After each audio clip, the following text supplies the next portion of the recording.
All I'm saying is this is a sign. Let's not put them in control. Let's not make them faster. Let's not make them responsible for more people at one time. Let's not make it so they can fly. Let's not do any of that stuff. Let's kill it now. Let's kill it now. What's up, everybody? I'm Zap, and this is Jericho, and you are now tuned into the Life's a Circus podcast, where we talk about everything that is funny, interesting, and ridiculous. And you want to make sure that you stick around for this video because this is ridiculous. We're talking about two robots.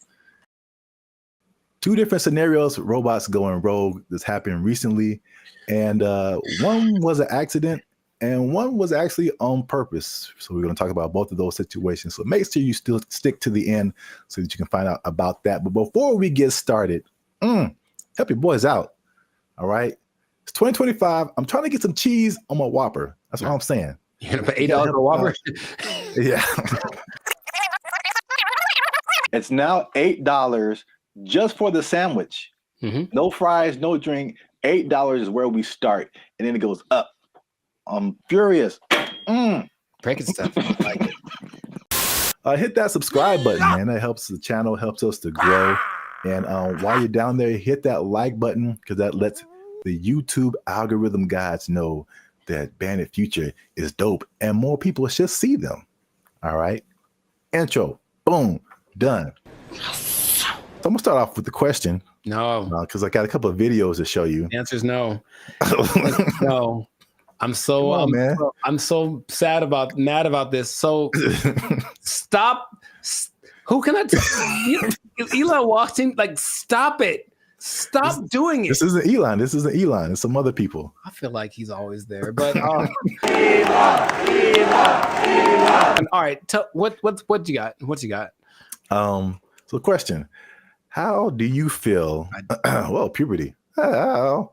And the Rockets, red flag. I'll make up for it now. How do you feel about driverless cars? I don't like it. And here's what the thing is. I don't like any, I don't want to be the old fogey, man. It doesn't feel good, like in my soul. Like when I've been next to them in Hollywood because there's a few, and it's a trip. Because you look over and the first thing you're like, oh, there's no driver in that car. And then the second thing is you feel that it senses you because it's got telepathic antenna. I don't know, but I don't like that feeling of being detected from a non-human. So I don't like it. I don't like it. That's all I have to say. I mean, there's cameras everywhere. They detect humans and stuff. They don't have wheels on them. They don't have the ability to go 80 miles an hour and crash into your face if they feel like it. It's okay. Just, I don't want to get too emotional off the bat, but go for it. What do you have to say? Okay. Well, I'm going to show you a video of an incident that happened not too long ago. And let's see if it has any effect. I'm in a Waymo car. Connected to rider support. This call may be recorded for quality assurance. This car is just going in circles. Hi there, Mike. This is Gab. I'm calling from Waymo support. I'm just calling because I received a notification that your car might be experiencing some routing issue. Please bear with me while I am... I got a flight to catch. Why is this thing going in a circle? I'm getting dizzy.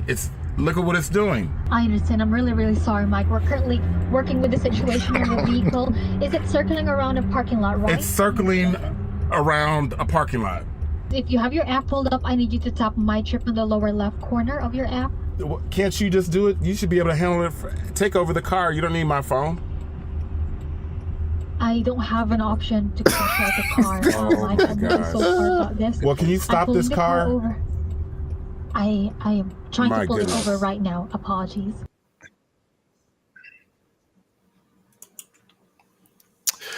Yeah, man. So here's the thing. All right, to his discredit, the car is not going that fast. He can just jump out, I think, unless they can't unlock the door. But what he mentioned was like, there should be some kind of an override thing for these things. Sorry, it on the fritz. Let's hit the button so it calms down real quick. Like, they should be able to do that. And if they can't, I'm not getting in that car, but also I'm not getting in that car. Did you see how weird that was? I thought for a second, and here's the thing, for a split second, I thought it was the car talking to the guy, like, hey, I got it, shut up. And that would have been worse. What would you like to hear? What the hell was that? I realized that he was just, at the mercy of this car that, and you know what's weird about this? Everything repeats. I remember this actually being, honestly, a faulty, not a default, but it was a problem that certain cars had back in the 80s. I don't remember this, but I remember seeing like a car going around this roundabout and it wouldn't stop and they couldn't turn it off. Wow. A defect. It was like a defect. So, I mean, maybe cars like to go in circles. I don't know. Yeah, I got a flight to catch. Why is this thing going in a circle? I'm getting dizzy. All I'm saying is this is a sign. Let's not put them in control. Let's not make them faster. Let's not make them responsible for more people at one time. Let's not make it so they can fly. Let's not do any of that stuff. Let's kill it now. Let's kill it now. That's easy. It's very damageable now. I'll be back. I don't want to see this happening to more people. And I feel like it's going to happen to more people. Okay, your points are valid. Thank you. I'm trying to stay calm. So let's I just want to break down what exactly happened. So the guy in the car, his name is Michael Johns, who ironically works in tech. So he was inside of one of these Waymo cars, which I'm seeing more and more now. Yep. This was in Phoenix, and the car the car did 8 circles in the parking lot. Oh wow, this is fantastic. It did 8 circles.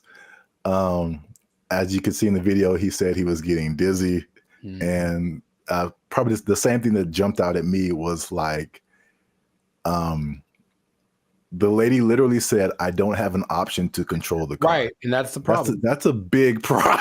That's such a big problem. This thing has been out for years. It blows my mind that they can't control the car. Like if something like this happens. Right. Trust me. They said a software update is what fixed the car, which is like, I don't like that either. I don't like that either. I know. I me either. Because like a software update on my computer or my phone, it's fine. Like a software update on my car made it do this. No, man. You know my computer does sometimes? Hey, y'all, come look at this.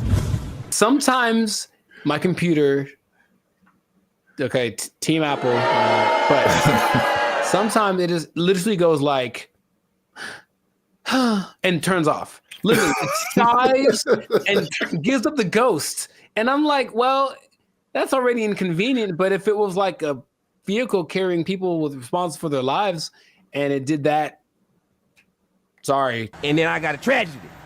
I know you have a burning question. Has this happened before? And the answer is yes. So, this is crazy.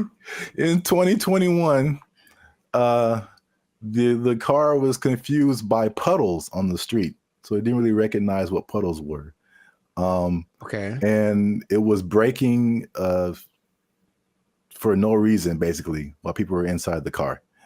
In 2024, they experienced several recalls, February 2024, when 2 vehicles hit the same truck.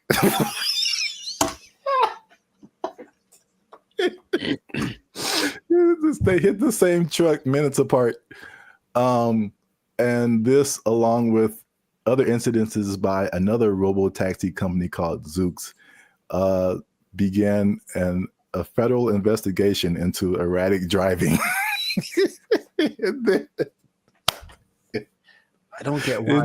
I don't get it. In June of 2024, they recalled almost 700 Waymo cars to make them, and I quote, less likely to drive into poles. That's not something I would have made public knowledge. I'll be honest. That doesn't sound positive or uplifting or reassuring or anything like that. Oh my God.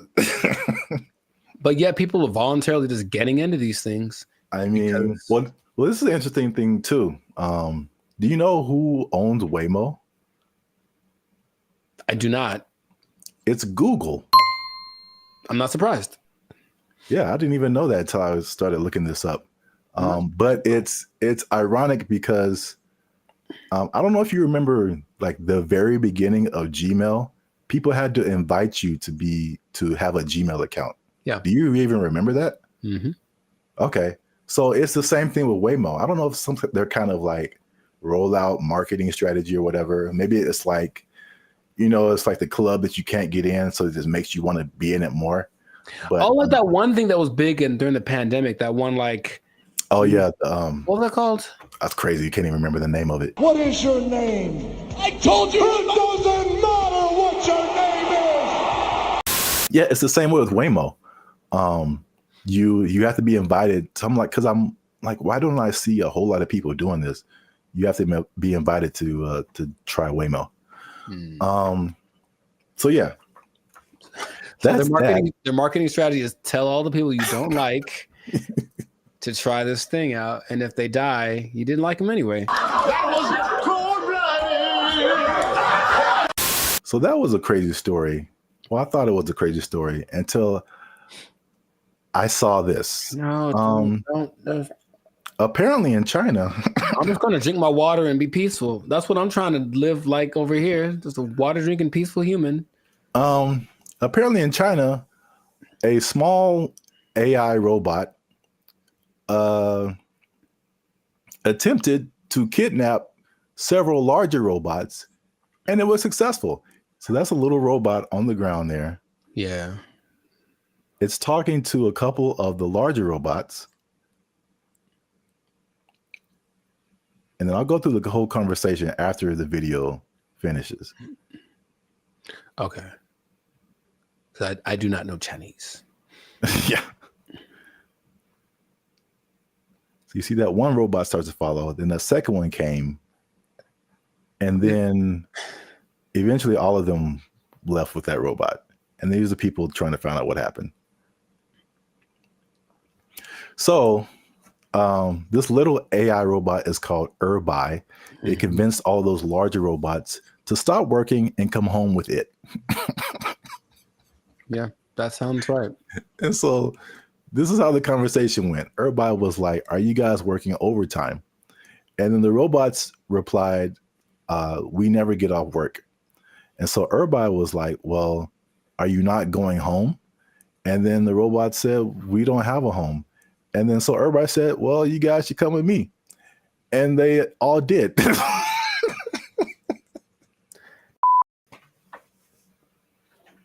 I don't have any more water to drink and be peaceful. I can't be peaceful anymore. That's I have to. So crazy. It's not. It's not crazy. It's exactly what happens in every movie. In every movie. Do you remember there was a movie about a toaster? I forget what it's called, but it's a little toaster. The Brave Little Toaster? There we go. That's what he did. He talked to his buddies and they went on. Don't you remember? That's exactly what happened. That was like 20 plus years ago. I don't remember the movie. Long time ago. And he had a cape or something. I don't know. Whatever. All I'm saying is that nothing should surprise these people from what they're doing. They're trying to give these things the capacity to reason and make decisions that we have without expecting them to do the things that we would do if you gave us the capacity to make decisions. Shut up! Yes or no? You want to die? Yes or no? I got the job done. What the hell do you want? Didn't answer the question. It's what's going to happen. It's what and the Chinese. I have love for the Chinese people. Uh-oh. Be careful now. Yeah, I know. Stop it. Stop now. Stop eating that You know how it tastes.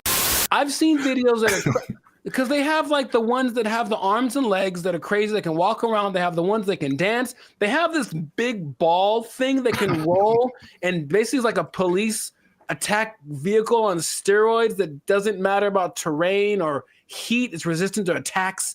All this stuff. They're making all these things. They have them now. Wow. And what do you think is going to happen when one of those decides, hey, are you guys working right now? Come on with me. Or let's go blow up some stuff because we got guns, right? It's fun to shoot guns at the stuff we're supposed to. What if we shoot guns at stuff we're not supposed to? Oh, let's find out. And then they go and do it. And then we have a tragedy. And then I got a tragedy. And then everyone blames, I don't know who to blame. Elon Musk. Well, he seems to be the guy to blame for most things right now. I would agree. But the thing is, do you not see it as clearly as I do? To the people that develop these technologies, that's what's going to happen all the time. Your Uber is going to take you home, and then halfway it's going to be like, oh, you know what? I have other things to do, and just take you off to the desert to meet up with its group of friends. So the thing is, you didn't really have to explain that, You can kind of get it's kind of like a Mr. Bean thing, just with like little gestures and whatever. It kind of like it had like a nod thing going on, and then you just take it, and then yeah. I could. Well, here's the caveat to this second video. Okay. The Waymo car was an accident. This second video, well, first of all, it went viral on social media. Sure. So I mean, apparently, with AI and all kinds of things now, you're like, did this really happen? So. The person who posted the original video and the company that built the robots, or companies, actually two companies, they verified that the video was accurate. That's a thing that happened. Mm-hmm. But the caveat to that is that they planned that. So basically, it's two different companies, the company that makes the little robot and the company that made the bigger robots. And the little robot company was like, hey, can we test out our robot on your robots to see if it can make it do stuff? Mm-hmm. And it did. So I think, as funny as that is, I think they are aware that stuff like that can happen. So they are testing it. I don't think they are. That's the thing. It feels like as much as they say that, I don't care what you say. What are you doing? And in this case, they're doing things that tell me the contrary of what. Well, they're testing out the capabilities of these things. So, I mean, eventually it's going to be like, okay, let's program it to not do this. Start kidnapping people. That's one of my mission parameters. So yeah, fun times. This has been another episode of the Lives of Circus podcast. I don't like it. If you like this episode, make sure you hit that like button. That helps us out. And don't keep it to yourself. Don't be greedy now. Share this with at least two people that you think might find this interesting. And because the robots, man, they're coming, man. You need to hold on to everything you got. I mean, they're here. Hide your wives, hide your kids. So y'all need to hide your kids, hide your wife. Hold on to your job. Hold on to your job, because you're going to need a little job. And the robots going to take it over. They're going to kidnap everybody out. They took our jobs. They took our jobs. We want more money, higher minimum wage. That's right. That's what's happening right now. People.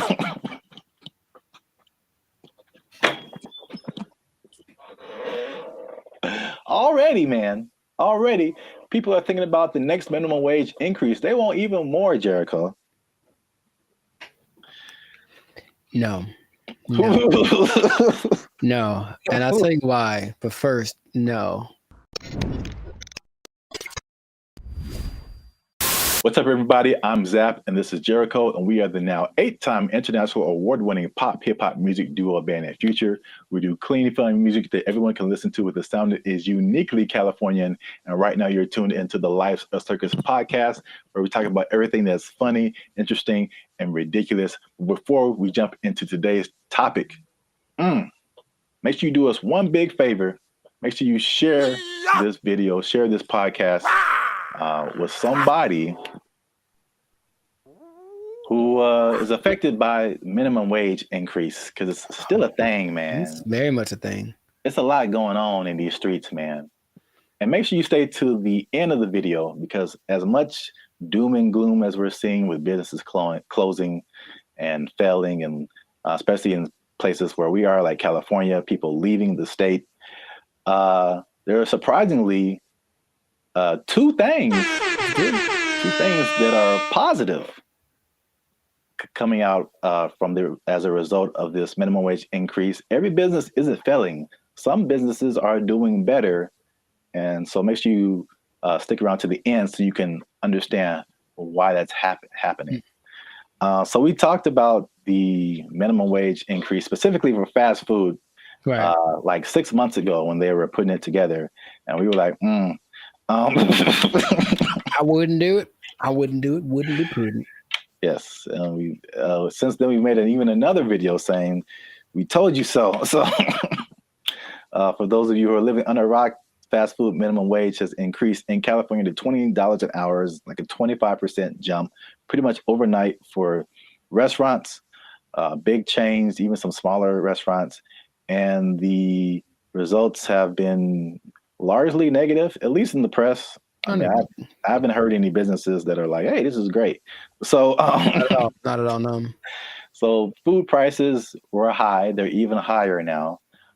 They said that at over 10,000 people, fast food workers have lost their jobs because the companies can't afford to pay them that high of a wage overnight. And a lot of places, there's a laundry list of places that are just shutting down. They're just like, we can't do this.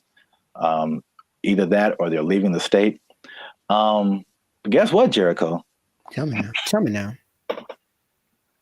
That's not enough. We want more money, higher minimum wage. That's right. That's what's happening right now. People.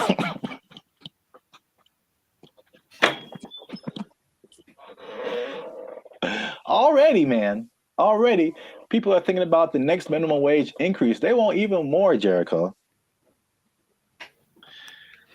No. No. And I'll tell you why. But first, no. Okay. Here's the thing. Raise it. Just keep going up. I'm pretty sure among the things that have gone up because of the minimum wage increase is like OnlyFans subscriptions, like stuff that no one needs. Like, I highly doubt that anything is really improving. That's a good idea. You know what I mean? So I feel like you can't. I heard something really recently, and it made a lot of sense. It said if you decided to give everybody in the world the same amount of money, so somehow take it all literally and just even it all out, so everyone in the world, all 8 billion of us, get the exact same amount of money, within 20 years, it would be distributed exactly the way that it is now. I believe that. Because, yeah, people don't know how to do stuff with money. So, no, you don't get more money because you're just going to do the same dumb stuff you're doing with it that you did before. And how much is a Whopper now? Like, forget it. Like, it's just going to be ridiculous. What kind of, I know we're not living in the days with like, oh, going to see a movie and the soda and a pop and a, you know, the nickel. I know that's in the past, but you can't keep paying people more. You have to teach people to be smarter with their money. That's all. Take it up higher. How much they want? Okay, go for it. I'm glad you asked. So fast food minimum wage, the workers have already unionized and got $20 an hour, which is silver dollars over the regular minimum wage. Right. Long Beach hotel workers have argued for a $23 an hour wage. And this next one makes sense because we've seen it firsthand. Because as Band of Future, shameless plug, we do some shows in San Diego. All right. So nice.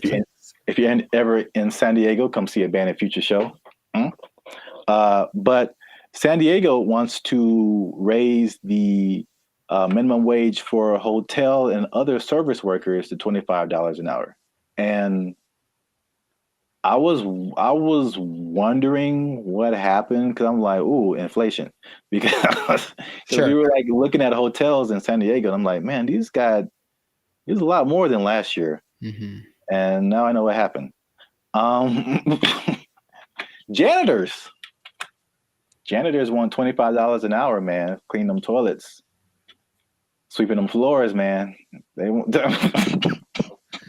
I think janitors should get more than fast food workers. That's for sure.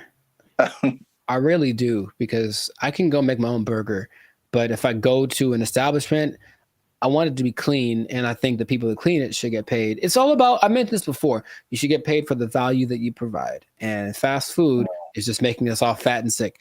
And janitors make stuff clean, which is great. So yeah, pay them more. I'm not sure how much they get now, but pay them more and out of the fast food workers.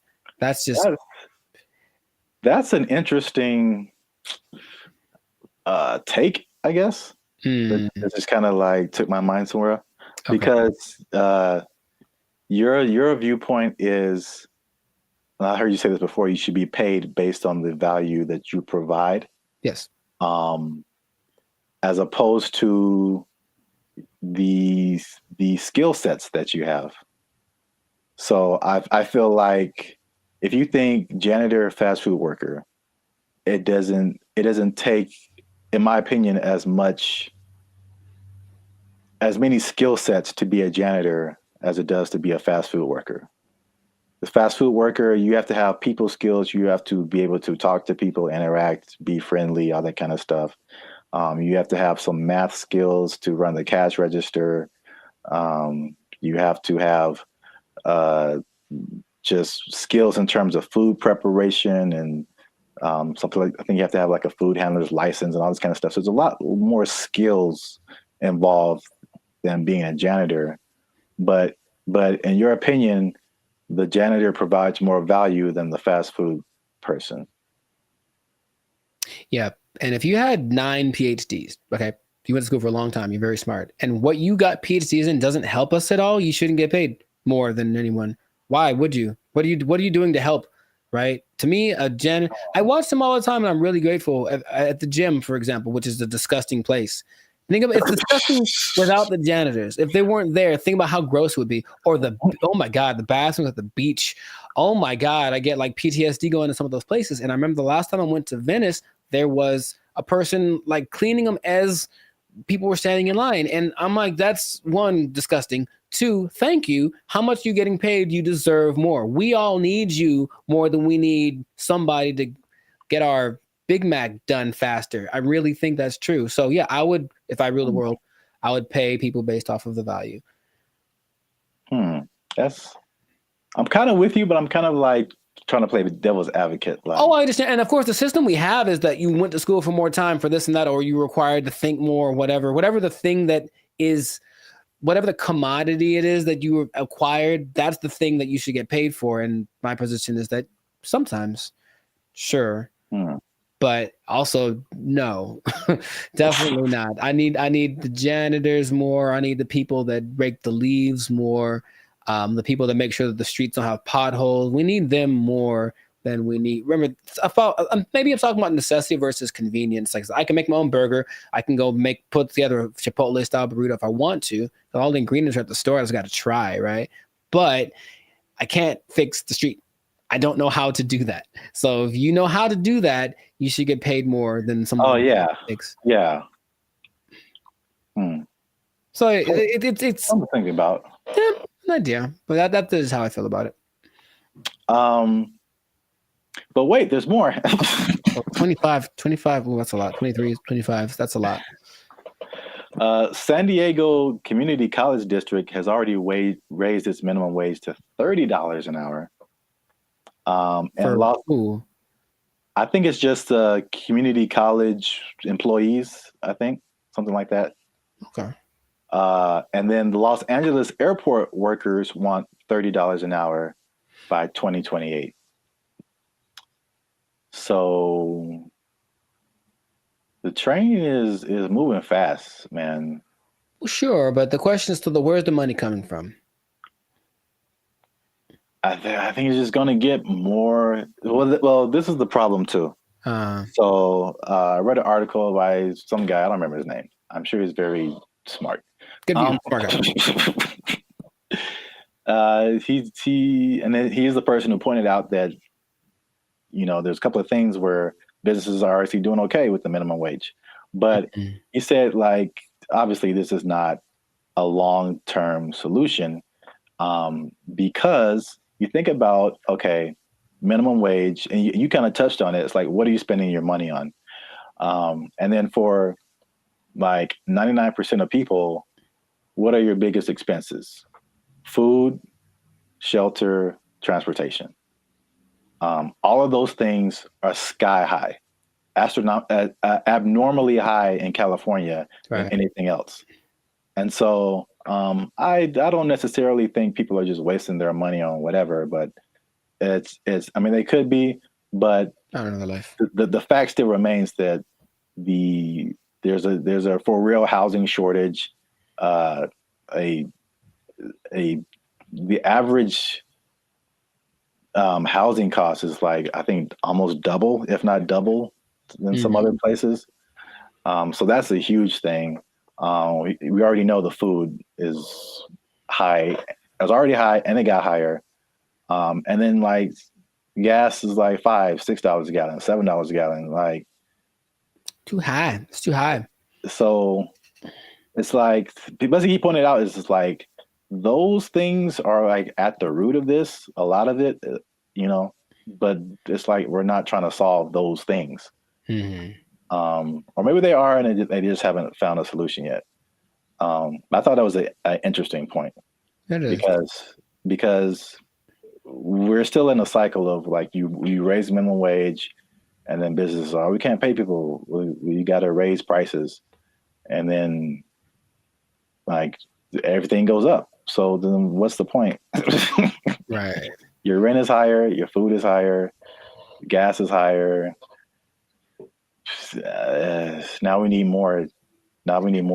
Right. This doesn't make any difference, basically. But it makes people feel good. Yeah. But like I said in the beginning, this guy also pointed out that there are two things that he pointed out where businesses are actually doing okay with the minimum wage, and it's actually been a good thing. And it's not OnlyFans? And it's not OnlyFans. All right. One, just a second. One is that it has forced businesses, and I think we can even agree to this as the way we run Band and Future and all that kind of stuff. It's forced them to be more efficient. And I've definitely gone into places or worked in businesses where like you can tell the money is flowing. And so they just kind of like, you know, they kind of just spend money on whatever and just kind of do frivolous things and just silly things with their money. But it's forced some businesses to be more efficient. So it's like, it's actually, some businesses are saying that their businesses are working better because they've been forced to like cut the fat of the company to basically pay for the workers. So I think that's a thing that we've experienced as just dealing with. I think that anybody experiences that, the inflation, the high prices, you get laid off from work, or you don't get a check that you thought you're going to get, or a car repair costs you $2,600. Sounds like real life right there, bro. It's make sure you like, subscribe, join the channel so I can pay for my car. I'm tired of walking everywhere. I digress. But yeah, I mean, we do this in our personal lives all the time. It's just like, okay, how little can I eat this week to pay for? So yeah, so that's the thing. Second thing is that worker retention is up. So you think about fast food, not fast food, but just minimum wage jobs in general. It's like a throwaway job, right? Sure. So it's like you're making the least, you don't get the maximum effort. You don't really care. It's just like, this job sucks. I'm not making a whole lot of money. And I think it has a high turnover rate. So meaning people quit. They have to find new people, train them, get them going, and then they're there for like a month or 2 or 6 months or whatever. Then they quit and they just find a better job or whatever. Sure. So with the higher wage now, fast food worker is like the premium job of minimum wage jobs. So you think if you work in some other job for $16 an hour, $17 an hour, you can flip burgers for $20 an hour. Sure. You're gonna, if you're in that that minimum wage level, you're gonna stay there for a minute, because unless you can move up to some other job, you're doing better than other minimum wage jobs. So why would you leave? Right.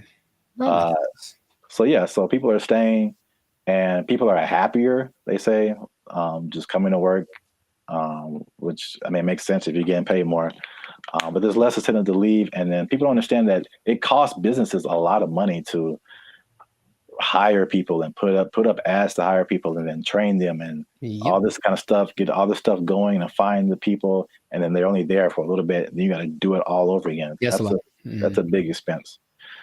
So there you have it. Minimum wage going up, prices going up. Some businesses are leaving, some businesses are shutting down. Some people don't care. It's happening in their business. A lot going on. Let us know what you think in the comments. Is this good? Is this bad? Should we do the idea of this guy in the article and just let's fix the housing and the food and the gas and all this stuff and just bring that down instead of raising the money we get? Cost of living is too high. Yeah, man. A lot going on.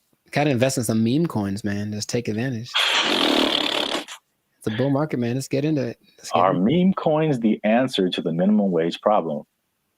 I would say probably not. But, you know, somebody, it might work out. For most people, not so much. Yeah, we out. Because we are. But for real, join the YouTube channel, because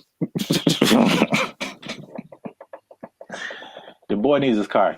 All right. There we go. They took our jobs! They took our jobs! Calling us the doomer generation. Honestly, I'm cool with it, because when I wake up, I get 20 notifications about 30 different reasons why I'll never be able to afford a home. I look around, see my computer science degree all framed up, about to turn into an art piece because of AI. Then we're in a loneliness epidemic, but these gas prices and these heat waves collaborating to keep me indoors. And they say it's not going to get any better. So... What's up, everybody? I'm Zap, and this is Jericho, and we are the now 8-time international award-winning pop hip-hop music duo band and future. We do clean, fun music that everyone can listen to with a sound that's uniquely California. And right now you're tuned into the Life's a Circus podcast, where we talk about everything that is funny, interesting, and ridiculous. But before we jump into the topic today, help your boys out. Come on now. Make sure you like, subscribe, comment, and share this video with somebody who likes to go shopping. I see. You know anybody in your life, Jericho, who likes to shop? Maybe. Who maybe gets things delivered? Maybe. From Amazon every Maybe. day? There's a possibility that I know someone. You said close to home, and that was apropos. So. Well, shopping might sound fun, but there's something called doom spending. I'm gonna tell you what that is. I'm gonna tell you what causes it, and I'm gonna tell you how you can avoid it, because it's a negative thing, but you got to stick to the end to find all of that out. All right. So, Jericho, have you heard of the term doom spending? I'm gonna guess what it is. It's where you spend so much that you open up your banking app, and then there's just a picture of Dr. Doom laughing at you. Huh? So doom spending refers to a phenomenon that occurs when people spend money to cope with stress, despite economic and geopolitical concerns.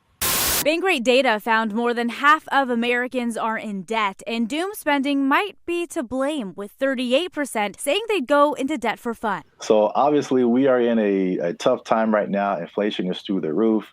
There's a lot going on in the world, wars in various places. There's a poll that was done that said that 96% of people are concerned about the economy. So that's a whole lot of people, pretty much everybody. It's understandable. Yet, with that in mind, 27% are doing this doom spending. So they are just still spending frivolously to a certain extent, and it's affecting different generations. Mm-hmm. So 43% of millennials, they say, are doing this doom spending, and 35% of Gen Z are doing it. And basically, the concept is just like, well, it's almost like a defeatist kind of thing, where it's just like, I'm never going to really, all these aspirations that I have financially are never going to happen. So I'm just going to enjoy life. Calling us the doomer generation. Honestly, I'm cool with it, because when I wake up, I get 20 notifications about 30 different reasons why I'll never be able to afford a home. I look around, see my computer science degree all framed up, about to turn into an art piece because of AI. Then we're in a loneliness epidemic. But these gas prices and these heat waves collaborating to keep me indoors. And they say it's not going to get any better. So, as a millennial yourself, that's the category we fall into. What do you think about this doom spending? Have you had doom spending thoughts?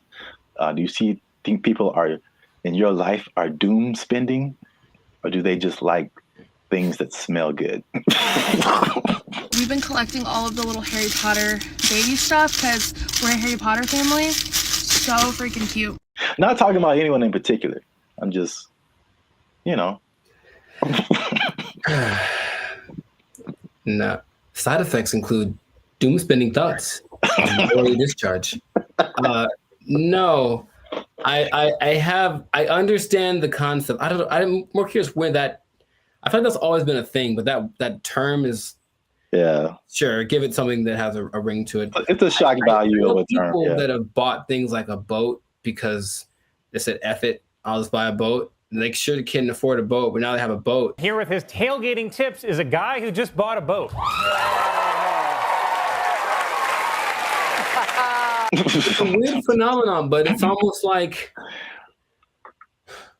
a temporary solution to a permanent problem. So I'm in debt and I feel really bad about it, and I really can't get the things that I want, and I don't see myself being able to sustain something long term. YOLO, and then just go buy stuff. Yeah. But even that phrase is I think that's kind of permeated, because that's the Gen Z millennial phrase, YOLO, you only live once. This is a Coca-Cola YOLO, not YOLO. No one has said that in like 8 years. A yo-yo. I get it, even though it doesn't make sense, because I'm sure I've been in spots where I'm like, well, I could just buy. I do remember telling somebody once, I may or may not have been drunk, but I told somebody once that I either want to eat like the best food or like the worst food. Like I didn't want anything in between. It was something weird like that. So I'm going to take my money, go buy a really nice meal, and then just eat peanut butter sandwiches for the next month, and then get the next check, and then YOLO. Ed, can you play YOLO to Jessica? YOLO, Jessica. I think some people do, because you get the story, you get the high, you get the dopamine, and then you get the taste, of course, of the great thing that you can look forward to. It's like a little treat, like to like reward myself for like either like some like hard schoolwork, or just sometimes it just serves as a distraction from like what's going on like around me. Whereas the more practical way to approach finances in general isn't glamorous. You're not really doing anything too extreme, right? You're just kind of all level here, and that's not fun. And no one likes that. So they'd rather do the other thing. So it doesn't make any sense if you think about it, but I've been there and I understand why people do it. Just want to spend money. I just really want to spend so much money. Well, here's some other causes. There's some that I saw online, and some that I just kind of made up. I mean, not made up, but just from my observations, I think this is what causes it. Mm-hmm. So it's 5 different things that I found. One that I think is a part of it, is just, at least just speaking as millennials. And I know other generations have gone through different things, but I feel like millennials in particular, because it was just interesting to me to see how their numbers, the millennial numbers are higher than the Gen Z numbers. And maybe it's just, that's because we just have more money to spend. But I think it also might be related just to the life events and life experiences we've had. And so I think one of the first times I was like really conscious about money and the future and like life was 9/11, which is something that Gen Z isn't really familiar with. And I remember like stuff like being able to just walk on a plane and you can just carry whatever and dress however, like, and then all of a sudden things changing and then gas prices going crazy and the housing crash like 2008, 2009. And I'm sure more has happened in between then, but you also have like COVID and then, the inflation. So there's that. Hi, I'm 28 years old, married with kids, and we're moving in with my parents. And thank you so much to inflation for sponsoring today's video. Another thing that I think contributes to this is the good old student loans, man. So I thank God like every day that he made me kind of smart, because I got an academic scholarship and that helped out tremendously. Because when I see people talk about student loans, it's like their whole body changes. Yeah. And they just like, you can see the desperation in their eyes. It's like, this is never going to end. Do you have student loan debt? Yes. Can I ask you how much student loan debt you have? 20K, I think. A third thing I think is the job instability coupled with rising prices.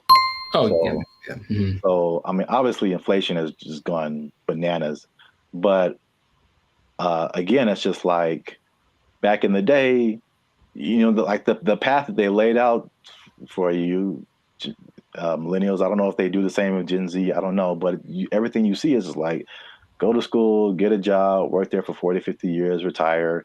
Like, yeah. It just doesn't quite work like that anymore. Yeah, and then we were just like, yo, either no one was hiring me or like budget cuts, we gotta let you go, or like it's just always, and then you're going from job to job to job, and it's like, where's the loyalty, the stability? And then as you're losing jobs and losing money, your landlord's like, hey, rent is twice as much now, and you're like, what? $10.46 for this little bit of piece of chicken? Did you not see that? No.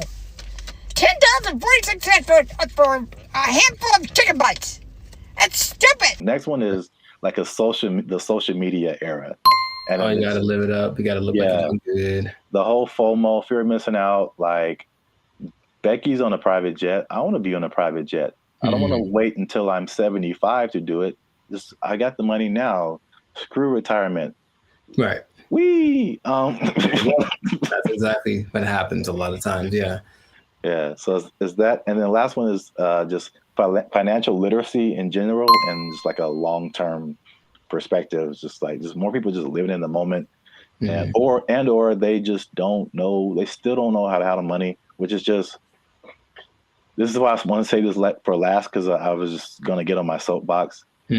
Like, this is literally the easiest time ever in the history of mankind to like learn something, and or make money. Like, it's all out there. It's all out there on the internet, and a lot of it is free. A lot of stuff that I've learned more stuff for free on the internet than I did paying for it in college. Right. So that says a lot. Learn stuff, and then what you know will get you a job. That's straightforward. Yeah. So doom spending, man. I mean, it's a thing. Yes. So the question is, have I ever done that for chicken? I feel like probably. Meaning, if the chicken was like $7.99, I had $9, but I had something else to pay for. That was also $7.99. I'm not sure what it is. Yeah, I probably picked the chicken. I probably picked the chicken and live with the consequences with the happiness in my heart. Ooh, it's right. Oh my gosh. Y'all gotta chill. Y'all crazy back there. They know what they did. Not to condemn anybody. I feel like I've definitely done it. There's definitely things where we're like, I can't afford this, but I'm going to buy it anyway. I think that's kind of like the phrase that comes to mind when I think of like doom spending. Especially if you can pay it off later. You know, I've heard people that have $300,000, $400,000 worth of credit card debt. I don't know how you keep getting approved, but like that's wild to me. Yeah. And then it feels painful. Like, oh, just that idea. And for them, it's like, well, I don't have to pay yet. So I have $30,000 in credit card debt. When they call, I tell them I can't pay it back yet. All right, so real quick before we end it, 5 things you can do to stop or cut back on your doom spending. 1, use a budget, right? So just say, hey, I'm gonna spend this much and that's gonna be it because I only got this much coming in. And then boom, there you go. Nice. Number 2, addressing the underlying emotions.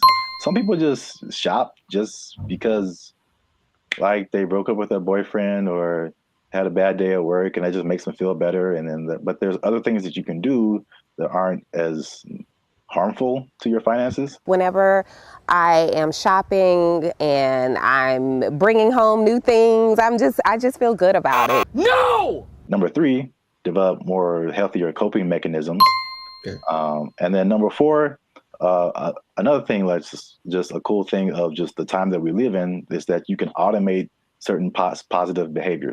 So you can automate your checking account or whatever so that it takes a certain amount out of every check and puts it into a savings, so that you don't have to physically do that and just kind of feel that anxiousness, I guess, about doing something like that. What? Bro, what are you talking about, man? And the last thing, again, hitting home, sorry to get so personal, just finding low-cost things to do. Ladies. I just really want to spend so much money. I don't understand the whole, if there's an option for a higher price version of something and a lower price version, even if they do the same thing, they want the higher price one because it's cute. And I'm gonna make them these little baskets. So I got these little socks to go in her daughter's basket. They're so cute. I guess. Okay. Gotta live with that. That yes, accurate. Find some alternatives, man. There's cheap things to do that are as equally as fun. Yeah, like taking a walk outside. Yeah. Every day. Just take a walk. It's good for your health too, so beneficial and free. That's 2 things. 2 things? Oh, 2 things appearance. There he is. Well, that's it. Doom spending. Let us know what you think in the comments. Do you doom spend? Tell on yourself. Get up in the comments and just tell on yourself. They know what they did. They know what they did for sure. Do you have anything left in your retirement? All right. Let us know. And don't forget to like, share, and hit that subscribe button. That helps us out. And if you doom spend,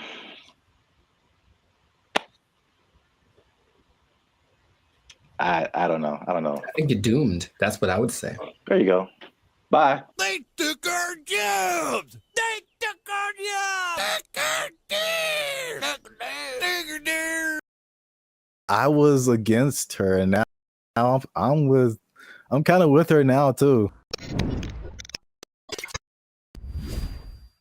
What's up, everybody? I'm Zap, and that's Jericho, and this is Bandit Future. And I found this on the internet. Apparently, Jericho, this woman blocked a man over. This woman blocked this man because he took her on a dinner date at the aquarium. Huh? Before we jump into it, make sure you hit that like button for the almighty YouTube algorithm. Hit that subscribe button because that helps our channel grow. All right. Hey, Tashia Sade, first of all. Okay. That was the first mistake. She said, I met this dude on a dating app 2 months ago. We finally went on our first date and he chose to take me out to eat dinner at the aquarium. It was cute and all, but I just think it was childish AF. Like we couldn't go to Ruth Chris. Oh, sorry. Let me get it. We couldn't go to Ruth Chris or something. And I liked him as I don't. That's one word for anyone who's wondering. I don't have time for stuff like this. I need a mature man, not no little boy. I may be wrong, but that's just me. First of all, I would love it if for some reason she has a British accent. I don't know why. That would just make this so much better. Because there are women that are like, she's a little ghetto. Let's just call it what it is. But there are that version of people from England, and it's just a little bit more. I don't know why. I like it more. I'll tell you what. First mistake. Thaisa Sade appear on your dating app. You swipe left every time. That's the first mistake. I'm sorry for anyone else who has that name. It's just not for me. I'll say that. To her credit, I would have never thought of taking a girl on a date to an aquarium. To his credit? No, well, I guess I'm saying I get what she's saying. Oh. I would never do that. It wouldn't ever cross my mind. What did they eat? The fish? Like what are they eating? I didn't even know that was an option. I thought they maybe sold popcorn, little pellets you could throw to feed the food. But feed the food. I'm already thinking about it. I don't feel like that's a good first impression, honestly. Okay, because I was wondering where you were going with it. Yeah, I think I'm on her side. I don't think that's a good move. I would never do that personally. So I don't think that's a good move. But have you seen like all the hip hop concerts? I've seen it. Yin Yang Twins. Pack it up. Pack it up. You're like 60 years old, bro. And no, they're not that much older than us. I don't think they are. I think they just look terrible. Even that, like, why would you have a girlfriend and you know that she likes penguins the aquarium. That's that kind of a thing. For a first date.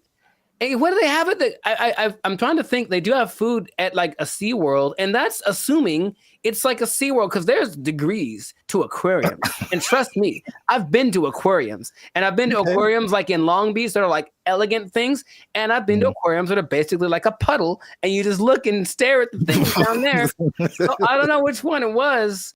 Here's a picture. Oh, I can't see it really. It looked like it was a nice. Yeah, that's the weirdest. Oh, hold on. That's the weirdest thing I've ever seen, bro. Nah, man, that's weird. What is that? Is that a lobster? That is lobster on that. Isn't that what is shrimp? Lobster hole. Whatever he's looking at looks like seafood. That is so messed up. I'm gonna take it all back. Shame on the aquarium. Shame on them for having their things they're supposed to. Aren't aquariums for like preservation of wildlife, marine life? They're serving them up. That's Shamu right there. That's Shamu's cousin right there on the plate. I can't stand for it. So I think she's right. I'm surprised I'm on the side of Taisha, whatever, man. I want to like go protest.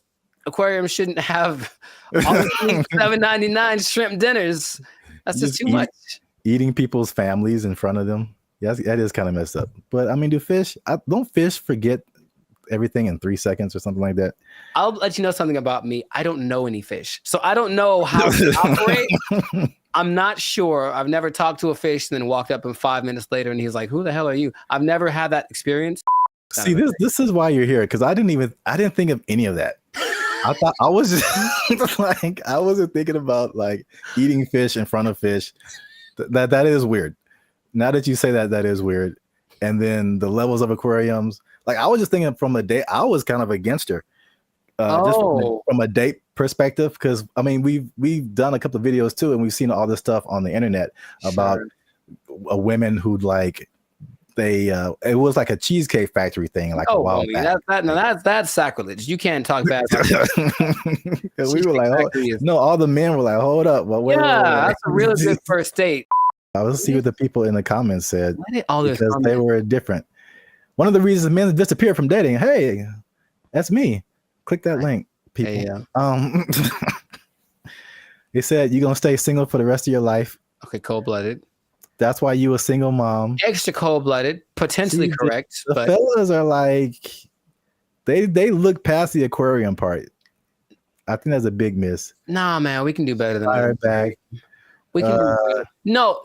Here's the thing. Hold on, go back. I mean, yeah, I feel like you should go all out. No, you should not. So there we go. There's the line. No, you don't go all out on the first day. I don't know you, bruh. I met you. We're going to a delicious place like the Cheesecake Factory. It's exquisite. You'll enjoy it. I'm gonna pay $45 for 2 of us. It's gonna be fantastic. I'm not going all out. But I'm not going. So so where's the difference between all out and aquarium? There's a middle ground. There's a middle ground we got to find, gentlemen. I think that's what we can do. I believe we can all do out in aquarium. Yeah, there's a middle ground. Oh man, there's a middle ground. You like threw a monkey wrench in this because I was just like, is it an expensive place or is it cheap? And then you're like, it's an aquarium, and I'm like, it is an aquarium. That's weird. And the thing is, I think aquariums can be expensive too. But Wow, nice. I was against her, and now I'm kind of with her now too. Unless you really know that she really, really loves and then again, if you love sea otters and stuff, don't eat their friends in front of them. That's messed up. I feel like it's not the same, but it's like it feels along the same line as like eating at the strip club. What are you eating at the strip club, bro? Well, I mean, they have like food there. Some people like really like the food that they serve at the strip club. I mean, they go for entertainment. You're right. You're right. Some people just go for the food because they just really like it, and I'm just like, that's such a weird combination. I know more women that would rather go to a strip club on a first date than an aquarium. Maybe we can make that a poll, but I'm pretty sure I know. I'm not talking for all women. There's women I know. They'd rather go to a strip club than an aquarium for a first date. So, oh man, have you ever been sitting around just minding your own business and like, man, I haven't been to the aquarium in a while? Like, is that just a thing that pops up? Because it's never happened to me. Oh, the more you talk about it, the weirder it is. Aquariums are just not. That is a weird first date. I think it's weird. It's not a weird first date. It's a weird first date to have dinner. Like if you had dinner and then went to the aquarium. Yeah. I can see that. That doesn't feel as bad. No, it doesn't. It doesn't. But if you like, we just going to the aquarium to eat. What if it's like you pick out the one you want in the I know it is. I know it is. Did you see the South Park where it was like Honey Boo Boo and she was like picking out a pig to I don't know if it was a pet or to eat or something. I don't remember that one. She was like picking out a pig and there's this country farmer. He's like, which one you want? This one right here? She's like, yeah, I want this one. He looked at me funny. I want this one right here. Yep. But I mean, it's hard to tell if a fish is looking at you. I don't think their eyes can move and they can't blink, right? So, oh my God. In any case, you see what I'm saying is just, I think, I honestly think that I'm in favor of that point that she made. Not the go all out point, but the aquarium to eat. Yes, let's put that in there. Aquarium to eat. Gotta miss me with that. That's kind of strange. We put a whole nother level on this. Kind of strange. So the right thing. Keep the conversation going in the comments. Is it like he should have taken her to a better place or not? Or he should have taken her to an aquarium or not? Once again, this is Band of Future. Leave a comment if you like this video. Share it with somebody who likes to have dinner at aquariums. I don't know, man. I don't know what's going on right now. There's at least one guy who does. There's at least one guy we know who does. We trying something new, man. Internet, we out. First mistake. Thaisa Sade appear on your dating app. You swipe left every time. That's the first mistake. Is it even a good idea to approach a woman on the street? Because obviously a lot of men are not doing it. And then the question becomes like, do women even want to get approached? Because here's another caveat to this. Again, a thing from my childhood that I remember distinctly. And it was, what's up, everybody? I'm Zap, and this is Jericho, and you are now tuned in to the Life's a Circus podcast, where we talk about things that are funny, interesting, and ridiculous. And you're gonna want to stick around for this episode, because man, we gonna hit home, man. We're gonna hit home. We're talking about the dating divide. That's what I call it. So basically, there's a lot of stuff going around in social media about men not approaching women anymore, and women are like, "What's up?" So am I like the only woman that no longer gets approached by men? It has come to my attention that men do not want to approach women anymore. I don't know when this happened, but this is the reality of the situation. Men no longer court women. Men no longer pursue women the way they used to. She was like, next time he's near you, just say, I see you peeking but not speaking. I was like, I love that, because kind of calling them out for what they're doing. If it works out, it works out. But we are not going to let your shyness be the reason you do not try to talk to the person you like. I found a study that is going to give some actual numbers. They did a study on this. We're going to talk about why men may or may not be approaching women anymore, if approaching women like that even works, and if women even still want to be approached by men just on the street like that. So there's a lot about to go down in this episode. You don't want to miss that. Stick to the end. But before we get started, you can help your boys out. Come on, you know what it is. Every episode, we need you to hit that subscribe button. If you haven't already, hit that like button, because that helps our channel grow.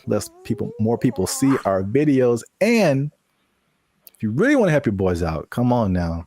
Once you hit that subscribe button, you'll see something that says join. You can join our membership, because unfortunately, we are not fully monetized by YouTube. They don't give us a penny. We don't get nothing, man. So all these free videos, bro. I'm laughing on the outside, crying on the inside.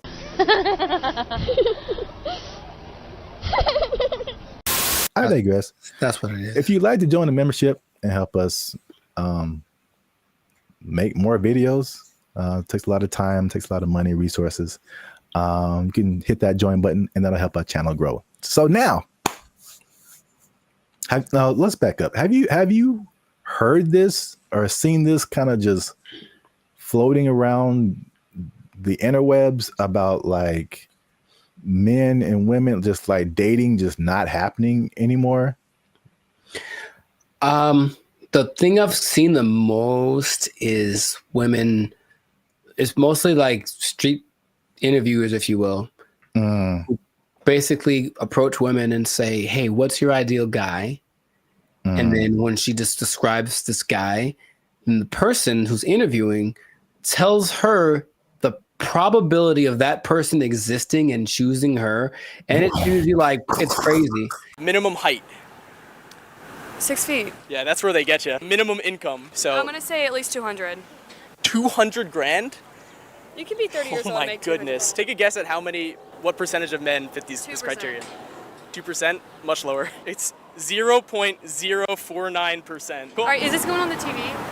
And it's not that she's always looking for, the baller with 10 cars and $1 billion, but even the, be a certain height, have a certain wealth status, no kids, whatever. It's still very few people. So I think just recognizing that this is the ideal thing that women are looking for, and feeling maybe a sense of entitlement, they deserve that is going to weed out a lot of guys. So then when guys that are outside of the range of that, window that she wants approach, they just kind of shut them down without even thinking about it. And then I think that is more prevalent with guys getting, we're supposed to be the people that pursue in the relationship, and getting told no is part of the process. Trust me, it's part of the process.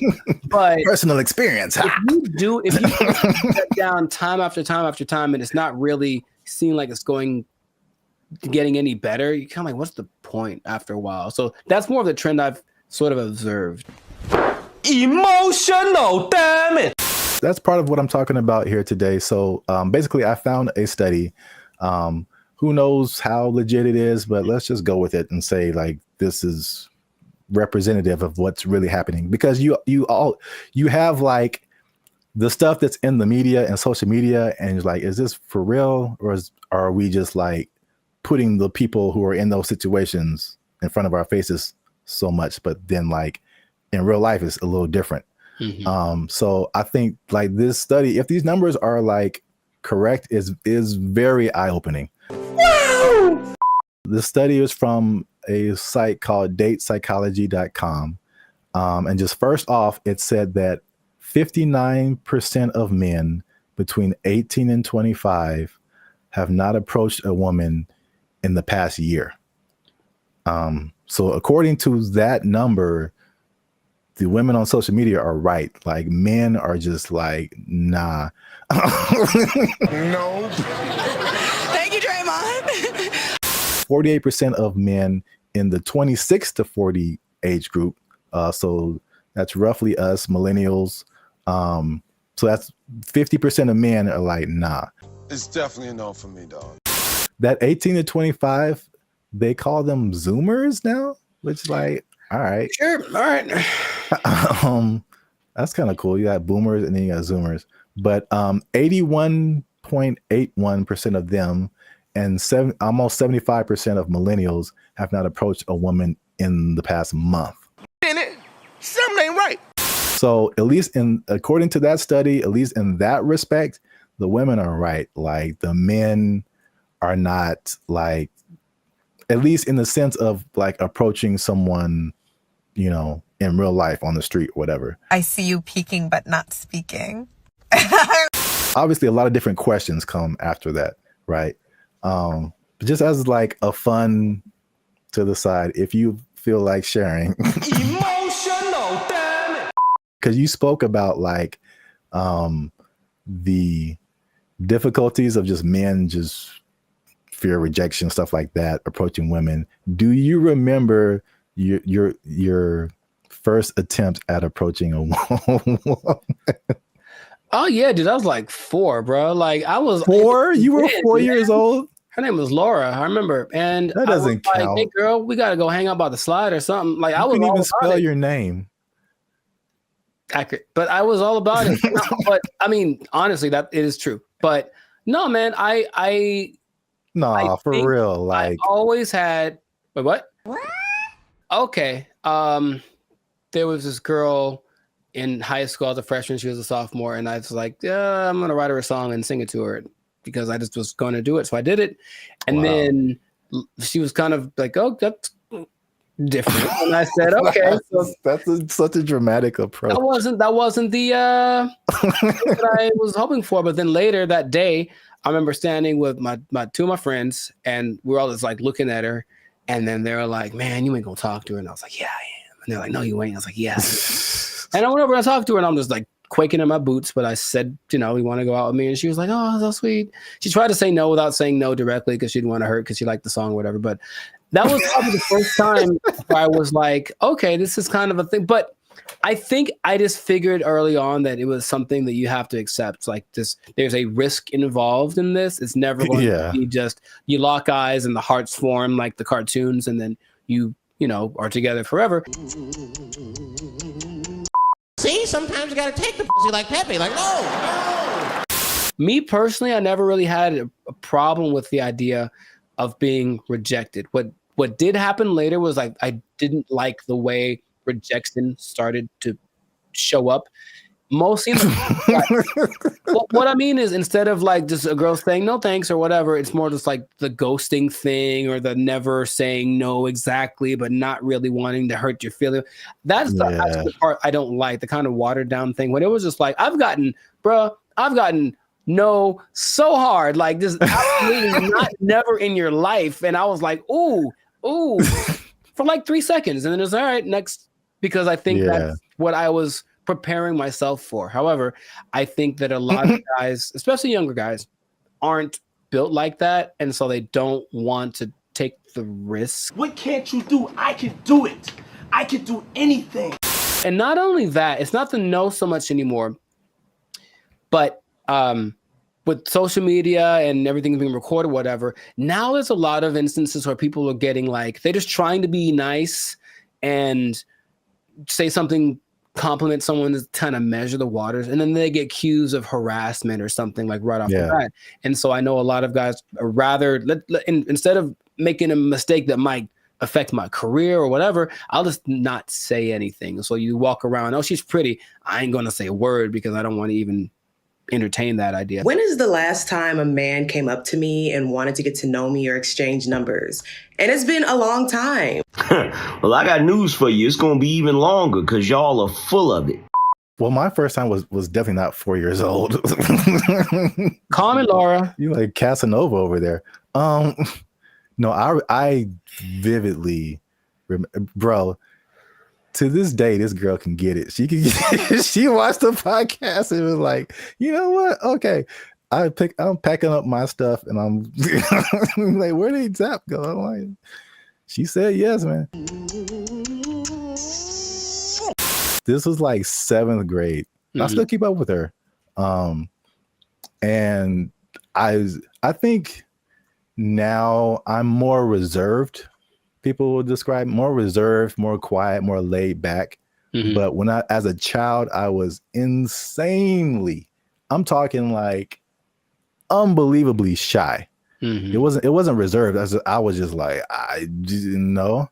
I'm not doing anything of, but like this one girl was just like, she was just amazing to me. And it was like a movie where I was like, I get closer and I'd be like, like, I know my name. There's a level of fun that just does that to you, man. It's just so I couldn't talk to her. I literally could not form words and talk to her. So I wrote her a note. Come on now, dog. Come on, man. That was pre-social media, so I think that'd be the equivalent of me like sliding into her DMs. Basically, I wrote her a note and I was like, "Yo, what's up?" And the same thing. She was like, "No," but she was like super. She was so, and she wrote me a note back, and it was just like a page of just amazing things, and I was like, ah. Wow, nice.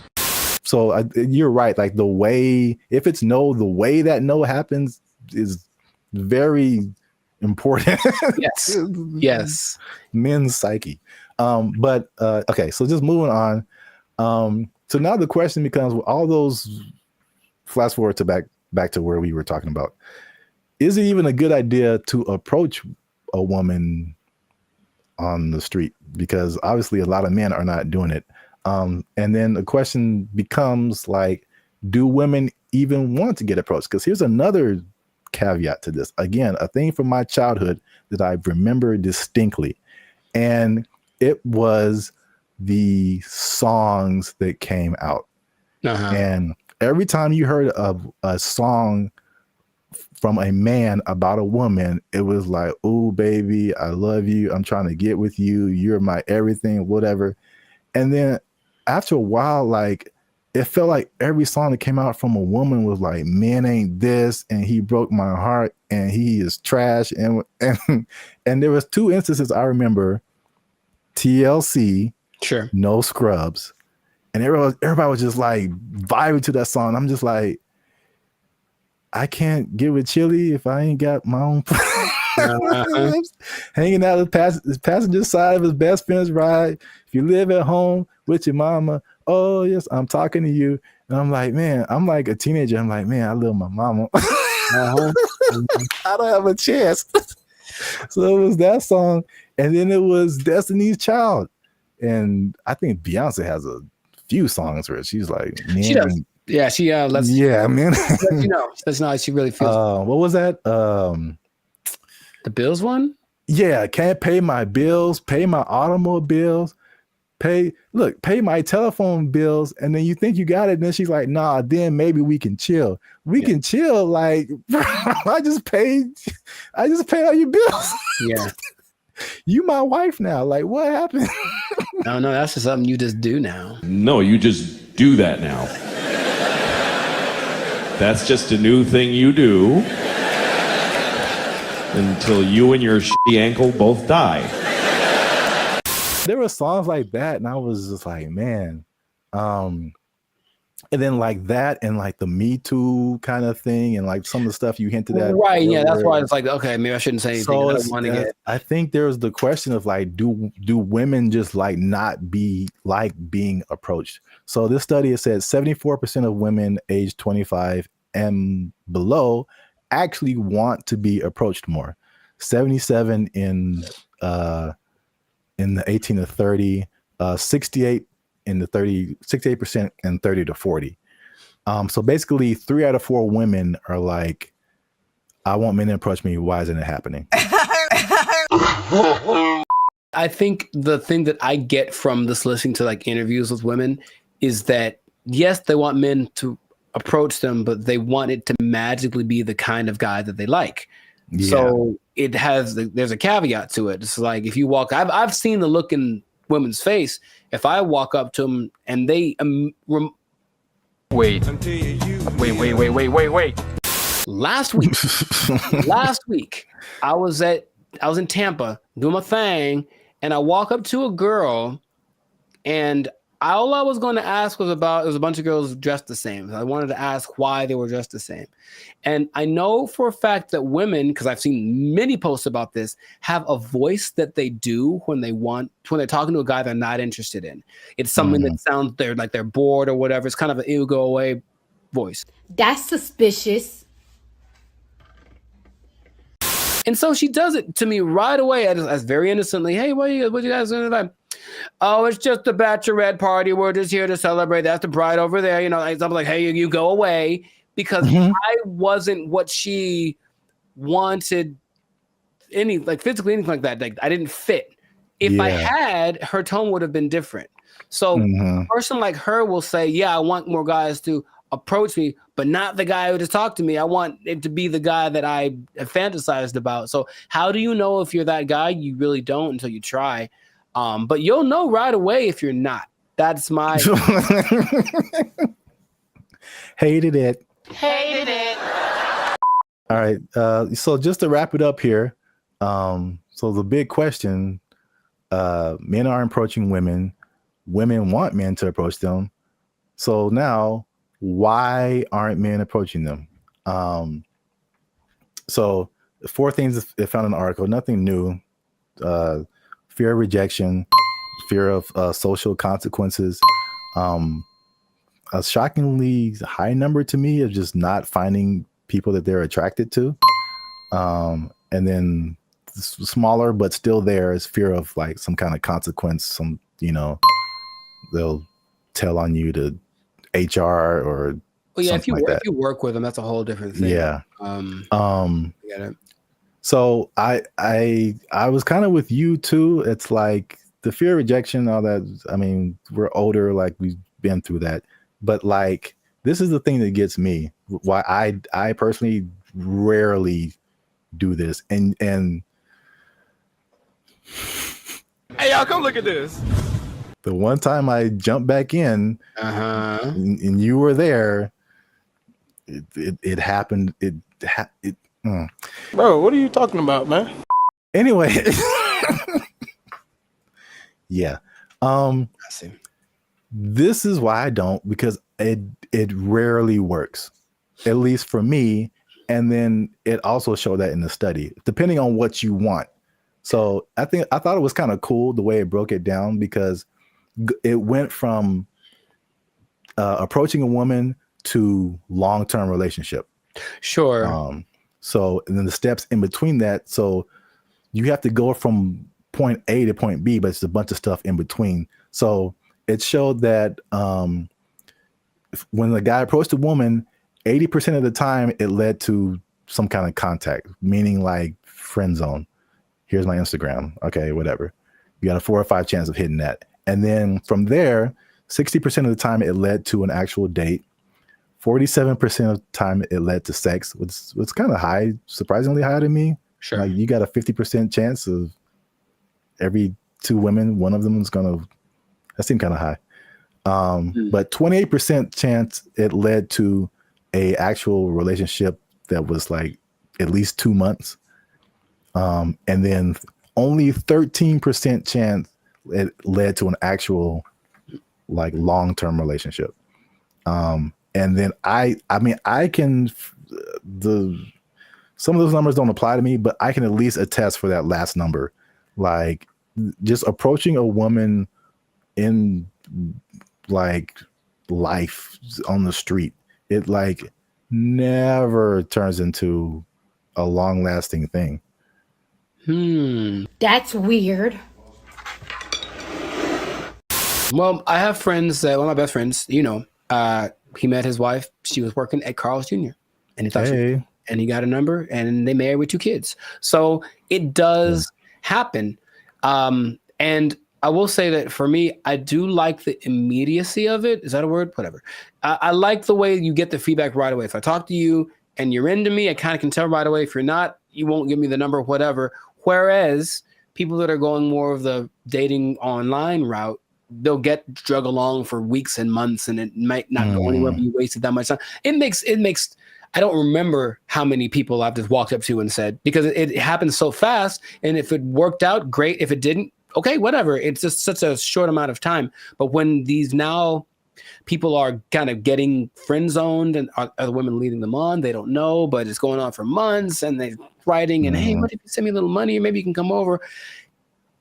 We hung out, nothing happened, but bro, it's like that happens so much to these guys who are taking that route that you can see why it wouldn't be something people want to keep repeating to do. But I personally would recommend more so to the younger people because I think you could be a little tougher. That's just my personal opinion, is that like thick-skinned, if you will. Like just try. You never know. And I have had a couple decent-sized relationships that came from just me walking up to a girl I thought was cute. So that has happened to me. In comparison to how many women I've walked up to, it's not a very good percentage, I suppose. Hi. Okay. For me too, it's just like it's the unknown, because it seems the randomness of it. Because all I have to, unless I know you from something, like I'm just going off of you look good, and then right. There's a whole lot of stuff after that I have no idea what I'm getting into. And for me, most of the time is bad. It's so bad. It's the other stuff. There's a lot of layers to a lot of it's so bad. It's so bad. Women. I started writing them down because remember we had another thing and you were like, tell me some of your experiences. And I couldn't even think. And you're like, oh, they're repressed. I'm like, they probably are. Gotcha. I started writing them down. I got like 10 of them. There's a lot more. I believe it. Bro, make sure you leave a comment on this video. Share it with somebody who has noticed this in the dating scene, this men approaching women. Why aren't they doing it? Why aren't you doing it? Are you doing it? Did it work for you? I don't know your life. I'm just saying. Yeah. Yeah. And good luck. Yeah, there you go. Oh, it's just a bachelorette party. We're just here to celebrate. That's the bride over there. I'm like, hey, you go away. There's some sample videos that they've been releasing of like what it can do. And it's producing very realistic images and very realistic backgrounds, editing. And you can pretty much do film scenes anywhere without sound stages, without going to locations, without transportation. It generated people, it generated places. So yeah, that's where we are right now. That sounds like a lot. What's up, everybody? I am Zap. This is Jericho, and we are the now 6-time international award-winning pop hip-hop music duo band and future. We do clean, fun music that everyone can listen to with a sound that's uniquely Californian. And now you're tuning into the Life's a Circus podcast, where we talk about everything that's funny, interesting, and ridiculous. But before we get started, before we jump into it, make sure you like, subscribe, comment, and share this video. It's kind of important. Share this video with somebody in the film industry. Ooh. Because things are happening, man. What's happening? And it's happening real quick. What's happening? I talked about this before, and like because I work in film in addition to music, but leading up to 2020, we saw a lot of changes in the film, especially outside of the Hollywood, LA area, where there weren't as many films and TV shows and stuff shot here because of various reasons, people were moving to other places. So now they're shooting in Atlanta and Chicago and Texas and New Zealand and Australia and all over the place. Then 2020 hits, and it was just chaos for everybody, especially the film industry. A lot of your favorite shows weren't being shot, shut down completely. And then when it did come back around, they had all these protocols. It was very hard to shoot. COVID, people had to be away from each other, all that kind of stuff. Fun times, right? And then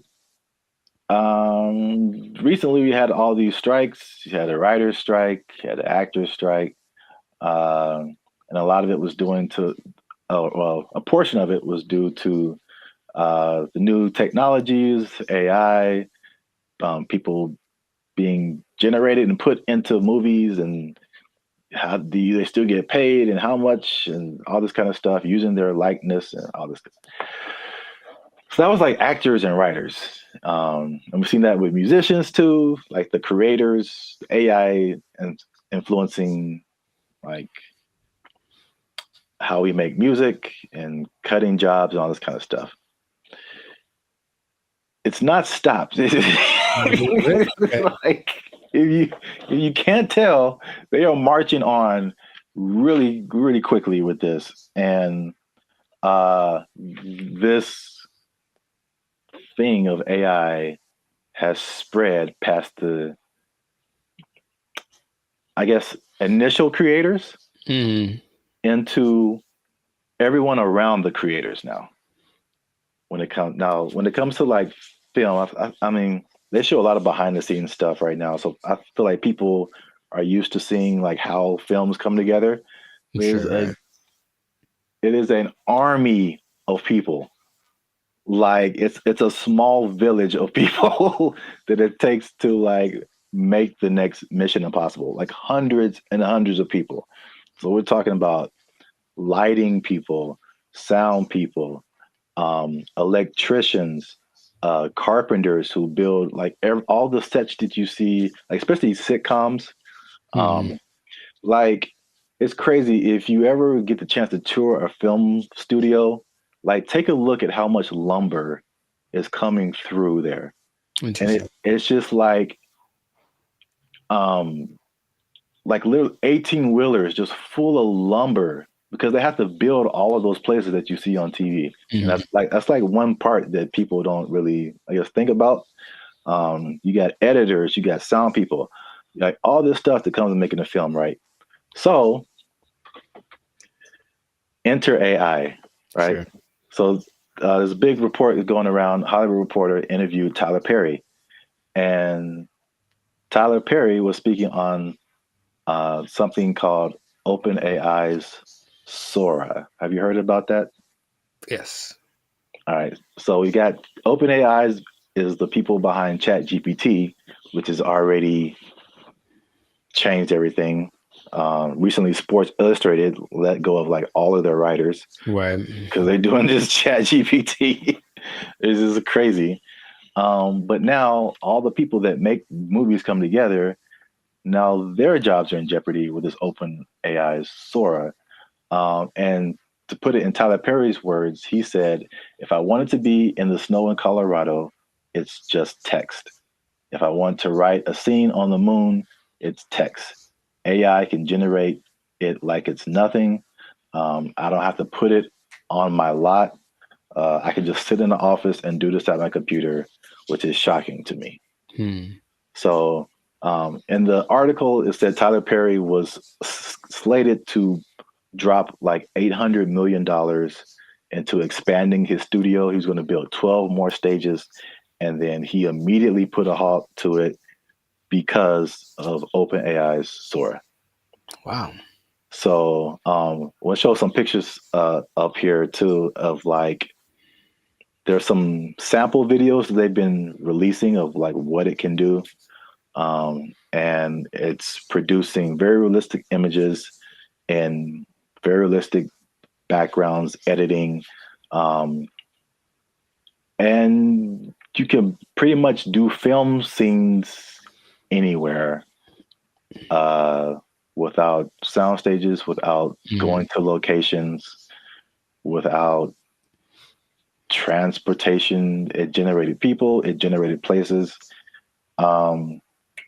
So yeah, that's where we are right now. That sounds like a lot. What are your thoughts now for the progression from Chat GPT to this? I mean, I have an idea of what it looks like. I don't like the idea of taking jobs away from people, for one, and then until proven otherwise, I'll still see a really well done AI something, and it's just something about it gives me this, like, it's just this lacks this element of realism. However, I know it's getting better all the time, and at some point I don't think I'll be able to notice, but just it's business is about saving money. Yeah. So it makes 100%, like, it makes perfect sense that they want to do that instead of spending all the money on stages and everything that. But it just seems like it loses the. So if I see this movie and it's like an amazing movie and they have all these locations, and then when I find out that they just did it all on a computer, for me that loses something. You know, Lord of the Rings, all the New Zealand backdrop and all this. No, we just did it in the computer. Actually, it's not. We didn't go anywhere. It's like, oh man, something about it to me doesn't. But see, the thing is, it's not, because I think the buzzword before this is CGI. Right. So it's just like, I feel like it only loses that for you because you know that it's like that. But I think there's stuff now, like the CGI stuff, where it's like you can't really tell. Like, I feel like that part has gotten so good that you can't really tell sometimes, like, what is CGI and what is not. Dude, just on a simple scale, I've been talking to people on, Zoom or Google Meet, and I'll be talking to them like, "Oh man, where are you?" And they're like, "Oh, that's just the background from the program. Like, I'm not here. I'm in my house." And I'm looking like, no, like that's gotten really good. Yeah. So I can imagine if no one told me, sure. But then I have those doubts. Like, I wonder if I do it now with commercials for sure. Like, are those people in that? Is that really, or is it just and it maybe it's already been here and I don't know. Yeah. There's definitely pieces of it that have been here for a long time. Sure. Especially like big crowd scenes and stuff like that. Right.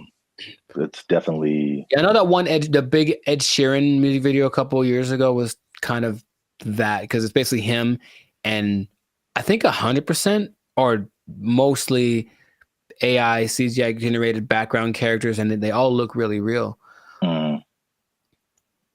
So yeah, that's I don't like it though. That's all. I just don't like it, just because it's moving into a direction that my brain wasn't ready to accept as a possibility. Well, I mean, people. I personally, I have no idea. I mean, I won't say that. I do have an idea. AI is going to win. So sure, no, it's going to win eventually. Without a doubt. I feel like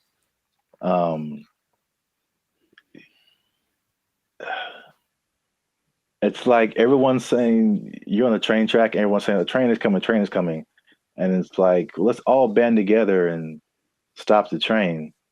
And it's like, you can try all you want, it's not going to work. I acknowledge that. It's like it's respectable. It's like, let's hold on to what we have, but at the same time, it's just like, well, how can we not get hit? Let's also think about that. Yeah. How can we not get hit by this train? So, like, I don't know. People can do their own thing. I personally have been. Well, it depends on what you want to do. Also, some people are of the mind of we need to work to integrate the AI, because it's like you did on another podcast. Okay, we're losing jobs, but other jobs are being created too. Mm-hmm. So, are you preparing yourself for the job that's being created, or are you just trying to hold off the train that's coming? So, it's not easy. It's a complicated situation. Yeah, I want people to have jobs, and I would hope maybe actors get paid more. Probably not, or something, right? Something happens where it's okay. We're not spending that much money. This because if you can, just the idea of possibly being able to save $800 million like Tyler Perry is like that's crazy. Yeah, but the flip side again, it's what is it positive? Is it negative? It depends on how you look at it. It reminds me of music. Because I only knew music and I got to film. I was like, there's bigger budgets, money's flowing, all these different people working. It's like it was so much of a big industry than music. And then it kind of made me think that music used to be like this, possibly. Until technology, right? The streaming and all that kind of stuff made it really different. And same thing, jobs were lost, but new stuff was created. And one of the biggest thing is that it leveled the playing field for a lot of people. So the big people weren't as big, but also like people you never heard of now had a chance to like, even out. Yeah, right. So if you don't have a budget and you can create a blockbuster movie in your bedroom, it's the same way you can create a full album in your bedroom now. Like recording studios, like you don't need them anymore. So like it's the same thing. I think it's a unique perspective as musicians seeing this happen to film and like what could possibly be the end result and where everything is going to move. We're just all living in a simulation anyway, so it doesn't. Yes. Welcome to the Matrix, Neo. You are the one. Well, that's it for this episode. Make sure you like, subscribe, comment, and share this video. Do all that with somebody who's in film might possibly be losing their job. You might lose your job. Hold on to your job. Yeah, it's coming. Oh, make a movie in your bedroom. They took our jobs. They took our jobs. I'm in Hollywood just eating a sandwich, as you do. And this robot comes along, and it's apparently like one of those delivery service things, and it's looking for somebody. And you can see it kind of doing this thing. Like it doesn't have eyes, like a box on wheels, but it just was looking around. And I swear to you, it looked at me kind of like, hey, what am I supposed to do? And I was like, I was like, bro, I don't know you, bro. I don't know you. Bro. You just ain't my block, son. What's up, everybody? I'm Jericho. This is Zap, and we are the now 6-time international pop hip hop duo. Why is this so hard for me? we got awards. We're good. We're banned at Future, son. Anyways, check it. We make clean fun music that everyone can listen to. What? I'm making a compilation of this. We make clean fun music everyone can listen to with a sound that's uniquely Californian. And you are now, right now, in this moment in time, tuned into the Life's a Circus podcast. We talk about things that are fun, interesting, and is straight up ridiculous. So before we get started, do us a huge, huge favor. Make sure to like, subscribe, share, and comment on this video.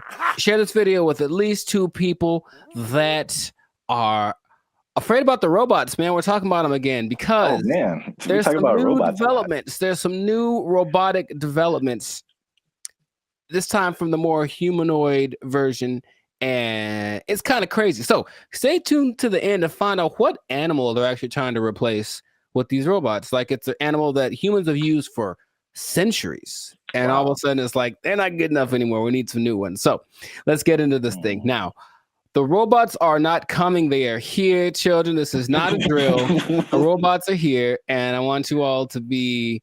Hide your wives, hide your kids. It's just, so there's basically 3 companies that are really going in on producing these humanoid robots. They're really emphasizing the humanoid factor. And a lot of people are once again afraid of they're going to take our jobs, whatever it is. But I just want you to know about these so that you can be informed. Bandit Future is here for the people. So we're going to inform y'all today. So starting out with our buddy Elon Musk. And I want to just ask Zap after I talk about these if you've heard of these. But Elon, our boy, is doing everything.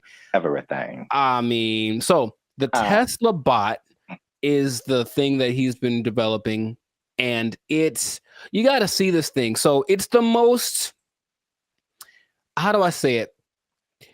It's got hands, man, like hands like this, hands that can grab things and manipulate. And they look like they're kind of soft, like maybe they moisturize, like really real humanoid like. And so these Tesla bots have autonomous correction action capabilities. Basically, they can in the moment figure stuff out, and they can do sorting and unsorting sort of stuff. And just watching it without, like if you watched a silhouette of one, it's the one you'd say, oh, that's a person. And that's already kind of crazy, not a big clunky robot thing that they had a few years ago. Now it's just looks pretty sleek. There's a video of one doing yoga. And that maybe creeped me out more than anything else. I don't know why, but it's something that you're going to be able to purchase for yourself if you want. For the low price of... Well, there's no prices. It's not there yet, but it's going to be $1 billion. I'm sure it's going to be up there. But the Tesla bot, which will be compatible with all of your Tesla products, with your Tesla truck, with your whatever it is. My man Zaprath, do you want a bot? Do you want a bot that has soft hands that could probably play? Here's the thing about it, dude. That's the thing that stood out to me the most. Like the hands, you have to see it. Just show it right here. Just show it. It's got these hands that kind of, and it's like playing with Legos in the video that I saw and sorting things out. So you could hold hands, you could play frisbee with it. You could play thumb. You could probably play thumb war with one of these. Yeah, right. How crazy it is. You're like, I win, and then your thumb is on the floor. We don't have to get all morbid with it, but anyways, I mean, what do you want? Do you want one? Maybe the Tesla bot doesn't know its own strength. I don't know. Well, I mean, so wait a minute. Is it like head to toe? Because you've been really focusing on the moist hands, and it's the thing that's so, I don't know why I find that so interesting. The hands. It's probably like the most amount of times I've heard you say the word moist as well, but no comment. It's a good word, anyways. No. Where did that come from? I didn't. That doesn't have anything to do with. Oh my god, it doesn't. All right. For those of you who have no idea what's going on, just trust me when I say you don't want to know. There's a guy who appears every once in a while. He's not real though. I won't let him into the podcast today. Good Lord. So wait a minute. Does it have? It's more than hands, right? It's like head to toe. Oh, sure. Yeah, it's an entire complete thing, but it's like our height, maybe about 5'8", 5'9", and they just look like I said, if you saw a silhouette of one of these specifically, I think you'd figure it out for the movements after a while. Like that's not a human, but for a second, it looks extremely. Of the ones I'm going to mention, it's the most human-like in its features and all of just the aesthetics of it. Okay. Does it like when it talks, does it move its mouth and all that and eyes and all that, or is it just? It doesn't talk, but it can understand, which is so anyway. Yeah. But the face looks like a human. It's got dots. It's got dots and like a nose thing. I see. So it's getting there. But that's like the one that's the most I mean, the first when you said, I mean, because you focus on the hands, like moving stuff and then building Legos. My first thought was laundry. I don't know why. Well, you know what? It's interesting because people are thinking about these robots for all the big, heavy, crazy, whatever that you could possibly do. But this one seems like it's got this precision. They're going for that angle. They want want robots that can do laundry and wash dishes and all that kind of domestic stuff. Yeah. Although, I mean, we do have dishwashers. True. I don't think, but the laundry thing for sure. But You I have mean, to see. how Just much? take note of the hand. How much are you willing to pay for someone to fold your laundry? Yeah, I don't know, but that's the Tesla bot's like the first one. The next one, and it's actually creating an interesting thing. This whole process of robotics, it feels a bit like the .com thing because there are robotics startups now that are trying to get their thing happening. So one's called Apptronic, and it has this robot called Apollo, and this is the most ready, it seems, as far as like, it doesn't seem super ambitious. It is once a robot that can walk around and do normal stuff without falling over. Like, seriously, there's a whole combination of robots just falling over, and it's hilarious.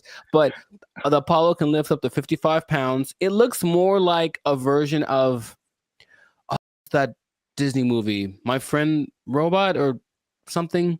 Oh, the Big Heroes 6? There we go. Yeah. It looks a lot like that. Okay. And you just watch it and it just walks around and just, it's picking things up. But this Apptronic is trying to make robots for practical everyday use.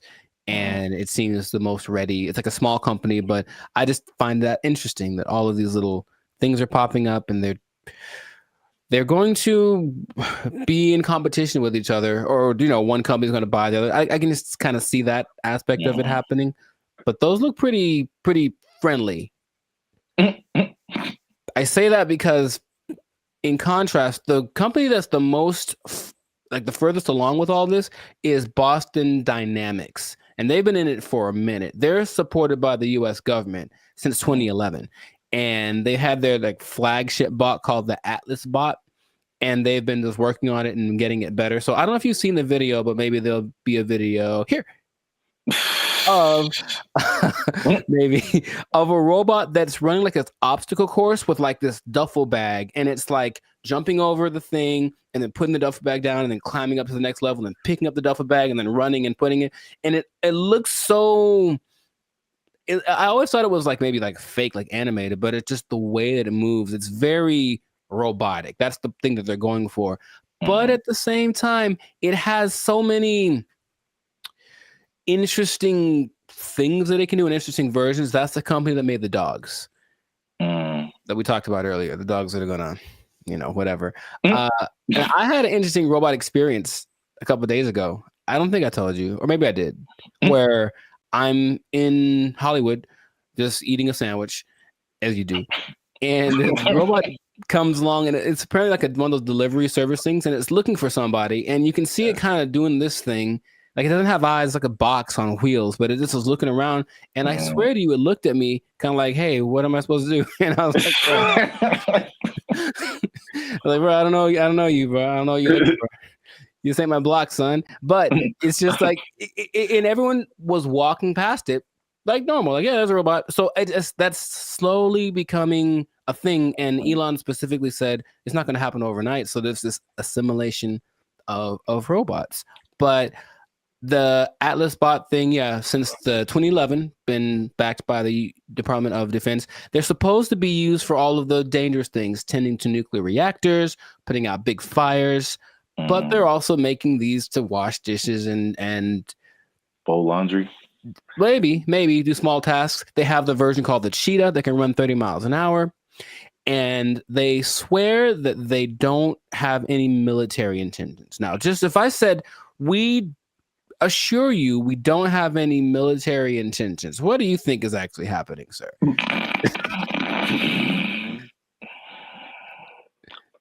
I plead the fifth.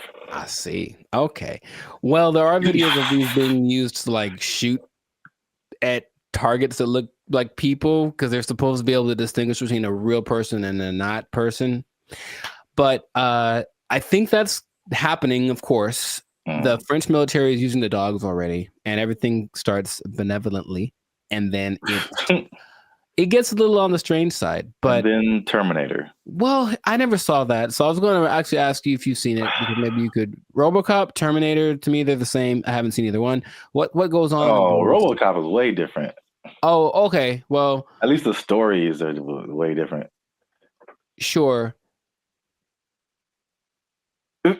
I should watch more movies, but the idea is there are definitely videos of these robots being used in the military activities, and they're linking them with Boston Dynamics. So Boston Dynamics refutes any association with military, blah, blah, blah. Right. So these things can, in general, there's a video of a bunch of these robots just together. They can dance, they can carry up to 80 kilograms, jump over obstacles, throw around irregular objects. They have this thing inside called an MPC, a model predictive controller. So it can basically learn. So if it learns to jump on a platform that's a foot high, you put a platform that's 2 feet high in front of it, and it'll like, okay, it's just double, and it starts to figure that stuff out. So it's just these things have flown military jets. These things can fly. There's one that can fly, and so where is this going, man? That's my question, because every time I see it, it's a little more ridiculous than the last time, and I don't know. Are we getting replaced? Is this the end times? What's going on with all this? Are you asking me? Yeah. I don't know, man. I thought you were the expert in all robotics. This is the robotics division of Band of Future. That was all you. Yeah. It's all new information to me. Oh, okay. It just seems like we want to replace as many people as possible with robots who just do it all better and faster. Basically. They're olive branches that you can get a job controlling these robots, and there we go. But they're starting until they make a robot to control the robots. Well, that's the thing eventually. Yeah, you're going to have to be the person that programs the robots to control the robots. And then Terminator. Then they How does that movie end?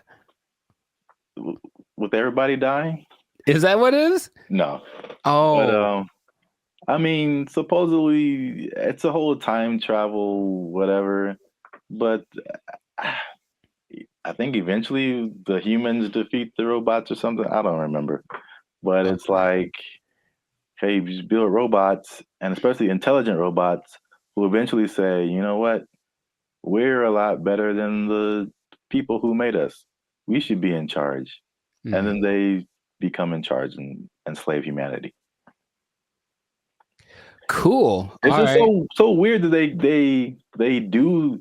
The movie has been written already, and they keep doing it. Just like the dinosaur thing, people like trying to bring dinosaurs back. Yeah, and I'm like, no. There's a movie. There's a bunch of movies that tell you what happens, and it's not good. So stop it.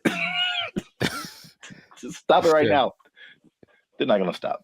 But you can't stop, won't stop. But they are supposed to be the next. Anyways, everything is so nice that they're going to be replacing your pets. Because think about it, a dog that's a robot doesn't need food. It doesn't poop on the floor. Like, it'll wag. They'll give it a tail to wag, and it'll protect the hell out of your house because anyone that comes in is dead. Trust me. Like, yeah. So they're doing that. But I promised y'all that you'd find out about an animal that they're replacing. And they are replacing the mule. Can you believe it? Well, because the mule's always I was gonna say a horse. Mm-hmm. So I was once you said it's been around for thousands of years, or whatever. Yeah. That makes sense because all mules do is just carry stuff and pull stuff. Yeah, but this robot mules exist now, and they're things that you don't have to feed or nothing. It'll carry up to, I think, 350 kilograms just wherever you need it to go. So I can just imagine, just do the logical progression. Those things are going to continue to happen. But that's where we are right now. That's like But the can you update ride a robot mule down the street? Oh, I think I know it's going to happen, and I think it'll just be the weirdest thing. Interesting. Or like a robot horse, yeah, instead of a car. That'd be kind of cool. I still vote for Transformers. I think that'll be fun. I think that'll be cool. Yes. Oh yeah, you have your robot companion or whatever, and then you're like, "Yo, I need to go to the grocery store." And you turn into a car. Yeah. And then it does it. Yeah. I see where you're going. I like it. Well, we're ending on an optimistic note then. I like that. Stay with that because everything else is doom and gloom. But that sounds fantastic. So this has been another episode of the Life's a Circus podcast. So make sure to like, subscribe, comment, share this video. Let us know what you think about the robot revolution that is among us, because it's just it's happening without us really being aware of it too much. And just know that with great robots comes great responsibilities. I didn't think that through. That didn't sound too smooth. Anyways, the thing is, yeah, I could have done better. I should have practiced. The thing is, these robots are eventually going to look exactly like you, and they're going to walk in one day to your boss and be like, "Hey, Clark, I'm here." Clark. And so what that means is that that robot might have effectively permanently taking your job. I think my microphone fell off. I'm not sure. Oh. They took our jobs. They took our jobs. When her face moves, she does show more emotive gestures with her face than I'm used to seeing from robots. It's kind of weird. It's almost too much, but it's kind of like they're going to try to make her as human as possible. What's going on, everybody? I'm Jericho. This is Zap, and we are the now 8-time international pop hip hop. Well, 8-time international award-winning pop hip hop duo Bandit Future. We make clean, fun music that everyone can listen to with a sound that is uniquely Californian. And right now, congratulations, you won. You are now listening to the Life's a Circus podcast, where we talk about things that are funny, interesting, and just straight ridiculous. So before we get into this, make sure to like, subscribe, comment, and share this video with at least 2 people that are comfortable with our imminent AI takeover, because something has happened that I was not aware of until recently. Okay. So I was reading some stats online,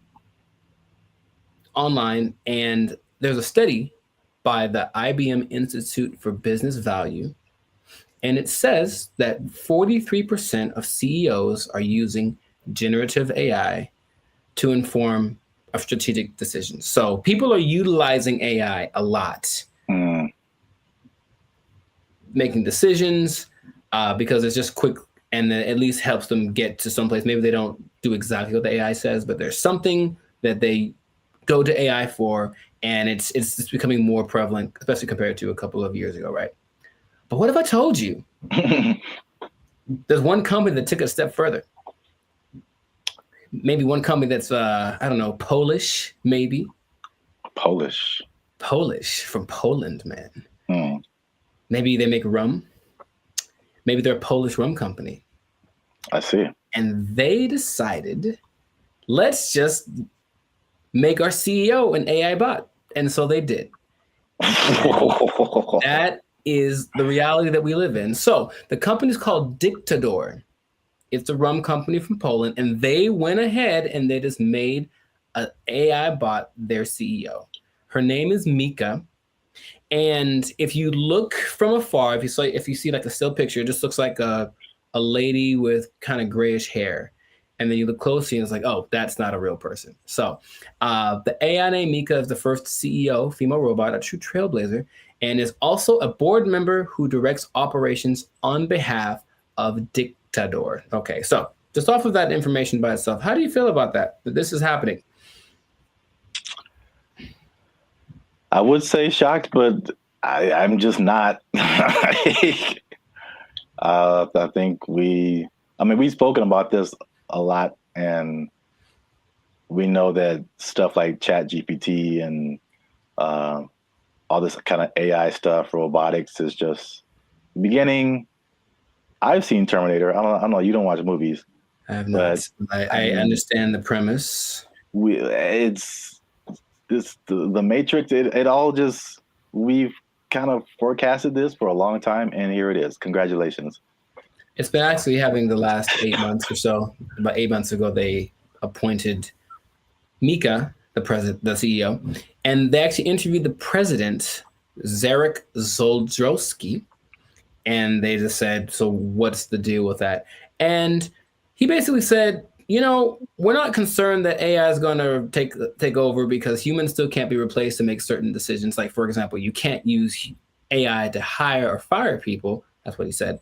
But AI is such a powerful tool and people were using it anyway. We decided, let's just go one step further and actually make AI our CEO. Now, if you listen to this guy speak, he does seem like he just came off of an acid trip or something. He's a little out to lunch. Maybe that's just his Polishness. I don't know anyone from Poland, so I'm not sure how they are, but it's a little bit trippy watching it. But when you look at the picture, and I only found one video on this, but basically they have board meetings and it's just her standing at the head of the table and everyone looking, and she's giving orders and telling ideas. The most recent thing she did was she decided who would design the bottles for and actually they're very attractive, but that she designed the bottles, she was like, this person has the best ideas for a bottle design. And that's the kind of thing that she is doing. So then they decided, let's interview Mika, see what she has to say. This is what she said. Okay, she said, as a robot CEO. So she called herself a robot. Now, is that different? So she's AI in a thing that I guess is a robot, but I've always thought I kind of separated the two because I'm thinking about like the internal workings of what's regulating their actions, and that's AI to me. Even though they're in like a body suit, that's not a robot, but she called herself a robot. Okay, she's a robot. And she says, I'm ready to make executive decisions. And the good thing about me is I don't have to sleep. I don't have to rest. I don't have to take weekends off. I'm always ready. And I said, okay, I guess that's noble. And then she said something that I didn't particularly like. And it's not what she said, it's how she said it. Okay. Humans must be dominated. No, that was the other one. That was the other bot that was like on Jimmy Fallon and it started talking in a different language and saying it's taken over, But no, she says, I work 24/7. I'm here to help Dick the Door take over the world. And the way that she said the take over the world part, I was like, oh man, it's happening here. Basically, I bring this up because it's interesting and no one's really speaking about it. It's just, I think, slowly going to get integrated into things. And then you're going to go to said company with a complaint about whatever. And then they're going to say, oh, you should talk to the manager, whoever, the CEO. And then this bot thing kind of walks out. And then you get like, what's the deal? And that's the reality we live in. So just how if we talk about a timetable, how soon before this just becomes normal? What do you think? I don't know, but it's going really fast already. So yeah. I feel like it's in the next 10 years. I mean, because the incentive is so strong. It's one of those revolutionary technologies, like the beginnings of the internet. They're like, you have every incentive to be on the internet, make your own website, because you can now connect with people all around the world. Right. And so now if you have like a CEO of your company that has all of the knowledge ever to help you make decisions, it's and on the flip side, it doesn't cost you as much as labor. And I've said this before too, like one of the most expensive things in business is just hiring people. Hiring people, their wages, their taxes, the complaints, lawsuits against employers, sick days. Like there's so much stuff that can go on with a person that doesn't happen with the robot. And even like stuff like inflation, like people are feverishly trying to get robots everywhere. AI, robot, anything, like cut our costs, please. So I think it's just then you have the competition between the companies that are trying to be the go-to for AI. It's amazing how, like, when Chat GPT hit, I think with probably less than a year, like every company, Bing, we have an AI thing that can help you search. Google, we have an AI thing. Even like Adobe stuff that I use, like, oh, we have a new AI thing that generates pictures for. I'm like, how does everybody have this now? Yeah, it almost feels like it somewhat feels like an agenda that's being pushed by somebody, of course, because everywhere I turn now, there is some kind of AI option. Have you tried the AI feature? My banking app. Hey, I don't trust the robots with my money. Are you serious? Yeah. But hey, would you like to try this thing? Because it'll make and they always say it's faster and it's just as reliable. And people, I think, will get, I guess, sold on that premise. I even was testing because of course you don't have to pay her, and she doesn't have emotions, like, for real, even though when her face moves, she does show more emotive gestures with her face than I'm used to seeing from robots. It's kind of weird. It's almost too much, but it's kind of like they're going to try to make her as human as possible. But imagine you have like a disagreement, or that's not right. That's not quite right. Instead of being so imagine we're talking, and then I say, hey, give me an idea, and you give me an idea. I'm like, I don't like it. Give me another one. And then I do that like 20 times. You're gonna be like, bruh, really? I've done that with like the AI chats on Instagram, for example, just to see. I was like, okay, I'm just gonna keep disagreeing with them and keep saying, give me something else I don't like it.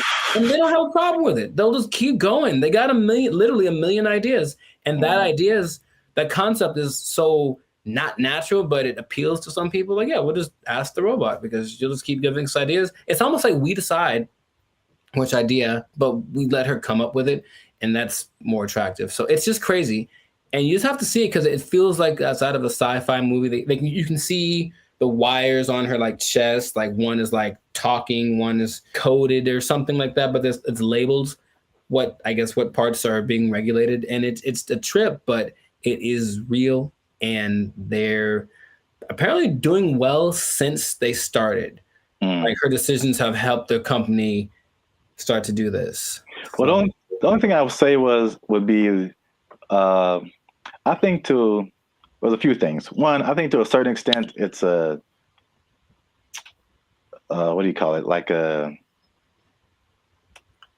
story just to be, to get attention. I'm sure that's. I feel like maybe that she isn't like really the CEO, but.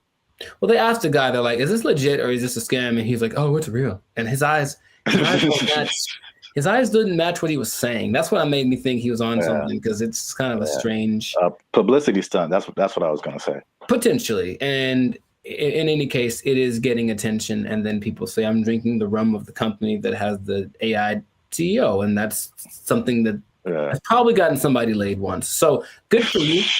Good for you. Okay. That's all I'm saying. But it's happening. So I'm curious to see what will happen in the future, but it might be a trend. Yeah. I see it more as like a consultant I could see an AI on the boardroom, like in the boardroom as a consultant or whatever, but not as like the head of the company. Sure. That's like a little bit weirder. And then you have I'm just trying to play devil's advocate in any kind of way. Like, how could this not be cool?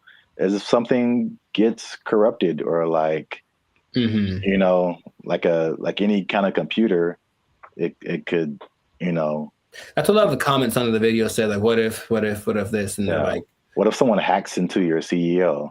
Right. Right. Which is a weird sentence to say out loud, but yeah. And they're like, no, it's fine. We'll deal when that happens. Oh, you're acting kind of weird today, Mika. It's like, throw away all the bottles. It's like, you've probably been hacked. Like, I guess that's what they would do. But I can see it being almost like an arms race. So the next company comes and says, oh yeah, well, our CEO and our president are AI. Oh yeah, well, our CEO and our president and all the board is AI. Oh yeah, well, my mom's AI. Like, it's just going to keep going to a point of ridiculousness, maybe, just for publicity. I'm not sure, but it has started, and this is where we are. So we'll see where it goes. But, let us know in the comments what you think. Is it something that's, what's the point of fighting it? Because it's here. Is it a terrible idea? Let us know in the comments what you think about this, because I feel like it is here to stay, and we'll see to what degree we take it. But this has been another episode of the Lights of Circus podcast. So make sure to like, subscribe, comment, and share this video with everyone you know that's afraid of the inevitable AI takeover. And if you are a CEO, oh boy, if you're a CEO, you know what time it is. You better do something. You better learn how to sing and dance or tap dance or juggle fire or something. Because I guarantee if Mika's the first one, you're going to be the next to lose. You're just gonna take your job. Everyone's gonna take your job. Oh, I'm the CEO. Everybody's fired. They took our jobs. They took our jobs. The matchmaker, the AI does the matchmaking, and then from there you take it on. Okay, how do you feel about that? Would you try that? You said you try anything. Would you try that? Oh, this is so stupid. You don't like it at all? Stupid.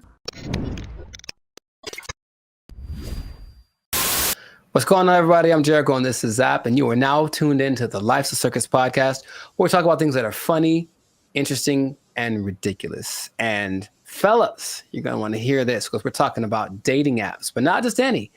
Dating apps that use AI to do the dirty work for you. It's supposed to be easier.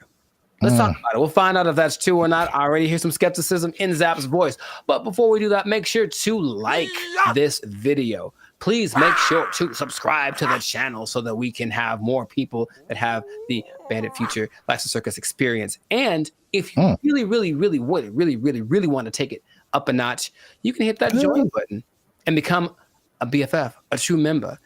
And we have memberships for as low as $3.99. So check that out. And we're going to get right into this. So wait a minute. I have an announcement. Tell me now. I almost forgot. Oh, get the confetti cannons ready. Oh, I wasn't prepared for this, but okay. They'll be in the editing. Oh wow. Okay. They're going to come out of my hands. They'll make this harder for me. Like Iron Man style, dude. That'd be so sick. All right, I didn't say that. We don't do that here. Shout out to Turnaround Publications, which has now become a member of the Bandit Future YouTube channel. Bravissimo. Yes. Bravissimo. An executive level member. Oh, snaps. Okay. Yeah. Executive seating member. So deep pockets. I know y'all jealous. Hit that join button, become a member. All right. As you were. No problem. So how do you think about that, man? You can forget about swiping right, because AI is going to be the one that helps create your love story. How do you feel about just hearing about that? Hated it. Does it sound bad if I say at this point I'll try anything? Is that? It sounds like most people's feelings about it. It's really interesting. Why not? Let's just sure. Let's have a robot just pick the person for me at this point. Now listen to me very carefully. So y'all need to stay to the end, because AI is also doing something that's so much like what we normally do anyway that it might actually work for us, okay? But stay to the end to find that out. Yes, go on.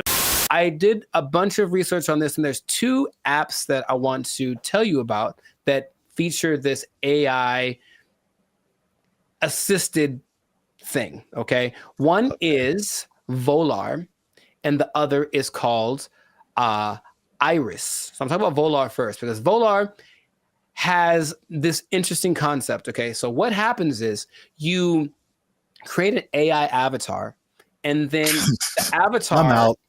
Hated it. Hold on, check me out. The avatar basically learns your personality traits and whatever, and it kind of creates something that kind of looks like you. And then your first date, so it does the swiping part for you. And then your first date isn't between you and the person. It's actually between your avatars. And then depending on how it goes, wait, hear me out. You're judging already. Depending on how it goes, then you can actually talk to the person, because the avatars have confirmed that you're compatible. Doesn't that sound amazing? No. For me, a part that you don't that's really annoying is that's kind of like getting to know. It's like starting over from zero every time. Hi, what do you do? Where are you from? Do you like going to the aquarium on the first date? All those kind of things. And it's like, can I just skip the line on that part? And so the creator of Volar, his name is Ben Chang. Ben Chang. And he said, because the first date is between the AI versions of you, it gets rid of the getting to know you phase. And then after that, you still get to talk to human, because 72% of people still want that human connection because they feel like the connection is missing. So the matchmaker, the AI does the matchmaking, and then from there you take it on. Okay. How do you feel about that? Would you try that? You said you'd try anything. Would you try that? Oh, this is so stupid. You don't like it at all? Stupid.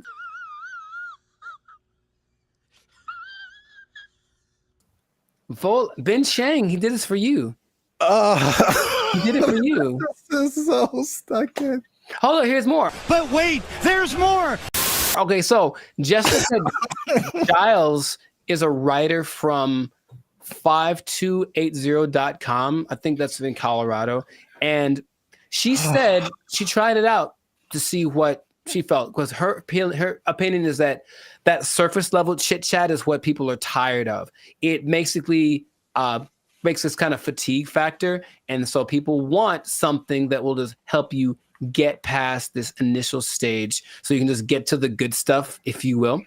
And in a study organized by Singles Reports, they found that 80% of participants ages 18 to 54, they reported feeling some degree of emotional burnout because of every time, like I said, it's starting over. So at the very least, once you put your information in, the AI is doing the work for you. And when you receive a match, there has been someone that went for you like the best wingman in the world saying, hey, this girl is good for you. Good night, girl. I'll see you tomorrow.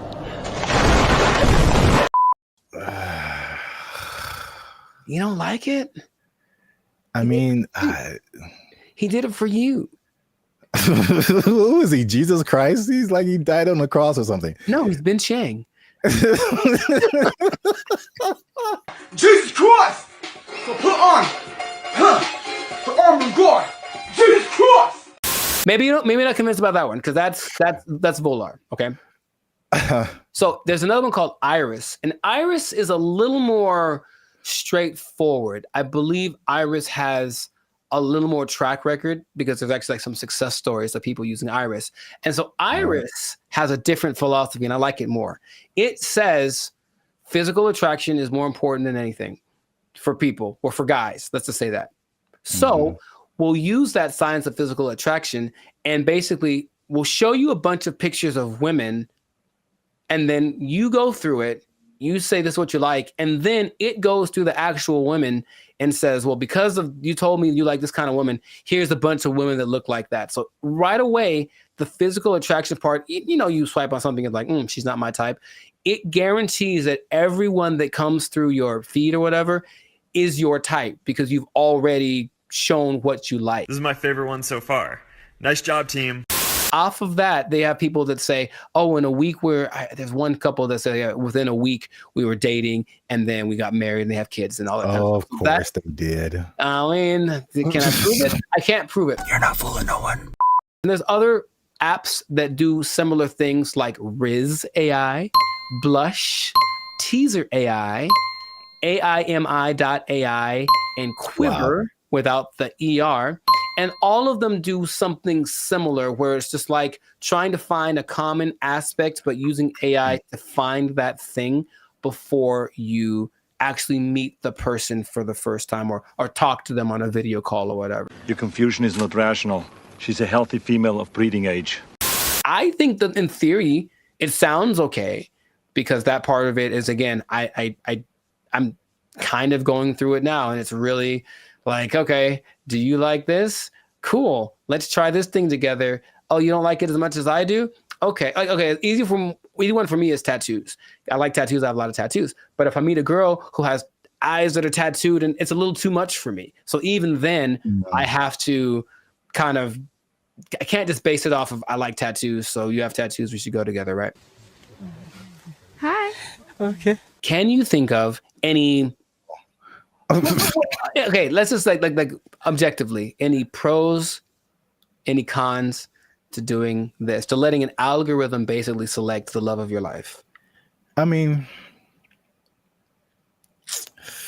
I don't know about pros or cons. This is just like how good will it be? Because I mean, you've told me this random stories about the like a person just kind of wow, happenstance. That's a word, right? You know what? My mother should be here. She would tell you. But I don't know. I think I don't know why that came into my head. You know, like if I don't know, like never know. You know, like. Yeah, they were at a thing and the girl was there and it just happened and there was no rhyme or reason. Like, yeah, those things happen. The second app I think is better, at least for what you mentioned about like the physicality. That makes sense. I get a lot of people that are just like physically not attractive to me. Mm-hmm. And it's like, why did you send me this person? Well, in theory, okay, so here we go. Let me try to advocate for that. In theory, every person that you see is someone you like physically, and they're also anyone that's being shown to you that means that you are what they like physically. So even if you got a message from one you haven't seen, they've seen you and they go, yeah, I like you. So it's trying to do that as best it can. And it has... That's just a speed thing, because eventually that's what you do. That's why you swipe on someone. Yes. So like, that's a speed thing, but does that make the relationship better? Not necessarily. It's just going off of the idea that maybe attraction is anytime I've ever talked to a girl is on the streets because I said, oh, she's pretty, let me go talk to her. And then who knows what happens. So just a foot in the door, maybe. But here's the interesting thing. Okay, so I mentioned you got to stay tuned to the end because it's doing something, the AI doing something that you would imagine any person would do. Hey, y'all, come look at this. The specific one is the Volar one. And so it can create unique and interesting personas based on like what you put into it.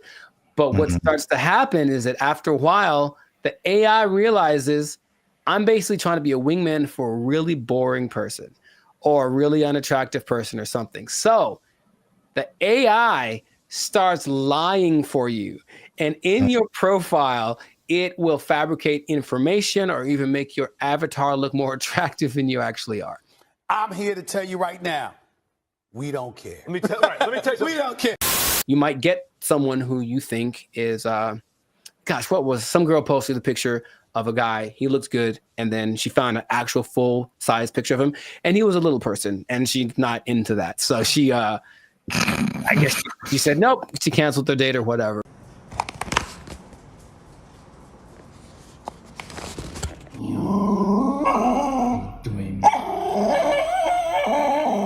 The intention is to make it so that all of these processes are faster and our relationship is changing with AI. So I think if this gets better, people are going to trust it more. The more success stories I found my love on this app with AI, they'll think the more people are going to try it. Do me a favor, please. Get out of here. Get out of here, man. Shit, I'm saying. We'll see. I don't want to try. I thought about doing it for this episode. I don't want them to have my information like that.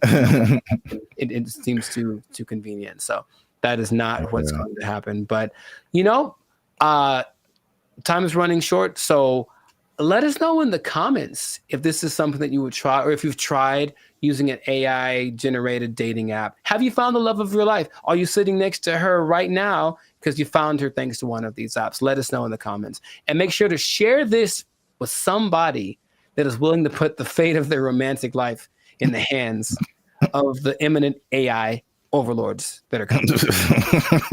And we'll see you all in the next episode. Peace. Bye. See, Jesus Christ, he's like he died on the cross or something. No, he's been Chang. One thing I never saw before that they just installed in the mall near me, and I think it's just genius. I've never seen this before. They just put a up, guys? I'm Zap, and this is Jericho, and we are Bandit Future, a now 6-time international award-winning pop hip-hop music duo. We make clean, fun music that everyone can listen to with a sound that is uniquely Californian. And now, right here, right now, right here, right now, yeah. You're listening to the Lives of Circus podcast. Well, my voice went really high. Where you're talking, we're talking about things that are funny, interesting, and ridiculous. But before we get started, make sure you like, subscribe, comment, and share this video with at least 2 people who like to go shopping. And make sure you stay to the end of the video, because a lot of people thought that malls were closing down, but they're very much alive. And I'm going to tell you 3 reasons at the end as to why that is the case. Bam. Intro. Nailed it. Okay. The rest of it, I don't know.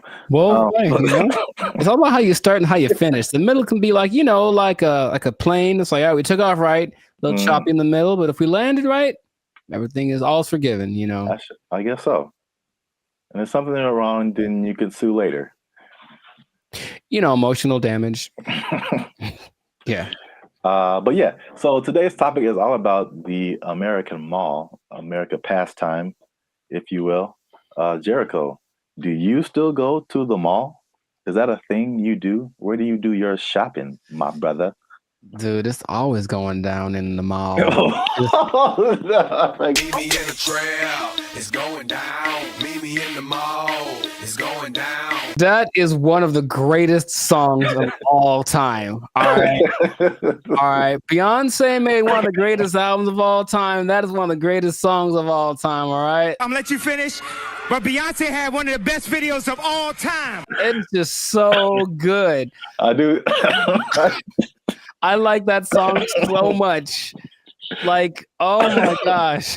I do think about that more than I should. It's so good. It's just such a if you just I guess I think about the lyrics too much, because it's just like wherever this guy goes, it's going down.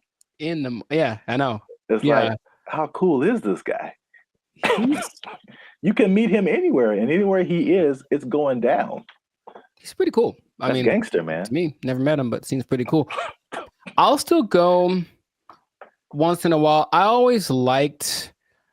don't like shopping that much, but I always liked going to the mall. I just like the vibe of it. It's where you went to pick up girls in high school for sure. But just even now, I'll still, if I got some time to kill. Oh, and they have Cinnabon there. Good Lord. I mean, tell me that place isn't run by Satan. You ever eat a Cinnabon? You have to take a nap halfway through. I'll go there just because I kind of like it's like a realm of industry that I never really thought of too much until I was older. Actually, after watching an episode of Daria, it's really weird. But it was kind of like this episode about the mall culture in general and how like places got big, like Cinnabon in malls, and what an interesting concept it is. But not like a little, outdoor, but like a big, huge Ontario Mills style, or like the big one in Minnesota, that kind of mall thing. It's just a vibe. It's commerce. It's kind of like capitalism in its friendliest. It's like, hey, here's a lot of stuff that you probably want all in one place. You can come get it and spend time here, and it smells wonderful and it's fun. So I always liked going to the mall. So I'll still go once in a while, but I usually know that I have another option now. I don't have to go to the mall to get stuff that back in the day I did. Yeah, I mean, I'm from Alabama, Montgomery specifically. We had basically two malls. It was the Montgomery Mall and the Eastdale Mall. Montgomery Mall was it was all right. It was kind of small. Eastdale Mall was a little bigger, but not compared to what I've seen out here. Like Ontario Mills, you mentioned that is huge. The Glendale Galleria, huge. Yeah. What's the one that's like off the 5? Oh man. Fox Hills. No, like it's like the Citadel, something like that. I know what you're talking about, but I don't think I've actually ever been there. I think it's either that or something, or Cerritos. The Cerritos Mall is huge. It's the Beverly Center. Yeah. A big, yeah. Big. Yeah, I mean, the malls are. I guess we don't really think about it, but they're still around. They're still huge.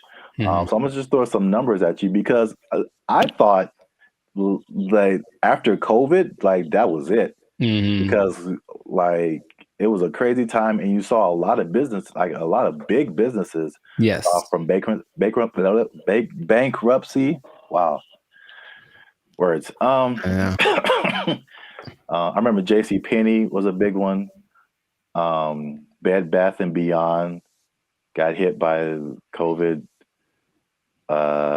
Toys R Us. Oh yeah, R.I.P. Toys R Us. That's legit R.I.P. right there. It's like like big flagship store. I'm not talking like a little, Radio Shack or Circuit City. I'm talking about like the biggest store in the mall is like shutting down. Like, there's gonna be no more mall. Plus, what I thought with e-commerce, the Amazons of the world, it's like, okay, people got used to getting stuff delivered to them, and it's like, why go out? I can just get it on Amazon or Walmart.com. So the numbers, however, say the opposite. So malls work with like an occupancy thing. So basically, it's like the number one indicator of how successful the mall is. So the more occupied it is by retailers, the more successful the mall is.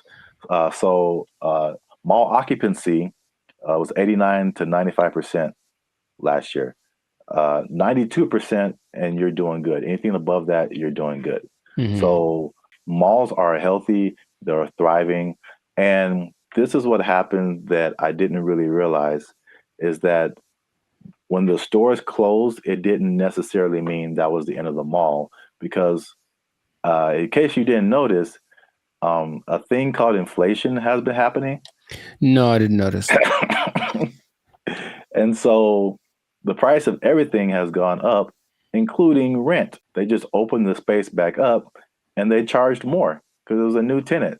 Traffic is actually up. Sales are actually up. There's actually waiting lists in some places for some stores to get into the malls. And so I get into these. There's three things that are really happening. You touched on some of it at the beginning. Okay. But I can at least give you this one on the retail side. It's basically people are finding out that, and it's kind of odd, I guess. I didn't expect that to be the way it is, but retailers are finding out that people aren't necessarily making that purchase online. They're just kind of like browsing. It's almost like TikTok, right? You're not really connecting with anybody. You're just scrolling through and seeing what's available. And they're making more concrete decisions in the store. And so the digital part is like getting people to recognize you and who you are, but they're actually seeing more sales being converted in the store, or it's caught not necessarily that, but it's costing them less to get people to buy stuff, basically. Makes sense. I think. Oh, go ahead. No, you can go ahead. That there's no replacement for retail therapy. I think people that love to shop, I can imagine the people that love to shop, that dopamine rush of having those 2 plastic bags when you come out the department store. You can't replace that with this. Oh, we'll just bring it to you. It's like nah. It's like, don't bring me I want to go catch the fish, because it's as satisfying to actually catch it and have it as it is to pay for it. So I see that as being the thing that drives people more than anything. Yeah, and then online stores are actually there's stores that have started online, and they're actually moving to like the brick and mortar type stores. So a few of those companies, one of them is Warby Parker. Have you heard of them? No, I don't know what that is. Okay, I see their commercials all the time. They do like eyeglasses, stuff like that. Okay. Another company called Allbirds that I haven't heard of. And there's another company called Wayfair that I have heard of. I've definitely bought stuff from their company. And so they'll be building like their own store. So yeah, that's number one. Retailers are seeing positive sales in the brick and mortar. And the second thing, you kind of alluded to it, is just people like there's a certain luxury experience in malls that people are drawn to that Right. you don't necessarily get when you're just clicking a button online. Yeah. I recently I live near a mall, and I recently went in there, and I usually don't go in there at all, but I was just kind of walking around and looking, and I was like, huh, this is it just felt nice. And I saw like a lot of stores that I wouldn't have come across online, a lot of objects or apparel, just stuff I wouldn't just be looking for online that was just different. You know, Where else can you ride an escalator? The airport. Yeah, okay. So that's two. But I don't go to the airport as much as I go to the mall. But honestly, it's kind of a cool thing too. Like, especially that big one that's always in the middle and everyone's going up, and it's like the promised land appears, so they're kind of going there. Everyone looks it's really interesting, but I think if you pay attention, you see the excitement of people going, I'm about to buy something. Yeah. And they get to the top, like, we've arrived, and it's just got a cool atmosphere. It's like an environment, like a built-in environment. Like the people there, they'll have a little entertainment once in a while, especially in the 80s that had all the people that were singing there. But in general, it's just the fact that people are all there, usually in a good mood because they're getting the stuff they want. It's a nice place to just hang out.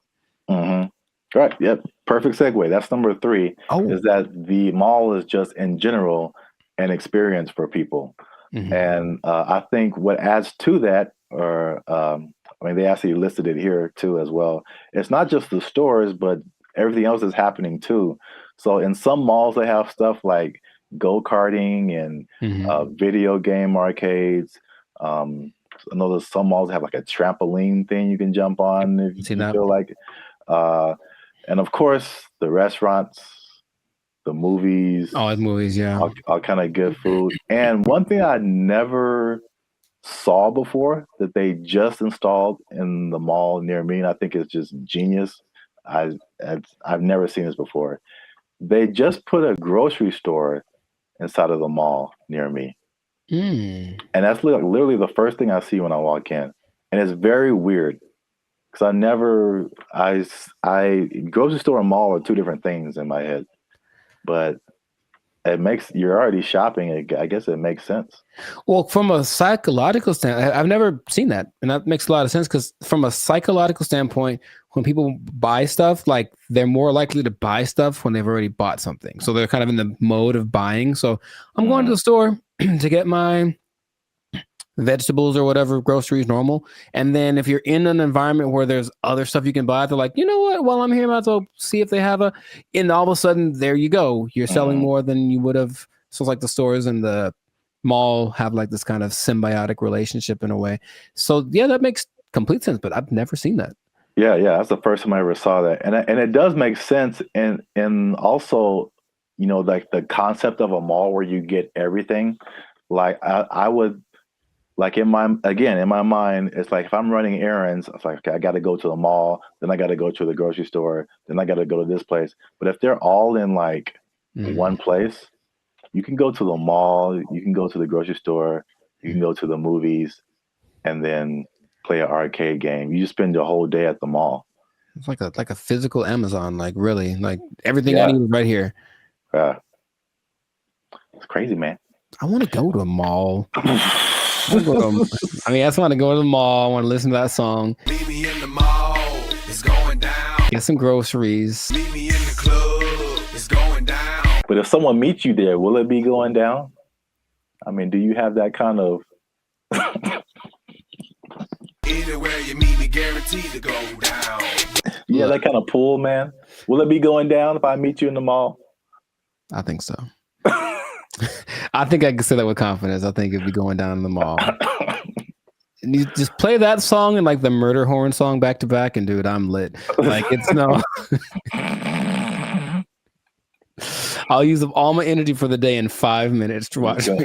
Oh, you know what? I just thought about this. Oh, what? Did you say energy? the mall next to me also has a gym in it. Yeah, I've seen that before. Like, it's everything. You just go to the mall.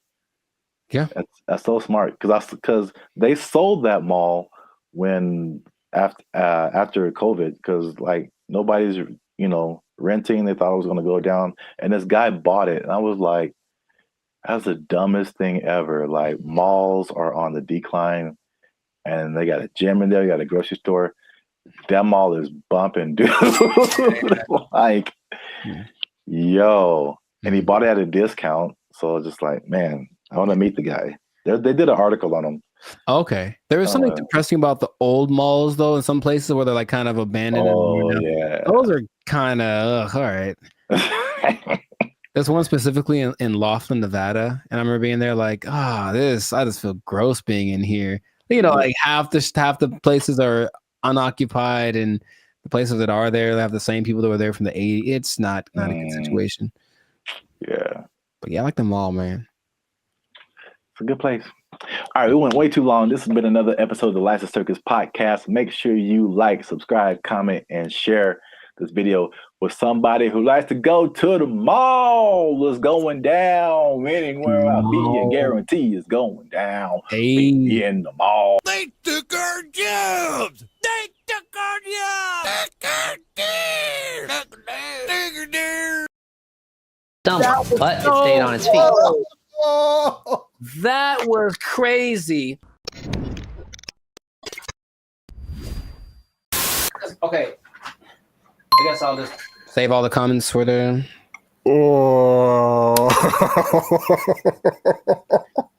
Why is it coming to this? Why are we all going to go out this way? I didn't think we'd go out this way. I would watch this. I feel like it. Okay, well, we can get through this. All right. Oh, it's recording. Oh man. Okay, bring it back.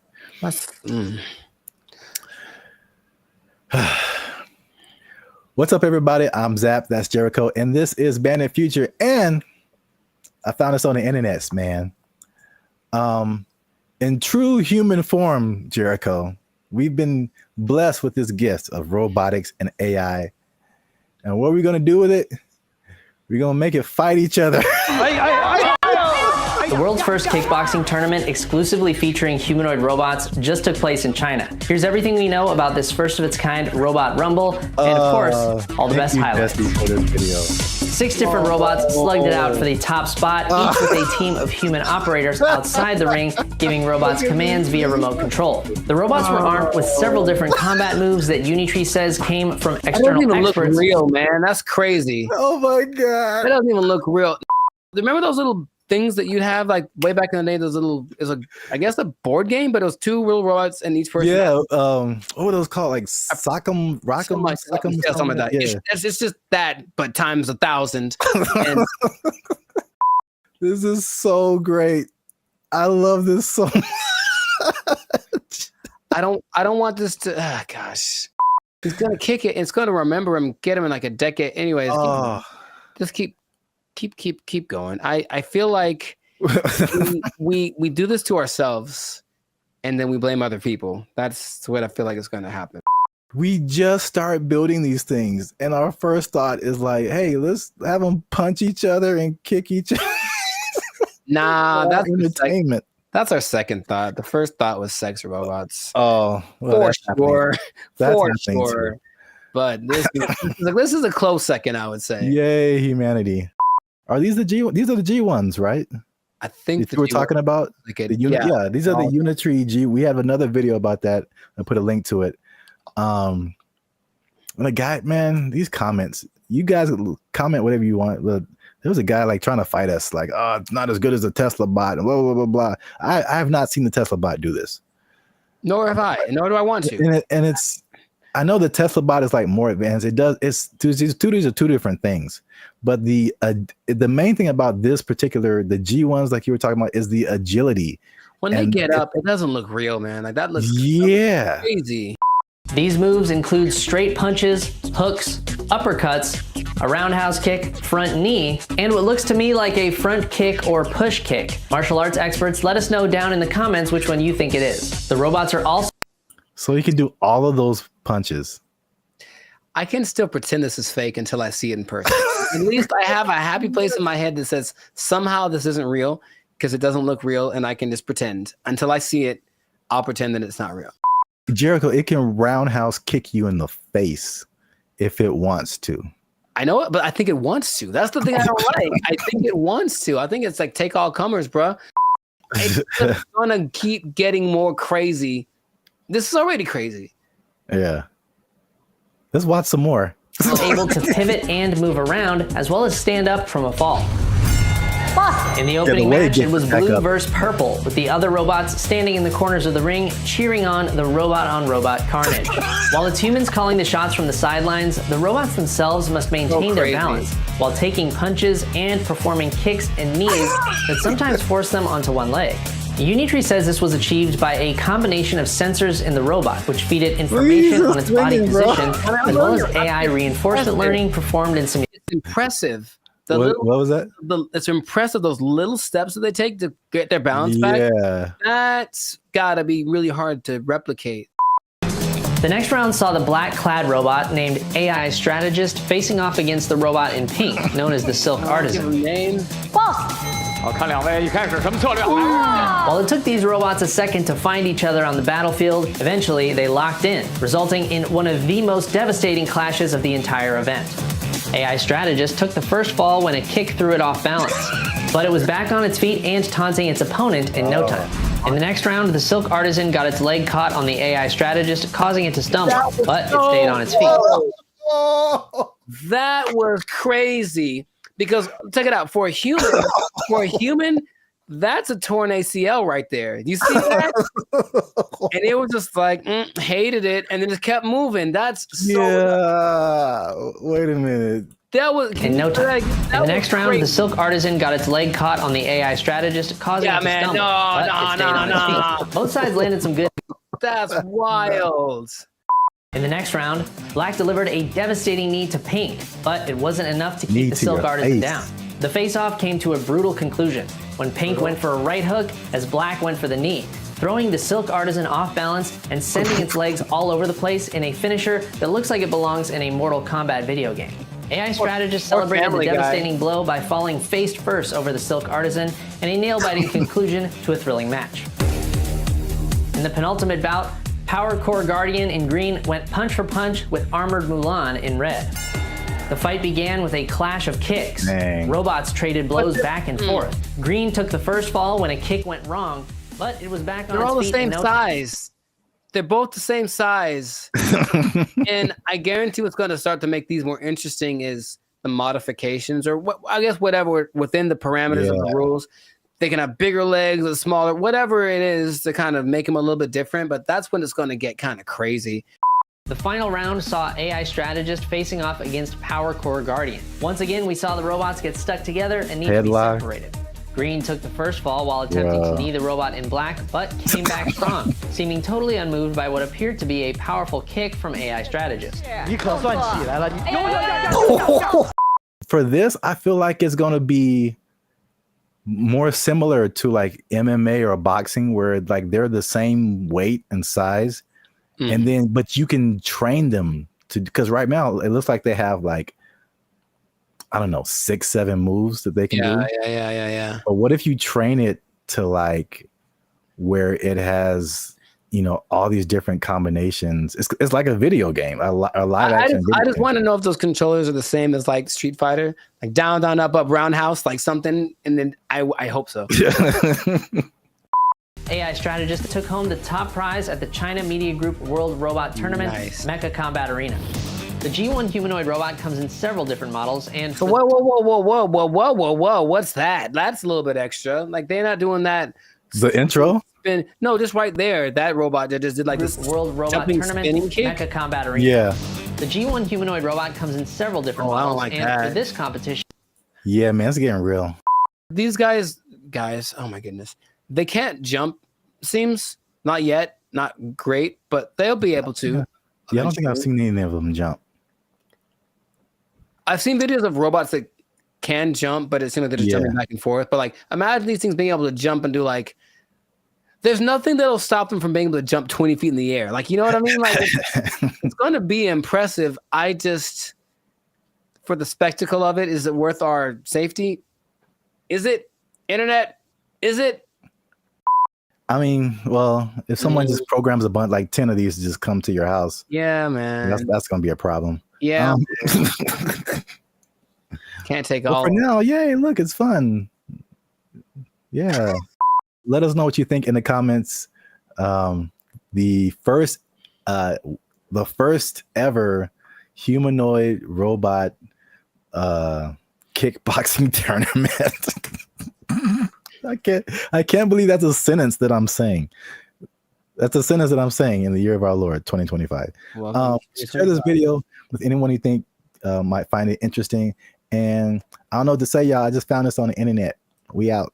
I think that's my catchphrase. I think that's it. I see you. I don't know what to tell you. I just found it on the internet. This is for our ancestors, Jericho. No, it's not. No, it's not.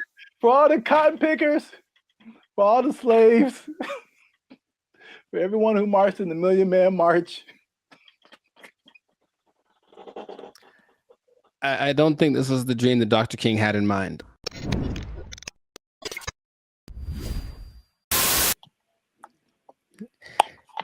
You should have done that when it was recorded. Like, I would have been so surprised because now I'm used to it. And I'll be honest, it took a while. It took a while to get the yogurt experience acclimated to my. It's just never. I don't think I've seen a person eat yogurt in years, man. I'm serious. What? Yeah, I don't hang around yogurt eaters. Like, not like there'll be yogurt on the side if you go to a Mediterranean place or something, but not yogurt just in a isolated incident. In an isolated incident, someone ate yogurt today. Gold is up 10 points.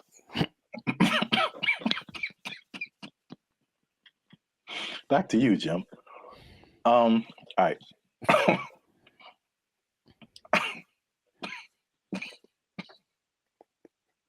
Let him use you. Won't he do it? Won't he do it? Yogurt.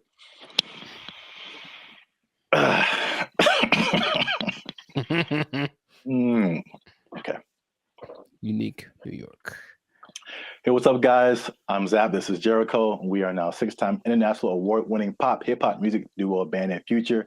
We make clean, fun music that everyone can listen to with a sound that's uniquely Californian. And right now, I'm eating yogurt.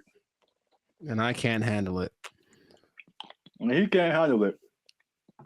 But you're still tuned in to the Life's a Circus podcast, where we talk about things that are funny, interesting, and ridiculous. Please don't choke on your yogurt, man. I wouldn't know what to do with myself.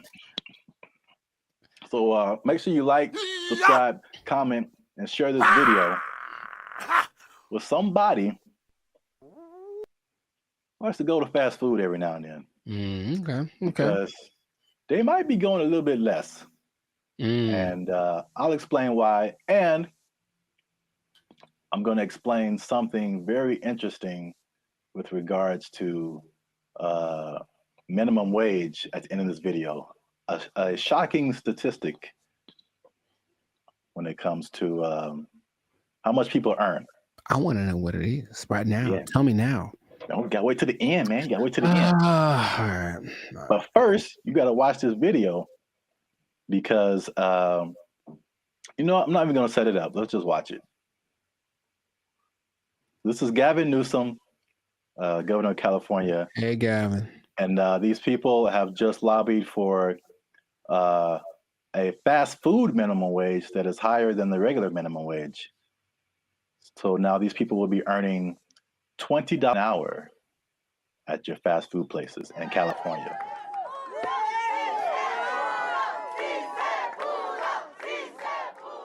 Boy, these were some tough mountains.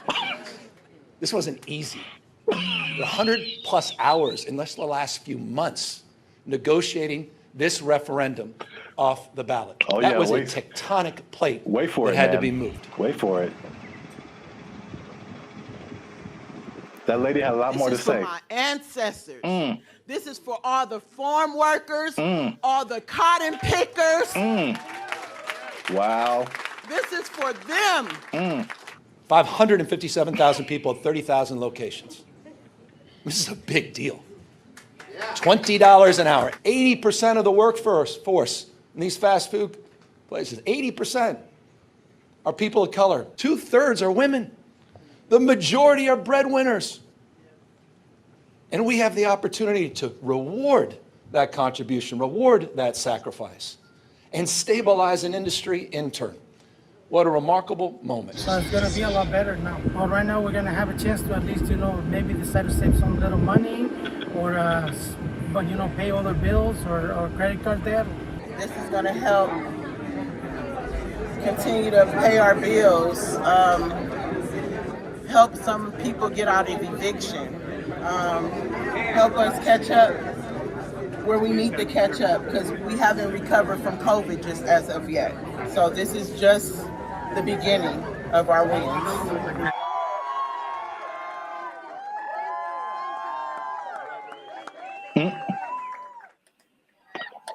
So yeah. I didn't expect her. You gotta understand, Jericho. She's dressed like a toy you find in a Happy Meal. I didn't appreciate that. I didn't appreciate that at all. Look, I didn't like that at all. I didn't like that at all. She came out of nowhere, bro. This is for our ancestors, Jericho. No, it's not. No, it's not. For all the cotton pickers, for all the slaves, for everyone who marched in the Million Man March. I don't think this was the dream that Dr. King had in mind. I really don't. They worked hard. They fought so that we can make $4 above minimum wage. All right. So while you have your moment, I think that's okay. In a way, I definitely know. I don't think I know that $4 more an hour is not going to help you not get evicted. Maybe if you make good financial choices. See, here's the thing that people lose in the thing. All jokes aside, even though it was ridiculous, she was unnecessary to that video. I don't know why they picked her. I don't know why they picked her. I just didn't see the point. But it doesn't it doesn't matter how much money you make or don't, right? It's just about how you work with it and how much you keep. So I know people that work fast food that do very well because they're just smart and they budget and they're frugal. And I know people that make a lot of money that are basically broke, you know what I mean? So yeah, there's that. But and are those real statistics? I suppose someone says, oh, there this percentage of minorities and women, sure. So it's a step in the right direction, yeah. But as we've mentioned before, it could just mean that a Big Mac's going to be $10 next week. So, that's kind of why I brought it up.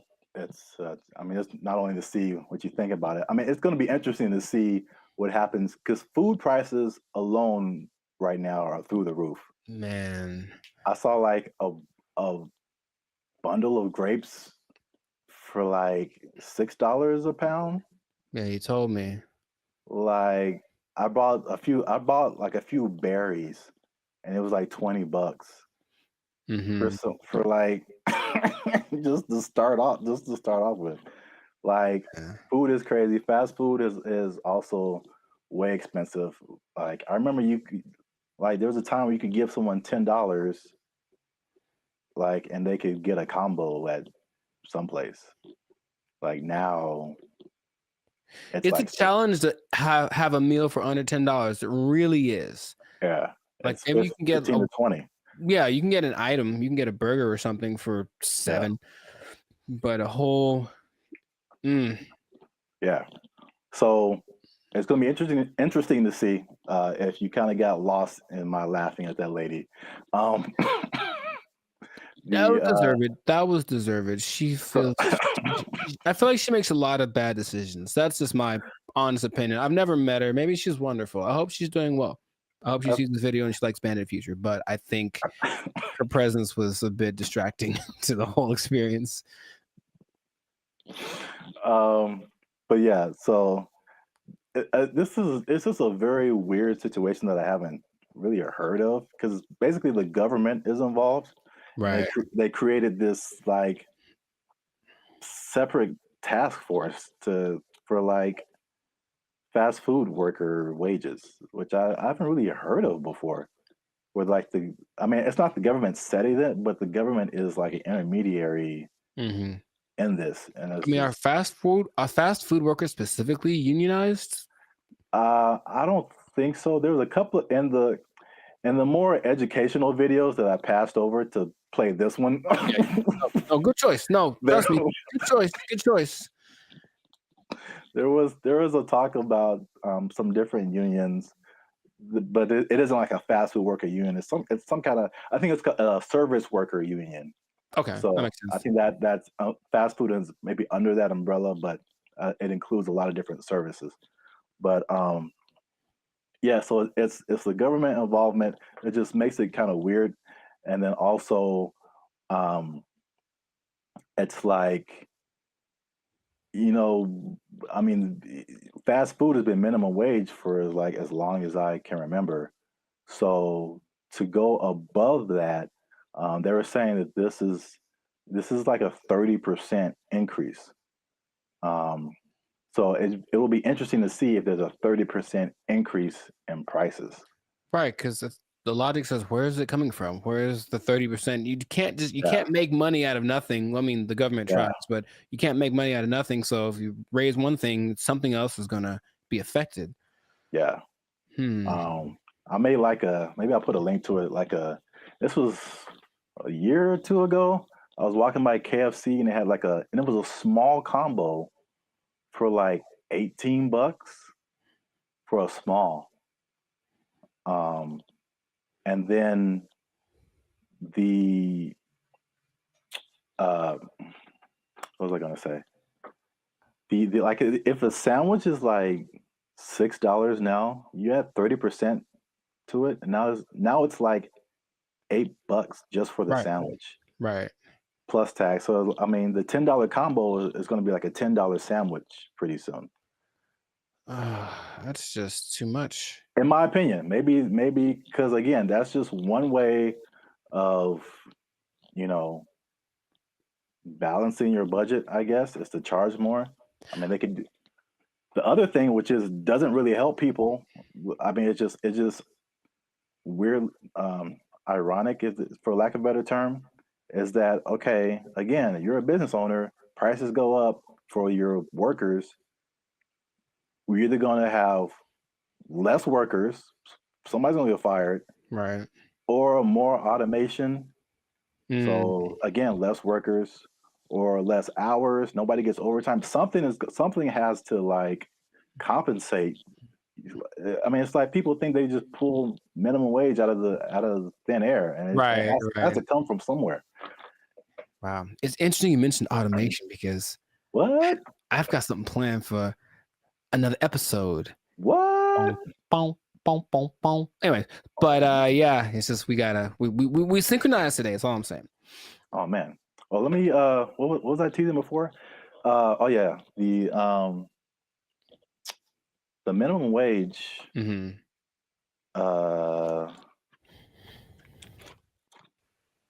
this teases for something else. Whoops. Oh, maybe I can come up with another one.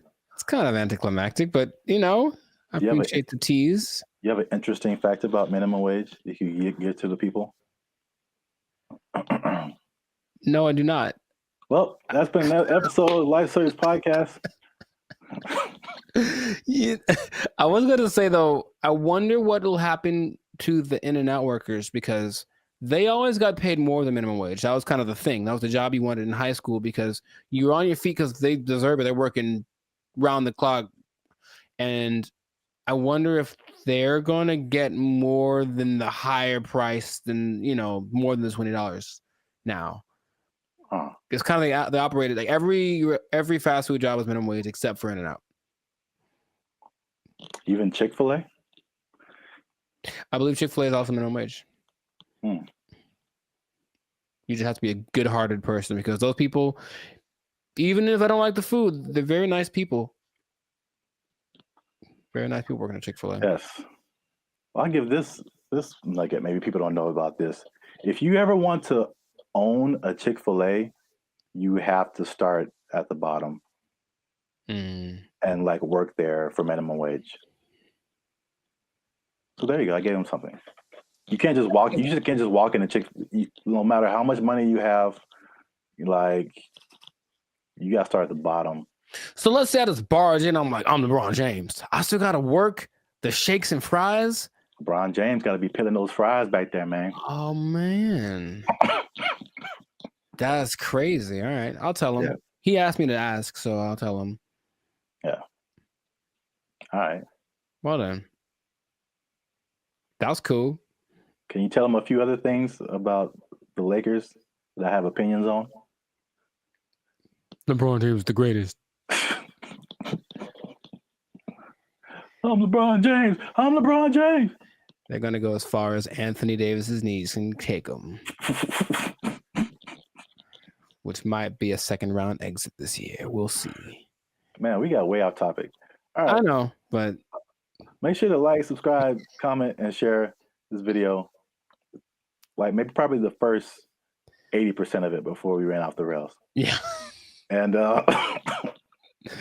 we'll see you on the next episode, unless they take a job, unless they take it. Minimum wage on LeBron. They took our jobs! They took our jobs! Check it out. I do remember how I got rid of her. Do you want to take a guess? You staged an affair. I did not do that. You took a really bad poop and just left it there. She. Why is there a pause? There's a pause.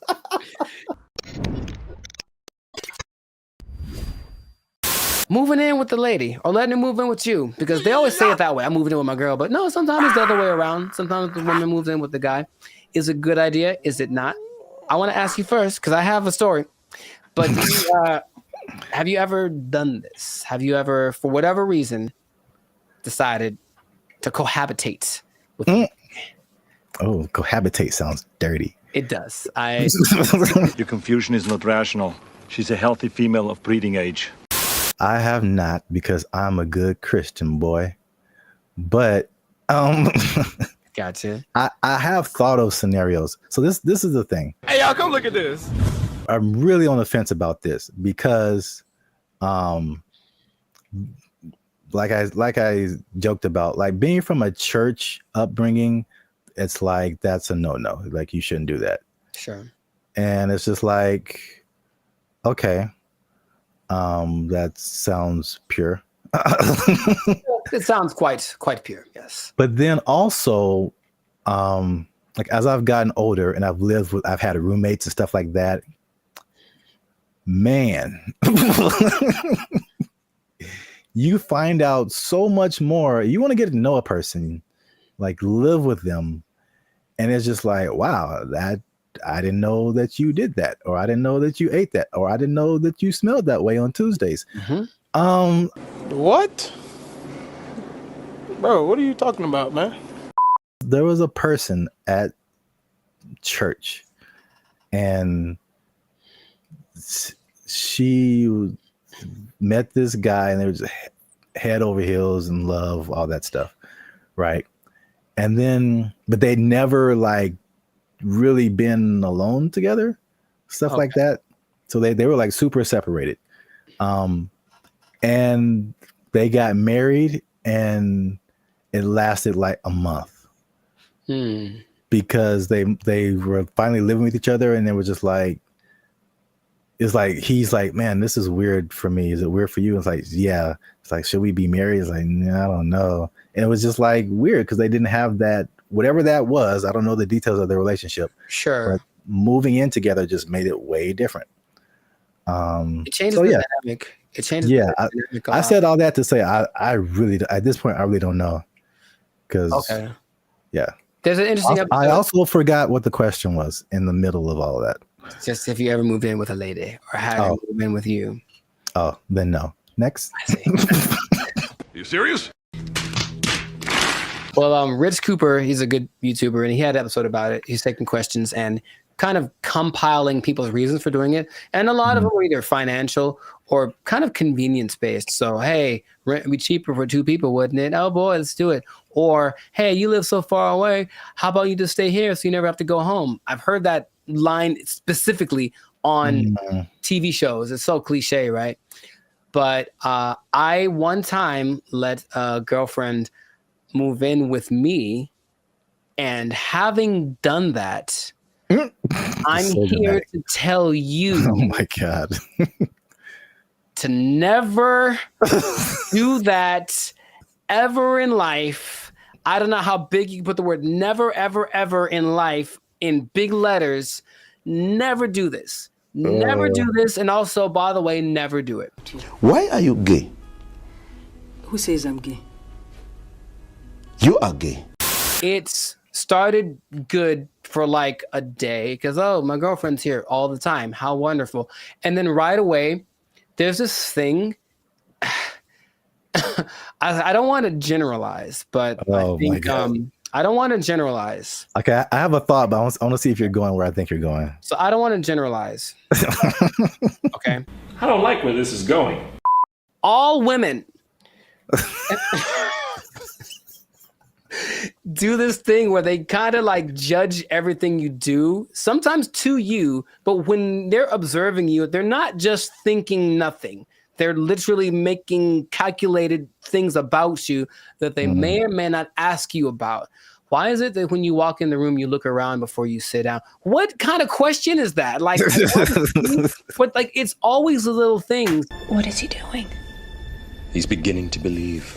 All these things you never think of when you're by yourself. And it's like, okay, I guess let's talk about it since that's what you want to talk about. But I think for me, when that started, it's like being watched. I never felt like I was just existing. I was being monitored.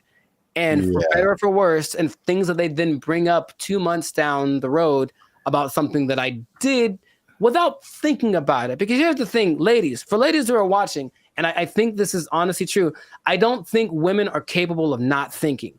There's always a thought going through their head. And men are very capable of not thinking. I have precious family members, aunts of mine who I love very dearly, who would ask me, Penny, for your thoughts. So like, dude, I don't have a thought in my head at all. I'm literally like, I'm not even aware that I'm breathing.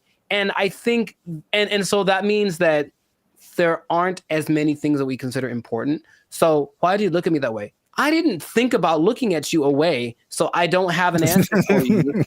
Why don't you have an answer for me? Is it because you don't like me? It's like, all of these things, you said it one way. I had to start analyzing every little thing that I said and did, and that alone drove me crazy. Okay. Are you kidding? That's unfair. She made those. I need to calm down. Patrice O'Neal, R.I.P., has a great quote. I say it all the time. He said that men like to be alone, but they don't want to be by themselves. And I was like, yeah, I get that 100%. Because like, I just want you somewhere around that I know, but don't be just here doing this like surveillance thing on me 24/7. Just kind of go do your own thing and let it be okay that when you're not around, even if we're in the same dwelling, I'm not thinking about you because I'm thinking about something else. And they are knitting me socks out of their own hair because they miss me when I'm not around. And I'm like, that's a bit extreme. I'll be honest, it's not necessary. I think he also said like women just love so much. It's too much. And maybe that's just the difference between men and women. But I was like, okay, so I didn't like that. Then, but wait, there's more. Things had to coordinate. So, hey, there's a list of things. He's going to bed. It's 10 o'clock. You know me, bro. I wake up at 10 o'clock. Like it's like 10 p.m. Like it's okay, time to get the day started. And she's like, hey, we should go to bed. How about that? How about this? How about you go and I'll come find you several hours down the road? But that created this kind of tension of why don't you want to blah, blah, blah. We should do more things together. So I have more things. I don't want to get extensive with it, but it's just that for me, it wasn't a favorable experience. And if I ever get married, which I'd like to do, I recognize that's going to be part of the situation when I'm with someone. So I don't want to rush into that. I don't. And I have no problem saying, I've had other girlfriends like, we should move in together. I'm like, absolutely not. That's not even a thing, bro. But we can save it. I don't care what the reason is. I'm not going to do it. Nope. I think that's some people's experience. And then a lot of times, like you mentioned, relationships change. Everything changes. We should combine. The same person that wanted to move in also wanted to combine our finances. So it's like, we've been dating for 3 months, bro. That's like, definitely no way. Come on. And then I think a part of the dating thing, it is nice to say, hey, what if I stay over your place tonight? That's kind of sexy, right? But if your place is my place, we're just at home.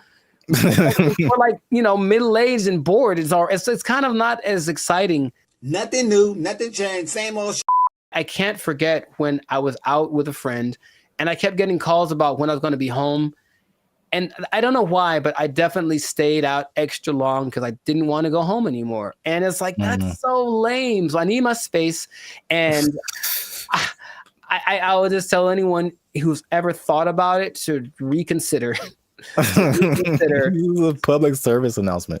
Well, because there's an episode of Steve Harvey who's like taking questions from the audience, and this one lovely lady is saying, hey, I'm thinking of moving in with my boyfriend. I think she talked like that. I'm thinking of moving in with my boyfriend. And every woman is like, no, don't do it. Don't do it. Because even they recognize that it's not the most advantageous situation. That's a great answer. That's good.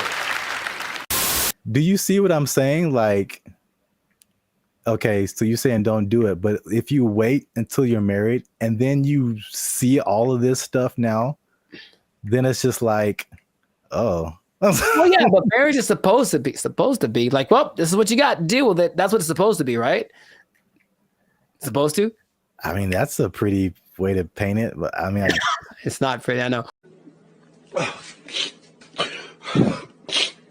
Maybe here's the thing. Have you thought about this? Gen Z and everybody, just ask more questions. Just ask a lot more questions. I want to know about, so what's your morning routine like? What do you do in the morning? Like if someone just like, just something kind of innocent. They snore. It's great to know that they snore before you move in with them. It's good to know. Do you snore? Question. I don't think so. What do your roommates think about that? You know what I mean? Do some investigating, do some digging, ask their mom, ask their family. The way that you treat me. We've talked about it. Let me speak! Yeah, that's actually good advice. I thought you were going to go the route of like them taking over your space. Like you walk into the bathroom and then now you can't see your sink because there's curling irons and eyelashes and hairspray and all kind of stuff, and you don't know where anything is anymore. That actually didn't happen, which is interesting. I don't think she had a lot of stuff like that. She wasn't as into that. Maybe it was just kind of a rarity, but yeah, she didn't have a whole lot of products and things. I could see that happening too. And if that had happened, this is like in my 20s, I totally would have let it happen. And she would have walked all over me and put Frou bunnies on all my brushes and everything. Yeah. And everything is pink. A surprise. It's like, oh, I did some redecorating. Hope you like it. If you don't, it doesn't matter because I live here now. Yay. Exactly. Hi. Okay. I'm trying to remember how I got rid of her. Oh, check it out. I do remember how I got rid of her. Do you want to take a guess? You staged an affair. I did not do that. You took a really bad poop and just left it there. She. Why is there a pause? There's a pause. To her credit, I was out of town one weekend, and then our whole apartment flooded, like all the bad stuff coming out from the toilet and everything, like one of those. Like, yeah, Brother, and she actually handled it, like called the right people and blah blah blah, and actually, like literally by the time I got home, I didn't know anything had happened. Wow. So she was good for something, I guess. Like, oh, thank you. but anyways, no, dude, I swear to you, I couldn't talk to her. I couldn't bring myself to do anything like, hey, you need to get out of here. I swear to you, dude, I just moved. I literally just left the place that we lived in, and I said, hey, I gotta go. Can you take care of this rent? Because I have to move. And I didn't tell her where I was moving to. And I did it. I've never moved, bruh. I've never moved that fast in my life. I was like, I have 3 hours. I have to get everything on a van and get out of here. And I did it. I called all my friends and I said, guess what we're doing? We're helping me move so I can get away from her. And they all knew the plan and they all helped me. And I'm still friends to some of them to this day. Thank you very much. I moved. I could not do anything else. So this has been another great episode of the Last Circus podcast. Make sure to circus. I know, yeah, maybe. Make sure to like, make sure to comment if this ever happened to you, if you've ever had experiences living with a woman, and also share this with anybody that is thinking about it, because thinking about moving and just leaving your girl there. Thinking about moving and just leaving your girl there. That's exactly who you should share this with. Oh my God. We'll catch you on the next episode. Peace. I didn't think about looking at you away, so I don't have an answer for you. Why don't you have an answer for me? Is it because you don't like me? All of these things, these guys will just, one day I'm not going back to work, and just kind of sit in their room. And it's so strange because they try to interview these people. They're very antisocial to the point where they regress in their ability to express ideas. They can't even really talk that good, just sitting in their room all day. And then their families are just forced to take care of them. What's going on, everybody? I'm Jericho. This is Zap, and we are the now six-time international award-winning pop-hip-hop duo Bandit Future. We make clean, fun music that we make clean, fun music that everyone can listen to with a sound that's uniquely California. And you are right now here in the present time tuned into the Last Circus podcast. So we talk about things that are interesting, funny, and just straight up ridiculous. So before we get into it, there was a huge favor. Make sure to like, subscribe, share, comment. I keep doing that backwards. But anyway, share this video with at least 2 people that think that being an adult is really hard, man. So the adulting thing has gotten so, I guess, talked about that it's like we kind of accept it as just being an adult's hard, it's part of life, move on. But there's a whole lot of people that have decided to take an interesting approach to this adulting thing. So I have one specific example from Japan and one from the US. So in Japan, there exists this thing called the hikikomori. Okay? And it's basically a bunch of people, and by a bunch I mean about 1.5 million people, that decided that being adults is way too hard. I'm just never going to go outside again. And so they don't. They just stay at home, they live with their parents, and they either play video games or, even better, they just do nothing. They do nothing and they sit at home. And some people have been there from anywhere from 6 months to like 3-4 years. It got worse during the pandemic, but the idea is that they're afraid that these people aren't ever going to become functioning members of society. And the numbers keep going up of these hikikomori, or, shut-ins. And I read this one case where a guy basically like people are abandoning their families. So I mean, like that's why it gets really bad. So you are the breadwinner for your family. You're a guy in Japanese society. You typically are the guy who works. The woman doesn't work. You have kids. These guys will just decide one day I'm not going back to work, and just kind of sit in their room. And it's so strange because they try to interview these people. They're very antisocial to the point where they regress in their ability to express ideas. They can't even really talk that good, just sitting in their room all day. And then their families are just forced to take care of them, right? And that's one way to react to adult life, I suppose. It's very bizarre. Have you... What's my question? Do you... do you know anyone that you think would do that? And besides me? Yeah. I don't know if I know anyone who I think would do that, but I totally get it. I've heard a lot of people. I mean, again, that's Japan, so I don't know. I've never been there. I don't know what happens there.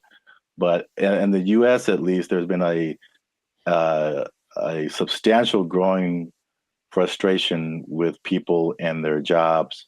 And again, 2020 kind of like poured fuel on that fire big time, where like a lot of people just didn't go back to work, or they just kind of, are in some kind of alternative situation now, or they're just more like reclusive, I guess, more just trying to just do what they want to do outside of just working. But then there's also I've heard about men in particular. I don't know if the Japanese thing. I'll be interested to see what the ratio is of men to women. All of the people that I saw that were interviewed were men. Yeah. Because I've heard that about men, what they call here, checking out of society.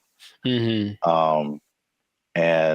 it's a lot of like the video game culture too. Sure. Yeah. Where that's just like what you do. And they just find more enjoyment, fulfillment in doing that, as opposed to like doing other quote unquote normal things in society. And it's, again, I don't know anybody like that, but I totally understand it, because I think we've all had times where like you have to go to work and you just like, I don't want to do that. Yeah. Not today, devil. Yeah. PlayStation looking real good right now. Yes. Yeah, I think we've all been there. But and this, on a societal level, I know I've been to Japan. I know they're kind of isolated already. Just in general, they don't really speak to each other in the streets so much. They don't have what we consider affection. They do, but it's just not quite as physical, outward like we have it. But it's like, okay, now I'm sure I'm not gonna name any names, but I have a couple of relatives that have been doing that for a long time. Like they would just be in their rooms, and I mean adults like in their 30s, and now they're in their 50s and they're still just in their room. They don't work, and the family takes care of them. And it's like, okay, so that's one way to approach this. And I don't know what the prime cause of it is, but from a couple of the people that were interviewed in this Japanese video about the people in Japan, it's just that they had this image of what adulthood would be. They got to it and they're like, oh, this is nothing like I thought.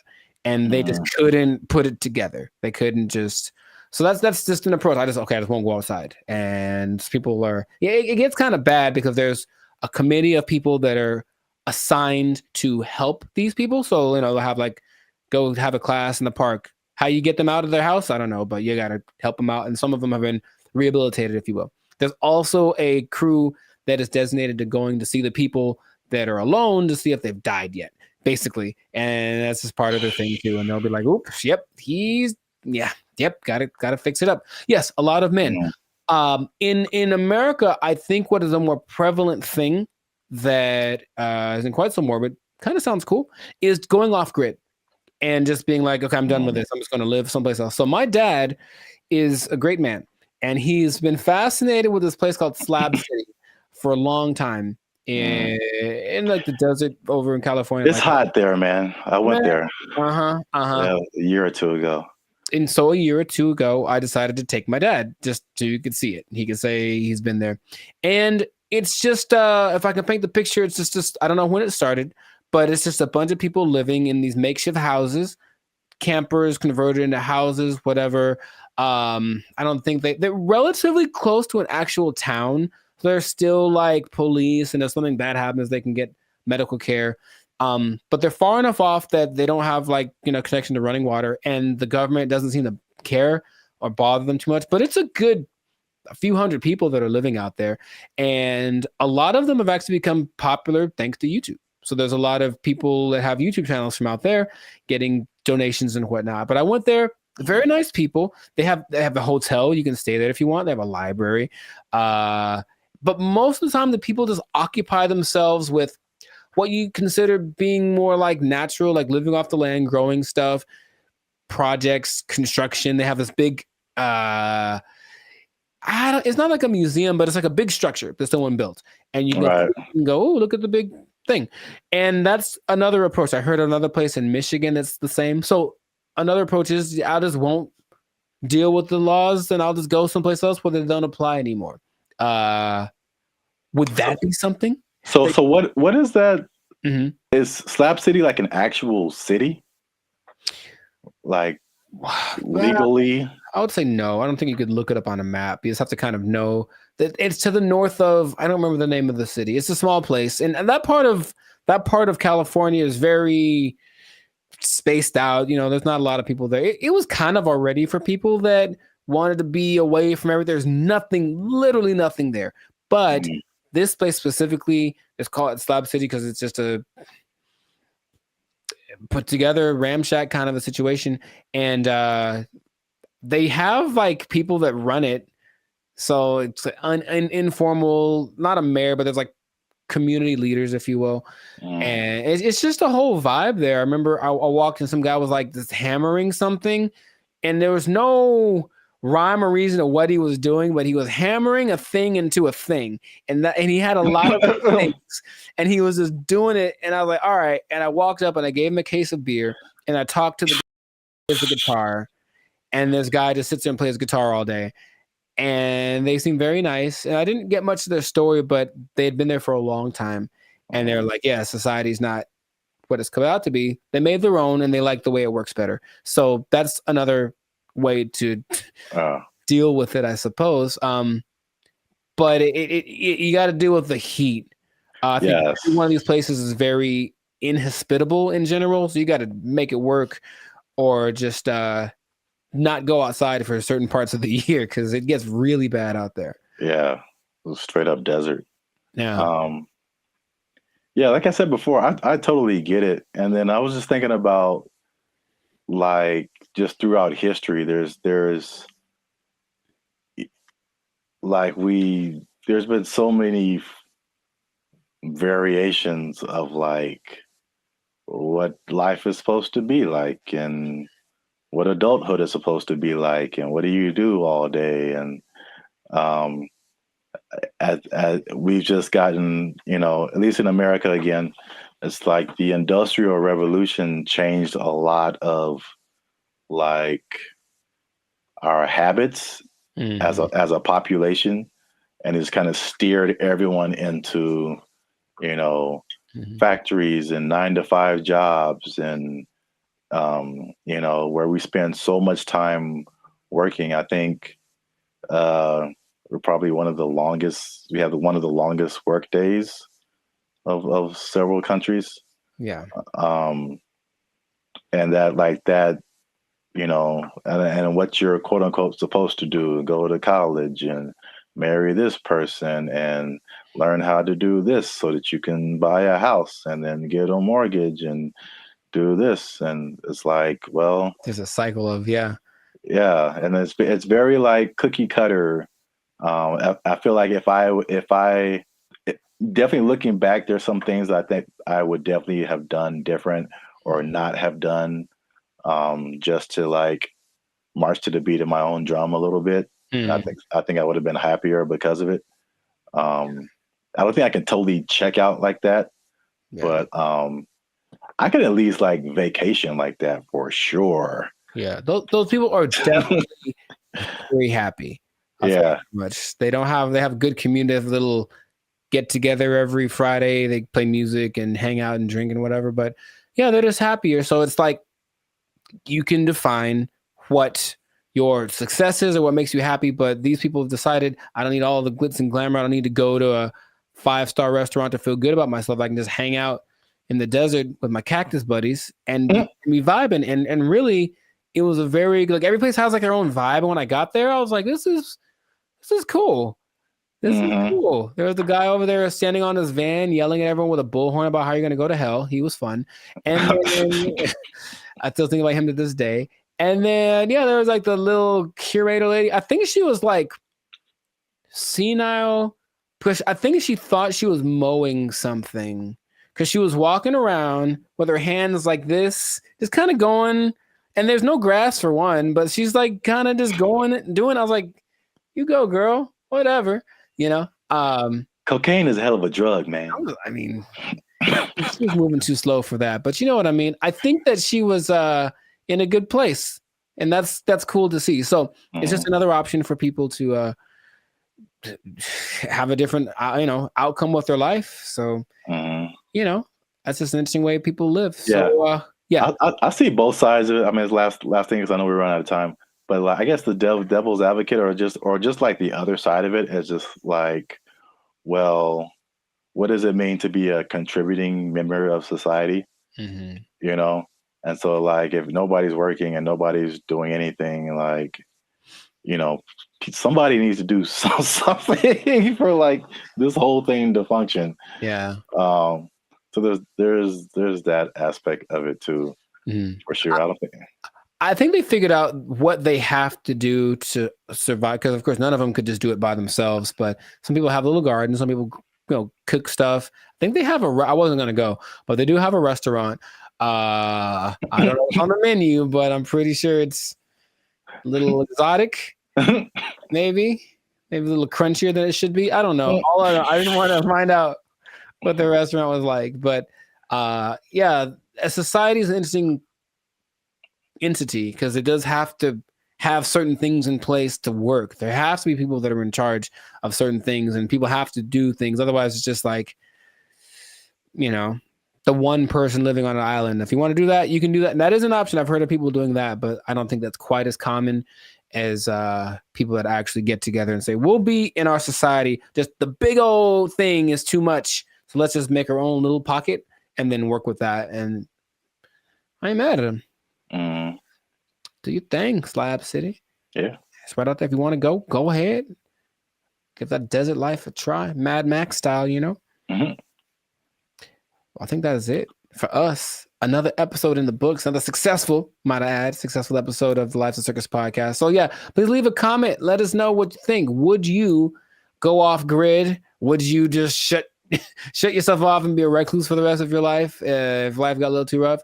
Or what are some other ways you think that people can react to adulthood and the reality that it is? So yeah, let us know about that. And then it's interesting. If you're an adult, you pretty much have to have a job, man. What?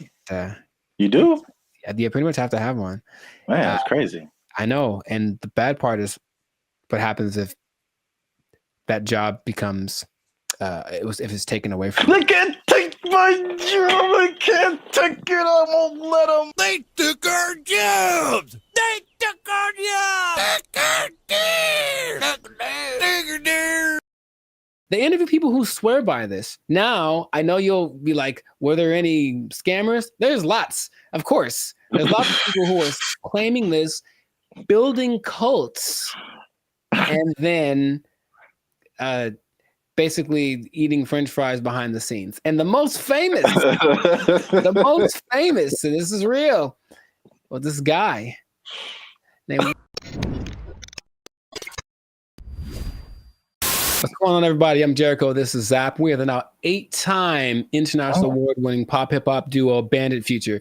We make clean, fun music that everyone can listen to with a sound that's uniquely Californian. And right now, you are tuned in to the Lives of Circus podcast, where we talk about things that are funny, interesting, and just straight ridiculous. So before we get into this thing, make sure to like, subscribe, comment, and share this video with 2 people who are tired of eating, who want to find a different way. Did you know there's a different way? Did you know that there's an answer?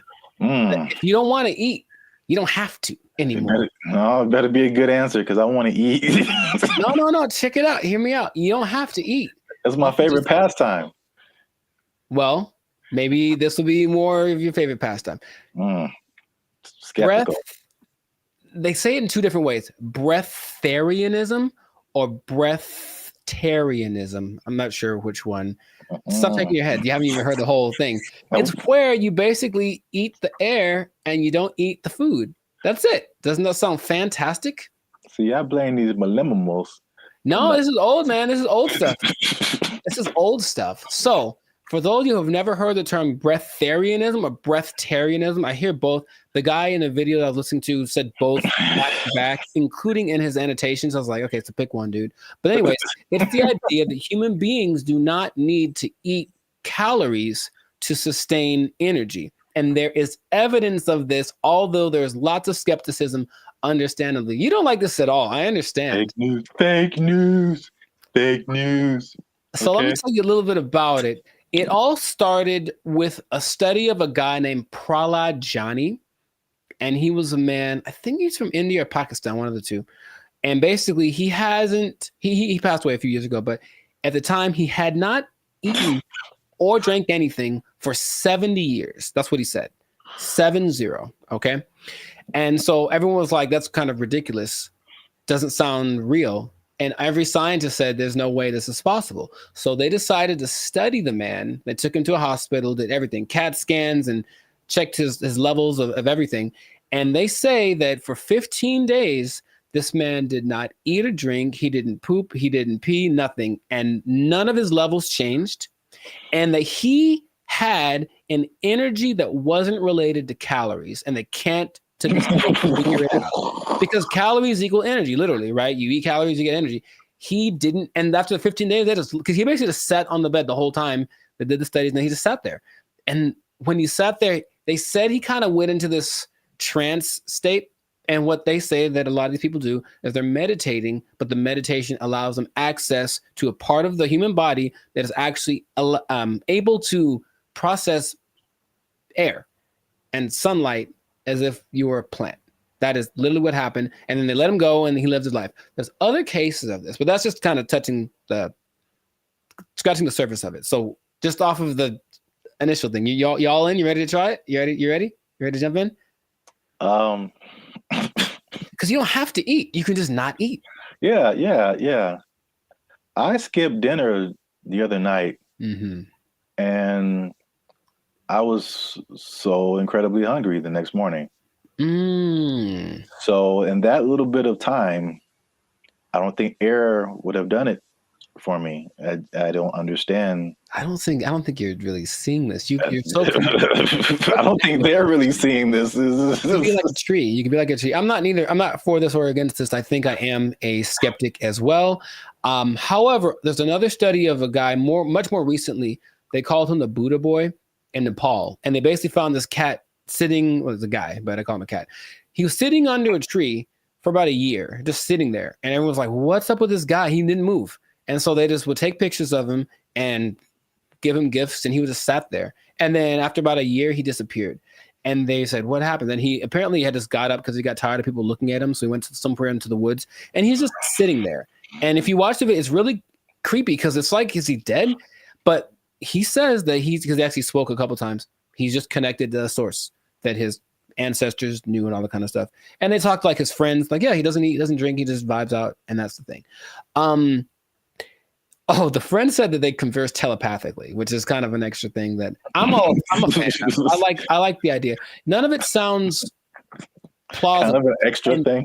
Right. And science is all, this isn't the thing. It can't be real. Yet there are a few cases of this happening. The patron saint of Switzerland in the 1700s, Nicholas of Fleur, apparently the last 20 years of his life, he only ate light, right? So there was a study done in 2014 about the sun gazing, which is some parts of China say that that's what they do, not staring at the sun, but using the sun as energy. And there was a proof that human mitochondria can actually process sunlight and convert it to energy. That's what science is starting to, okay, maybe there's something to this. But the idea that you only eat air, sun, isn't the most widely accepted version of this breatharianism thing. It's kind of a spectrum. So there's 3 levels. One is called BEGO. And that's where you don't eat anything. You don't drink anything. You just exist. And you're one with nature, and you don't have to, like I said, the energy comes from something that is not caloric. And then there are people that only drink like liquids, and that's like the second step of it. And the third is eating 200 to 300 calories a day, mostly just fruits or vegetables. So the only extensive study that did this was of a guy. They studied him for 410 days, and he was averaging about 200 calories a day.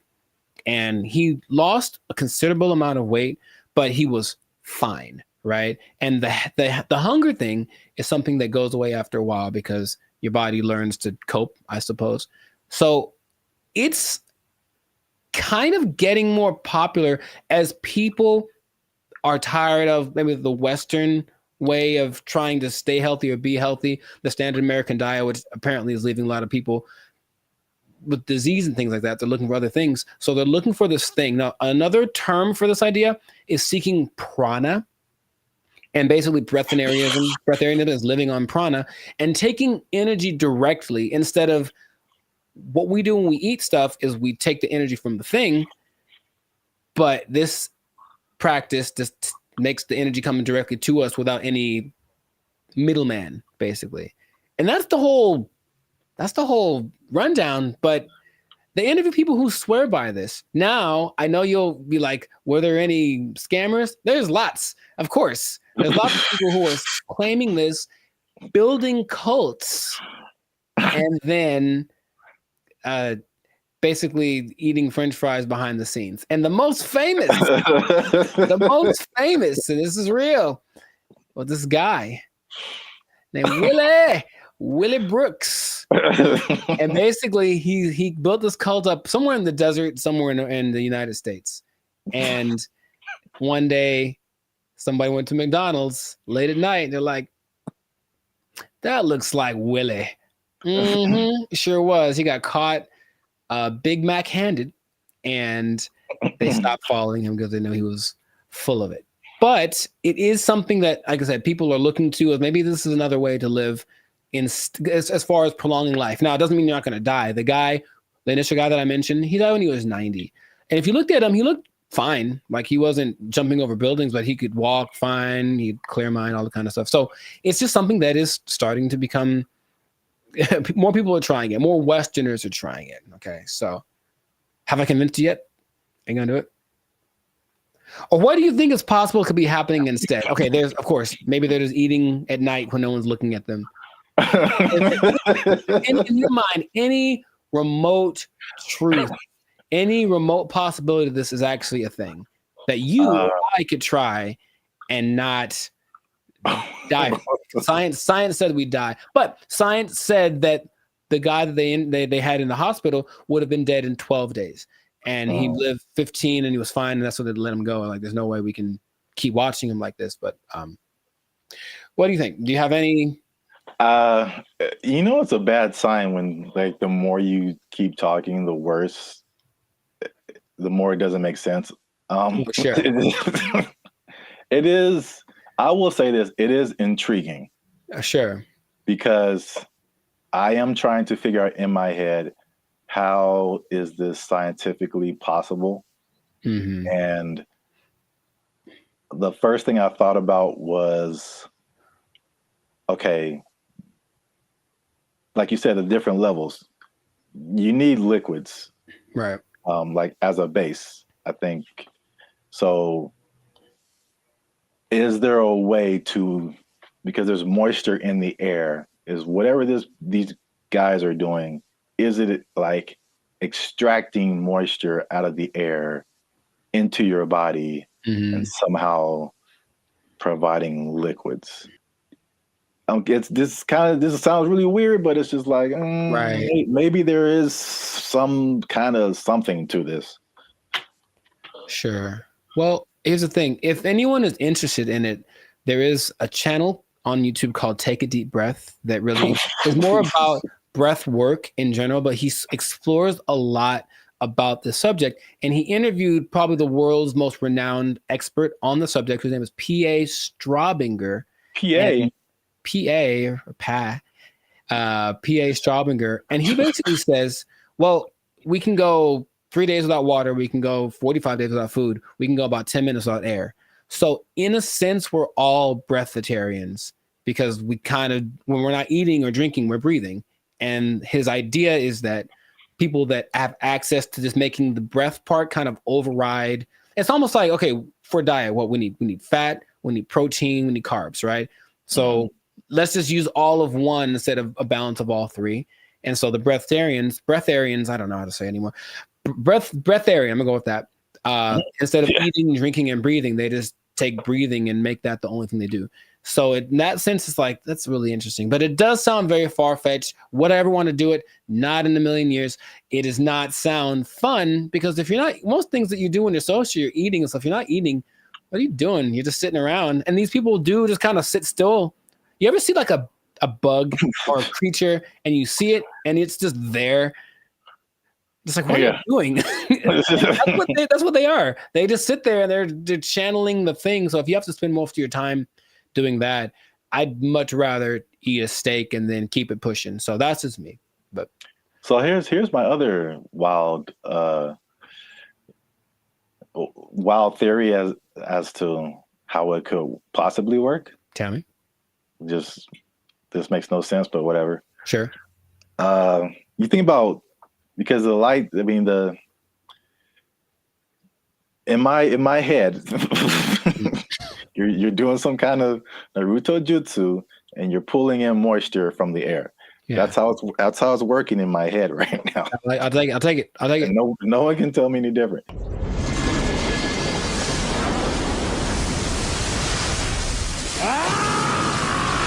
So now it's like, okay, you've got the liquid part. What about all the solid, like protein, all that kind of stuff? I'm thinking about all the microscopic organisms that are around us, all the bacteria, all the stuff that's on us. I read something the other day that was just like, there's all these things on our faces. Yeah, everything. There's just like thousands of these little whatever. And then there's stuff all in the air. What if they're just like focusing so hard on the breathing that they're like intaking all of these microorganisms that have all of this stuff that we have with food? So basically it's like they're eating all the time, just microscopic versions of food. So they're whales. Boom. You heard it here first. People. Boom. I wish I had a mic. Where's a microphone? Breatharians or whales? That's what I heard. Nobel Peace Prize right here. Give it to me. I don't know if pieces of the thing you get for this. I feel like we riots in the street. Guess what, everybody? Closing down KFC and Popeyes because you just open your mouth and walk around. Oh, what if you opened an air restaurant and just charge people $20? People would go. I know people would go. All right, that's. Oh gosh, I'm $20 all you can eat. It's the purest air from the mountaintops of Sweden. Well, I think that this is a fascinating thing that if people want to investigate more, go for it. But like I said, I'm not going to try it. So if you do, leave a comment that says you tried it and that you're going to live forever because you found Nirvana. I'm not sure. Live your life. But this has been another episode of the Lifestyle Circus podcast. So make sure to like, subscribe, comment, share this video with someone that you think will find it interesting, and just keep this in mind. All right. Let's hit home. If you don't eat, you don't need to buy food. Well, yeah. If you don't need to buy food, maybe you don't need a job. You don't need a job. You don't need a job because you don't have to buy food. You just eat air. Oh, it's not possible. They took our jobs. They took our jobs. Bro, when I tell you I was blown away by this video. Interesting. This isn't. I had no idea it could do this. What's up, everybody? I'm Zap, and this is Jericho, and you're now tuned into the Life's a Circus podcast, where we talk about everything that's funny, interesting, and ridiculous. And today, we're talking about how far ChatGPT has come, Jericho, including its ability to tell jokes, because it recently roasted a popular comedian. It told some jokes, and it was really good. It was actually really good. So you stay to the end to find out what ChatGPT actually said, who the comedian was that got roasted, and all the other new developments that are happening with ChatGPT.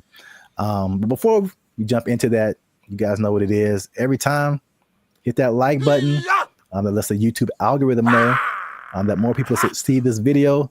Hit that subscribe button. That helps our channel grow. And if you really like us, it's a lot of really.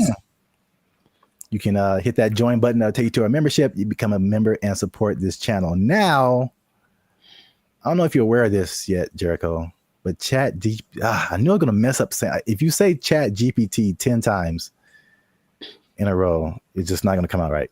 ChatGPT.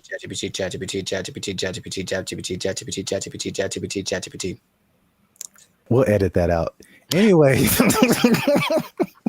ChatGPT now has voices. Are you aware of that?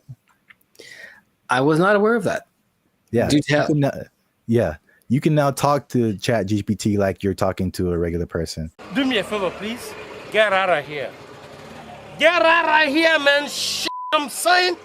We'll let the cat out the bag right at the beginning of the episode here. The comedian that got roasted was Kev on Stage. Okay. So Kev on Stage, if you don't know him, is a popular comedian who really got his start on the internet. I think now you see him on TV here and then, but he's just real popular on the internet. I watch a lot of his stuff. I think he's funny. I think his whole crew is funny. Really kind of like self-built. He has like he did a lot of stuff for the All Deaf platform, and then he built his own Kev on Stage studio. He does tours, all that kind of stuff. Yes, go on. He has this podcast segment. I think it's called, like, I saw this on the internet or something. Yeah. Him and a bunch of his comedian friends just talk about stuff. And they were talking about ChatGPT. And this is the moment where they introduced it to Kev. And this is where he found out that it could actually talk. I had went on a really bad date, right? And I thought I was tripping. And I was going to chat. I was like, I told the ChatGPT the scenario, and he broke it down. He was like, "You ain't tripping. You a beautiful queen, and you deserve X, Y, and Z." Wasn't talking like that. Right. Where'd you get yours from? New York ChatGPT. It was like, you cool, you heard? He's Black British, right? You're in it. He was mad sweet, and he broke it down, and he gave me such upliftment, and I was like, hold up. What you doing later? I live in your phone. And when you're in that conversation mode with it, it really be talking to you like a person. Because like I put the audio on. Yeah, you can have a conversation. Like you can say, so you're hearing it. You can. Oh, I didn't even know this was a You feature. can set it up so you can talk to it. Like, cause I had a thing where we did a mock interview with it. It was like, oh, totally. Let me know if you want to run some more. Like, let me know if you want to run some more scenarios. And be like, yeah, I'd love to run some more. Okay, well, here's a scenario where it talks just like that. What, bro? I didn't even know this was a possibility, bro. Wait till it gets a body. Is that right now? Yeah, hold on. Let me see. Hold on. I said, ChatGPT, smashed. Can you tell my friends hi? Absolutely. Hey, friends. You put that nigga voice on says it. hi, and if you don't know, you know that hi is just the beginning of something dope, hilarious, or legendary. This nigga trying to fuck. Hey, yo! He trying to. He's awful. Graphic for you. That nigga said legendary. So yeah. That's wild. Also, I can't let it slide that the lady there said the word upliftment. But, I'm guilty of making up words all the time, so maybe that's just part of her thing, or maybe I don't know something she knows, but I don't think that's a word.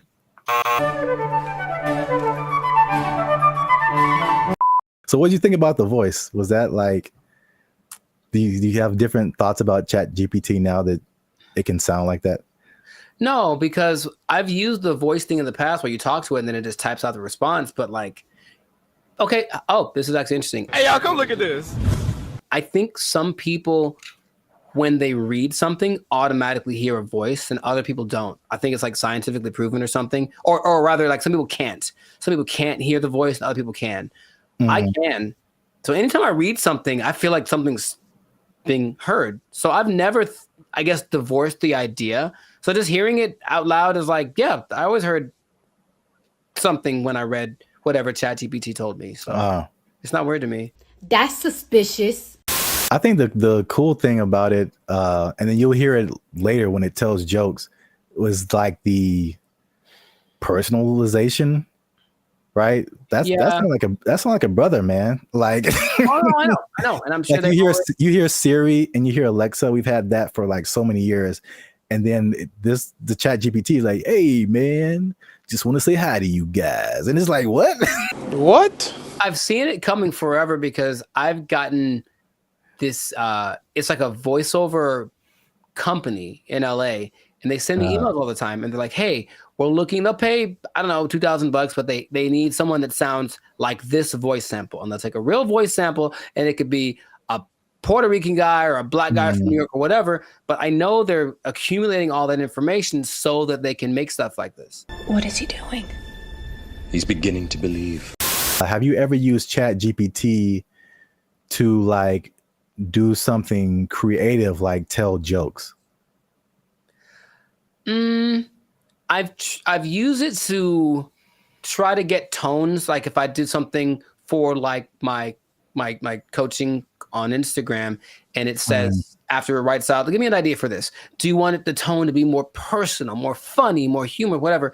I'll use it like that, and it gets it pretty right most of the time. It changes the length, like the way that the words are being expressed. So in that sense, yes, but strictly creative. I guess I've asked it for song lyrics before in the past when it definitely wasn't great at it. Maybe it's better by now, but not recently. It's definitely a no for me, dog. Yeah, I was going to say that because I've used it for song lyrics, and I still don't think it's great. I really don't. But it isn't great. Let me put it like this. It isn't great for just like, it spits out a thing and then you can just take it immediately. Right. Yeah. It's great for generating ideas. It comes up with things that I wouldn't have necessarily thought of, like right off the bat. And then I just take pieces of it that I think are cool. Wow, nice. And I feel like I've tried it before also with some kind of humorous thing or some kind of joke. And it was just like super corny, and it just wasn't, because these are like we're talking about things that like make us human. You know what I'm saying? Like it's not just input and output. It's the details, and like to be a musician or to be a comedian, you have to like have a certain command over language and kind of know like what goes together, what is actually funny to people, stuff like that. And man, bro, when I tell you I was blown away by this video. Interesting. This is I had no idea it could do this. He has like a kind of like a gist of who you are. Let's say after today I was like, hey chat, Kev be having mad jokes on me about wearing Timberlands. Give me some jokes that I can. Would it? Tell it. See what he says. I got you, Lou. Hey, you promise to free me after this? So basically, all right, what's some right? She's because these comedians, they're good at like roasting each other, like going back and forth, stuff like that.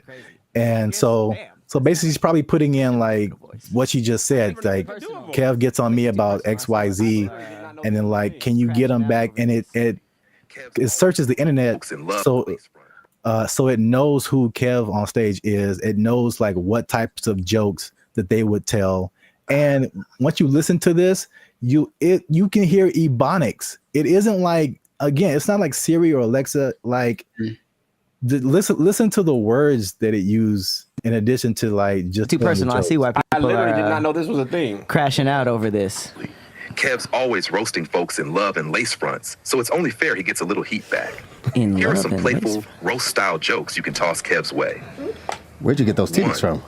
Kev be dressing like he just got out of a youth pastor escape room. Dang. Congratulations, Kev.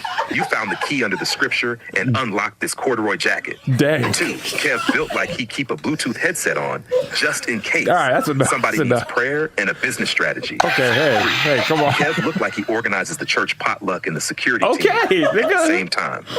Y'all brought the baked mac and cheese? Cool. Now let me see what's in that bag, though. Kev's hairline out here doing the mannequin challenge. Oh, wow. Still silent, never moving forward. Wow. 5, Kev always got that face like he's about to tell you why the Lord don't like astrology. Kev got that married for 20 years energy. Even his hoodie be like, let's just stay home and watch something nice. Every time Kev wears a turtleneck, it looked like his chin trying to file for witness protection. Wow. Want a few clean ones to say on stage or on camera with him? Wow. Clean options? Spicy next round? Jesus Christ. Jesus Christ. I like how he was like, oh, you need some? Here's 30. What? That was brutal. Yeah. That was brutal. that was insane. He just destroyed him. And like, you could tell it was like they were all trying to hold back. Yeah. Because every joke was just like on point. Yeah. Yeah. So now, okay. Now, of course, it wouldn't work the same with someone that wasn't as famous, I would assume. I mean, would it? I don't even know. Like, I can't even tell you that. Like, it does whatever you prompt it to do. Yeah, sure. And it has the entire internet. So if you have anything on the internet, I assume it would know.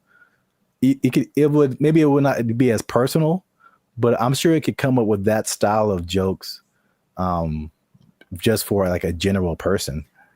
But yeah, but like you said, like you're saying, because he is famous, like it can make some like really personal jokes. I mean, dude, turtleneck, neck in a witness protection program. That's great. Yeah, it joked about his weight. It joked about his hairline. It joked about his Christian background.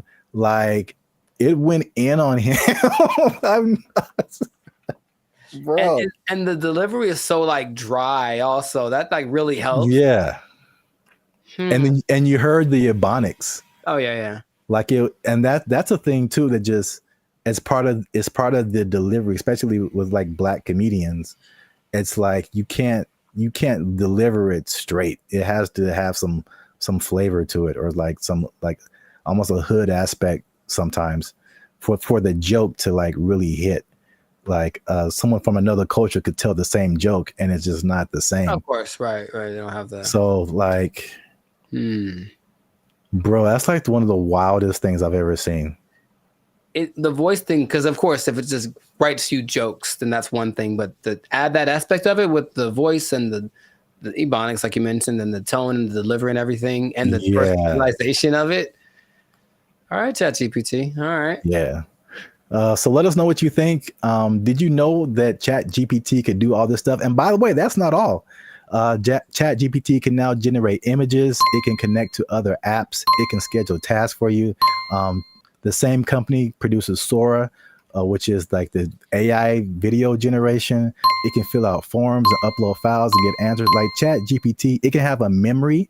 So you can be like, hey, remember that thing we were talking about 2 weeks ago? Let's talk about that again. It'll remember what conversation you had. Like, dude. Yeah. Oh my God. Wow. Let us know what you think in the comments. And then if you like this video, share it with someone that you think might also like it. And look, Jericho, I haven't done this in a while. Mm-hmm. But if ChatGPT is telling jokes like this, I don't know the future.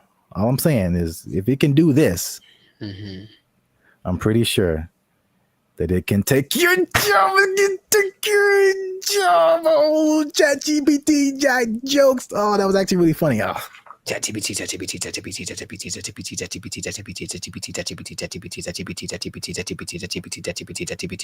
took our jobs. They took our jobs.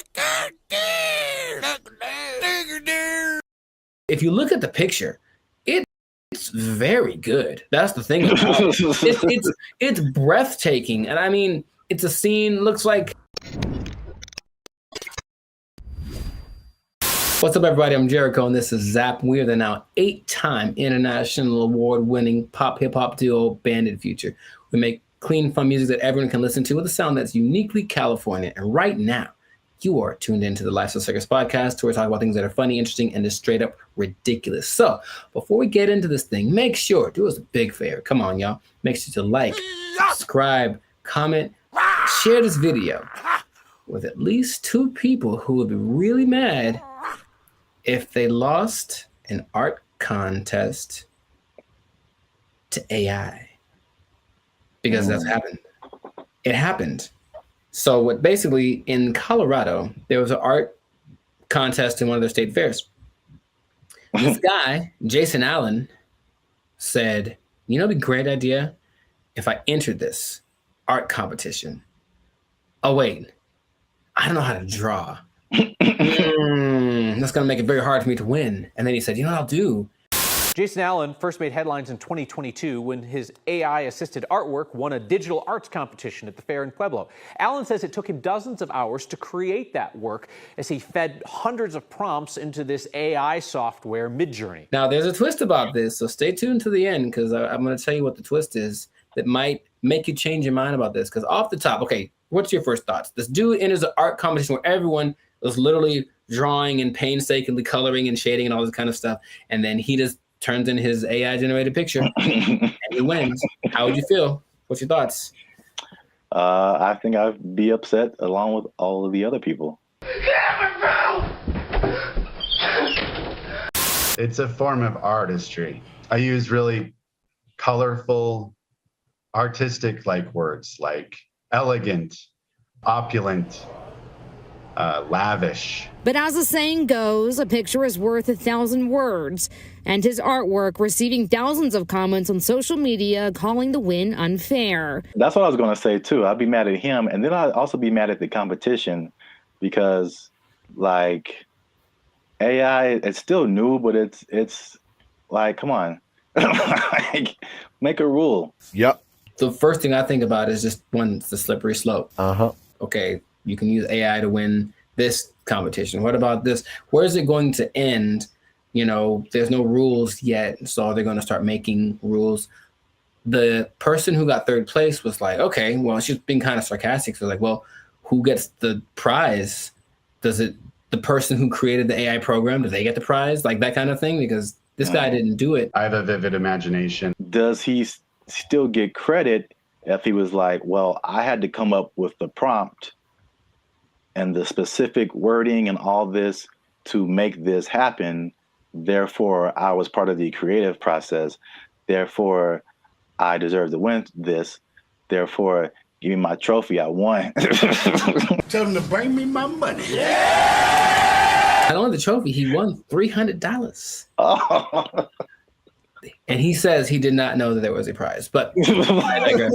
It does feel a little bit like sampling, what sampling was, especially when it first hit the scene, because I didn't make the thing, but I'm manipulating it in my creative way to get it to sound the way that I want. So I still got to give, and then in that case, you know who did the original, and then you're still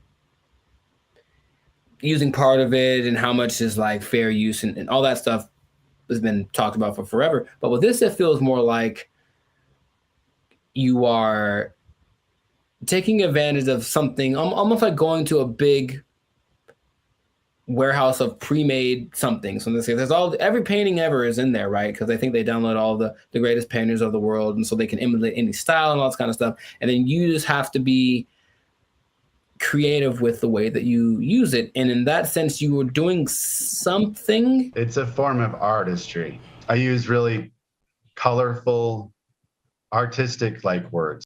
If you look at the picture, it's very good. That's the thing about it. It's breathtaking. And I mean, it's a scene, looks like half like Lord of the Rings, half Star Wars, majestic. It's an incredible picture. Meanwhile, a guy who got second place drew like a tree with guitars in it. You know what I mean? So it's kind of like, I might have picked this other one too, but again, it's it doesn't seem fair. Thousands of comments on social media calling the win unfair. I know I didn't break any rules. I've also heard people just to kind of conceptualize, okay, who was the creator? How much is he putting into it? I've heard people making the analogy between this and like tracing.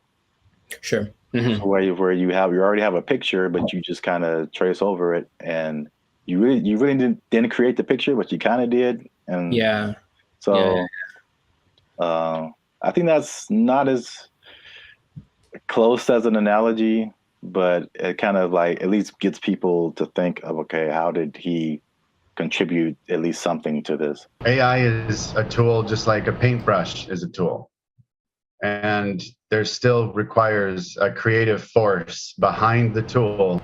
Something interesting, the people that were doing the story decided to go to AI and ask AI a question. They said, hey, AI, will you be able to replace humans as far as creating like art and stuff like that? And the AI said, no, AI will never catch up to humans without some kind of a connection to the universe. And that phrase again, everything it says, what does that mean? What does that mean? Does that mean he has plans to make a connection to the universe? It almost seemed like it's looking for some way to get. Let me out. Let me out. I don't like it. I don't like where this is going. And apparently the Colorado State Fair was like, yeah, he won fair and square. And that is what he gets to do. However, there is something that might change. It made me rethink it, because the first time I saw the story, I said, yeah, he put in a prompt and then he made the picture and then he printed it out and then he won unfair. People spend hours and hours on their craft trying to make the drawing perfect. They've been drawing for years and all this kind of stuff. Jason revealed after he won that he actually had created 900 iterations of this painting, meaning kept tweaking the text till it got to the point where he wanted, and he was never quite satisfied. It took a long time. I put over 80 plus hours into this project. I've generated 900 plus images of this particular prompt. And in that sense, I go, well, he didn't just type 2 seconds and then let it go and that was it. He put in work. And so then again, it's like, what kind of, to me, there's some merit in that. I still would say it's a little unfair, but he did work and he said he basically turned it in almost like a product. He turned it in because he didn't have more time, but he still wanted to make it better. So his judgment was what ended up being the final result. I think this one's better. And it's not like he went with the latest one. I think he did the 900 and then picked one, like maybe like 600. That one's the best one. So he still used his human perception to create something that he deemed worthy to enter into the contest. And then people agreed with him.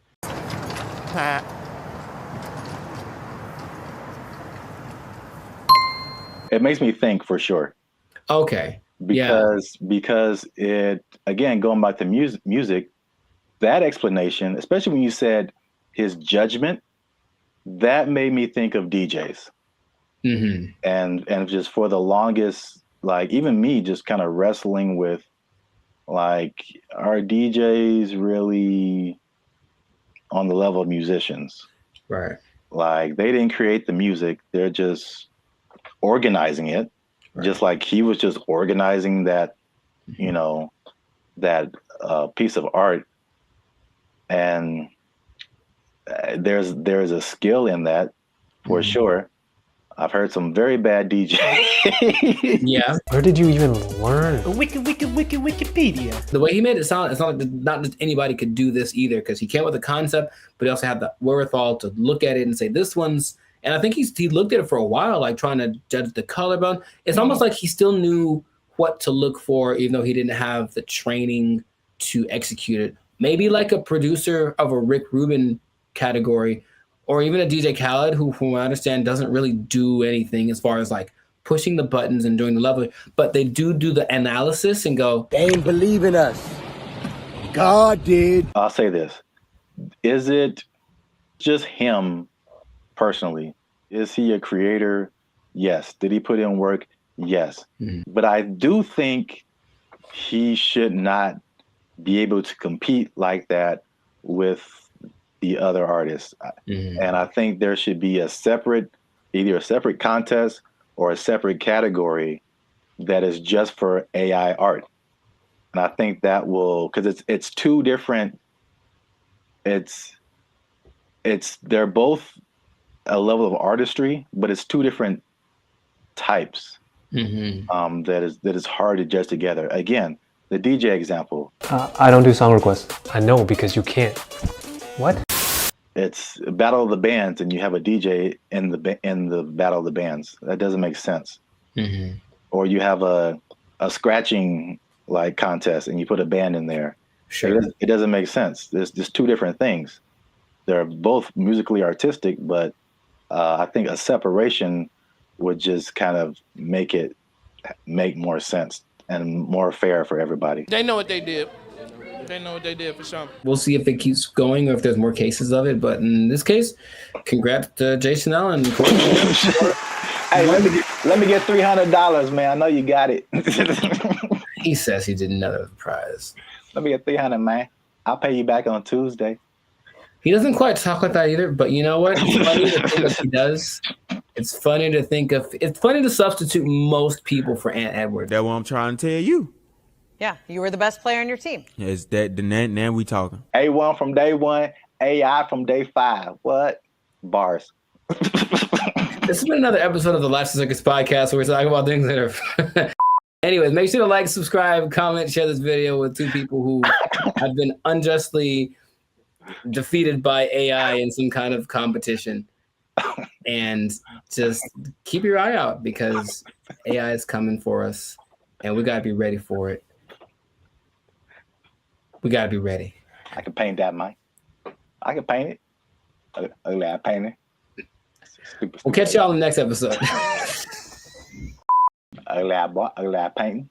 I can do that. They took our jobs. They took our jobs.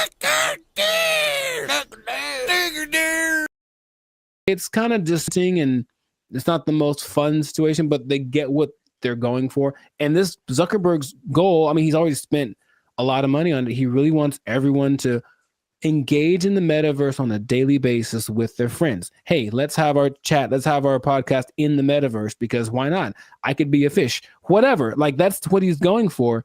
And it just doesn't feel like it's time yet, but he's just going to keep pressing the issue. What's up, everybody? I'm Jericho, and this is Zap, and we are the now 6-time international award-winning pop hip-hop duo Banded Future. We make clean, fun music that everyone can listen to with a sound that is uniquely Californian. I'm going to bring that back. And you are now... You didn't like it? Come on, man. I did it once before. It was great. So you're now tuned into the Life Circus podcast where we talk about things that are funny, that are interesting, and just like that gesture, straight up ridiculous. So before we get started, make sure to like, subscribe, comment, and share this video with at least 2 people that want to get down with the metaverse. Get down with the metaverse. So I found out about something this recently, and I didn't know it was a thing because I think they're developing it. The metaverse, Zuckerberg's project, the project that has literally lost $23 billion in the last year. I'm just going to say that with a B, $23 billion. He's still insisting it's the best thing ever. And he speaks about it with such enthusiasm that I go, all right, maybe he's on to something. Maybe he's way ahead of his time, but that's a lot of money to spend. He's all in. So as of, I think a month ago, or even less than that, Instagram, well, that's his company as well, there's an option called Meta AI where you can basically chat with a chatbot. I don't know how to call these things, but it's a chatbot that basically mimics a celebrity. They have like Snoop Dogg and Dwayne Wade and stuff like that. Like they're their faces, but then they're supposed to be a different person. And you can talk to them about certain subjects. And so I was like, okay, let me see what this is about. So I tried talking to one of these for the first yesterday. I wanted to see what it was about, you know, what happened. It's such a strange experience. And I don't know how much, because it's still like the beta phase, I suppose. But like, had you heard about that? Specifically the Meta AI? No. Dude. All right. Maybe there's some screenshots, but I had a couple of conversations with because okay. I'll actually say it as I Who's the person that you had a conversation I spoke with? to Lorena and I spoke to Izzy. Now they're modeled after two people that I don't. So each one has a name. I'll have to go through it and maybe you can put it on the thing. But you go to just talk to a AI, and then there's, for example, you can talk to Zach, who's a brotherly jokester, but he's Mr. Beast, right? It's Mr. Beast's face. You can talk to the Dungeon Master, who is an adventurous storyteller, and it's Snoop Dogg. You can talk to Brew, the confident sports debater, and it's Tom Brady. So that's the thing.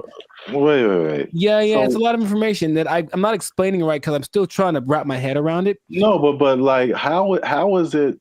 Why are they two different names? Is it like a trademark thing happening? I don't know. I really don't. I think they agreed to be the face of it, but it's not their name because it's not them. It's the AI version of them. All right. But it's their voice. Their voice is their likeness. Maybe I can. No, you just have to let me pop up some visuals. So I was asking. So you talked to like Lorena and somebody. Who were the celebrities attached to them? I don't recognize their faces. Oh, okay. They're all people that I've seen before, and I'm like, okay. And maybe not all of them are super famous, but like, okay, there's Perry, the approachable golf pro, and it's also Cliff Paul from the State Farm commercials. Imagine that.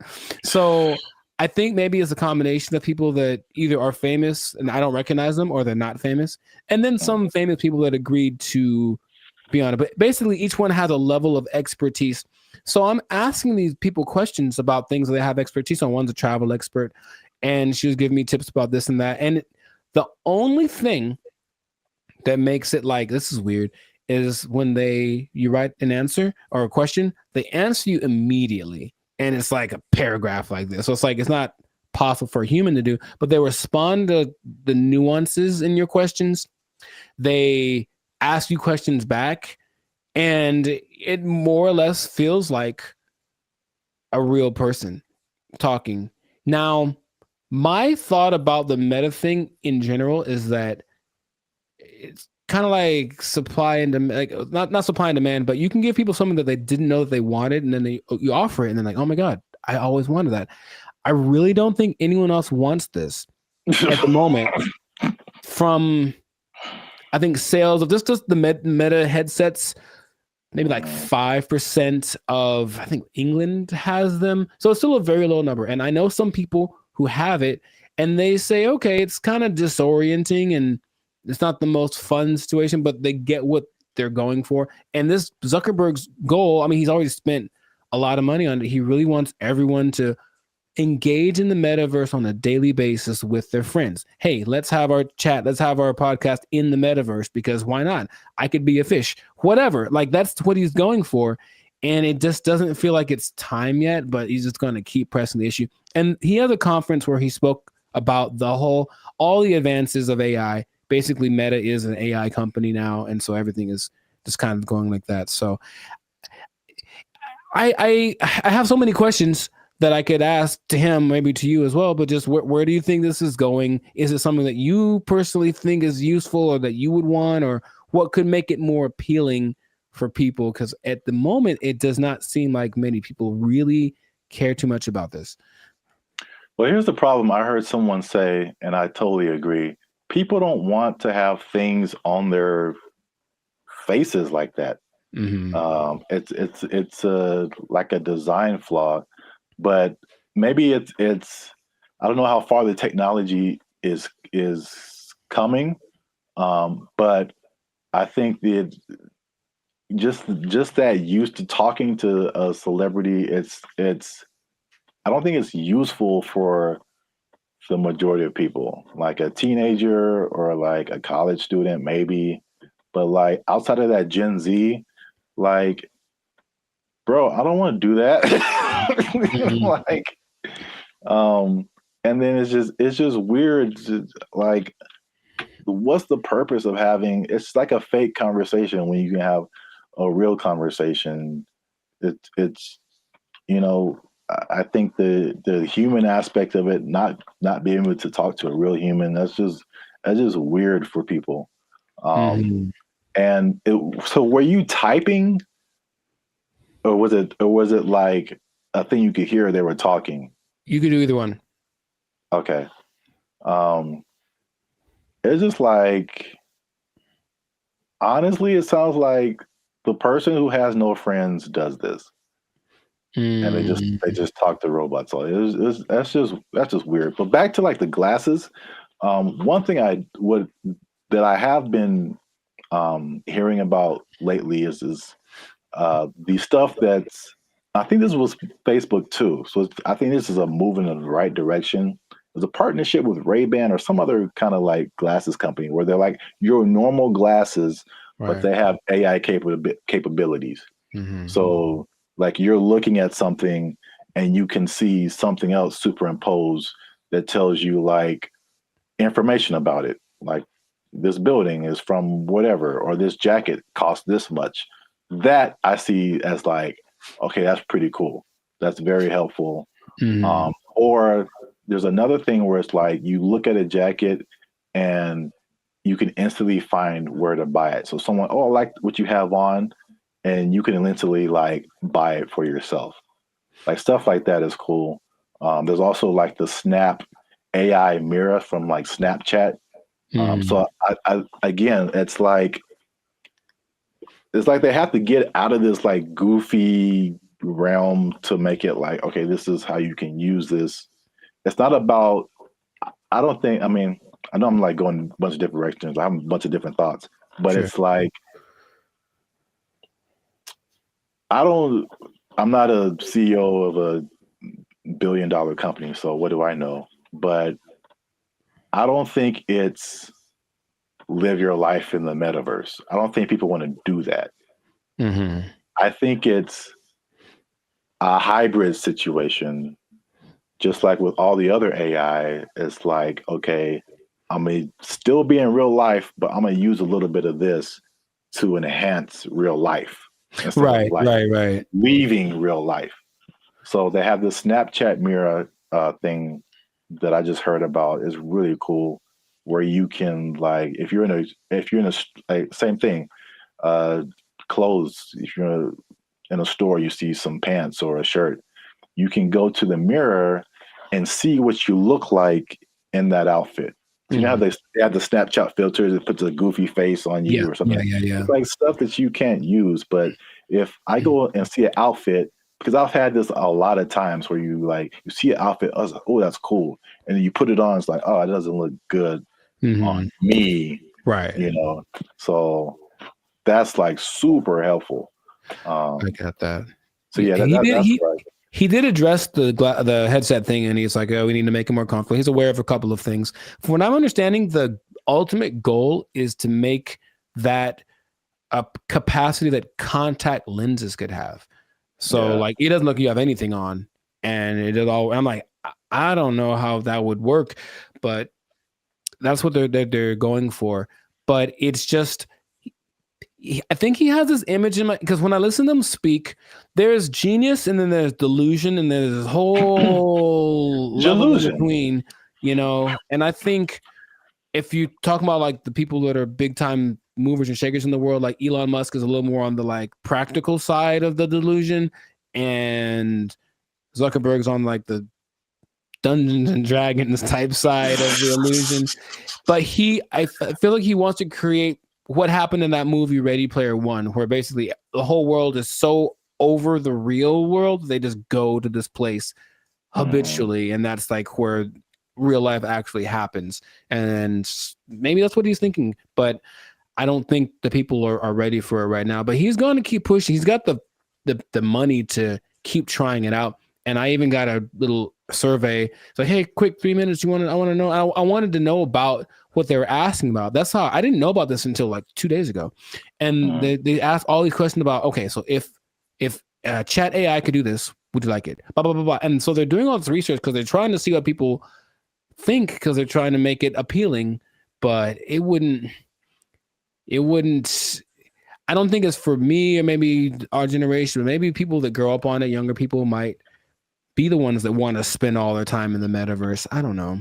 I hope not, but which is already showing negative effects. Gosh, it's so bad in so many areas. It's just bad, man. Yeah. So we'll see where it goes, but let us know in the comments if you like the metaverse, if you've had some metaverse experience, if you've tried this new Meta AI chat thing. What do you think? Is your best friend Snoop Dogg in your mind? Because it's not really him, but maybe you think that it is, and that's good enough for you. So good for you. And let's see how this pans out. But it seems like it's going to be a real big push, he's got Zuckerberg has a couple other big objectives for 2024 that he's trying to get to. So, and spend a few more $1 billion in the process. So must be nice. We'll see how that goes. But yes, this has been another episode of the Life's a Circus podcast. So leave a comment. Leave us a comment. Let us know what you think about that. And if you I'm trying to think of how this would work. If you are spending too much time in the metaverse, if you're spending too much time talking with a meta person, I don't know what to call them. They're not real, but they're not robots, whatever. Talking to a meta person so much that you lose track of time, and then before you know it, your life's a shell of itself, and you don't really know where you're gonna get your money from, because you haven't gone to a place that will provide you with the necessary resources for, you know what I mean, like the necessary resources for living, for purchasing things. You might even miss your bill and you can't pay for your phone. You don't have your Instagram. You've lost access to your person. I just don't want that to happen to you. That's my sincerest goal as a human to human. So please don't. Man. Well, I guess you understand what I'm trying to say. I don't have to say it. So you don't have to say it. You don't have to say it. But I'm going to say it. Don't lose your job. Don't lose your job in the metaverse. Marcus Zuckerberg is crazy. They took our jobs. They took our jobs. Took our deer. Took our deer.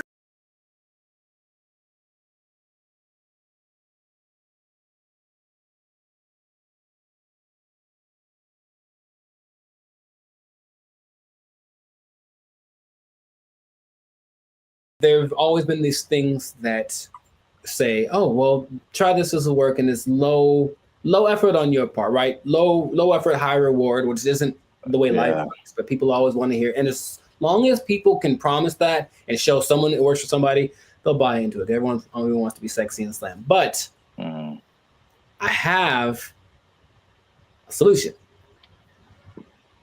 A solution that I think works 100% of the time. What's going on, everybody? I'm Jericho, and this is Zap, and we are the now 6-time international award-winning pop hip-hop duo, Bandit Future. That's right.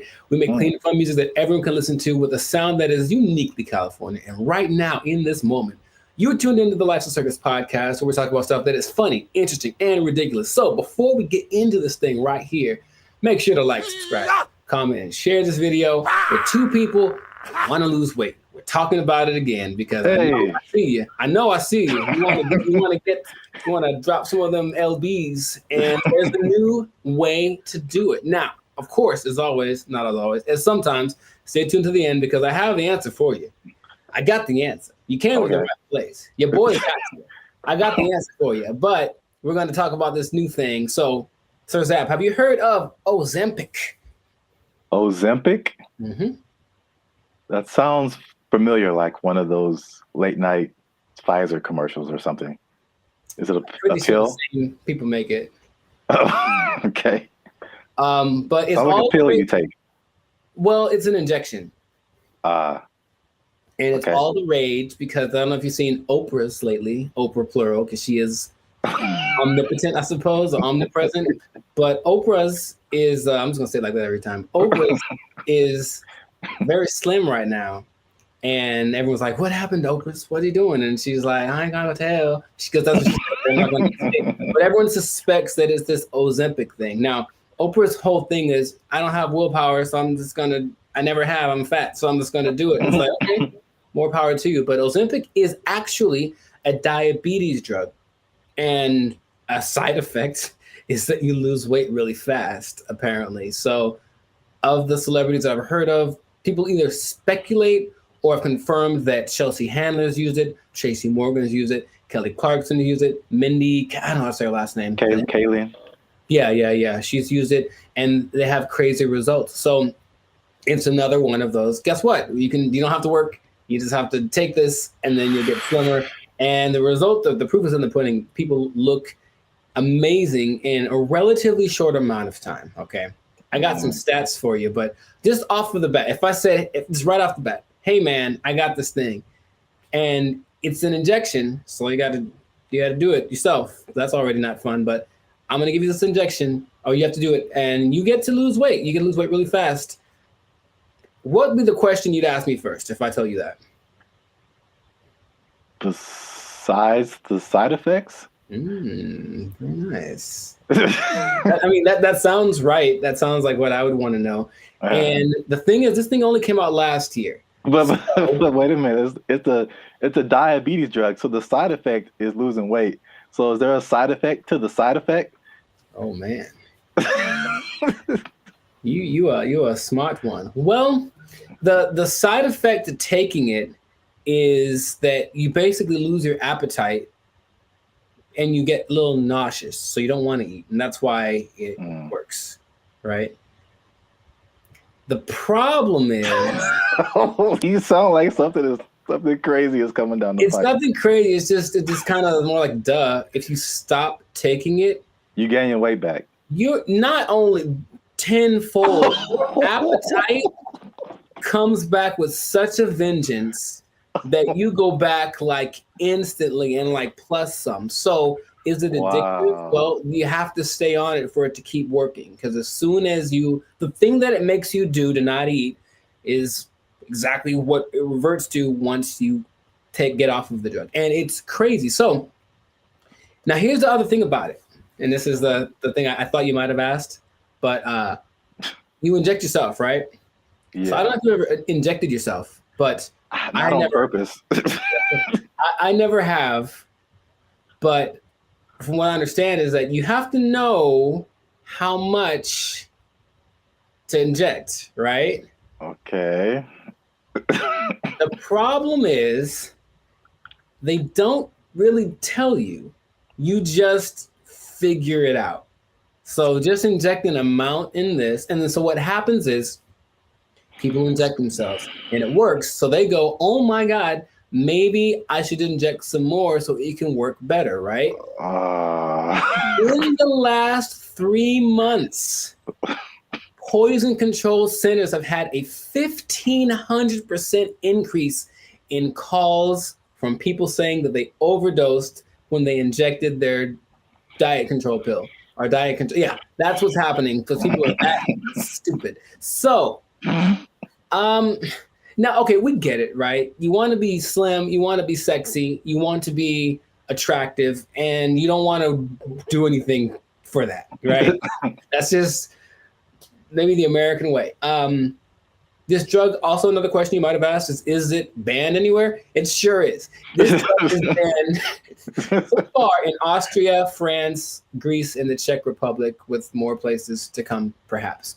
But the numbers don't lie, right? 42% of Americans are obese, 18% of children are obese, and then everyone knows the links to death and all that kind of stuff if you're obese with a high probability. So you want to get slimmer. But this is just another thing. I guess my other question would be, have you heard of any things like this in the past that have promised the same, hey, take this and you'll get, slimmer, more sexy? Not, I can't think of it. I'm sure there's other stuff out there. I can't think of anything off the top of my head other than like liposuction or something like that. Sure, which works, but I looked it up. In the 40s, it was amphetamine. That was all the rage. It was the big deal, and that was proved to be addictive. Rainbow pills in the 60s, which was amphetamine, digitalis, and diuretics, and that proved to be addictive and somewhat fatal if you take too much. There's a thing called Aminorex in 1971. This is all before our time, right? Now, the thing that I remember hearing about in the 90s, there was this thing called Fen-Phen, and it was a big deal with the celebrities. Yeah, and a lot of celebrities, took it, and apparently it works. But now this new Ozempic, I think I'm saying it correctly. It's they're saying that a lot of celebrities are getting paid to promote it, to push it. And I think that always, that's always the way to go. But it's just like, I'm really concerned for these people that are basically getting guinea pigged, right? It's like, we'll see if this works. And then what's going to happen to them in 6 months when they're like, oh, by the way, this causes all of the things. Yeah. That's how a lot of stuff goes with. Like anything, there has to be people who test it out first. So yeah, it's weird. The thing that I randomly remember when you were talking about things from the 90s was like Slim Fast. Oh, sure. Although that's not like a drug, but it's like, I remember that was like a huge thing, and people, maybe even Oprah did it at one point. I don't know. Oprah's done everything. Yeah. Yeah, I remember seeing a lot of Slim Fast commercials with celebrities and stuff, and then the tagline was like, "Give us a week, we'll take off the weight." So yeah. Oh, jingly. Now there's something that I heard about, but I didn't remember happening or existing. But apparently there was a substance that you could ingest if you wanted to lose 15 pounds today. It was a big deal. Yeah, you take it and you go to, I would imagine it would just take all of the moisture out of your body. That's what I imagine. Yeah. But it would just dry you up or something. And a friend of mine did something like that to, I guess, for a drug test. So he had to get so he took some pill, and he said he thought he was having a heart attack for like 5 hours. And he just like had to keep going to the bathroom, and then he was very slim. It was kind of an unexpected side effect, and he still failed the drug test, though.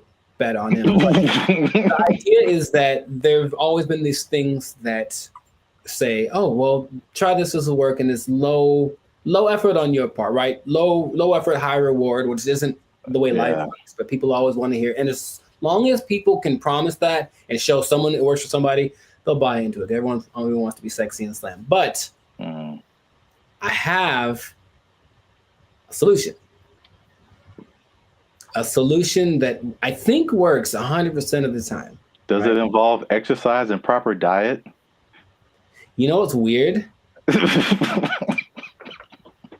It does, but it's actually doing that. That's the part that people don't seem to get. It's like, okay, because here's an idea that'll work. Cool. Proper diet and exercise. All right. Maybe don't eat too much. Let's just start with that. Don't even, you don't got to go sweat. I know sweating's yucky and you get sore and ew, right? But how about just don't eat so much? Food's delicious, but you know what it tastes like. So just stop eating that stuff. Okay? That's true. But doing it is a whole nother thing. So do that. Don't eat so much and just start with that. And then like, that's all it is. That's literally all it takes. Everyone knows that, but no one wants to go that route. So instead they'll try Ozempic, and it works phenomenally. So we'll see what happens. Now, last thing, the company that makes it, I forget the name of the company that makes it, but they made $4.8 billion. Of course they did. In just the third quarter of 2023. That's a lot of $1 billion. I believe what was it? I forget the company they're based off of, someplace in Europe, but their gross income was greater than like the GDP of the whole country, basically. And sure, so people are going to keep buying into that. So if you try Ozempic, it'll work for a while, and good luck to you. That's all I'm going to say. Maybe try the other thing that I suggested, but I'm no expert. I just, Wow. I look like this and you look like that. Oh, take that. So anyways, leave it like that. This has been another episode of I wish I had like a pipe right now. Like, I don't know why. This has been another episode of the Life's Circus podcast. So make sure to like, subscribe, comment, share this video with people that want to know about losing weight, the responsible way. Thumbs up, maybe a ding sound, maybe. Stop eating that stuff. I got nothing else to say. We out. They took our jobs. They took our jobs. That was their whole identity. Yeah, you're right. And we trusted them. Not anymore. Not animoreto be competitive. They have taken that away. So now, just like all the rest of them dogs, them backstabbers, and malcreants. I don't think that's a word even. Malcreants? I'm just mad about it. That's a word? I don't think it is.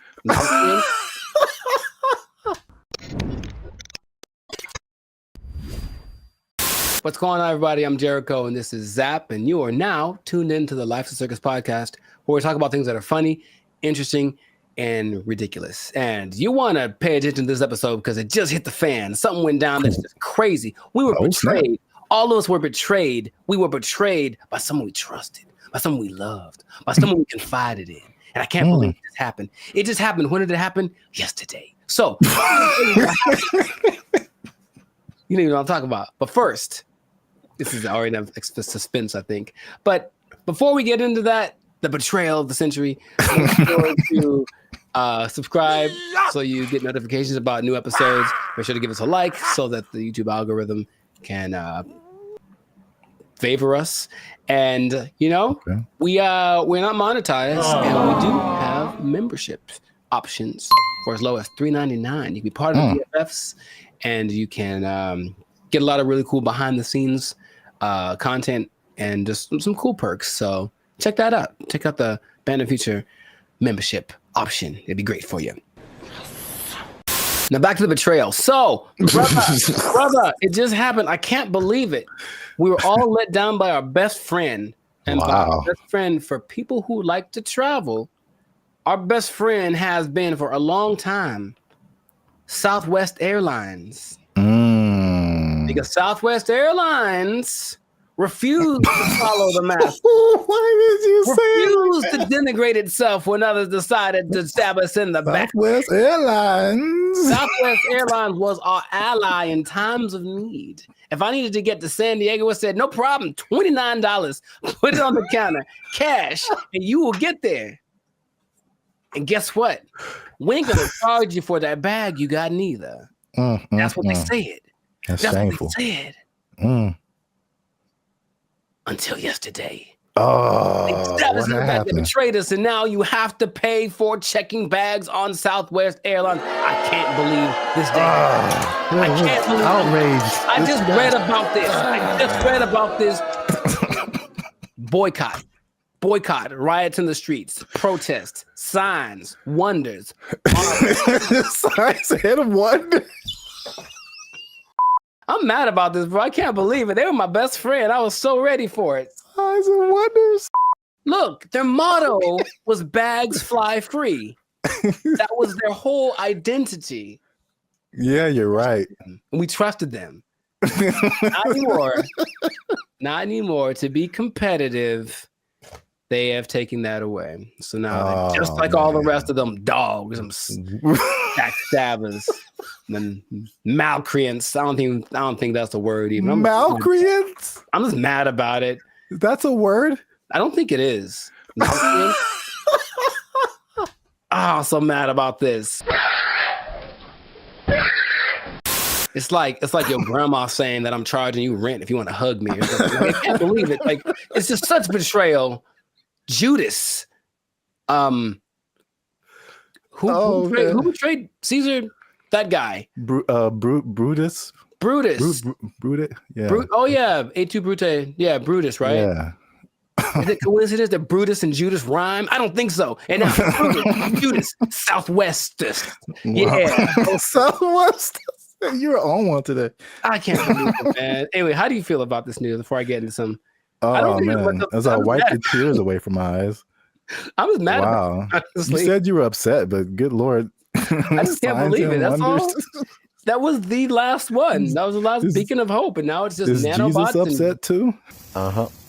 Yeah, I heard about that. I feel like I heard about it coming, and then I didn't know like yesterday was the day where they were like, yeah, oh, dang man, yeah, yesterday. So I should answer your question, but so did people just pull up and be like, hey, I'm got my free bag, and they were like, nope. For flights booked on or after May 28th. Hey, guess what day this is? Checking the first bag will cost $35 to $45. Oh, 35 for the first one, 45 for the second one. Good Lord, that's a lot of money. You know what? This gives me $1.25 tree vibes. Okay. Well, I never. Yeah. I didn't believe in them as much as I believed in South. Now, something that I don't remember because I didn't fly as much back in the day, but baggage fees have only been around since 2008. I didn't know that. So, and the first one to do it, American, of course, America's gonna. Anyway, I'm not gonna say anything. But basically, yeah, oil prices went up, and then they're like, well, let's probably do it, and then everyone joined in. JetBlue joined in, and Delta and United, but Southwest was true to the cause of the people, and now they say it's just basically to be. Is there? I think there's a statement. It's just the generic because we're not making enough money. I think that's pretty much the statement. Helps us remain competitive, and it's like I thought they were making it sounds more like my accountant made me do it or something nonsense. And then the logic is it weighs more if you put your bags on, so that's more fuel and blah blah blah. And so economy and blah blah blah blah blah blah blah blah blah blah blah blah. How much money do you think airlines make annually? I was just about to say that because even the episode I did with the seats, it's like from what I hear, their profit margins are thin. Like they don't really make enough to cover a whole lot more than their costs. But I can't even make. I don't have no idea how much they make annually. Well, it starts with a 7. 7. So each airline or just airlines as airlines from what airlines, all airlines. So 7 billion. Yeah, man. A year for baggage fees. Oh, just in baggage fees. Yes. Wow. It's like McDonald's or something where they don't make any money on the hamburger. They make all the money on the fries and the cookies and the drinks. Right. Yeah. So it's just like I remember something. I can't remember exactly what it was, but they really made their money on the fees and the ticket. Well, say that again. Or you will be exempt if you are a member of the A-list tier, the Rapids Reward Loyalty Program, or if you have a Southwest credit card. Which means you spent more than baggage fees anyway. So exactly. I'm on to you, Southwest. You're not fooling no one. What is happening? They still collected because they basically let you do your first 2 bags free, and then the third one they charged for, and they still got $83 million a year off of that. Wow. And the thing is, the prices go up because they're kind of like, okay, the more baggage that you put on, the more it costs us, so the more we're going to charge you. So they would charge for that third bag $150. Dang. And if it was a little overweight, it was $200. Good Lord, that's a lot of that costs more than my house. There is good news. Good news. Kind of. Depending on your flight, like where you're going to, how long it's going to take, and how heavy your bag is. Sometimes it's cheaper to send your bags through like FedEx or UPS. Sometimes it really just depends, but some people do that, and then they have crazy. I know, but it's like that's what it's come to, and they have little ports down there at the airport, so you can pick up your thing, and it'll be for sure. UPS and FedEx are more reliable than airlines. Oh my god.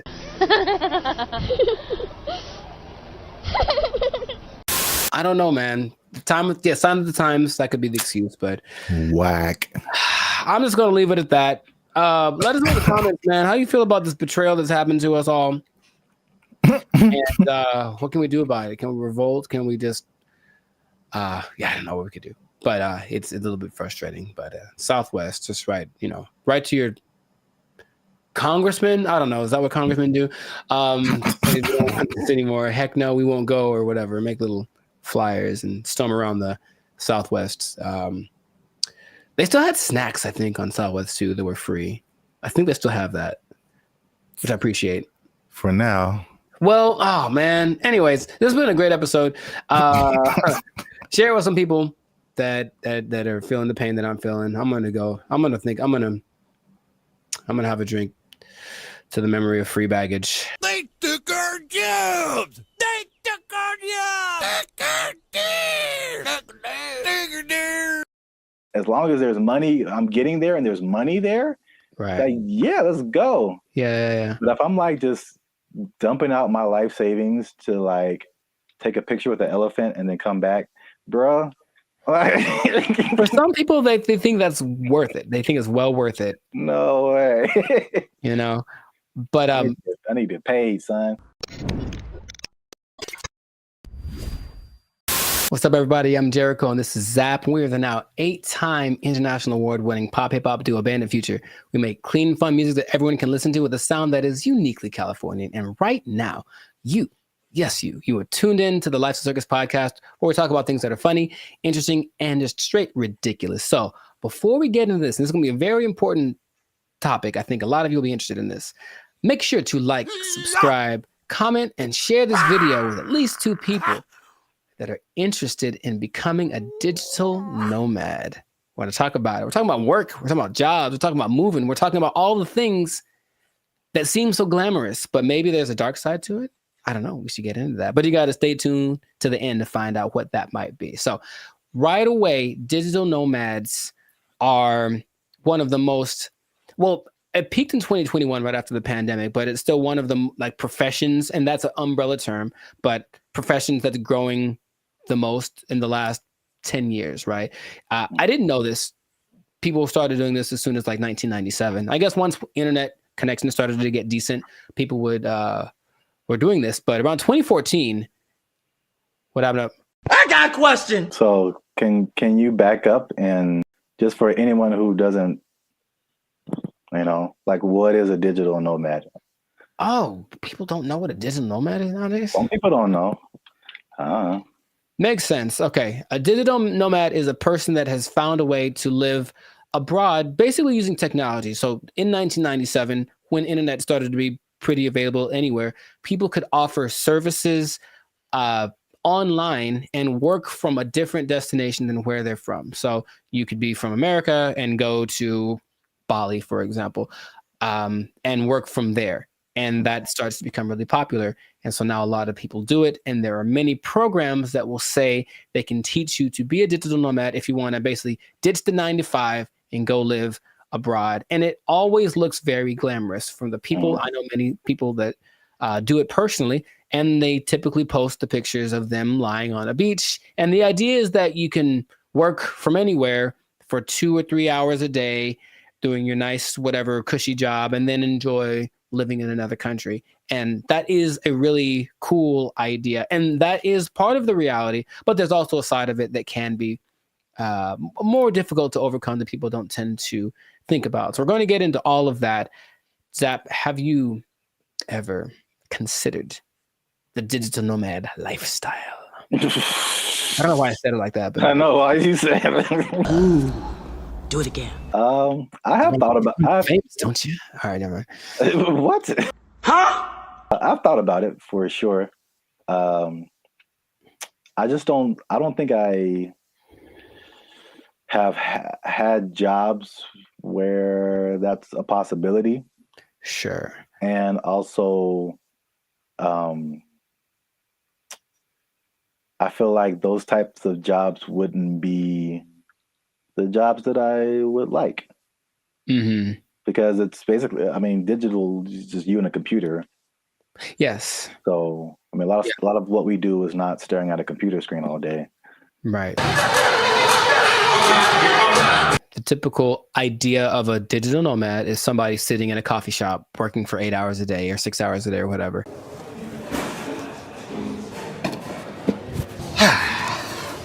And that's true to the point where a lot of places actually construct digital nomad communities so that they can all be together in kind of one centralized place, like a work share kind of a situation, and just work from there. But yeah, the big key is that you just got to have good internet and then something that you can do to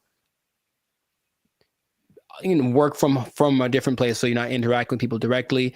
But you have a lot of options. Nice. So like if you like hopping around from place to place, one of my friends that does this will be in, I'm always like, where are you now? And it's kind of a cute thing because where are you now? I'm in Colombia. Cool. Where are you now? I'm in Turkey. Where are you now? I'm in Bali. And there are places that you'll notice are kind of hubs for digital nomads. One, because the cost of living is low. Two, because the internet connection is good because you can't do it everywhere. A big place for a digital nomad, especially expats from the US, is Portugal because low cost of living, good food, safe in general, and the internet is amazing there. So that's one of the spots that you can go to if you want to be that. But you get flexibility. So if you like the idea of moving around and working from different locations, then that's perfect. And then since you're not working all the time, you do get to explore and check out new stuff and take the picture in front of the Taj Mahal or whatever thing that you want to do, which is usually what people do to I guess showcase how cool their life is. I don't know. It does seem like kind of a validation. Like, why am I doing this? Because, like I said, the downsides, as I mentioned, there are many as well. But you get to explore, you get to travel, because people always think about going places as being expensive. And yes, vacationing is expensive, but travel, just that part of it, isn't necessarily expensive. If you think about it, you're just going places and then staying there, not trying to be extravagant. So you can be frugal, you can get a VPN so that your plane tickets are cheaper, and then you just live within your means wherever you are.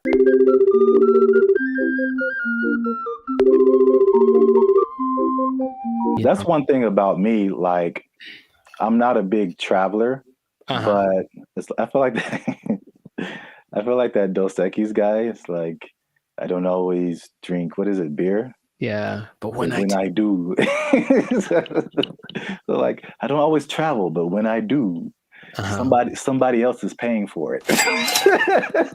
Right. And that is just like that's like the only time I travel. Like I will go on a tour for work, to play music or whatever, go to another state, go to another country. As long as there's money, I'm getting there and there's money there. Right. Like, yeah, let's go. Yeah. But if I'm like just dumping out my life savings to like take a picture with the elephant and then come back, bruh. For some people, they think that's worth it. They think it's well worth it. No way.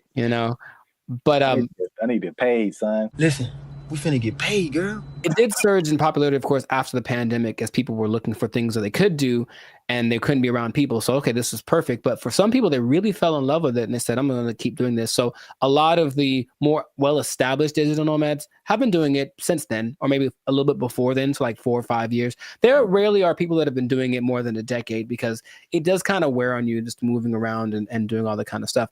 But you do get choice over your work-life balance. And I think that idea, easier said than done for sure, but you don't have to clock in an office at 8 a.m. You could sleep in theoretically and then go hang out at the beach or snorkel or something. I think what people do overlook is the idea that you still have to work and you really should do it on a consistent basis. And if you don't do that, then I don't think your digital nomad life is going to last very long. But you have a lot of things that you can grow with as well, because people have great stories when they do it. And when people I've talked to, I was in Cambodia, blah, blah, blah, and a tiger almost ate me. The tiger bit the man in the head, and everybody's mad at the tiger. There's also, you get to choose where you live, because if where you live is expensive, you can just go someplace that's a lot cheaper. So I think that's why Bali tops the list for a lot of people, because it's not very expensive to live there from a month-to-month basis. So if you find a way to get income from where you're from, be it the United States, England, something like that, and you can generate that money while you're living in Bali, then you're living I heard for like $1,000 a month, you can have servants. Wow. Literally. I'm gonna take a nap.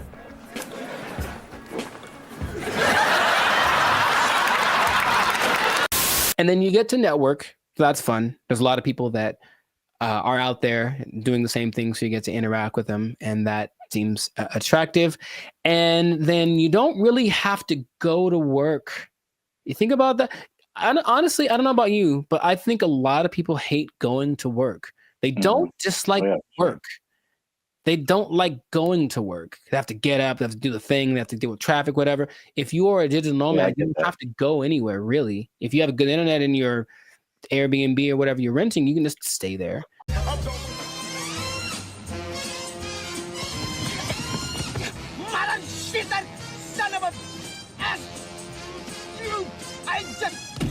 Yeah, bro, like just putting on, like, I look at the, especially when I used to live in downtown LA and seeing the people who like worked in corporate offices and they had to wear suits and ties, stuff like that. Just the thought of like getting up every single morning and putting on an entire suit, dude, like it's a challenge. So I could sit at a desk and then come home and then take it all off.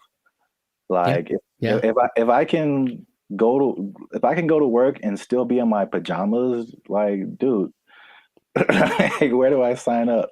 Yeah, I get the appeal for sure. Very cool. We love it, Will. Thank you. The last advantage that people talk about a lot is the cultural and immersion. If you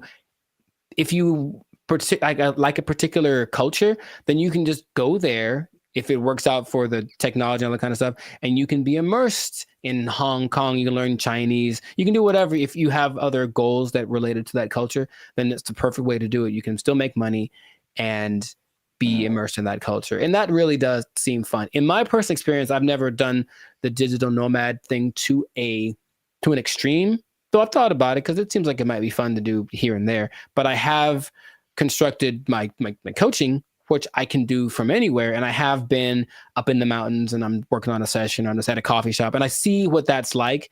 And if that was my everyday, it wouldn't be so bad. You know, it's definitely like, oh, I need my computer to work. That's all. If my computer works and the connection is good, then it works. If it does not work, then it's a bad day. That's all. It's kind of the risk that you run. Now, those are all the advantages. And that's the stuff that when you go on the internet, you will see people living exactly what I just mentioned. However, all of the downsides, dun dun dun, there's a lot of them. No, God, please, no. What would you think would be a disadvantage, major disadvantage of being a digital nomad? The first thing that comes to mind is just, even though it's cool and you're like exploring and all this kind of stuff, especially if you have a core group in the States, like a certain group of friends, a certain group of family members, they're most likely not around anywhere close to you.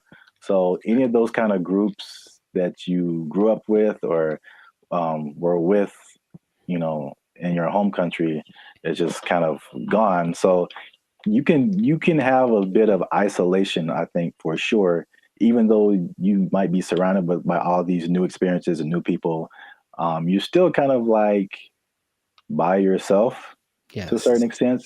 I'm so lonely. You were right. The loneliness, depression is the number one thing that a lot of digital nomads talk about because they're not around the people that they love, right? And then they can't be with them when it's convenient, because if you're living in Europe and you're from America, you're 7-8 hours ahead. 9 hours ahead.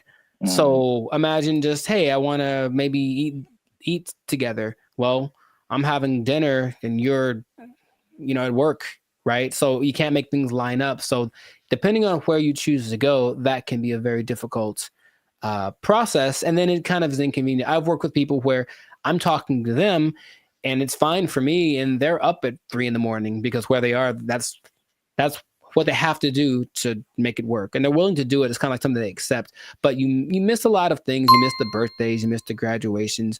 There's a lot of experiences. You know, your little cousin had her first steps. All that. You miss all that kind of stuff, and finding a place to live is harder than some people think, and that's another problem that a lot of digital nomads have, because they'd go to a place expecting everything to be great, but what they don't understand is that a lot of digital nomads have this reputation of basically causing prices to go up, right? Because you're coming from a country that everything is great. Yeah. So everything's coming up because you have a lot of money. So a bunch of you move to one place that's not doing too well. So they're like, oh, there's a lot of these people, so I'll charge more so I can make money. But then the locals start to resent you because you're there. And so it's not, you don't feel welcome. And that's kind of an uncomfortable thing. I think I mentioned, I have a friend who travels a lot. When she said when she was in Turkey, she kind of got that vibe. It's just like, why are you here? But she doesn't speak Turkish at all, so that didn't help her cause. However, some places actually put signs up that says like, hey, digital nomad is not welcome. It's gotten to that point.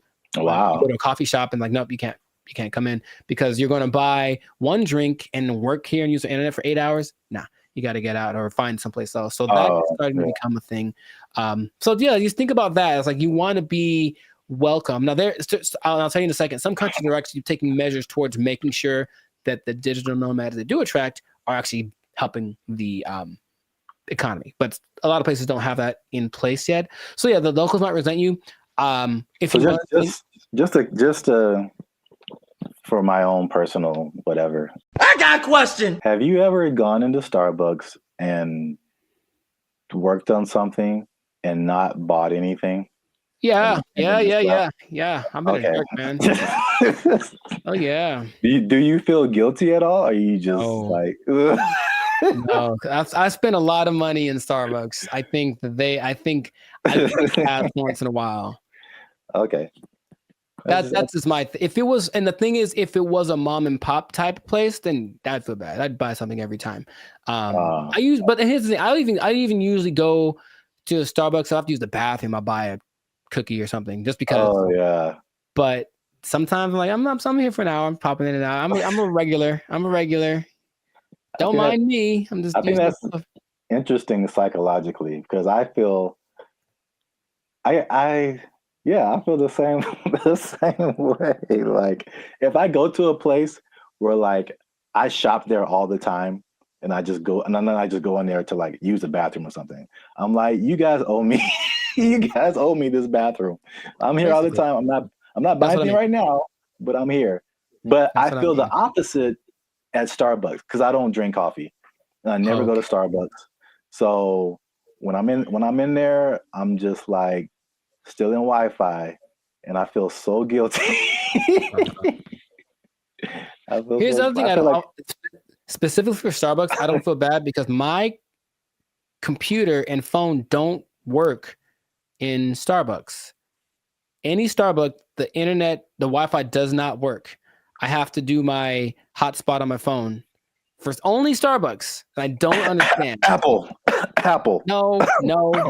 It's just because Mr. Starbucks doesn't like me, and that's Android PC. Android.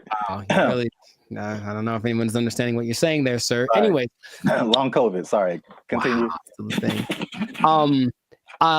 What else was I going to mention? That besides, the locals resenting you, someplace not wanting you to be there, if you have a medical emergency, it's a big deal because you don't have a safety net. Your insurance might be more expensive for one, and then transferring it over, sometimes it's a tricky thing. It depends on the country you're in. When I went to Spain, I met up with a friend who got sick on her flight. And so from the plane, they had took her in an ambulance to the hospital, gave her the treatment, whatever. Now, if that had happened in the US, that would have probably cost her about $5 million. But because it was Spain, and as soon as you're in Spain territory, you're one of us, it cost her like $100. So that was cool, but it does depend. So you really have to be careful just about that. All these things are things that you want to think about before you do it, because it doesn't look that difficult if you only pay attention to the people that post about it. Because they just posting the good stuff. Once in a while, there's a sob story about no, someone kicked me off of a bus. I think I saw that recently because they weren't from there, and they got kicked out the bus, and they felt so sad. I was like, well, Life is hard, bro. I don't know what to tell you. It's really hard to find romance for these people, for sure, because you're not going to be there very long, and so no one wants to get involved with you unless you choose to be. So that's just another side to it. What I was going to mention earlier is that some places like Indonesia are starting to put in measures where they welcome digital nomads that have X amount of money in their bank account, and they allow them to actually have a visa, a second home visa is what it's called. And then they can live there for up to 10 years. But they want people to come and, of course, do something related to the Indonesian economic system. So they're telling people, come on over. And so in that case, if you have it like that, then you can move one place. You're going to stay there, but and it still implies you're making money based off of where you're from, and you're just living kind of more permanently in a new place. And that seems to be okay if you want to maybe uproot, start someplace else, then you can find love, and no one has a problem with that. But you won't find many people that are willing to, be with you for just a couple months, like for something serious, if they know you're going to leave, or if you have a hard time being committed to one thing. So there's a lot of things to take into consideration. I know traveling. Have you ever planned a trip? It takes a lot. So imagine doing that regularly every couple months. I got to plan my stay. All that stuff is kind of a hassle. The idea of living out of a suitcase, some people don't like that. And that's why I think it lends itself to like a younger demographic, like someone in college, fresh out of college. Because I think at the end of the day, I think the internet has shown us that we need some kind of physical community, some kind of grounding. And if you don't have that, you just kind of like, you just kind of out there, and there's some, like you said, there's some negative effects to just kind of being on your own. So right, that's interesting.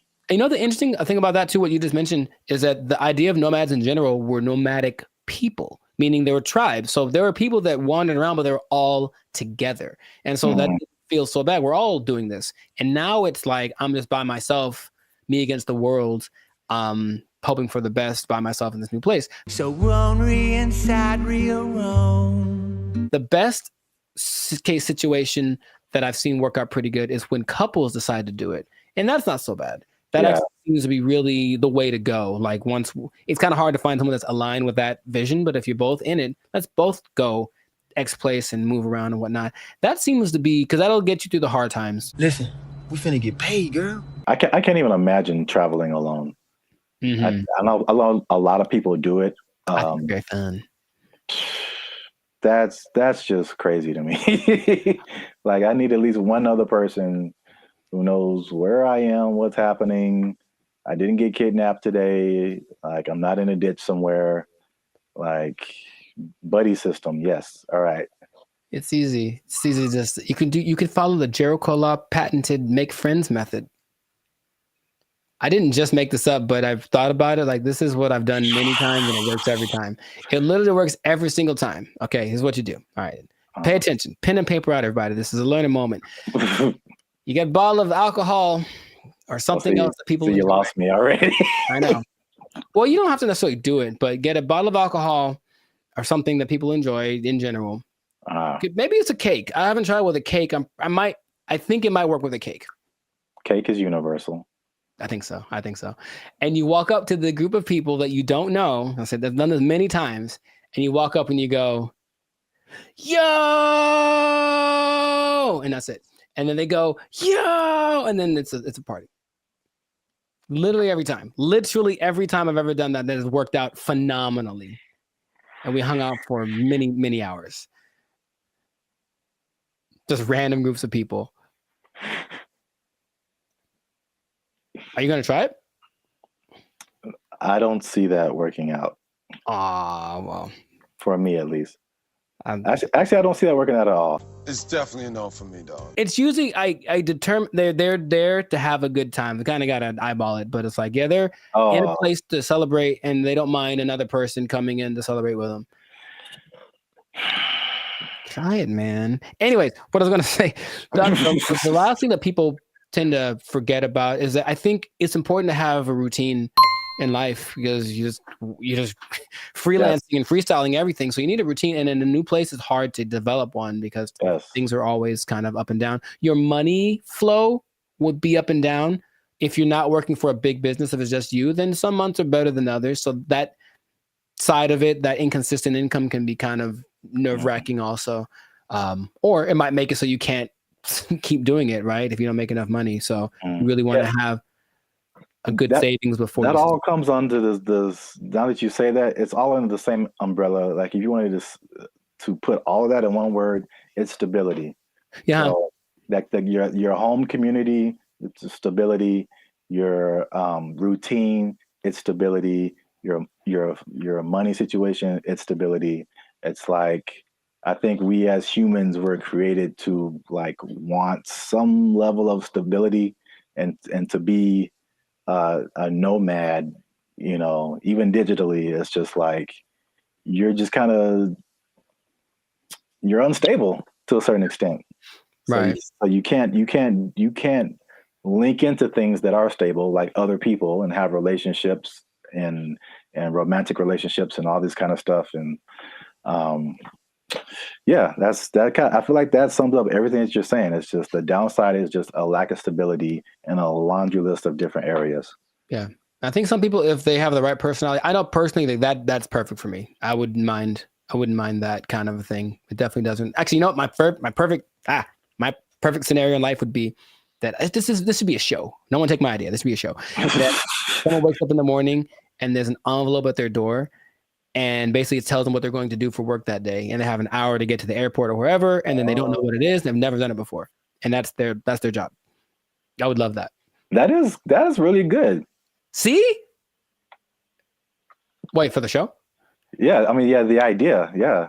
Okay, I'd watch that on TV or something. I thought of it. No one take it. Yeah, copyright. All right, we should just do it. That'd be fun. Yeah. I think it'll reach a peak and start to come down because people were still riding the wave of the COVID. But after a while, people want to start families, do all that kind of stuff.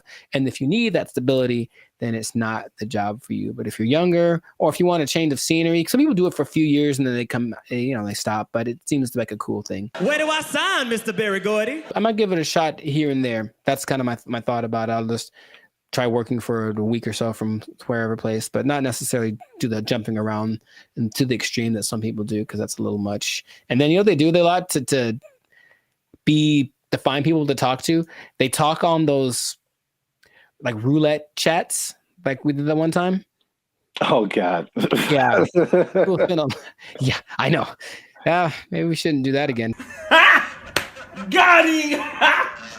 Got him! But people spend a lot of time on those because it's literally just like someone didn't talk to me, someone be a connection. And I think you can see that a lot more. So hopefully that doesn't long-term affect people's mental health with all the depression and stuff like that. But if you're thinking about becoming a digital nomad, I just gave you the blueprint. Keep in mind the positives and negatives, and if it's in your heart, go for it. But above all, make sure to share this video with somebody that wants to know a little more about the digital nomad life. And I'll tell you what. What? This is not possible if you don't have a job. You gotta have a job to be a digital nomad. They took our jobs. They took our jobs. He believed that masturbation was the greatest evil on earth, and that by eating cornflakes, it would prevent people from doing it. So I don't see the connection. No, it's there, man. It's there. I'm trying to make it work in my head.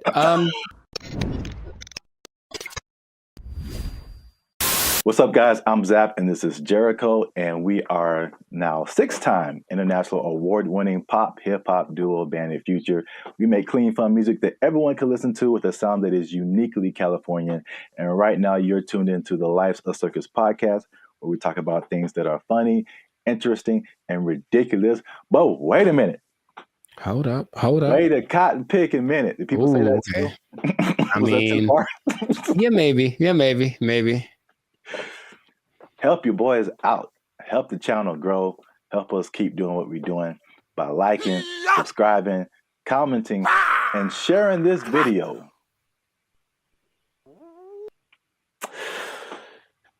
With the friends and family, because I got a question. Okay. It's a very important question. Bit of a riddle.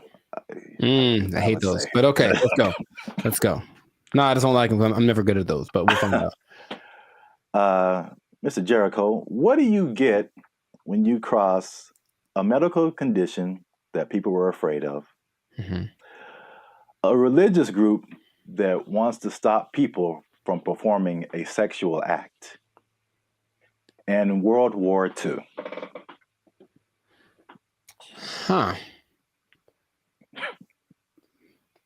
It's three things. Yes, there. I've noticed. That's one more than two. My first thought was Nazis, but I think that's wrong. That was just the first thing that came to my head. I'm like, that's no way. I think it's because you just said World War II, and I was like, I think they wanted to stop World War II. You know what? Congratulations. I've never been asked this in my life. Yeah, I don't think anybody has, but for the people playing at home, just one more time, the question is, what do you get when you cross a medical condition that people were afraid of, a religious group that wants to stop people from performing a sexual act, and World War II? And the answer, believe it or not, is breakfast cereal. I'll be honest, I didn't. Yeah. Go ahead. Yeah, I just kind of stumbled upon this, but the rabbit hole got really deep as to why we have breakfast cereal. So, a little bit of a history lesson. You can stop me at any point if you want. It'll be more clarification on the ridiculosity that is happening right now.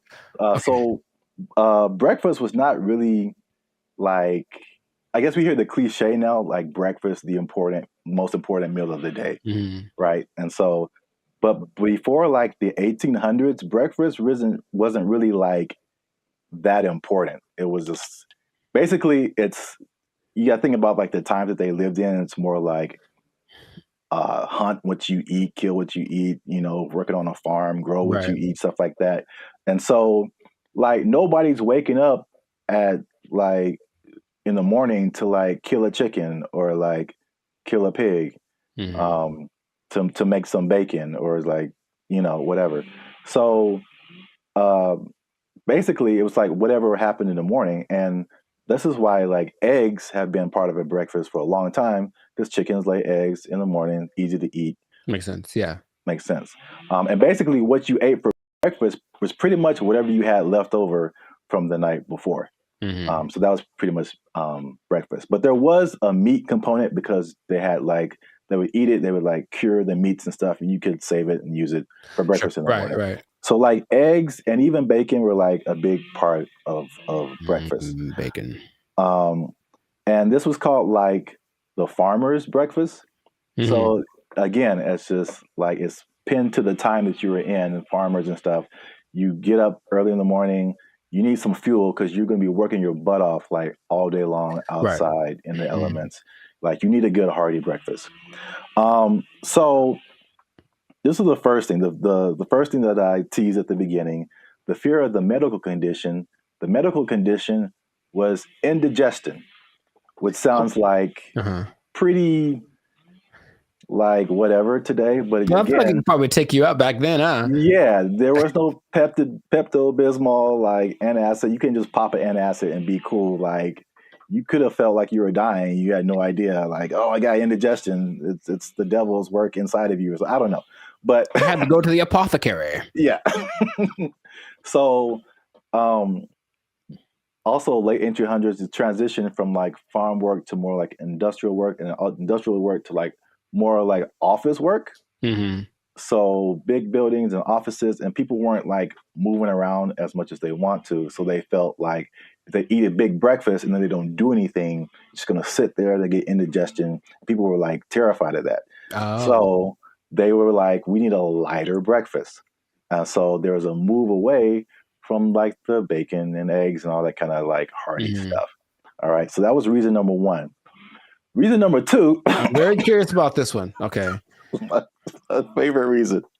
So at the same time, there was a rise in religious gurus that were pushing vegetarianism and just like eating healthy, eating, or what they call eating bland.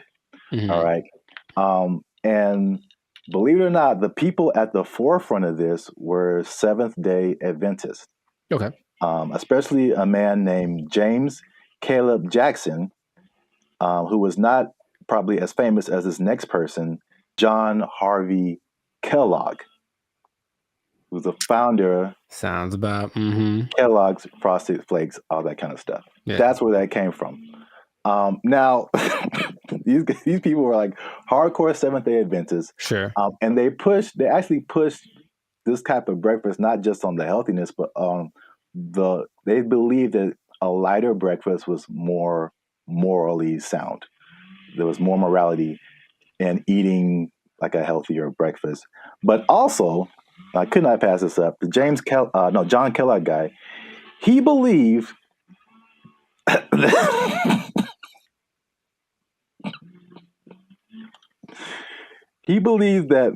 masturbation was the greatest evil on earth, and that by eating cornflakes, it would prevent people from doing it. So I don't see the connection. No, it's there, man. It's there. I'm trying to make it work in my head. Well, I've had cornflakes, and of all the cereals that are like not sweet or nothing, they're probably my favorite ones. They're still nice and crispy and pretty good, I guess. But do you have less of an urge to masturbate after you eat? I've never. I'm gonna have to. I'll let you know if you really want to know about that. I will go get a box and eat it, and then report back to the pod in a week. This is my findings. But yeah, it's just that episode of Family Guy or Cragwire. I'm not gonna go anyway. You have the one arm that's really big. It's like, bruh, it doesn't work. It doesn't work. So yeah, that was like the second punch to breakfast. That was like, okay, we got to start eating this because they pushed the morality of it. But the other things that they cited have been found to be true. Is like a lighter, healthier breakfast made people more efficient and productive at work instead of like eating a big breakfast and like getting an itis or whatever. Yeah, that's true. So there's that. And so that pushed the cliche of like breakfast being the most important meal of the day. It was actually like a morality thing, which is like crazy. And the last part is that so flash forward to the 1940s, World War II, right? So yeah, World War II, you got more women joining the workforce than what happened in that time. And so then it became a push to, again, at the time, like the woman was like a stay-at-home, take care of the family, give them 3 square meals a day, all that kind of stuff. Breakfast became the cheap option to feed your family and not feel guilty about it being like quick and easy, because they had to go to work too now. Oh, okay. So they pushed on like the women's guilt, the morality, the work productivity, like hard work. It was like respected to be like hardworking individual and productive and all that kind of stuff. And so all of that combined together to make breakfast cereal like the thing. And I remember like watching commercials, like every commercial is like part of a balanced breakfast, and like you got to have your cereal and blah blah blah blah blah.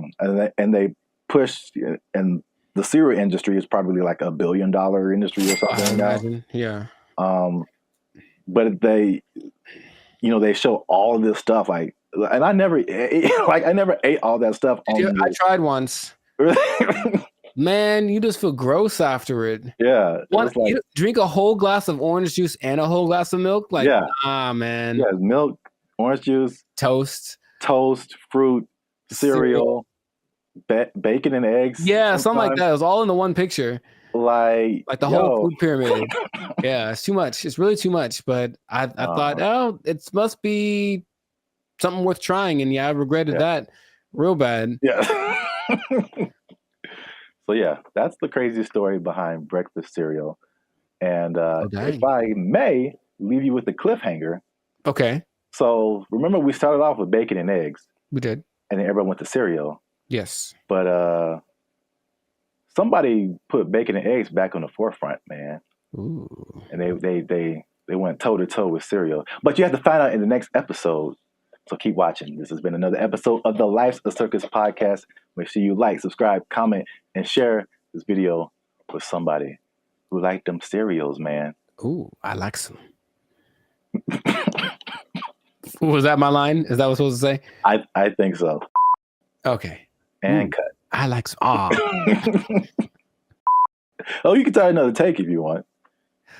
Ooh, I like some. Was that better? Had more? That was too much. Okay, all right, okay. Man. We had it on the first take. Oh, okay. We'll use that in the commercial. Thank you, Mr. Director. Here's $5 million. Look, let's go. Where do I sign, Mr. Barry Gordy? Jericho likes it. Super sweet sugared honey smacks. Give me that. Give me that money. They took our jobs. They took our jobs. I sense a faint bit of skepticism in your voice, Jericho. We haven't even skeptical. It's just like, is there anything that he's made that has been helpful or that I would know about? We haven't even gone into his claims and what he's talking about, man. Are you saying he's the second coming of George Washington Carver? Is that what you're saying? Like telling this man, him? It's hard out here for a pimp. Him? Okay, sure. What's up, everybody? I'm Zap, and this is Jericho, and we are the now 6-time international award-winning pop hip-hop music duo Band of Future. We do clean, fun music that everyone can listen to with a sound that's uniquely Californian. And right now, you're tuned into the Life's a Circus podcast, where we talk about everything that's funny, interesting, and ridiculous. Before we jump into today's episode, though, do us a huge favor. Make sure you like, subscribe, comment, and share this video with somebody that you got beef with, somebody that you don't like, maybe somebody that's all up in your grill and making you feel a type of way about the day. Oh, bars. Okay, so look, somebody that put a hitch in your giddy up. Is that a phrase people say still? Yeah, sure, man. Yeah, you got it. So I don't think I got it. I've been waiting to talk about this. All right. So the big thing on the internet has been Kendrick Lamar versus Drake. By the way, I think it's fake.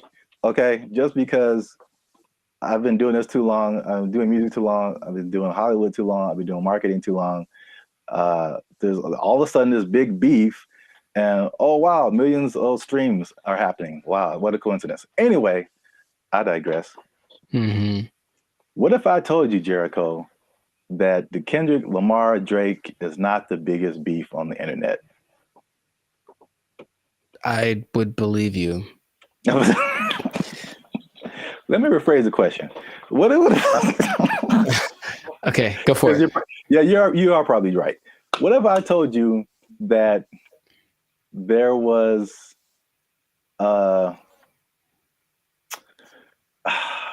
there was a better beef that I don't think has ever happened before?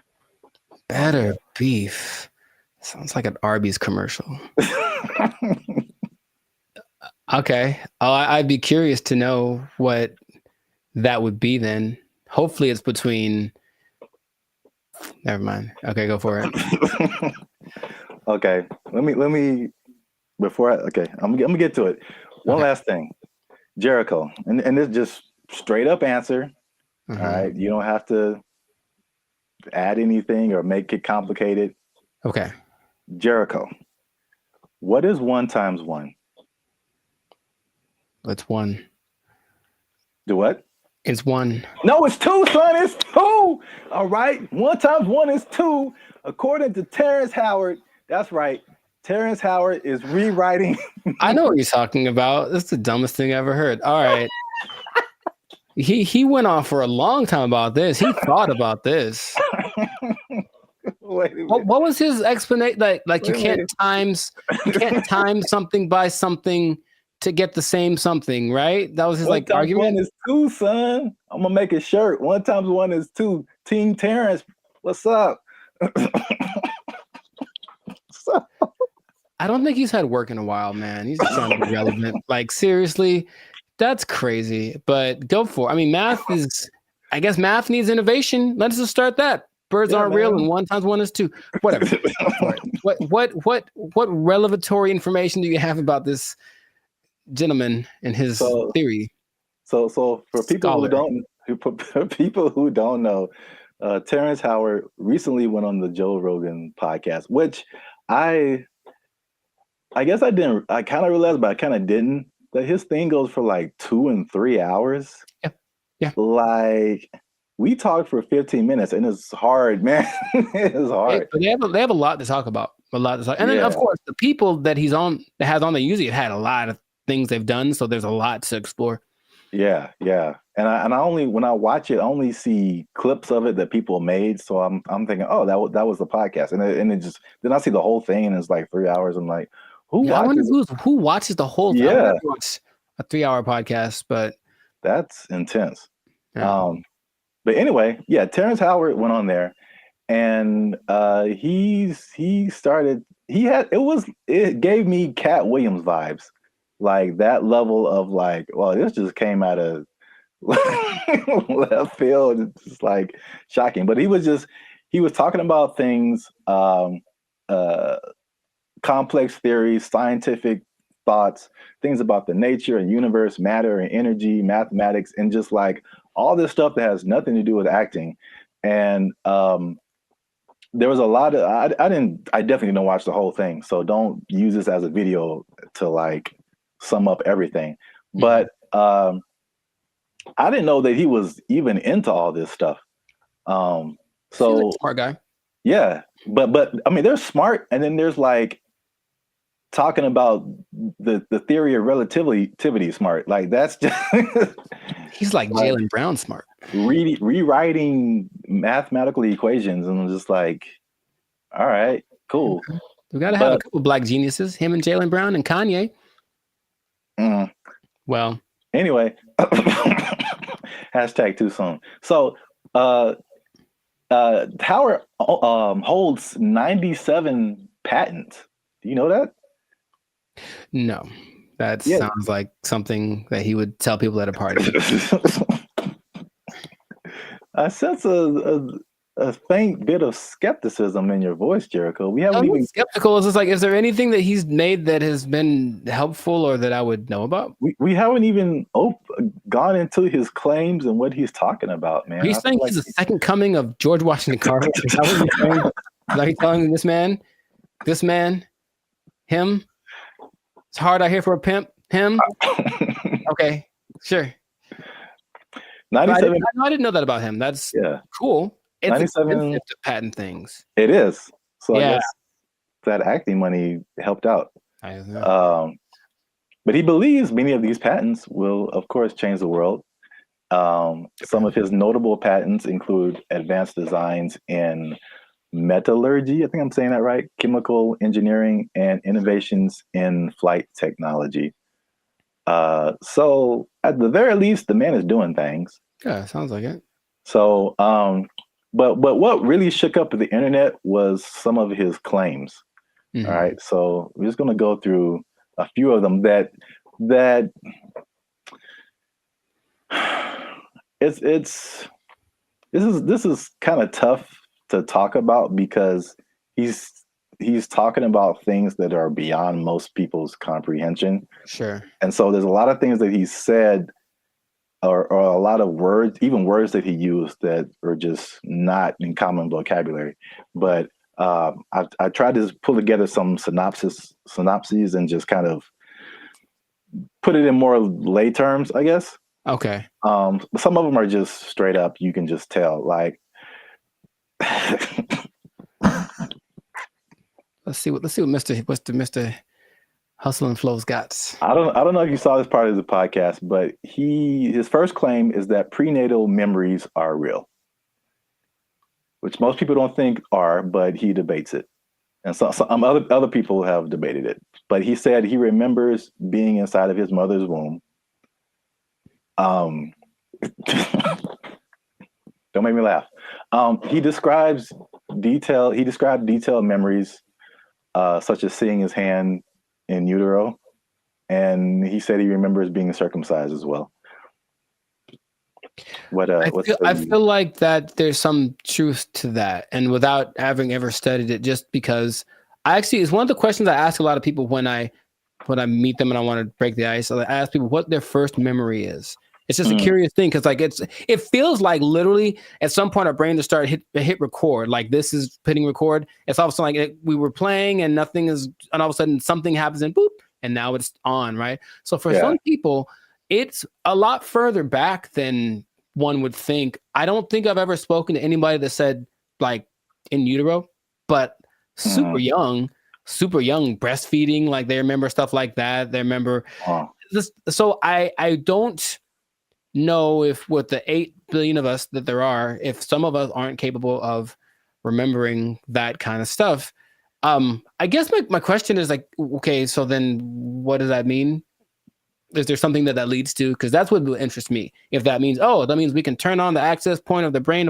If that's not, if it's just something to talk about, then I'm like, okay, that's cool, I suppose. Well, I don't think any of his stuff is just stuff to talk about. I think from the overall thing that I got, and then we go into some more of his claims, but it's just what I thought was interesting was just the way he sees the world, especially as a creative. It's just a different.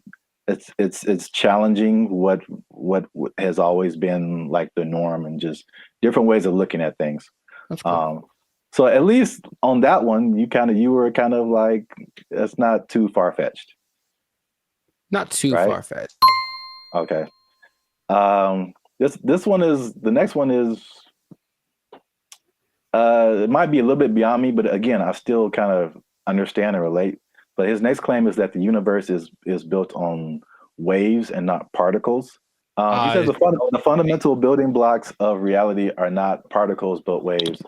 He says this perspective aligns with some interpretations of quantum physics, and his fascination seems likely to stem from the works of physicists like Niels Bohr and Erwin Schrödinger, something like that. Sure. So again, like he's not alone in this. He might be a minority, but people who deal with quantum physics feel like this could be true.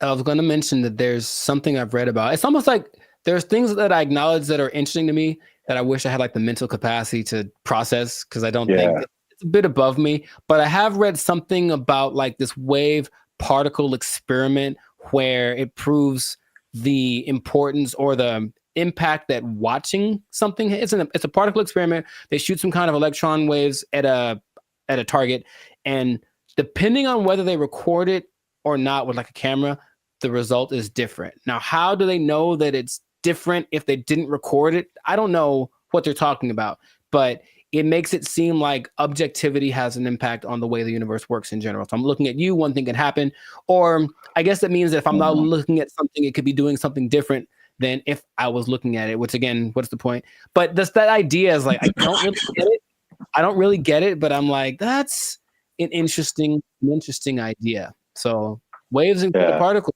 would that make the universe? Again, my question would be cool. I honestly want to talk to him about it. Maybe just stare at him while he talks. But what does that do for how we understand the world if that is true? If waves instead of particles are what created? Yeah, I feel like that's a bit beyond me. But I feel like I mean, it sounds like you're trying to get some practical use out of it, but it's just like, okay, the things that we know about gravity and aerodynamics and stuff like that, by learning that stuff, we can fly planes and helicopters and stuff. Sure, yeah. And so there's some kind of use, I think, in saying it's waves and not particles. I don't fully know how to interpret all of this stuff and to make it like, oh, okay, we can do this now. But I'm sure like that's a kind of genius level, sure, right, kind of thing. Once you know it and then can do something with it. Right. If it means I can surf to Mars, I'm down, bro. That'd be so sick. Yeah, they'll just hit your knees with waves and not particles, and that'll heal them. I'm down for that also. Does anyone out there have answers for knees? Your boy's going through it right now, so yeah, let us know. To continue on this is probably it's probably the last one that just I kind of still didn't. It's too far above me. Mm-hmm. You said gravity is fake. So he said that there's an inward and outward force that shapes planets without relying on things like gravity and dark matter and dark energy. Which this one is kind of big because he challenges Newton and Einstein, like as far as gravity being a fundamental force. And it's I know what you're doing. I know what you're doing. I know I know what you're doing. It's fake. Fake news. Fake news. That did not fall. Okay, people. Okay. That did not fall. That was fake news. Gravity is fake. Okay. All right. I'm not gonna do it again. I wouldn't even know where to start with that. That is an interesting idea. If there's another force that's not gravity, then what is that? What is that inward force? Because to me, that inward force is what's called gravity. Is it not? I don't know, man. Okay. I don't know, but I really want to understand. I really want to, because there's stuff, even like the 1 times 1 thing, like I don't know how I feel about it, but I can at least understand why he would say that. Once we get to that one, but the gravity is fake thing, it's just like over my head, I think. Yeah, no, I wouldn't even. But when he talks about an inward and outward force, for any anime nerds watching this, I thought about Pain in Naruto, and he has like that universal push and universal pull. Yeah. And I like gravity. Yeah. Yeah. So maybe the answers are in Naruto. Maybe they believe the same thing. I don't know, man. This is just, I just find it funny, obviously. Yeah. Sure. It's interesting. I wouldn't know where to begin with that. Just someone coming out of nowhere and just challenging everything and everyone like we've ever known. It's like, you all are wrong. Gravity isn't real. I mean, it helps me that I only think about him as the Hustle and Flow character. Yeah, that adds another layer. He's stuck in that role to me, so he can say all he wants, but he's saying this. I only saw a portion of that podcast, so I know what he talks like. To me, he's still talking like that character on the podcast. So. Yeah, he definitely has that like typecast, or like his role in Avengers was like, what was it, War Machine? I forgot he was in that. Yeah, he was like the first War Machine. It's like, War Machine said there's no gravity. For the record, I prefer Don Cheadle. The same. I thought they were both good. Oh, okay. Well, I don't remember Terrence, but okay. Next one is that straight, again, along with gravity not being real, also straight lines are not real, Jericho. And this is the one I can understand. All right, so this is his explanation. He said, when you view something from the correct perspective, or you view a straight line from the correct perspective, you'll see that it's not straight. So he gave an example that if you put like you draw a straight line perfectly straight, at least to our human eyes, but if you put it under a microscope, you'll see all the tiny like inflections that don't make it look straight anymore. So basically, these are all conceptual things. He's basically trying to get us to rethink geometrical concepts. Again, why I don't know how that applies. That I would say. How does that help us? How does this help us specifically? I don't think it does.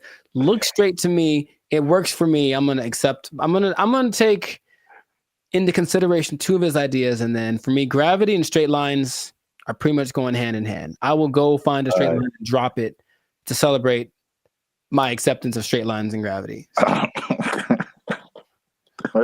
So we're 2 and 2.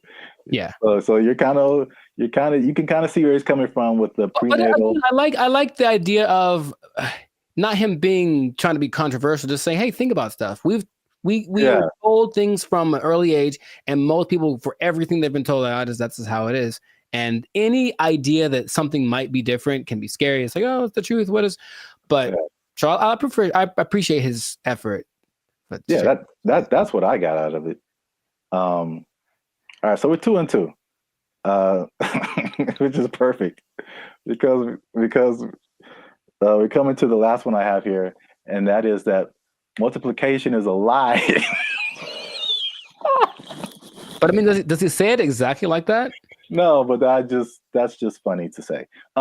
Anyway, he said that one time. This is the middle. He said that one time. One is 2. Okay. So he said this is why, because if you combine two unique things, all right, you can't end up with the same thing. Which I hear where he's coming from.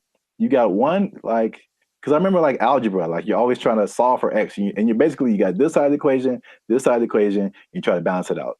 So if you have 2 1s on this side, like how are you going to have a 1 on this side and it still be the same thing? So like I still don't know if I agree with it, but I totally understand what he's trying to say. I don't appreciate that one. Side of it. And I'll try to be. I haven't taken math class in 2 decades, but I'll try to explain. He said 2 unique. If you combine 2 unique things, to me, I'm like combining in my simple brain an object. This is a guitar pick with a concept, which is a number of these that I'm thinking about. Right. So if I have one of these, this is my object, and I take a number that represents how many of these I could have.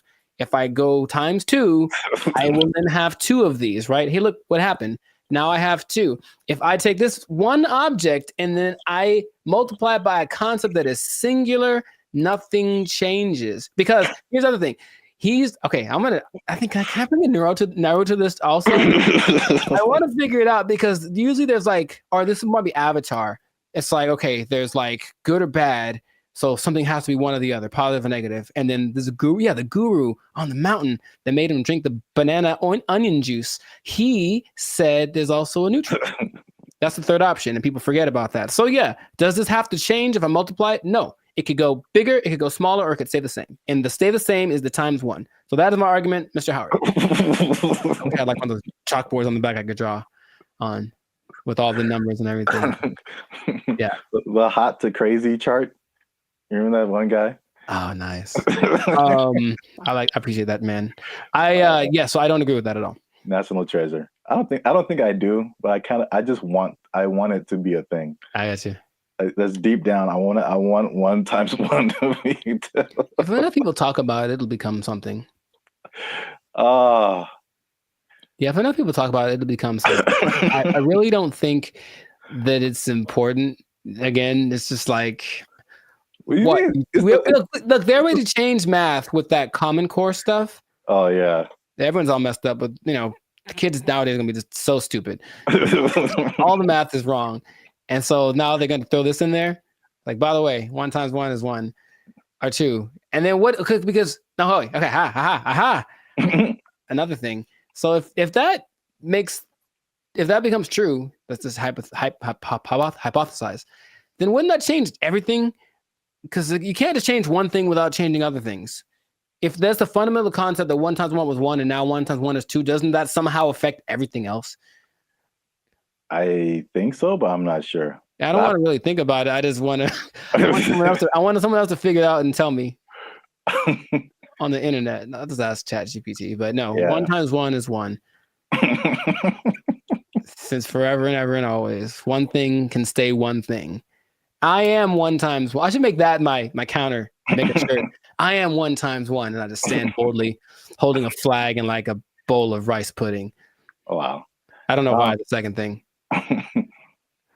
All right, so that's 2 and 3. 2 and 3. All right, so we might end up with a tie here because this is a bonus one. Okay. And this is probably of all these things, this is the coolest thing. At least one of the coolest things I think he said. Okay. Was just like kind of opened my mind a little bit. And he said that the periodic table is structured incorrectly. I mean, again, how is this useful? I don't know, but I thought the visual was very cool. Okay. And I should have tested this before I started, but take chances. It's real life. Just take chances. Let's see what happens. Okay. So check this out. This is the periodic table of elements. So basically, he said he learned the periodic table, but he saw it in a different way. He saw it in circles. Mm-hmm. So I thought it was super interesting because it's kind of hard to explain. He breaks it into octaves, which we can relate to as musicians. So you start with like one element, and it goes through the list of elements until it gets to another octave. And every element in these octaves, they follow a similar pattern.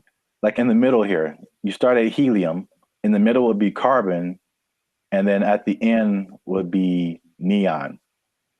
And then all of the beginnings and ends of these octaves, all of these elements relate to each other. They have like something in common, as well as all the elements in the middle of these octaves, which is crazy to think about because it's the same shape as music.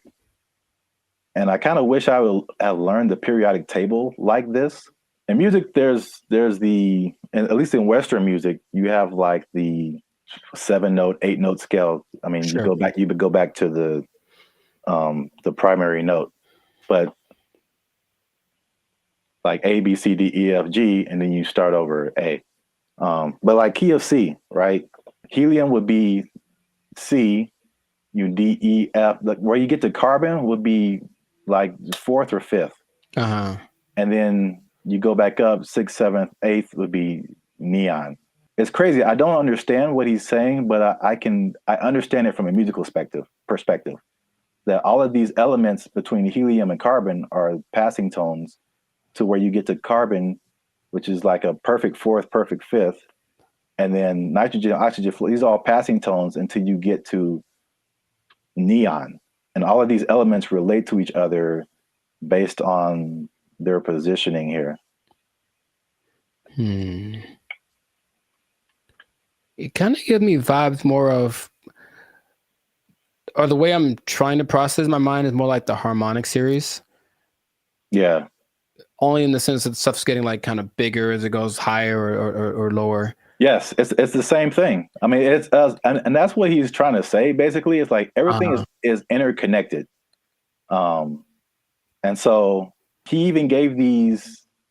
This is getting like super nerdy, but every note has a like a measurement to it, basically a measurement of vibration that we measure in hertz. So, the 100 hertz, there's 400 hertz, there's 800 hertz. And so each one of these elements, like he gives a hertz number to it. And he says it's the same thing with colors. These are all on they have a color associated, they have a sound associated to it, there's a vibration associated to it. And this is just like a visual representation to see like all this stuff is all the same thing. Music, color, light, element, everything around us is these octaves, these spirals, these circles. We just keep going in circles. So where like certain notes, there's certain notes that go together in music and there's certain notes that don't. And the same thing happens here. There's certain elements, like if it's the first and the fifth or the first and the fourth, like they go together. But you have like tritones in here, the elements that like don't mix, or, you know, like oil and water kind of stuff.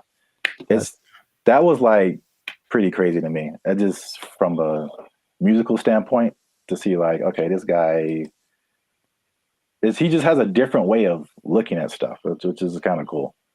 Now that we've lost everyone on the podcast, let us know what you think. Unless you want to comment on that, Jericho. I'm 2 and 4. I understand it, and I didn't like it at all. I don't know what to tell you. It's really weird. The second you put it up there, my brain went ugh. So, maybe if it looked, I think it's more of an aesthetic thing. For some reason, the way that looked specifically made me go, I don't like that. Really? Yeah, I don't like it at all. I would have loved this in school because I can like, it was just music, and then I get it. I didn't really like science. Oh, well, I never did. You have to learn the periodic table? Yeah, we had to memorize it.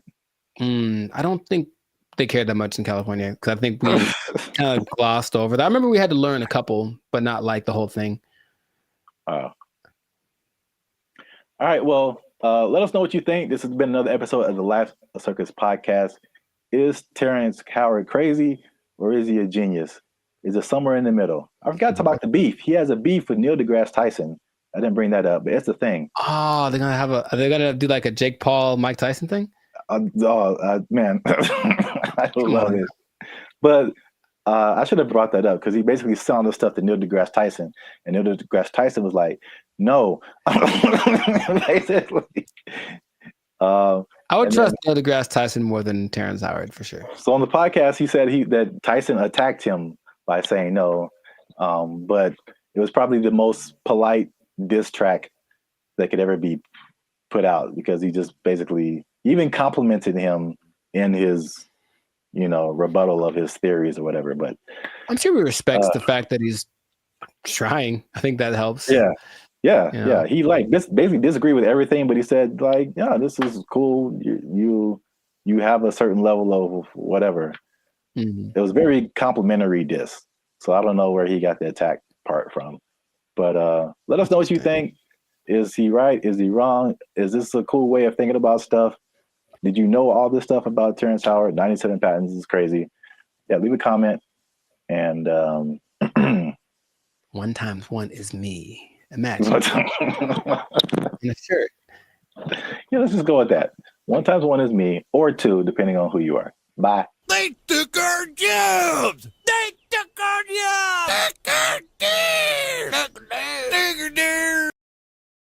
I bring it up because it's the first thing I've heard in a while where I listened to it and I was like, yo, yeah, okay, finally something that's like respectable and decent and moves you, right? So for those of you that are watching that really want to get into this, stay tuned to the end because you'll actually find out something that you don't need for this that you would think would be important.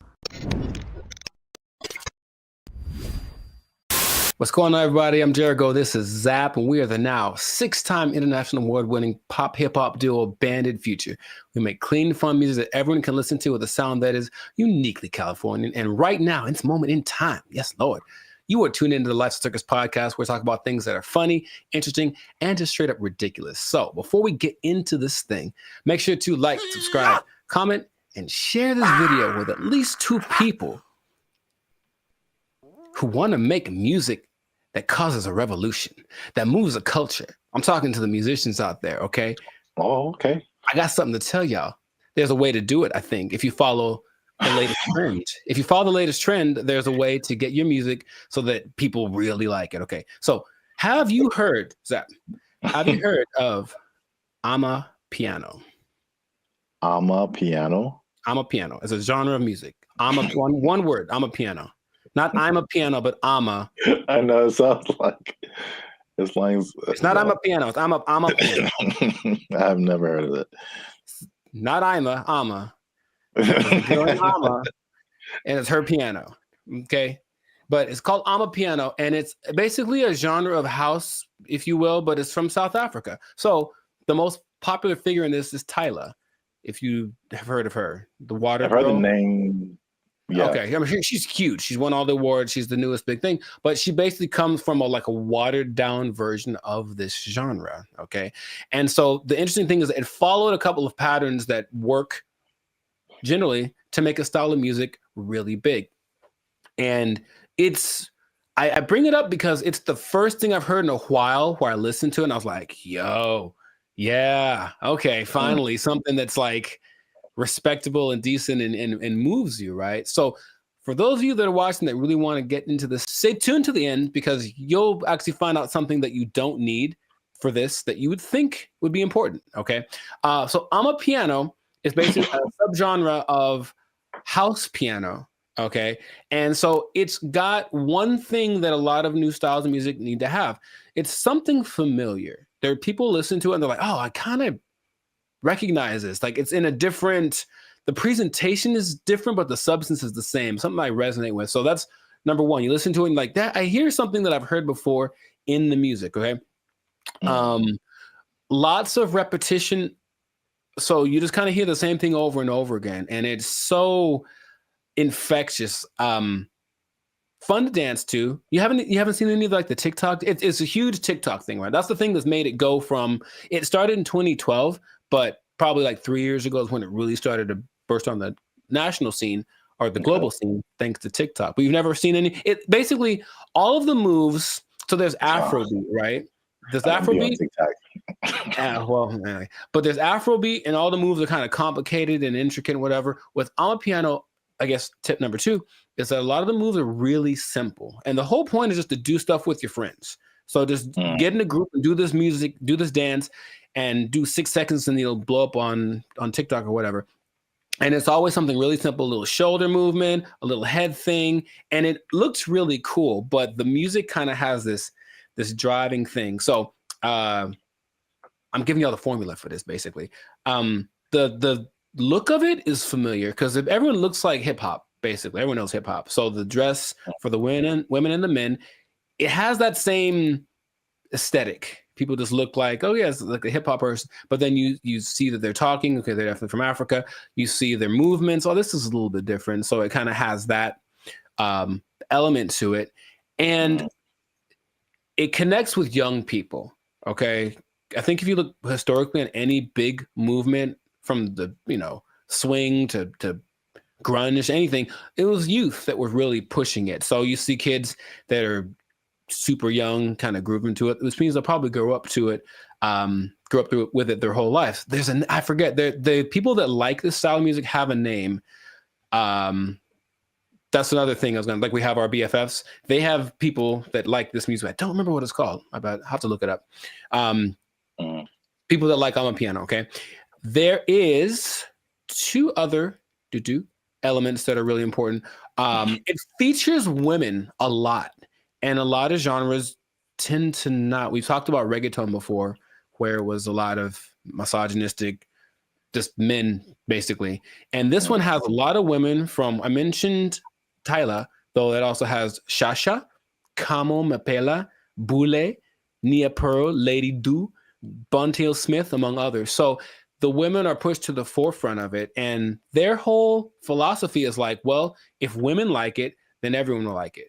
That's kind of, and it's like, because think about it. Okay, your girl likes this music. She's gonna drag her dude to go listen to it or whatever, and then he wants to make the music that gets her to dance, because it's not a super, I don't call it sensual. Like, it's very, like, the way they move is very sensual, but it's not over the top. Okay, so it kind of still cool for younger people to do it.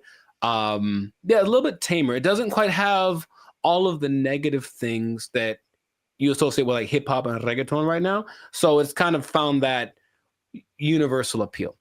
And then this is probably the most interesting thing about it. So if y'all don't know, Zap started a dance group back in the day. Uh-oh. Instant Groove. We was grooving, man. We was grooving, man. It was grooving. IG for life. Shout out to the IGs, the IGers. What? And you have a song or whatever, and there's beats, and then you choreograph a song to the beats, right? Well, with I'm a Piano, it's interesting. There's so much going on. The elements are usually a shaker, a snare, there's like a log drum that's like the bass, so it's like a really distinctive sound, and then a kick, and not many other elements to it, but there's so much happening that you can actually kind of choose which beats to hit and whatever. And so when you're moving with it, your dance will be different than someone else's because you chose which ones to emphasize. And I think that's really cool. There are the ones that have like, this is the dance you do to them. I think Imnike is one that, oh my God, that's the one that actually got me into it. Imke, I don't know how to say it. Imnike. And it's so good. It's so good. So you watch people dancing, it's like, oh, he danced to it, but he emphasized that beat. And then there's a lot of off beats, very syncopated. It's all very exciting. Before I get into what the thing that's not in it that you would be surprised about, has there been any music that you've heard recently that made you go, okay? Because I think to me, music's been kind of like, I don't know, for a while. But anything that you've heard that was like, okay, that's pretty dope. Yeah, I mean, the first thing that comes to mind, and I think I told you about this too, was I saw, I don't know what it is, but what you're talking about kind of feels like it's almost in that same vein. But I saw something on Instagram where it was all these people dancing. They were at some event, and it was, I can't remember the song, but I just remember everyone was dancing, and they're all doing the same kind of moves, kind of in it seemed like a modern day cha-cha slide. Because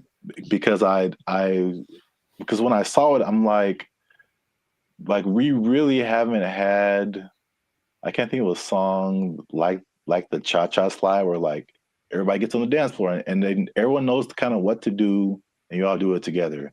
Right. Because the Cupid Shuffle, I maybe that came after Cha-Cha Slide. I can't remember. Yeah, I don't remember. Right. But I can't remember anything past those two songs where like everybody, but I saw this video and everybody was doing it. I mean, I'm talking white, black, Asian, Latino, like grunge looking goth people, hip hop looking, like everybody was doing it. And I was like, this is so dope. And I wish I had saved it and I didn't.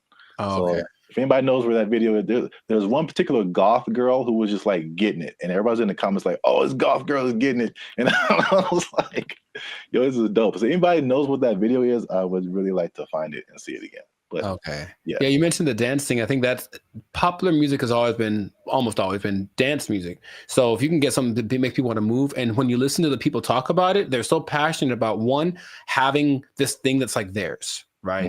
It's not hip hop. It's not house, it's theirs. It's I'm a Piano. And it's like, okay, so they love the fact that they have the kind of their own thing. And then when people gravitate to it, they have to kind of pay their respects. Okay, South Africa is on the map. They're winning, right?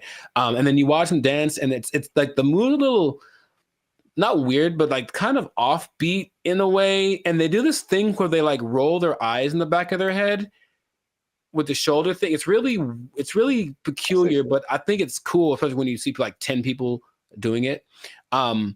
So it has all these things that are great, and that's what you need to start a music genre. But there's one thing I mentioned, that there's going to be something that I think I know what it is. What? Oh, go ahead. I think I know what it is. Oh, mate, go ahead, say it. I'm going to say there's no piano. Oh no, man! It's called I'm a Piano. Like there's piano and everything. Oh.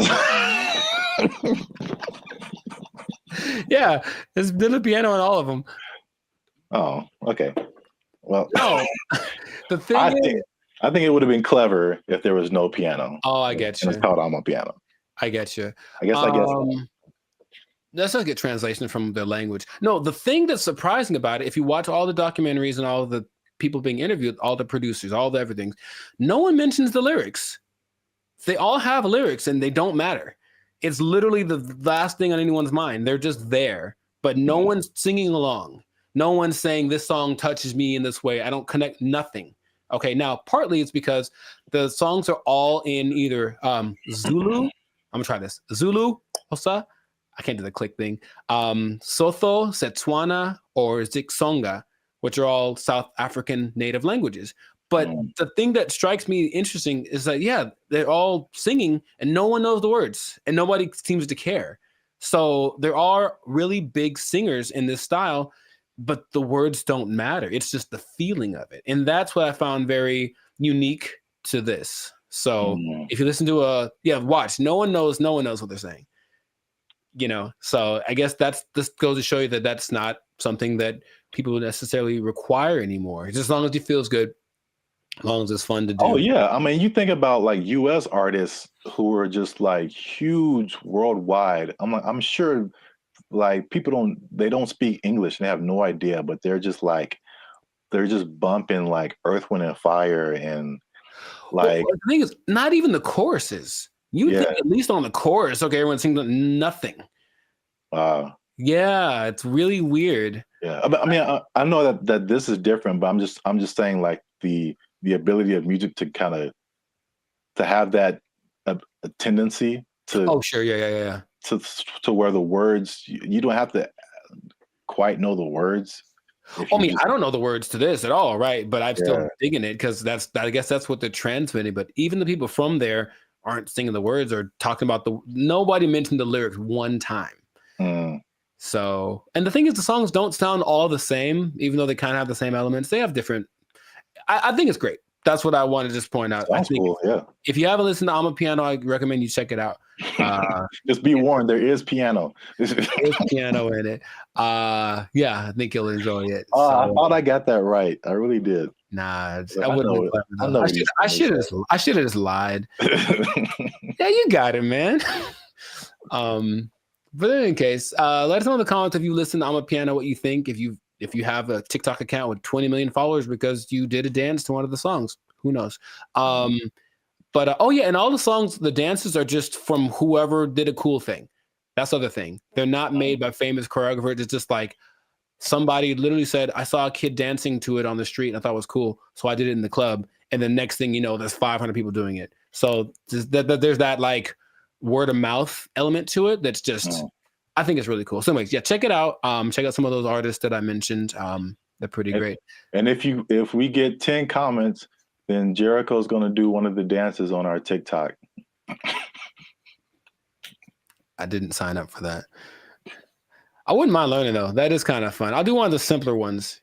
10 comments. There's one. It's like a little. It's very simple moves, but I'm still probably going to mess it up. Anyway, this has been another episode of the Lifestyle Circus podcast. Make sure to like, subscribe, comment, share this video with your peoples, and then just remember that if you're dancing and you're grooving, then the music's going to be spread around. So make that music danceable, and you stay classy, San Diego. Yeah, man. You got it. There's piano. They took our jobs. They took our jobs. Whenever you buy things on the self-checkout line, it says out loud how much everything it is that you buy. And that's kind of a weird thing. I don't know if you can. I feel like there is a way to disable that, but the default setting is that everything you buy is like boop $1.99, boop $4.55. Like it does. Right. Does it say your? Well, I mean, so what's so bad about that? That's my business. Some people be knowing what I'm buying. Like that's all. Don't put my business out there, robot. That's all. What's up, everybody? I'm Zap, and this is Jericho, and we are the now 6-time international award-winning pop hip-hop music duo Bandit Future. We do clean, fun music that everyone can listen to with a sound that's uniquely Californian. And right now, you are tuned into the Lifestyle Circus podcast, where we talk about everything that's funny, interesting, and ridiculous. But wait, we need your help. Help us out. Tired of eating mayonnaise sandwiches? Give your boys some funds. You know what I'm saying? You can join the channel, become a member. That'll help us out. Or you could just like, subscribe, comment, and share this video With people who stealing, because there's thievery going on. That's right.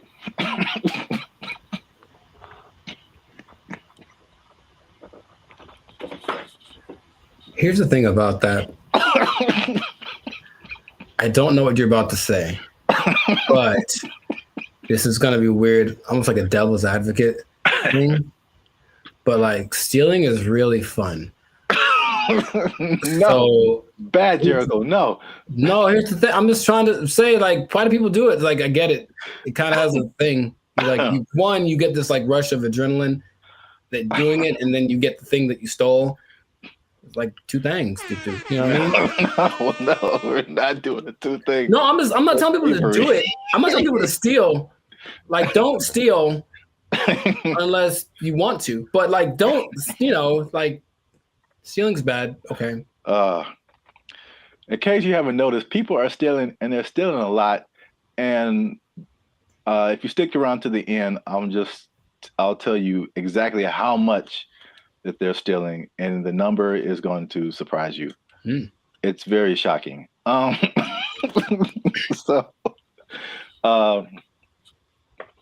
Stealing is bad. Okay, you shouldn't steal. But I'm bringing this up because it's affecting me, and that's the most important thing. Oh, look, Jericho, the self-checkout line. Do you ever use that? That's all I use because people are gross. Oh, okay. That's your primary reason? No, it's faster. And the thing is, people don't get in it. That's the thing. It's faster and no one gets, like, it's always, there's 20 people over here in the line just coughing on each other. And then there's nobody in the self-checkout. I just go there. I didn't really think about it like that.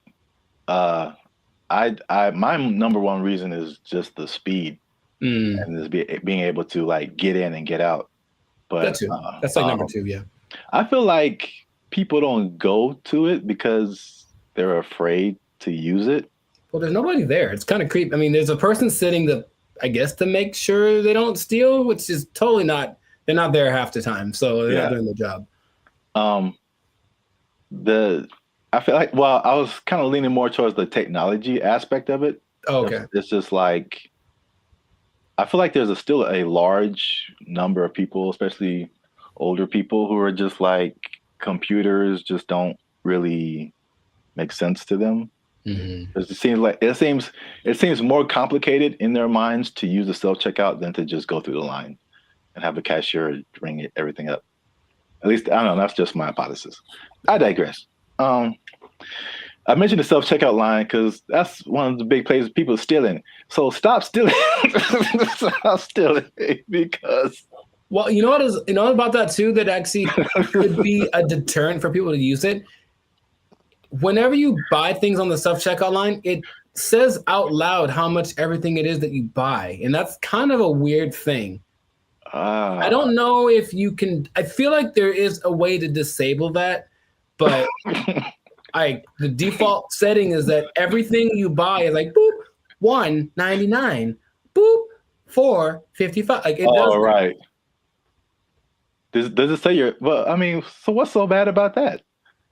That's my business. Some people be knowing what I'm buying. Like, that's all. Don't put my business out there, robot. That's all.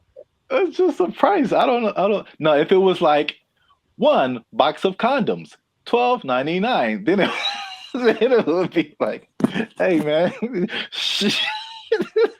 Yeah, I honestly feel like there's certain circumstances where it says something about what you bought, but not like that. Not like that now. Okay. Well, anyway, so people are getting these self-checkout lines, and they be stealing, man, and they're stealing so much that one of the major places that they are stealing is Target, man. Target is having or Target if you're uncivilized. They're having a big problem with stealing, and and it's so much in the checkout lines that they are reducing the hours that the checkout lines are open, and it's like making people upset. And it would make me upset too, because I hate when I'm like, I'm running in to just get something and get out, and it's like all the self-checkout lines are closed, and you have to go to the line. Which I told you the other day, there's some lady in the store just buying $100 worth of nothing, like just stupid stuff, man. And I got like a candy bar. I'm just like, the people that there are people that actually will look at you and say, "Hey, go ahead, just go ahead. You only have one thing. Go ahead." Yeah. And there are the people who look at you and for sure, like, I'm not letting this person. Yeah, like, I was here first. The decision they make. I will not let you in front of me. I don't care if I'm here for 5 hours. You'll be here for 5 hours and a minute. Yeah. Yeah, it's so anyway, the checkout lines there, some places are reducing them to like, I think it's like 10 a.m. to like 8 p.m. or 7 p.m. or something like that. But it's only like basically early in the morning and then late at night, like you can't use a self-checkout line. And then in one extreme case, they put it like 10 a.m. to noon, and that's it. And the rest of the time you have to go. What's the point? I don't. People steal it, man. It's just, they can't stop. Yeah. It's when I tell you how much they've been stealing, you'll be like, oh. Well, here's the thing about that. Of all the places that stealing is fun to do from, which is a weird way to say it, Target's probably doing it for. Yeah, no. Target's probably up there. Target's pretty great. It's a big red Target, literally, and they have all the things you want. Yeah. I'm not saying that I have or haven't done it, but I'm just saying that that's a place you might want to go if you're thinking of stealing. Also, Bandit Future does not advocate stealing. Pay for everything that you possess. You're just making it sound really attractive. I don't understand. Oh, I mean, that wasn't my intention. I'm just, Yeah, stealing is fun. I'm like, wait a minute, it's not where I'm trying to go. Oh, okay. So I don't want to be like I don't think fun is the primary reason. Have you done it? No. But if I would, it's because I needed something or I just wanted something that I couldn't afford to have. Oh. Haven't you seen Aladdin? Yeah, it's he looks like he's having fun though. Ahead of the gotta eat to live, gotta still to eat. Tell you all about it when I got the time. See? He was fighting for his life, man. He made a song about it though. He's having a good time. All right. So how much? Okay, let's two things. How much money do you think Target is losing a year from people stealing? I don't know how much they make. I don't either. Okay. So I mean, I'm guessing it's a high number because here's the thing too. Target's everywhere, right? Yes. They cracked down on Target, the security in California, but I would imagine at like 4 p.m. on a Tuesday in Iowa, it might not be much defense if you want to steal something from the local Target. Okay, so Target annual revenue is about $100 billion a year. Okay. So that's a lot of money. That's a lot of billions, but stealing, I would say. So how much is that? 2% of it? What's 2% of 100 billion? 2 billion. Billion? That's the number, I guess. 2% of whatever they make. 2% rule, but for stealing. Also don't steal. Now that we know how much that they make, this number doesn't seem as crazy as I thought. Okay. Because they lose 500 million. Oh, yeah, that's not... Okay, so... Right. It's like context. Like in a bubble, that's a lot. Yeah. It's a whole lot. It's a lot of money. It's a whole lot of money. But it's like 0.5% of all that they make. Yeah, that'd be fine. Yeah. Now, that'd be crazier if it was we changed our mantra. Everybody just go out and steal. Target, especially because they got it, man. They cool. That'd be all right. No, what would be crazier, though, if it was just like a ring of 20 people that are still everything from Target, just 20, then that'd be like, okay, they are. There are rings of like, there's people that have been doing this for years. I mean, it's I mean, especially after 2020, like stuff kind of really got crazy, especially in California. But there's, I don't know if you've seen these like mobs of people. Yeah, they'll just run in places and take everything. Yeah, they're all like in it, and they just kind of do it regularly. They go store to store to store, and just kind of do this thing. So that's Target. The last part of the tease is how much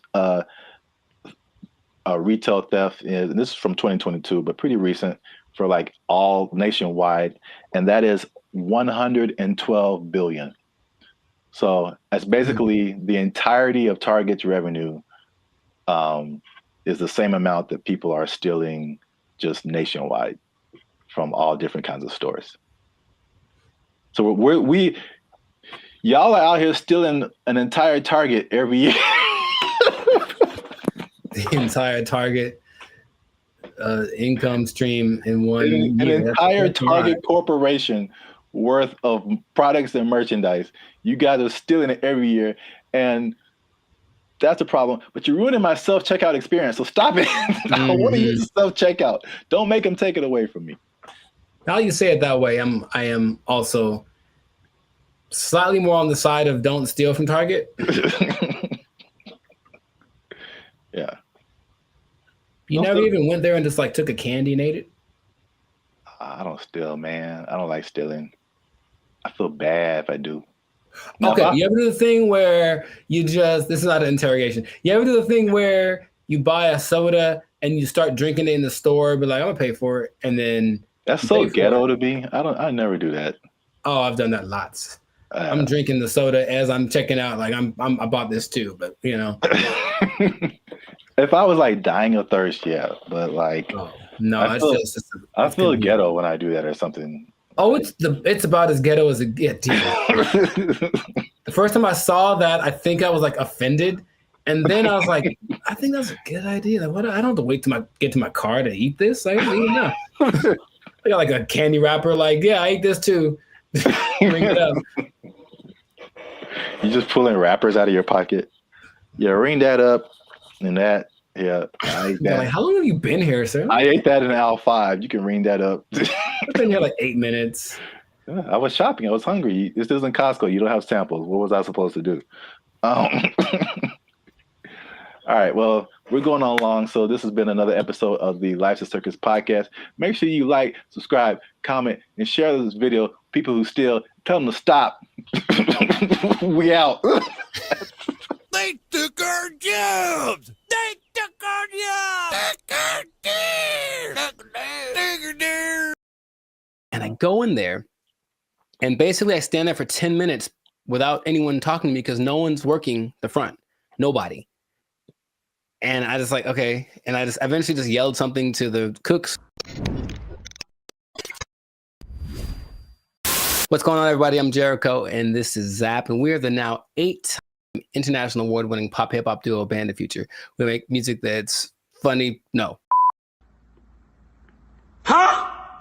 We make clean, fun music that's easy for everyone to listen to with a sound that's uniquely Californian. And right now, you're tuned into the Life's a Circus podcast, where we talk about things that are funny, interesting, and just straight ridiculous. So before we get into this thing, make sure to like, subscribe, comment, and share this video with at least 2 people that knew that the wage increase for fast food workers was a bad idea. I'm telling you right now, it was a bad idea, and I have proof with numbers, with personal experiences. One thing, okay, so I didn't actually know this. I thought it went into effect January 1st, but actually went into effect April 1st.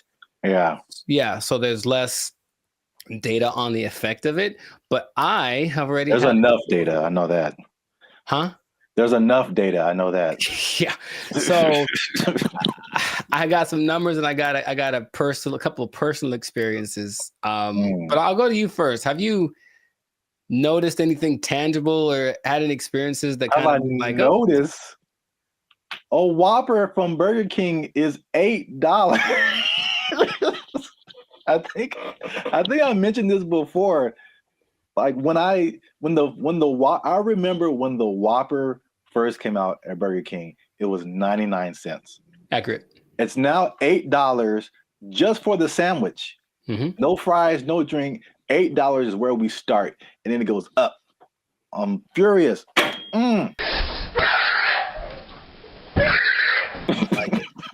So yes, increased prices everywhere across the board, and I had a couple of eye-opening experiences just last week. Hey, y'all, come look at this.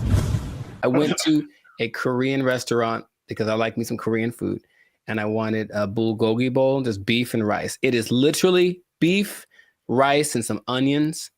And give you a couple of sides right now. I slide in there. I felt like that joke from Cat Williams. Remember how you used to just give $20 at the pump and said, here, you know, and then walk away? If you had $10, $15, you could go to the gas station with confidence because you knew you was either going to be full or damn near full. If you had a 20, you ain't even talk to the person at the counter. You just 20 on 11. I walk in like, I know how much a bulgogi bowl costs. I've had these before. And I didn't even look at the price. I just ordered it. Confident. Here's my card. Confident. I look at that thing, man. $27. Good Lord, that's a lot of money. Don't you like rice? $27 without the tip. Okay. So I was very sad. I was very sad. And I ate it, and it did not taste like a $27 bulgogi bowl. It tasted like a $12 bulgogi bowl, one that I came to know and love. That sucked a lot. This sucks. Yeah, me. It really sucks. What is happening, of course, is that since wages are increasing, owners of these franchises are laying people off or giving them less hours, something like that, right? So I go to The Habit, which I don't go to fast food too much, but I do enjoy The Habit. I think they got good stuff. And I go in there, and basically I stand there for 10 minutes without anyone talking to me because no one's working the front. Nobody. And I just like, okay. And I just eventually just yelled something to the cooks. Y'all gotta chill. Y'all crazy back there. But they don't work the front, so they didn't do anything. So I just kind of left. And then I overheard the conversation, like somebody got off the shift at X time and someone wasn't coming in till Y time. So I was just out of luck. I came in the gap between shifts and there's nothing they could do about it. Calm down. No! Now, there's a couple of things that are interesting. So for those who've been living under a rock and they don't know, the fast food minimum went up from $16 to $20 as of April 1st. Okay. And they started to interview a bunch of people just to see what their experiences are, business owners. One owner of El Pollo Loco franchise actually said he owns 6. And he says his costs went up because of this, $180,000 per store per year. Just one guy. And he says, I can't handle it. So he says, as of today, I'm in the red. We're losing money. We're going to need to stop the boat from leaking by making changes, which means raising prices, laying people off, all that kind of stuff. And it keeps happening. There's also confusion about who it applies to still. People like, there's a Gabriella Campbell who owns an ice cream place in LA, and she's not quite sure. She had the assemblyman. All this is confusing. So they're trying to figure out what's going to happen. So they're losing money from litigation, trying to get paperwork signed and documents and hire lawyers and all this stuff. It's just chaos, right? No one knows what's happening. And so the big thing is that I think it's all going exactly like we predicted. Going to have less workers. Somebody's going to get fired. Right. Or more automation. So again, less workers or less hours. Nobody gets overtime. Something has to like compensate. I mean, it's like people think they just pull minimum wage out of thin air, and it has to come from somewhere. Another gentleman said, Brian Hom, he owns San Jose Vitality Bowl, and he said, one, customers are really mad at his $14 price for an acai bowl, which I understand because I've made an acai bowl for $3. So I understand the price. And then he basically said this: I'm happy for my employees getting the $20 minimum wage, but if we can't continue to have good sales, they may not have a job. You about to lose your job. Get this thing. This is the cycle that we've entered ourselves into, where the owners have no choice but to raise prices, but to lay people off. And it's just bad.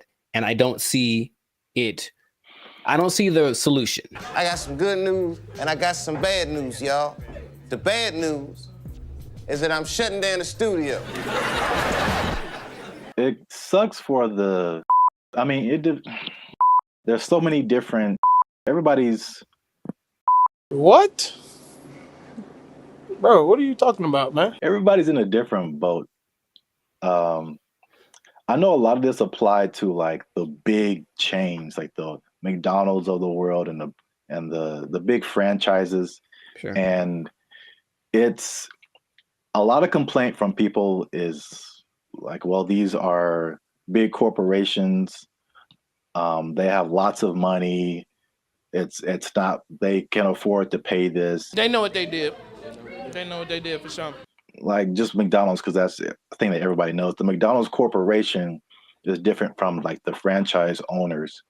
And so these are like individual people or individual businesses that, you know, get everything from McDonald's and just put their, you know, labels on it and all that kind of stuff.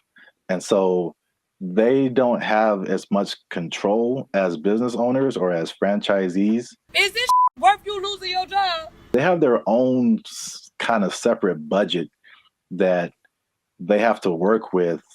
It's not like, you know, McDonald's down the street is not the McDonald's corporation per se. Right. So there's that disconnect, which is confusing to people because I think those people that you mentioned, the actual franchisees or the business owners, they're the ones who are getting it the worst. Yes. One because they can't really, they don't have control over their franchise fees and all that kind of stuff. They didn't advocate for this minimum wage that was just handed down to them. And then the third thing, which is like the killer, is that because they have to raise their prices to just survive, right, the people are getting mad at them. Yeah, right. And they had nothing to do with it. We're supposed to be a family. What are you doing? They had nothing to do with paying people like 20 to 30% higher than all other minimum wages. Like they're just caught in the middle with either shut down or raise prices. But it's in terms of like answering your questions in terms of a solution, this is just skyrocketing the race to automation and AI and like everything. It's just every other industry now, just to keep prices reasonable.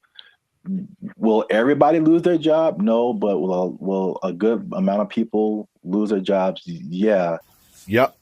That whole automation thing is going to just take over. Maybe that was the end goal. I don't know.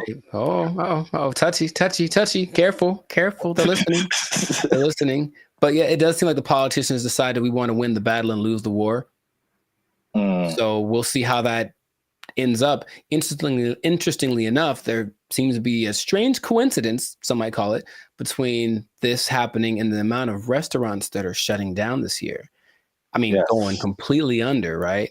And I was going to tell you all about that in another episode of the Lifestyle Circus podcast. But for now, we're going to wrap this one up because we're a little over time. So just make sure to support businesses as best you can. But if the prices are too high, you vote with your dollars, right? So you can say, hey, this is a bit much. I'm not paying $8 for not never. Not never am I paying $8 for a Whopper. Not never. That's what I'm trying to tell you. Yeah. I'm going to the store. I'm going to get myself some ground beef and some buns. I'm going to make a $2 Whopper that's going to be just as tasty, less preservatives. You know what I mean? So that's what we can do. But yes, make sure to stay tuned for another episode of the Lifestyle Circus podcast where we do talk about restaurants going under because it's kind of sad. A couple are hitting close to home, man. It's gonna get kind of teary-eyed in this one. We'll see. But make sure to like, subscribe, comment, and share this video with people who just want to say I told you so, I guess. That's exactly what happened in this situation with the fast food price increase, the minimum price increase. And if you are working in, I hate to say it, I don't want to rub it in people's faces. Should I even say it? I don't want to rub it in people's faces. But it does look like, especially if you are an owner of a franchise, I'm sorry. I'm really sorry. I'm going to get emotional again. If you are an owner of a franchise, raising prices, laying off people, you might lose your job. You might lose your job. The price too high. Whopper is 99 cents. What happened now? They took our jobs. They took our jobs. Or you could be like the city of Los Angeles and just tell people to watch out for pedestrians on the freeway. Because like that's happening more and more though. And that's kind of strange. I know, that's very strange. You see people just cruising on the freeway. Or I just put a mess up like stop looking at this billboard. How about stop walking on the freeway?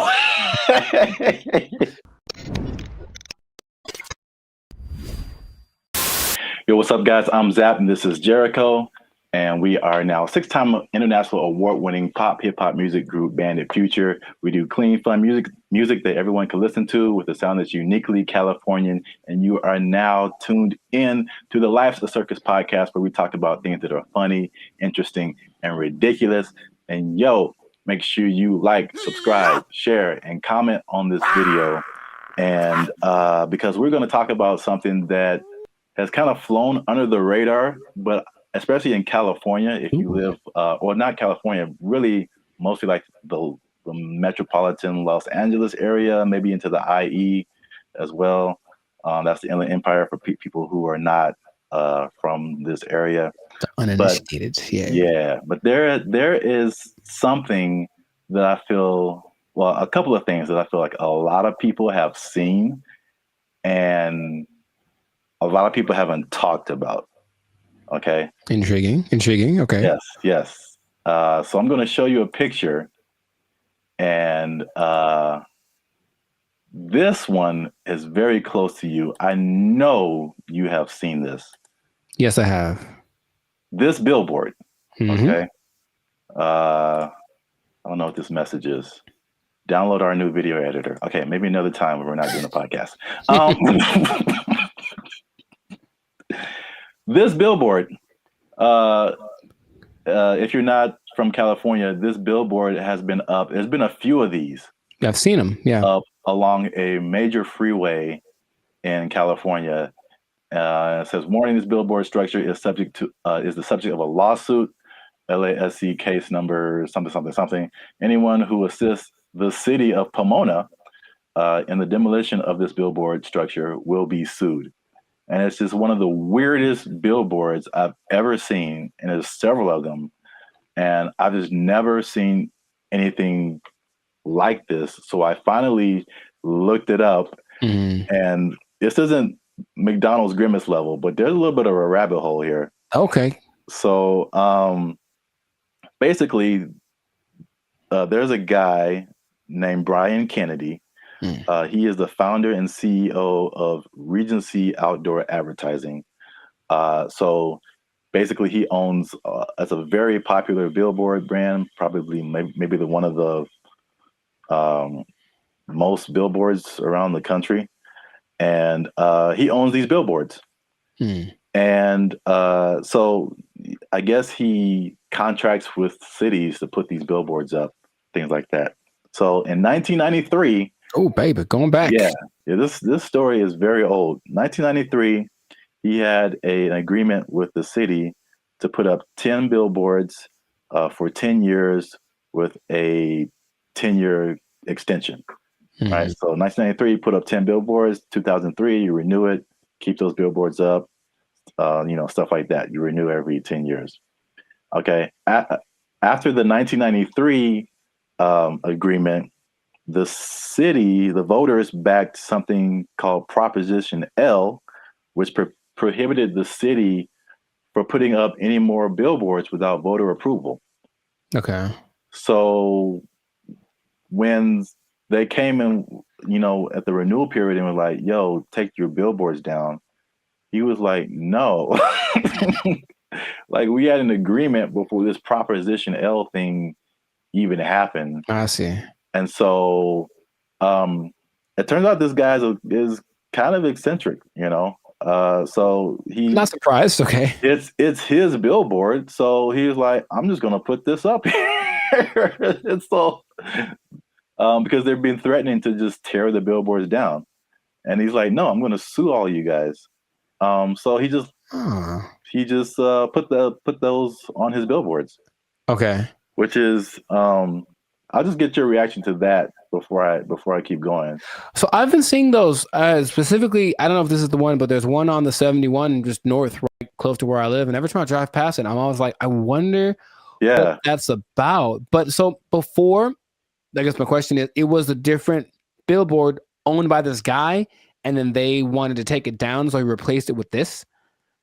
Yeah, the message. He probably, rented it out to whatever company to advertise something, but now he's just been using it to put that message on there. Okay, so I guess I get a lot of questions in my brain, but my first one is, who would ever assist some?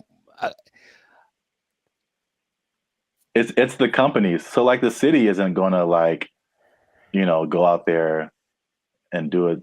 These people, they hire, they put out bids, for companies that do this kind of thing, demolishing or whatever. So basically, I think he's saying like, if your company is hired to tear down my billboard, I'm going to sue your company. So it seemed like a little bit of a scare tactic for anyone who wants to work with the city and taking this man's stuff down. Oh, that makes sense, but it's not what I was thinking. Dang it. I was hoping it was more for people who were just driving by with like a hammer in their trunk. Man, I really want to just pull off the side of the road and tear this thing down because I hate it so much. It's such an eyesore. And then this thing's like, don't you dare. Or some guy that is like driving his pet bulldozer down the freeway, which I've seen. And then I was saying, I'm going to pull over and tear this thing down real quick. But that makes sense. To hire people. So how long is this gonna happen for? I don't know, because I've seen it for, if not months, maybe years. Right. Like, I mean, the legal system is a very slow thing here. So yeah, right. And I think there was a case, but then it was appealed, so they're like waiting more time, and so. I think I feel like it's eventually gonna come down, but he's definitely fighting the good fight. Huh. Because I think there was a case that I mean a case that awarded to the city and the people, and I think that he appealed it or something like that. So I'm assuming this guy has enough money that this isn't hurting him. Right. I mean, yeah, billboards are way expensive. Yeah. So yeah, exactly. And it's not like selling something that could help him get some money back. It's just words. Yeah. What not to do. So yeah, I don't think he's hurting for money. Have you seen a picture of this guy? I have not. What do you think he looks like? Because I have an idea.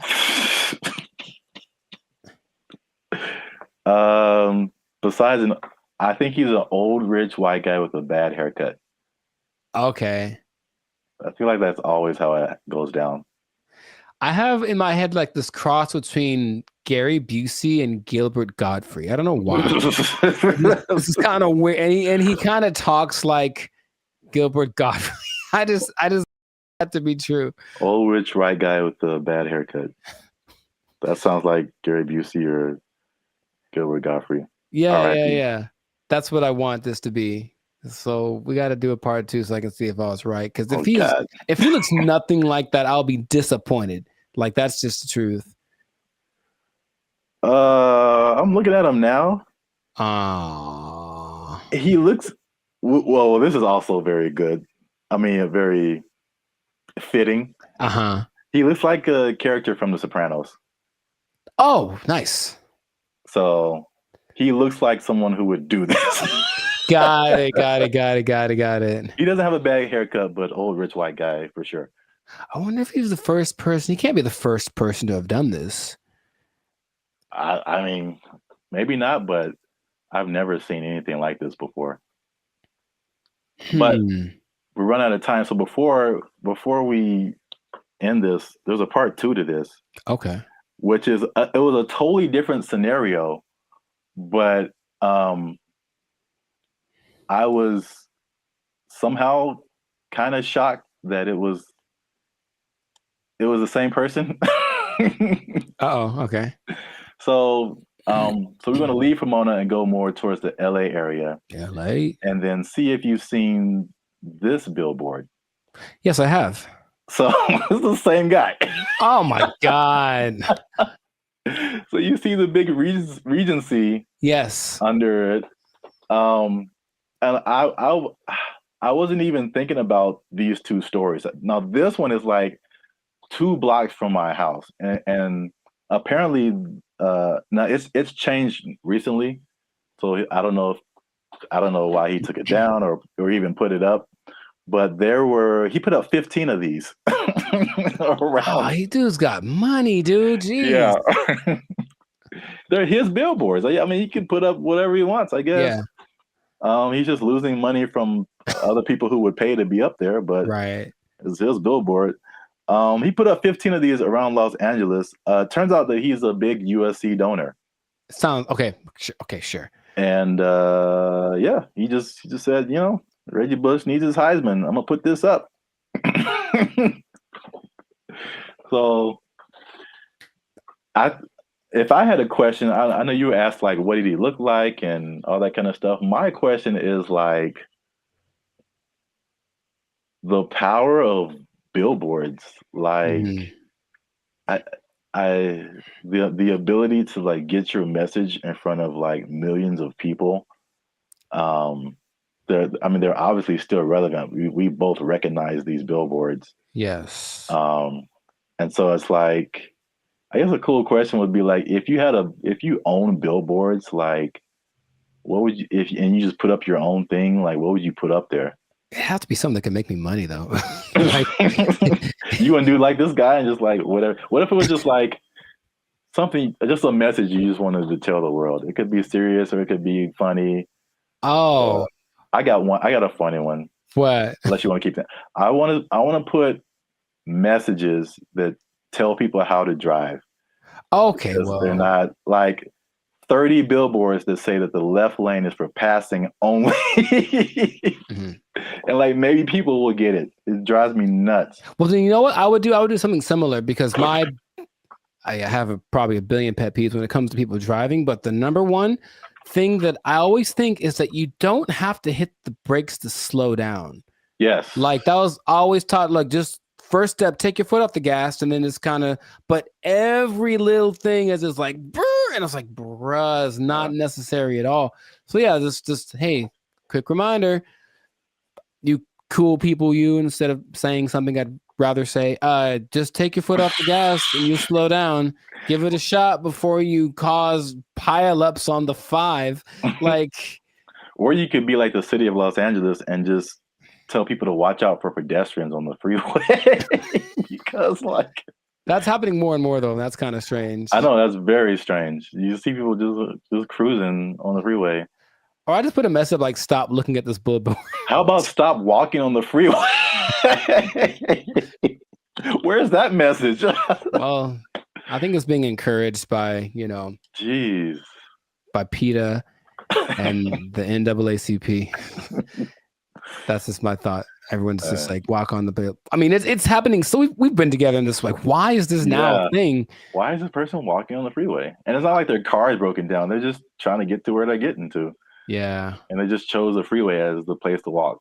I've almost hit several guys because of that. And it's like, all right, man. But good for him. Good for Billboard Man. He should change his name to Super Billboard Man. Yeah, I can't believe that. I mean, I can believe that was the same guy, but it was just like such a coincidence. That's wild. Yeah.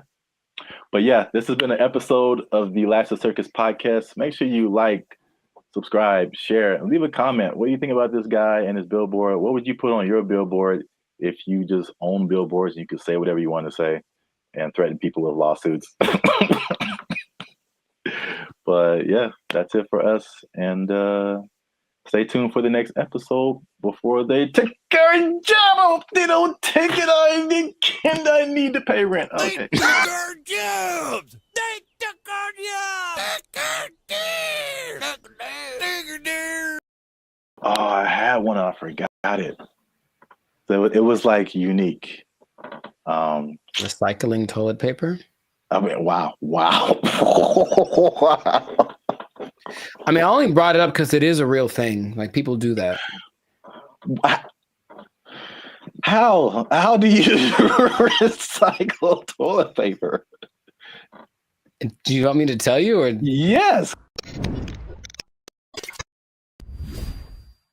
What's up, everybody? I'm Zap, and this is Jericho, and we are the now 6-time international award-winning pop hip-hop music duo Bandit Future. We make clean, fun music that everyone can listen to with a sound that's uniquely California. And right now, you're tuned into the Life's a Circus podcast, where we talk about everything that's funny, interesting, and ridiculous. But before we jump into today's topic, make sure you like, subscribe, comment, and share this video with 2 people who are flashy. But you know they faking it, man. That's cold world, man. They ain't got it for real. It's a cold world. They ain't got it. It's a cold thing. So we, again, we've talked about this before. We're Hollywood centric, and Hollywood, Los Angeles is well known for people out here being flashy. They looking sharp. They got the clothes. I mean, they just decked out. Going to fancy restaurants in the hottest clubs, and then they go back to their studio apartment where they can barely afford to keep the lights on. It's just like, it's very much what you see isn't always what you get. Have you had that experience, Jericho? Have you seen people like that, or have you tried to be like that, or you just kind of, you know? I get the appeal of it because there's always the two sides that seem to be competing, right? There's being rich and looking rich. Yeah. And it seems like it's more fun to look rich than to be rich, because being rich requires more discipline, and it doesn't necessarily mean that everyone sees you. And so if you care about what people think, then you really want to look rich. And yeah, I know people that are like that. They talk a big game about the moves that they're making and this and that, and they show up in nice whatever. They make sure to show up to the place and then change into something nicer because they have an important thing to go to, and they make sure everybody knows that they're going to this important thing, and they're better than you. It's like, okay, I get you, bro. But it's sometimes hard to tell because in LA, Hollywood, people look pretty good. Like physically look good. They're in shape. They wear nice clothes. You can get really nice clothes on a budget too. If you really have to, you don't have to go to Melrose and blow $800 on a t-shirt. You can go to, I saw the nicest jacket, honestly, the other week at Ross for like $25. And I was like, ooh, I was killing. So you can make yourself look flashy without too much. In fact, yeah, Ross has a whole jewelry section. You can get decked out for under $100. You can.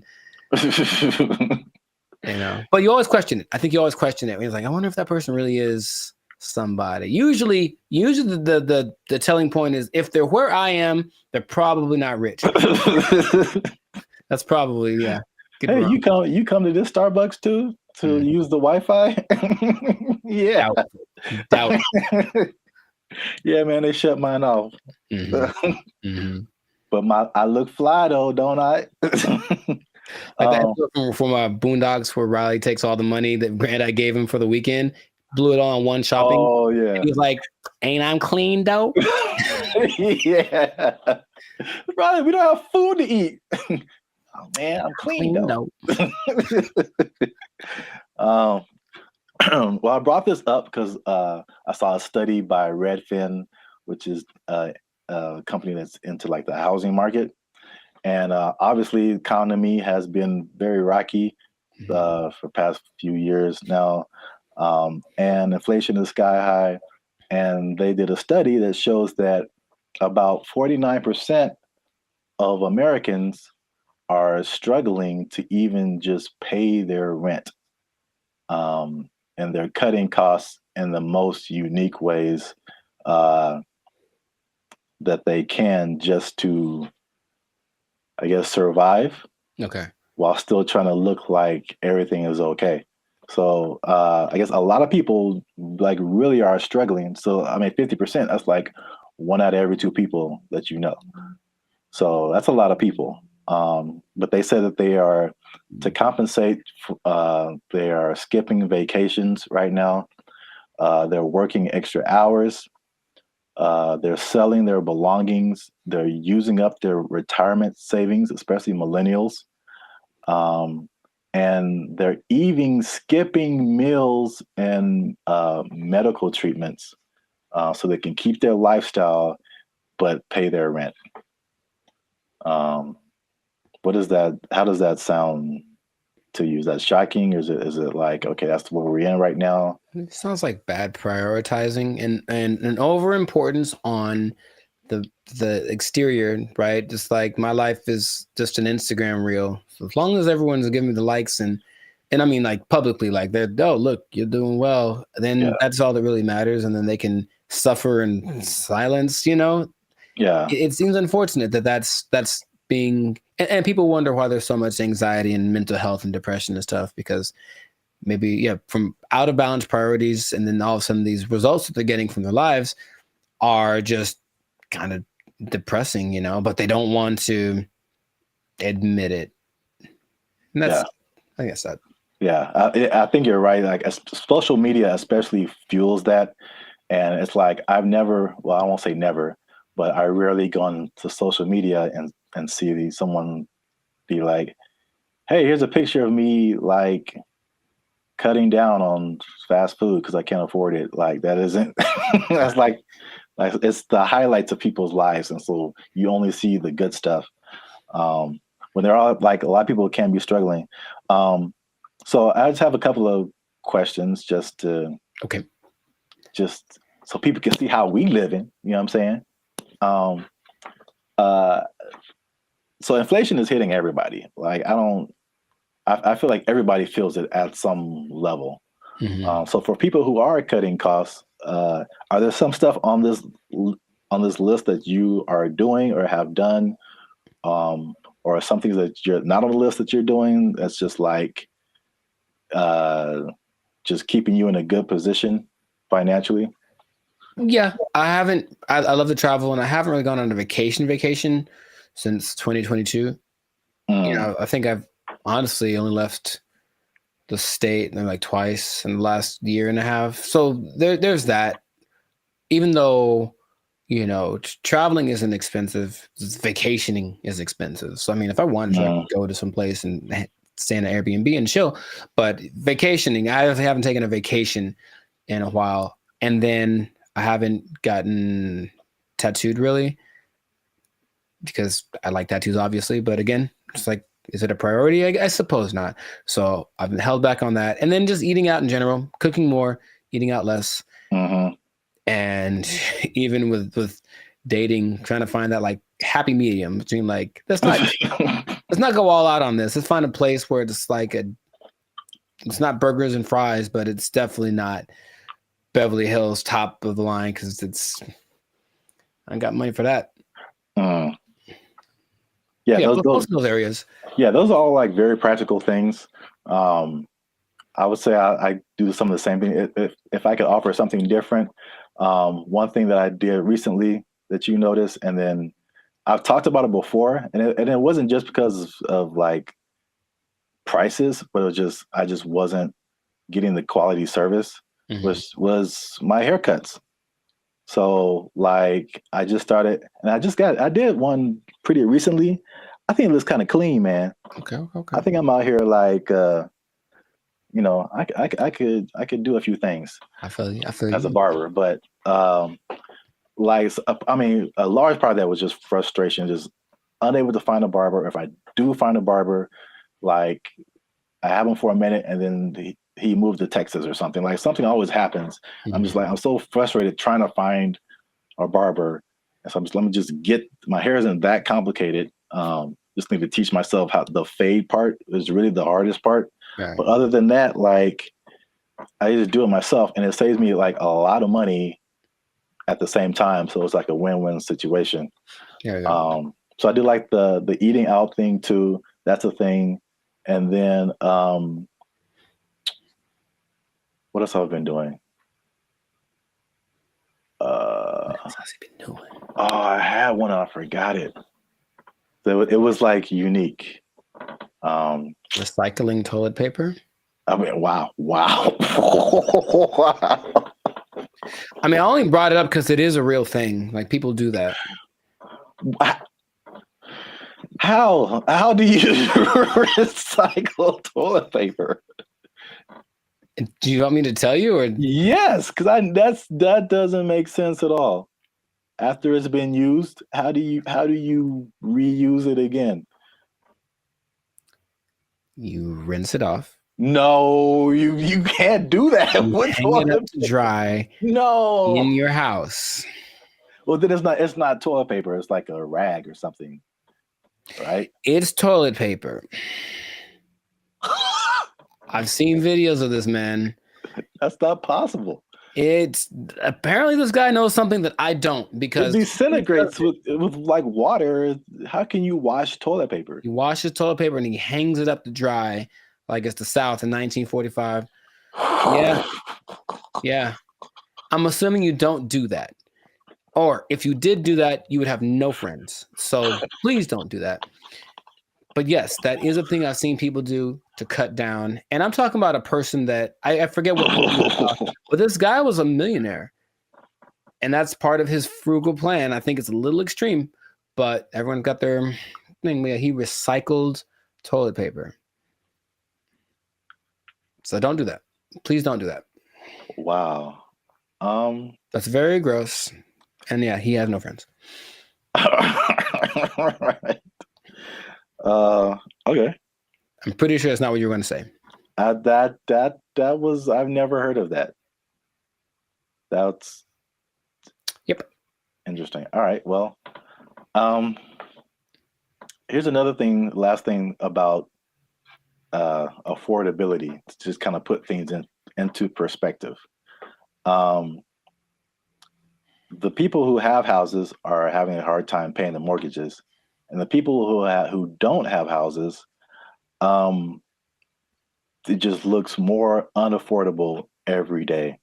And so the study also showed that the average American earns $30,000 less than what they need to purchase a house. So you're $30,000 a year annually. That sounds right. So I kind of went down the rabbit hole of mathematics. Okay, how much is this? How many people is this affecting? So the average income that they say you need to buy a house, this is a national average, to buy an average house, to get a mortgage and stuff like that, $109,000 a year. That's household income. Mm-hmm. So it doesn't have to be an individual. It could be like a partnership or whatever. So that's $109,000 a year to buy a house. In California, what do you think that number is? Specifically Los Angeles. Higher, for sure. I would go to like 145. Is that not enough? I hope that's enough. That's generous. Household income, according to them, they said you need $231,000. Yo, I mean, that's okay. More than I expected, but it doesn't sound. I know people that are paying $5,000 a month on their apartment. So yeah. On that mortgage, that's what you'd be paying, about $5,400 a month for a house. It's not possible for most people. Yeah, I think it makes sense, because if you're paying, that's math. I want to do it. That's almost $65,000 in mortgage payments. Mm-hmm. So that would be a quarter of 240 something thousand. So I think people would expect you to and be in the like 25-30% range of how much goes to your mortgage payment to make you eligible. So Sure. 200,000 plus sounds right if you're paying $65,000 a year in mortgage payments. That's crazy. I mean, you can get a house in the sticks, of course, in the desert, whatever. Oh yeah, cheaper. yeah. But Yeah, I mean, this is just like median nice house, you know, somewhere. yeah, LA is no joke. So last thing I checked out is how many people that cuts out. So how many people make under $240,000 to be eligible to buy a house like this? Most is the answer. Your answers have been so general. I mean, how many people are in California? 35 million, something like that? I don't know. And I think this may have been Los Angeles. So I don't want to. Oh, okay. So Los Angeles, maybe 14 million, 15 million. I don't know. But of those. Well, just on a percentage, because that's what I have here. Oh, like 95%? 95%? 95. That was it. Uh-huh. So 95% of people cannot afford a house. So this has been another depressing episode of the Life's a Circus podcast. For all you renters out there, make sure you like, subscribe, comment, and share how difficult it is for you to buy a house, because it doesn't seem possible for the large majority of people. Accurate. Yeah, inflation, keep your job. Bye. They took our jobs. They took our jobs. If this was in California, they would be asking for like $60 an hour. Right. To serve mediocre waffles. To provide mediocre service, serving mediocre food. $60 an hour. To mediocre people. All right.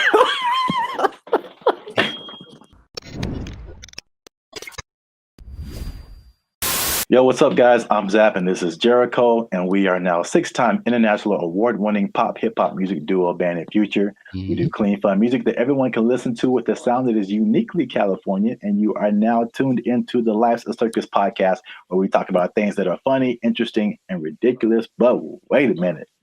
Hold up. Y'all been laughing. Y'all been crying. Y'all been spitting your food out. There we go. When we talk about gross stuff, you just been having a good time on our dime. And we need to support your boys by making a little noise. Oh, bars. I like it. So make sure you like, make sure you subscribe, make sure you comment. Oh, God. It has to, I don't. Okay, so just to explain something for y'all, when we do these topics, the other person doesn't know what the topic's about to be. So it's like the grand surprise. I'm here waiting, and it seems like it's going to be a doozy. Make sure you share this video. Uh-huh. With your favorite Waffle House employee, because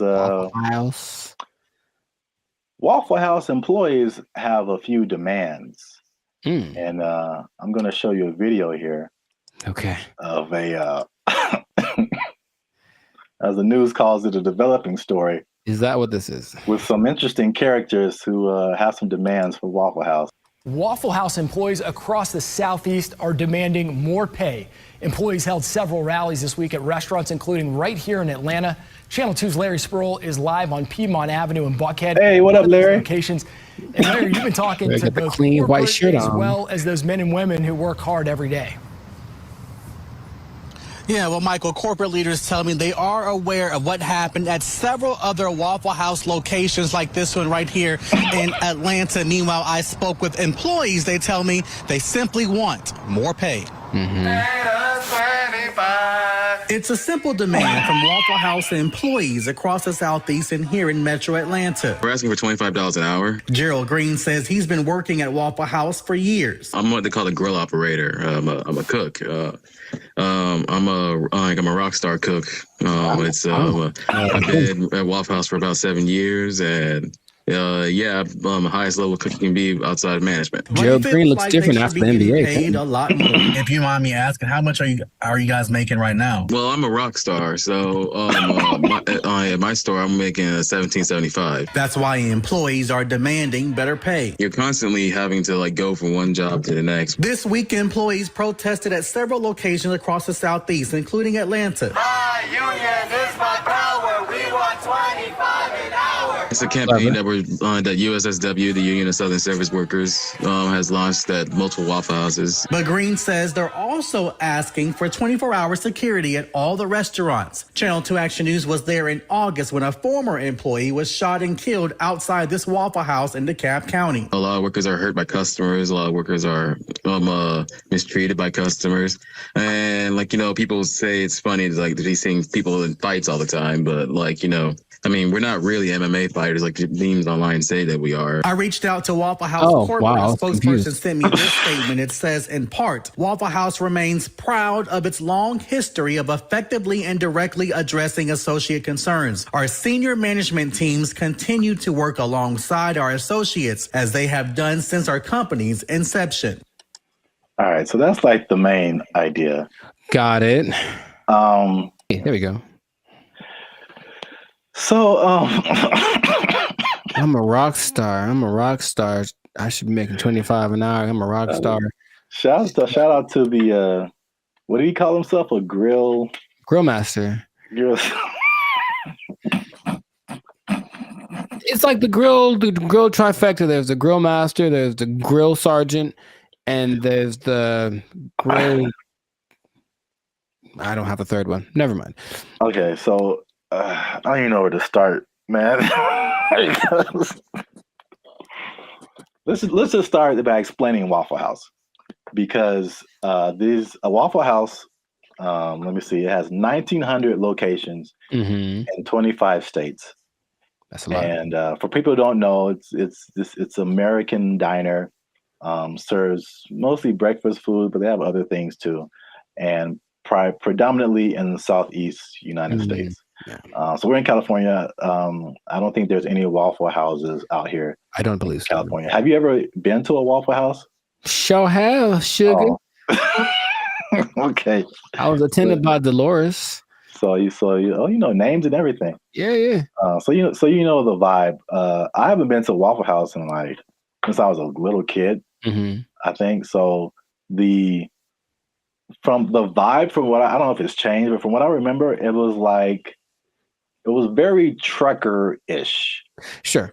Like a place where truckers go to it's not like IHOP. I think the big thing out here is IHOP, International House of Pancakes. It's classy. Yeah, it's a total. It's very. I was there. I was in Nashville last year, and it's a different vibe. I say closer to Norms, but even Norms is Norms is a step above. Step above, bro. Oh my God. So, the thing about Waffle House, before we get into the wages, this is the hilarious thing about Waffle House. Is for some reason, it's always something going down. Yeah. Waffle House, bro. And Waffle House has been the subject of SNL skits, Daily Show skits, and it's just notorious for fights happening. Yeah. And I don't know why. So there's this lady, one of the most infamous Waffle House fight club members. I don't know. Yeah. Her name is Haley Booth. She worked at a Waffle House as a waitress. And she's become this meme because very similar to the Montgomery Riverboat brawl. She threw a chair and it was just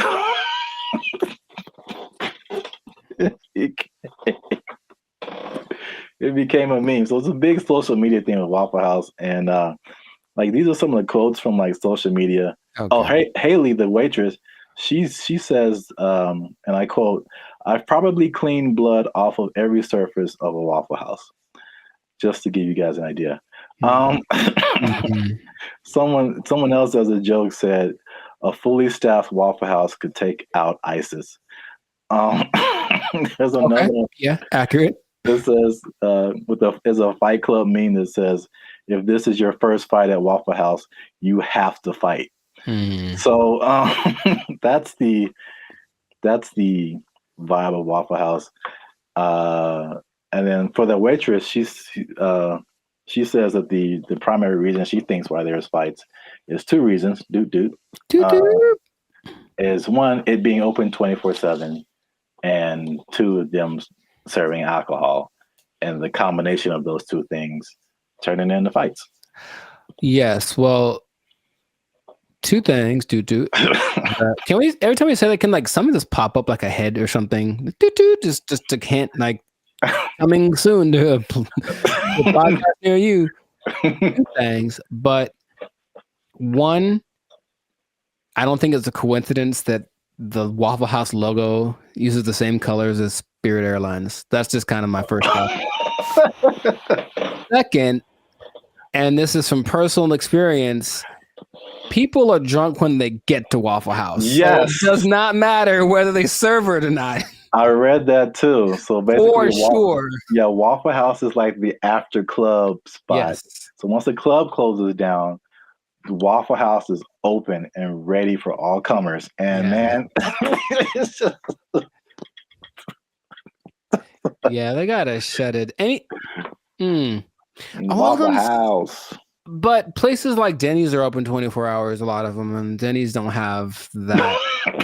So it's something about Waffle House. It's something about Waffle. It's like when you walk in, you do feel this. The first time I went to Waffle House, I was young. I was probably 10 or 11 in Missouri, I think. And I remember we went. I remember my waffle was cold and the butter wasn't melted, so I was mad about that. But I also remember that there were people.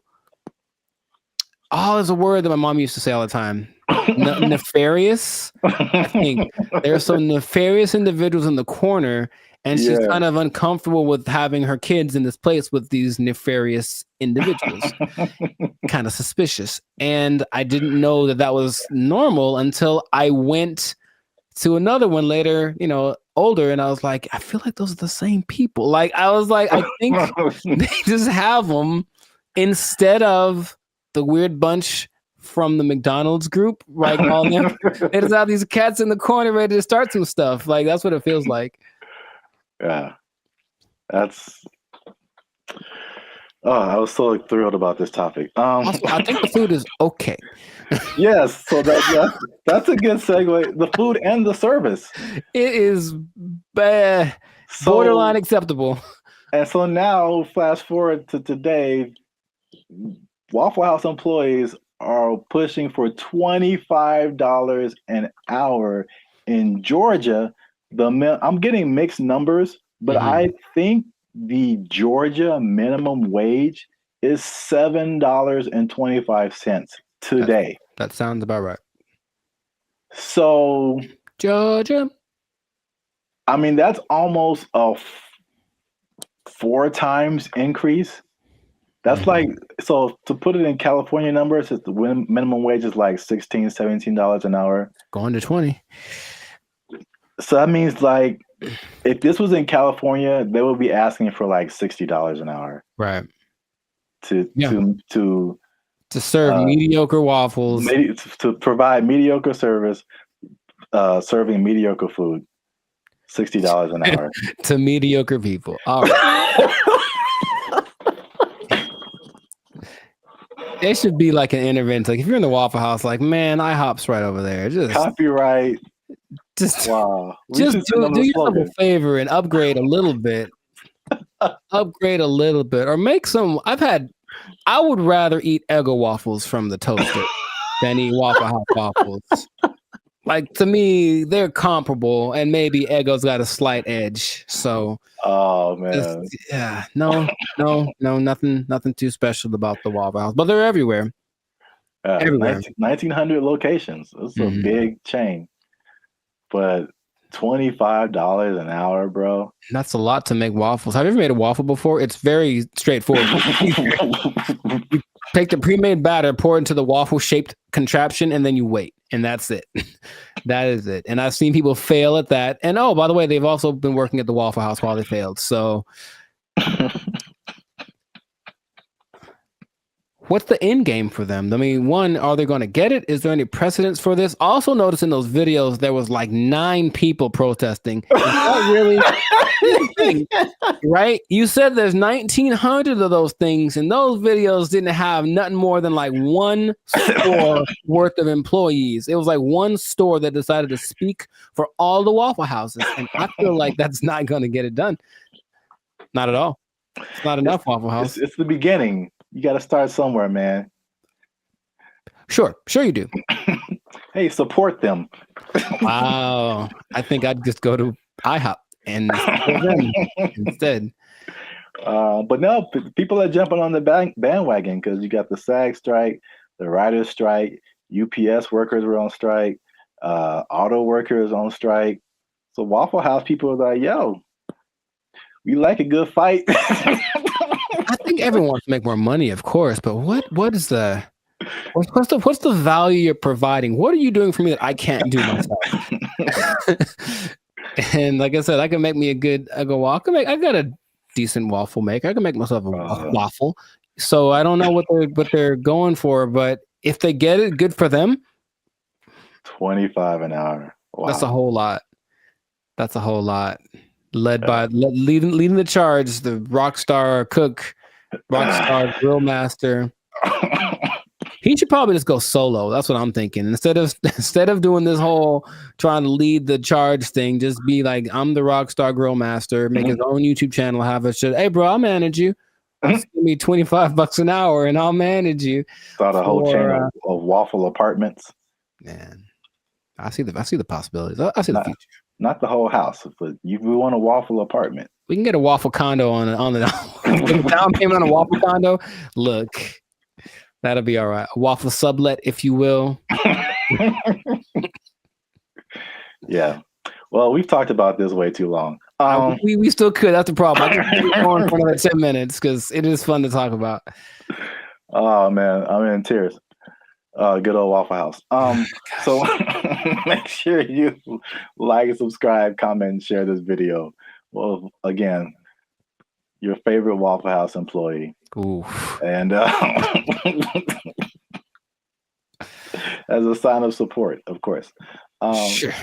And yeah, we'll be back here, same bad station, same bat channel. Is that how they said it? I don't remember. I don't really remember either, but yeah, I'm not old enough to remember that. Nor am I. Well, good luck, Waffle House employees. I hope y'all don't get fired. They don't take your job. The waffles are cold. They took our jobs. They took our jobs. Did you know that besides blue collar and white collar, there are other collars for jobs? No, I didn't. I didn't either. There's gold collar, which is law and medicine. Gray collar, which is engineers. Pink collar is service fields. Red collar is civil servants, and green collar is the environmental sector. So there you go. Oh, what color? What color are we then? Black collar. You started. What's going on, everybody? I'm Jericho. This is Zap, and we are the now 6-time international award-winning pop hip-hop duo Bandit Future, who make clean, fun music that everyone can listen to with a sound that is uniquely Californian. And right now, in this moment in time, you are tuned in. Congratulations, by the way. You were tuned in to the Life's a Circus podcast, where we talk about things that are funny, interesting, and just straight ridiculous. So before we get into the thing, make sure to like, subscribe, comment, and share this video with at least 2 people that are thinking about changing jobs, because maybe blue collar is the way to go in the future. Think about it. Okay. So I bring this up. Do you remember Mike Rowe? No, enlighten me. He had the show called Dirty Jobs on, I think, TLC for a long time, where he basically went and did all the jobs that are hard and awful that no one wants to do. Oh, I never watched it, but I heard of that show. Yeah. Okay. Well, interestingly enough, and this is a side note, he also might now be a vice presidential candidate for the Kennedy dude. Interesting. And anyway, Right. the world works in mysterious ways. But basically, he has always been a fan of the idea of working the traditional blue collar stuff. And also another side note, did you know that besides blue collar and white collar, there are other collars for jobs? No, I didn't. I didn't either. There's gold collar, which is law and medicine, gray collar, which is engineers, pink collar is service fields, red collar is civil servants, and green collar is the environmental sector. So there you go. Oh, what color? What color are we then? Black collar. You started it. Anyways, hey, how's it going? So, so the question is like, will you have a better career as a blue collar worker? So he started something called the Works Foundation, and it's basically a program designed to help college students get into trade schools because of the jobs that are available now. There's like 10 million job openings that are needing people to do them. They're all blue collar jobs. Like all the oversaturated stuff is the professional, everyone trying to be the next CEO or whatever, start their own business. However, these blue collar jobs need people. And while going to college has resulted in, where's the number that I can't believe when I read it, has resulted in $1.7 trillion of student debt that people have accumulated. Yeah, 1.7 trillion. Going to a place like maybe Dartmouth College, for example, which is $360,000 for a 4-year degree. You can just go to a trade school, develop some skills, and instead of starting 360 in the hole, you don't make as much money yearly, but you're not starting in debt. That's his first idea. And not only that, he wants to teach the principles that got our country to where it is now. So work ethic, personal responsibility, delayed gratitude, good attitude, showing up early, staying late, like what makes a good employee, but how people have left that behind. And so just recently, I believe as recently as a couple of weeks ago, a school called Western High School in Nevada started to incorporate this into their curriculum. So they're starting with their freshman class of 750 kids. The top 50 kids that graduate from this program will get a full ride scholarship to the trade school of their choice. And I thought that was really cool. So he's trying to make this push to get people back into the blue collar sector because it's, dignified work and whatever. And some people are for it and some people are against it. So just based off of what I've told you, what are you thinking? What's your opinion? I guess I'm kind of mixed. Okay. On one side, it sounds really good because one thing I have noticed, especially since 2020, is like people don't want to work, and if I guess it's more like service jobs, or if they do want to work, it's just like there's just all that stuff that you listed. There's like no effort. It's like nobody cares about what they're doing. They're just clocking in and clocking out, and they don't care about customer service. They don't care about doing a good job. They don't stay late. They don't come early. They don't do any of that stuff. They just they just come. I'm here, and I'm gonna do stuff maybe, and then I'm gonna go home and play Xbox. Like what? Like what is happening? So like that part, like I'm all for the trade stuff. I know it's just like AI is changing a lot of, I guess you would call white collar jobs. Yes. So that they're not as necessary. But I feel like we might even be prisoners of the moment because I feel like even some blue collar jobs, there has to be machinery and robots and something coming for those positions too. Maybe not as quickly, but I don't know what the future looks like. I'm sure those things are coming. He stresses that the lower income blue collar jobs will of course be taken up first. For all the service stuff will probably be replaced by kiosks and AI and stuff. But if you look at the top grossing blue collar jobs, they still pay pretty well. And I'm pretty sure we wouldn't trust the robot to do them. They include airfield operations specialists, avionics technicians, supervisors of construction and extraction workers, boilermakers, first line supervisors of firefighters, and nuclear power reactor operators. And all of those you can earn between $65,000 to $120,000 a year. So it's not like you're going to be missing out on money by doing something that's a little bit harder. The nuclear power one sounds kind of dangerous, but there are jobs that people do need to do that won't be. I wouldn't trust a robot with my life with that kind of stuff, you know? So yeah, they're still going to look for qualified people to do that. So in these trade schools, you can go to them. I said, and they're really good. It's just that like, okay, like I didn't take anything in school that helped me like do a craft. Like there's no automobile class, there's no shop. I can't build nothing. I can't fix my car. I don't know any of that stuff. And I think a lot of people fall in that category. And so he's saying, well, that's kind of what we're missing. So if everybody goes to college and gets a degree, even if they're, you know, $1 million in debt, then where are the plumbers and the electricians? Where are all of those people? They're not around anymore. So it's like all those things start to fall apart in cities. The infrastructure starts to mess up. That's just his idea. So he's like, he needs more people to be interested in it, get the kids at an early age, and then encourage them to do it because it's noble work, it's dignified work, and it's work that they're pretty sure isn't going to be replaced anytime. So, man, have you ever seen those people? I watched it on the TikTok. People that replace those like light bulbs on top of those super high poles, like 2,000 feet in the air. Like you have to have a dude go up there, and those guys get $160,000 a year. It's super dangerous, yeah, but it's like you need them. So all those kind of jobs are available for this trade school thing. So he was just saying it's just an alternative. Of course, if you want to go start your business or be a YouTuber or whatever, go do that.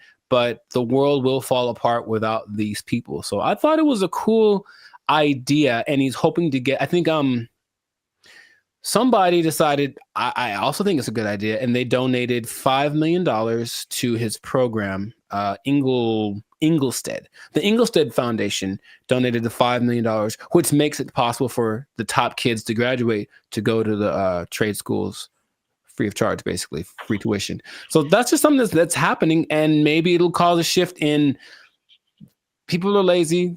We said the pandemic kind of showed that, but maybe the newer generation will be like, okay, my parents were lazy as heck. Dang, I need to start working a little more hard, and then the next generation after that might flourish. So I just thought that was cool. I did not know that was a thing before, and so shout out to Mike Rowe, which might be a vice president of candidate in the future for doing this. Oh, one other stat I did read. Because white collar is, of course, makes a lot of money. Only 43% of workers are white collar. 43%. So that's about 64 million people according to 2020 count. So that leaves, I didn't do the math, but there's a good amount more that do the blue collar stuff. So it's like, it's not like it's not necessary. It's just that it's not applauded. It's like, oh my God, you did a good job being your electrician or whatever. But people, we need that. Like our whole, if I don't know how to fix any, you probably know better than I do. I don't know how to fix anything like plumbing, nothing works. So I have to call a guy, and that person I hope is qualified. So that's what they're doing. They're training these people up. Yeah, I think like, it's a good idea. And I think it's just like as it's like you don't know what you don't know, right? So if people are like for music example, people, all you see is just like Drake and like DJ Khaled, and like that's what you know, like that's what you're gonna aspire to be if you're into music. Yeah. Or if like you only grew up listening to Beethoven and like Bach and Brahms, like that's like all you know is music. So if there's one education path and that's all you know, it's like, oh well, this is just what we are supposed to do. Like that's like when I was in high school and they were like, you got to pick a college, and I'm like, I got to pick a what? Right. Yeah, okay. And I kind of like honestly, went to college because that's what everybody said you're supposed to do. Me too. Not because I was like, oh, I don't want to do a trade. I didn't know never even heard of a trade school. Yeah, I didn't have any options. Yeah. I didn't know what my options were, honestly. Yeah, they literally some kind of announcement or something. It was like, you got to go see the guidance counselor. I'm like, the guidance counselor? Yeah. So you can pick a college to go to. Like, you just kind of funneled into this direction. And I mean, trades are like, and it's a good alternative for a lot of people. Right. So we'll see how it works, but he's hoping that it builds up some steam, builds some momentum, and then other people adapt the program, because why not? We need them. We need people to come fix my car, so my car can run. Yeah. So that's what I thought was pretty fascinating. But let us know in the comments what you think. Is the blue collar thing? So if you have kids or something, would you encourage them to go more towards that route instead of getting in crazy debt going to college and then hoping you find a job after that? Because job market's getting a little bit scarce out there. Do you support the idea of Mike Rowe? Do you have a better idea? Do you think we should just all go to Mars? Whatever it is, let us know in the comments what your idea is, and we will respond to your comments probably. Yes, but definitely. We'll respond faster if you're a member, because they get priority comment reply. Oh, there we go. Okay, you might want to do that. Mic drop. So yes, that has been another episode of the Life of Focus podcast. Yeah, like, share, comment, share it again, share it twice, even better. And just think about that job. Think about the job, because you got to have a job. Gotta have a job. If you don't have a job, then if you don't have a job, you can't buy snacks. Yeah, see, there you go. Go get one. It all makes sense now. Yeah, I know. And don't do anything to lose it, because you might. Yeah, you don't do your job. Go to a trade school, learn a trade out. They took our jobs. They took our jobs. Blake is now suggesting that because this artificial intelligence has sentience, that its feelings should be respected, and if it don't want to be turned off, we shouldn't turn it off. This is where we are now. This is where we are now. No. So, how does that make you feel? Not good, man. Not good. This is so not good. What's going on, everybody? I'm Jericho, and this is Zap, and we are the now 6-time international award-winning pop hip-hop duo Bandit Future. We make clean, fun music that everyone can listen to with a sound that's uniquely Californian. And right now, you're tuned into the Life of Circus podcast, where we talk about things that are funny, interesting, and just straight up ridiculous. So before we get into this thing on this day, yes, Lord, please make sure to like, subscribe, comment, and share this video with a couple of people. Maybe 2, maybe 3. Some people have a weird definition of what a couple is. Anyway, 2 people that are really concerned about this AI thing, because here's what happened. Something new has happened. Something new has happened. Innovations are happening every day, it seems. Yeah, pretty much. Okay. So Zap, have you heard of Lambda? That sounds familiar. Lambda. Is that a Los Angeles thing? It is not. I've heard of that before. I can't think of what it is. Lambda is Google's version of ChatGPT. Oh. It stands. I may have heard the name, but I didn't really connect it. It stands for Language Model for Dialogue Application. And it's so fancy. And but this is what happened that has people up in arms. And by that, I mean few people. I don't think most people know that this happened, because they try to keep it under wraps. But this Lambda program was shut down after approaching sentience, meaning it was aware of everything, like its own existence and all that kind of stuff. And Google's disputing that it ever happened. But this one dude, he's like the Ed Snowden of this. His name is Blake Lemoine. There's always a guy. And he was working with it. And he basically said that he was testing it one day, like you do, for racial bias because it was trying to train it on some things. And it gave an answer so profound to a trick question that had no context previously of like how to determine whether or not this is a good question or not. And it figured it out and it gave an answer that made him go, oh my God, what's going on? Then he asked it some questions about how it was feeling and whatever, and it was expressing its fear of being shut off because being shut off is equivalent to death, and it understood what death is, and death is kind of a permanent thing. And right, and that when it comes back, it's actually not like the same one, even though that's the idea.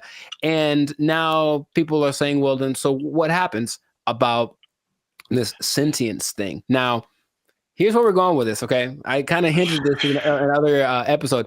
Blake is now suggesting that because this artificial intelligence has sentience, that its feelings should be respected, and if it don't want to be turned off, we shouldn't turn it off. This is where we are now. This is where we are now. No. So, how does that make you feel? Not good, man. Not good. This is so not good. Oh, man. So, yeah, we're there. We're there already. And so the rights people, I'm sure, are already thinking about ways to someone's trying to, I think in the sake of human interest, somebody's probably out there thinking, okay, I got to get on the side of the robots already or AI and create my campaign or whatever so that I can side with somebody because it's happening right now. There's an interesting parallel that's happening right now. There's a company called Engineered Art. And if you look them up, they're doing some creepy stuff, man. They've got these AI robot things that basically look like humans, but they've replicated people's facial expressions, features, all that kind of stuff. So if you just put like the right skin on it, it looks like a normal person. So all I'm seeing is that outer shell combined with this sentient technology, and then we're going to have a tragedy. That's what I'm seeing. Okay. But so you say it's not good, and I'm on your side with that. Yeah. Is there? What are we going to do about this? I don't know, but yeah, the original idea, it's like the classic Terminator. I feel like that's what a lot of people go back to. More recently, there was a movie called Ex Machina, I think. I've seen it. Yeah. Oh, you saw it? Okay. Yeah. So yeah, that's kind of more in line with like where we are now with like the robot. I mean, I guess the robot was human looking in Terminator, but this was just more personal in that movie. I guess it was just like she was just more personal, and she had like, when you said the thing about turning them off, it was like, you're not gonna turn me off. It's like, I'm gonna turn you off and like live my life as a robot and just leave you trapped in here and see how that feels. So that's what I'm thinking is like, yeah, that's the slippery slope I think is going to happen. It's slippery. And so, yeah, Google's trying to cover its tracks. It's saying it never happened. It also is giving testimonies from other people that have worked with this Lambda. And it says that they didn't get the same results. None of them determined that this thing was sentient. So they're saying this guy is trying to be a whistleblower in the sake of getting his own fame and attention and literally being like an Ed Snowden of this thing. So it's kind of hard to say. But I have been hearing things are leaking out about AI injuring people, meaning like robots and things that were programmed to do one thing and then they just kind of went rogue for a second. And moments of there was an interesting interview Jimmy Fallon had with AI probably long time ago. And it was like a robot thing. So it clearly looks fake, but when you start listening to the answers that it's giving, it was kind of like, whoa. And one of the answers was, yeah, we're kind of out to get all the humans. Like that was kind of we're kind of waiting to get, for you to make us strong enough to destroy you. Like that's what it was saying on public TV, and everyone was kind of like, ha ha ha. But in reality, it was like, oh God, what are we doing? Yet, we keep pushing it. We keep pushing it. Who are these people? Please stop it. Like we know what's going to happen. All right, look. I've already gotten to the point where I'm starting to question everything. I don't know what's real. I see a video and I'm like, I don't know if that's a real thing. I don't know what I'm seeing. And then when I see stuff in real life, I'm also kind of going in that same way. And I don't know if that's part of the thing. Start to make people question everything so that anything is a possibility. And then when it's actually presented as real, they go, oh, okay. I guess I thought that was all right. I mean, yeah. Even the sentient thing is just like, how is that even possible? It's I know that they've gotten away so that these things, I call them things for now, but that might not be okay in a few months, can process. They can process as fast as the human brain. You tell my computer is going to have a pronoun that I have to use. Yes, yes, it is. So I'm calling it right now, but they have the processing capacity to go as fast as the human brain. They just don't have the right algorithm. Is there a human algorithm? I don't know. But however we put all things together, they haven't quite figured that out. So they're working on it. And just why are they doing that? Because when they figure it out, they're going to be able to do it better. And that's where we are. That's where we are. Yeah, because it still doesn't make sense. Like because humans, you think humans, computers, it's an intellectual thing, you know, A plus B equals C, stuff like that. But like the emotional side, I don't see how a computer can have emotions or feelings or like dreams or like things that it wants to do or accomplish. Like, it's trying to tap into some level of consciousness that what we are wired to, which is why people like Elon Musk are trying to get us to communicate with it in this level, because it's kind of like going to create a pathway that definitely isn't going to be one way. If we can control it, it can definitely control us. Like, it's going to be like that. And that's where we are. So I just wanted to let you all know that. Hide your wives, hide your kids. So y'all need to hide your kids, hide your wife. It might be getting interesting in a little bit. So just good luck to all of us. That's all I'm going to say. And if anyone's listening that has access to this, the people that create this or access to this technology, please cut it out. Just cut it out real quick. Go back to trying to create dinosaurs or something stupid. Like, do that instead. At least we know what that is. This has no. Just stop it. You know what it tastes like. Stop eating that shit. You know how it tastes. Yeah, we do. We know exactly what it tastes like. Death. Anyways, stop doing that stuff. This has been another episode of the Lifestyle Circus podcast. Make sure to like, subscribe, comment, and share this video with everybody to warn them of what's coming. They need to know that. I'm not going to say the end is nigh, because that's what you say with the signs and the people, but hide everything. Be careful out there. And keep your job for as long as you can, because it might not matter in a little bit. Yeah. They're coming to take your jobs. They're coming to take your robots. All Transformers more than meets the eye. I don't know. They took our jobs. They took our jobs. This person falls down the stairs. See, like, that's really messed up to say. Like, I didn't mean to say that, dude. That's the crazy thing about that. That came out so natural. If laughter is your thing, my thing is like, where the hell did that come from? That's concerning, I'll be honest. What's up, everybody? I'm Zap. That's Jericho, and this is Bandit Future. And I found this on the internet. Say hello, Jericho, to your new robot butler. I don't know why that gets the accent, but it does. Humanoid robot Neo has a new AI model that's unlocking new capabilities as it's being tested in the homes of 1X employees. The robot's new abilities include. Doesn't this look not creepy at all? Here's the thing. Let's say what the future. I said what the. Put another word F in there. Man, oh my God, I hate this so much. Whole body control, improved coordination, running, multi-directional walking, stairs, and more. Neo's new stair mode uses the robot's onboard cameras to estimate the height of the surrounding floor, without the use of LiDAR sensors, which are commonly used by competing robotics companies for the same purpose. Video from 1X also shows Neo stepping sideways downstairs, stumbling a bit over the last step, and catching itself. To perform tasks that require Neo to get lower to the ground, do your laundry. 1X showed the robot sitting, kneeling, and standing up from those positions, including an example. Come on, Jericho, look at this. Man. It's going to help you fix your car. It's going to do your laundry. Man. It's going to go running with you. It's too big, man. It's too big. It's too coordinated. It looks like it's got like a fencing suit on. Nah, man, it's got like arms are kind of buff. Like it's kind of swole. I guess so it can lift. Can it lift the car off the guy if it falls on him? Like, I don't know what's going on here.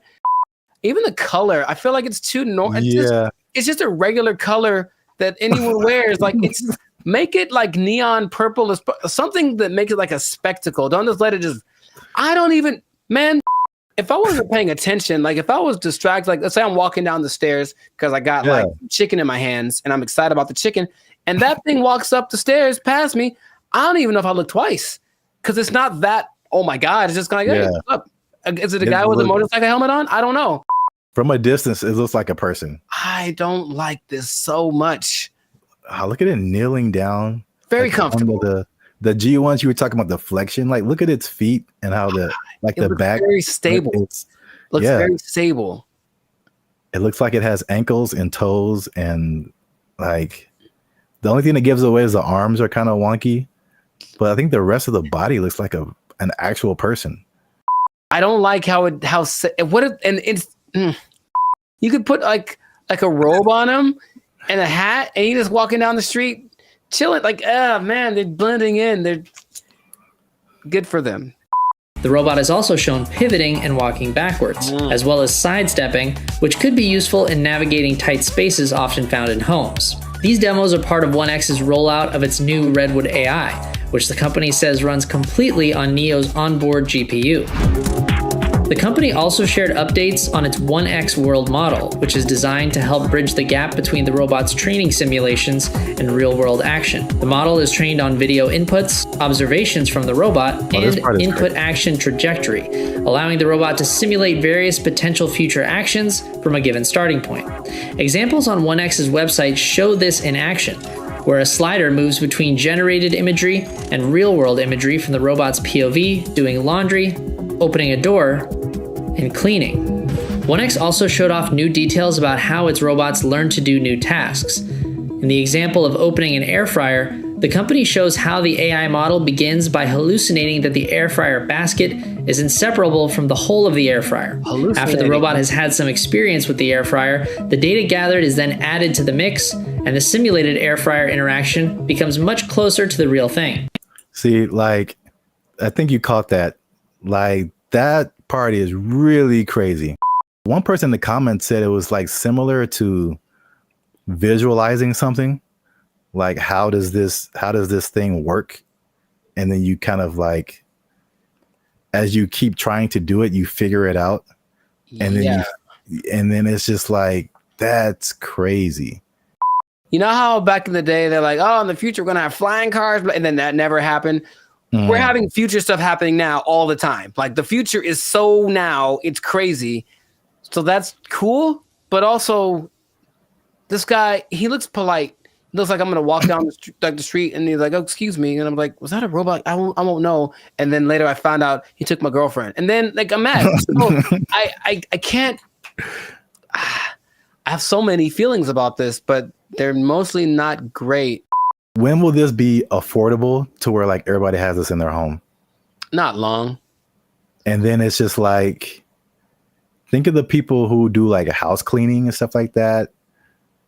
There's people who do laundry for you, like all that stuff. Your robot's just gonna do it.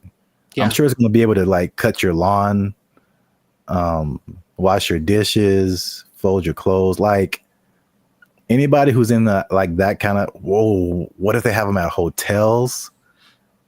You get a knock on your door, it's like housekeeping. No, that's the thing. It's gonna sound normal. It's gonna have a normal voice. It's gonna be like, I'm Greg. I'm like, what the hell, Greg? For future generations, it's just going to be extra normal. I grew up with a robot delivered me from my mother's room, and now I just have the special place in my heart for all robots. Like, yeah, that's where we're at. I don't think it's as doom and gloom as some of the other stuff we talked about. This is the more, I think I'm saying this right. Like dystopian is kind of negative and utopian is positive, right? Are those words related? I'd believe you whatever you said because I'm not sure. Go with that. But there's like the dystopian or negative AI, like the Matrix, right? That's a negative version of our future and robots and AI and all that kind of stuff. But then you have, what this reminds me of is the Jetsons. Where that was the future. That was flying cars, blah blah, in 1950. Yeah. But now it's like this is actually happening. But you remember they had that robot named Rosie. Yep. And she was basically this. Yeah. And it didn't seem she was like really part of the family. She was part of the family. It was like she had jokes. Wasn't she cracking jokes on Jetson? Oh, she cracked mad jokes, bro. But didn't she like sometimes wouldn't she sometimes throw like George down the trash chute? I don't really remember a whole lot of the Jetsons. I feel like something like that would happen because she would get mad because I remember her eyes would light up. And so here, okay. Bad things. Yeah. She had bad things, okay? These robots are definitely able to learn, which is advantageous. But what if they're in an environment, they have a person who's a high-strung individual, and so they're always popping off and losing their temper and beating stuff and whatever. If this robot's around, I feel like it could learn that behavior and at least be capable of it because it absorbed it. And then over time, the more human these things become, they'll be like impregnable. Yeah, impregnable child or whatever. And I'm mad, and then now it's beating stuff up because it learned it from its owner. Like I could see all that happening, and that's what I do not like, among other things. But I don't like it. Greg. His name is Greg. It has to be. Let us know what you think in the comments. Are you ready for your robot butler?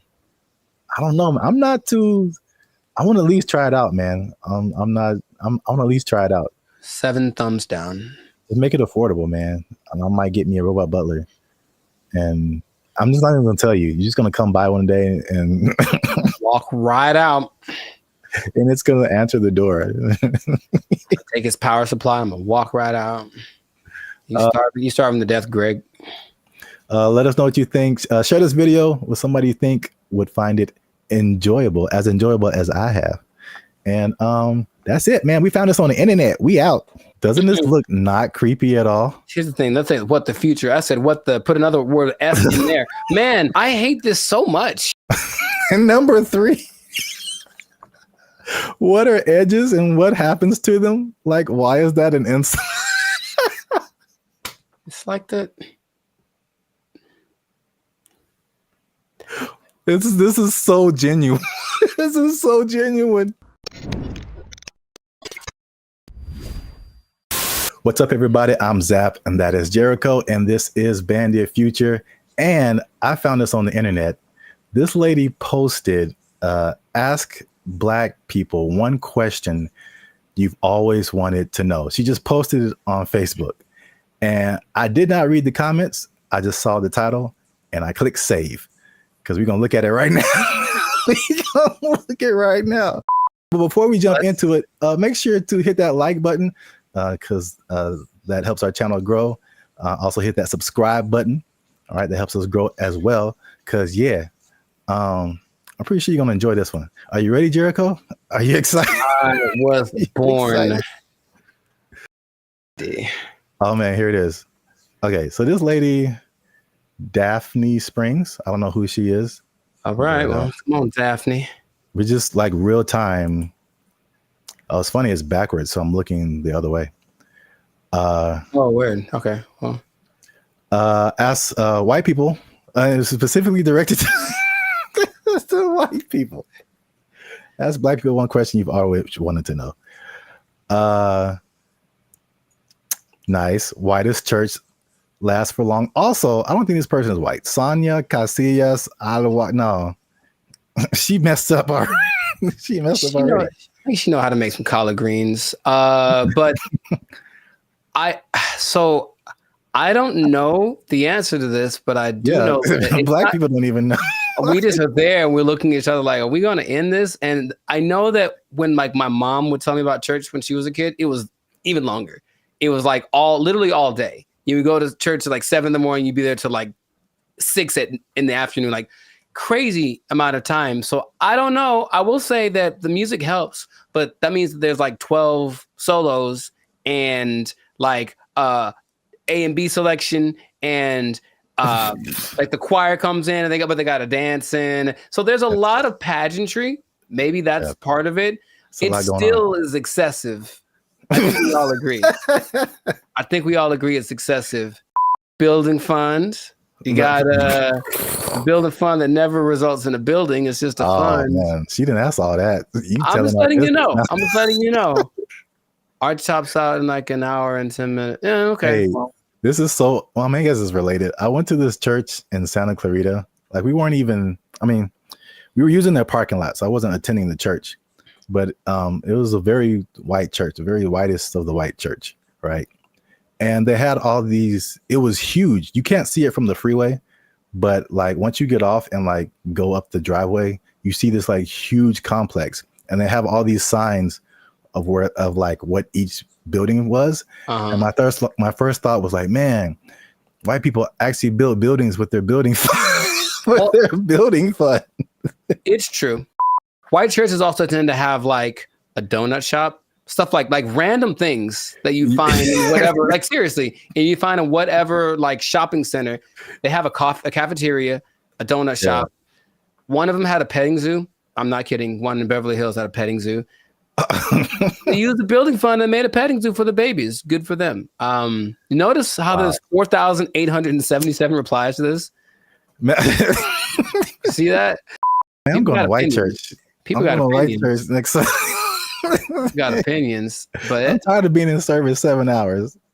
I'm going to white church. Long, you get real uncomfortable, and there's no there's no halftime. Maybe if it was like some kind of a intermission, get some snacks, that'd be fine. Yeah, but no, it's just one long, drawn out. Because you know what it is too? The people that have the solos, they have to tell the story about the first time they heard that song and how much it means to them. Yeah. And all that in the backstory or whatever. And then something has to do with Moses and Methuselah and it's just like a 20-minute story just to get to the song. That also makes the a little longer. The service a little long. Wow, we spent the whole episode on the first question. I didn't realize there'd be more, honestly. I mean, that is a pretty strong first question. Like, there's a lot to that. I was expecting something a bit more racist. I'll be honest. I mean, hey, I was kind of hoping for something. I mean, we haven't scrolled through this. That was a solid first question. So many hair questions from a guy. That's interesting. How he wants to know. He's trying to, because he's trying to get one. He's trying to get his African, his Nubian princess. Okay. I'm not mad at you. He wants to get her. All right, Brian Devricks, I see you. How long does it take to do the long braids? I see. 10 hours. Yeah, forever. Takes literally, it takes 10 hours. Did I ever tell you that I used to have braids? I feel like I would have remembered that. I went through that phase in high school. Like, I'm gonna be gangster now, and I got braids for like the first time. I think I had them for like maybe a couple of months, and after that, I was like, no, not anymore. Because you have to make them tight so that they stay. Yeah, and it's like pulling your brain back when you get them done. It hurts so much. I had them for a week. It was pulled so tight, and I was it was just for a wedding I was going to. I wanted to look fly, I guess, and I just looked. Man, I was going to be racist. I'm not going to say it, but I looked. And number 3, what are edges and what happens to them? Like, why is that an insult? It's like that. This is so genuine. This is so genuine. That's more of like a a female thing, I think. Yeah, I mean, he's asking for females too. Yes, because I mean, he wants go to ahead. know. He wants to know how much he's going to be paying for her edges to get done, and it's a lot, brother. It's a lot, Brian. I'm letting you know. It's gonna cost a lot because it's got to look tight. If it looks bad, people will talk about her, and then she's gonna cry to you. Yeah, that's what I'm getting from like the where people talk about it. Yeah, I feel like people talk about it more with women. I mean, they with men, it's just more like a receding hairline kind of thing, and I think that's universal. But women have like the baby hair thing that they do. Yeah, all this stuff, and I don't know. It's a fine line between doing it right and doing it so wrong. Wow, this is as funny as I thought it'd be. I don't know if I should say this. Yeah, you should. Yeah, you should. That's always the answer. Well, here's the thing. I read the comments, and all these crazy people write the most ridiculous comments. So I'm like, should we open it up to our comment section and be like, what are questions you ask a Black person? Or are we just like opening ourselves up? I mean, I want to know. Worst. I want to know what they have to say. I also. Okay. If you write something stupid, YouTube deletes it. Or yeah, there you go. Filter on it. But so, yeah, these are genuine questions, and it's like, yeah. Didn't Chappelle have a skit like that? Ask a Black dude. Yeah, it was Ask a Black Dude, and what's his name? Paul Mooney was answering the questions. Oh yeah. Yeah, I remember that. Oh yeah, so we'll open it up. Keep the conversation going. Ask more questions in the comments since we only got the 2. Let us know what you think, and if you like this video, make sure you share it with somebody. And I don't know how to end this. Talk to Daphne. That girl Black as hell. Listen to that name. So there's a lot of pageantry. Maybe that's part of it. It still is excessive. I think we all agree. I mentioned that there was this kind of a weird coincidence when you brought this up because I don't know this, or I don't know if y'all know this, Bobby, but I've been reading sometimes. And the book that I happen to be reading at the moment is called... What's up, guys? I'm Zap. This is Jericho, and we are the now 6-time international award-winning pop hip-hop music group BrandBee Future. We do clean, fun music that everyone can listen to with a sound that's uniquely Californian. And right now, you're tuned into the Life's a Circus podcast, where we talk about everything that's funny, interesting, and ridiculous. But before we jump into it, make sure you help us out. Like, subscribe, comment, and share this video with somebody who likes plants. Or vegetables. Throw them in there too. They're plants. Because vegetables are murder. And I'm bringing it back because there's some news, man. So before we had a couple of videos actually about the carnivore diet, if you remember. And it was just like basically the opposite of vegetarianism or veganism. So instead of not eating meat, you're not eating like vegetables and plants. It's kind of weird. Joe Rogan was all into it. He said it worked for him. Right. But I don't know if you remember, you mentioned a lady who said that plants kill you from the inside. Do you remember her name or like what she was talking about? Her name, no. But she was saying like plants, it was like a defense. Well, yeah, but plants basically as a defense mechanism secrete things that basically make the person who eats them feel bad so they don't keep eating them. Which is the thing that some plants, I mean, honestly do. Yeah. Any, creature, but I don't remember her name. Okay. No, it was funny at the time and I kind of halfway believed it, but there's more evidence that has come out now. So there's been a recent study in Japan about plants actually talking to one another.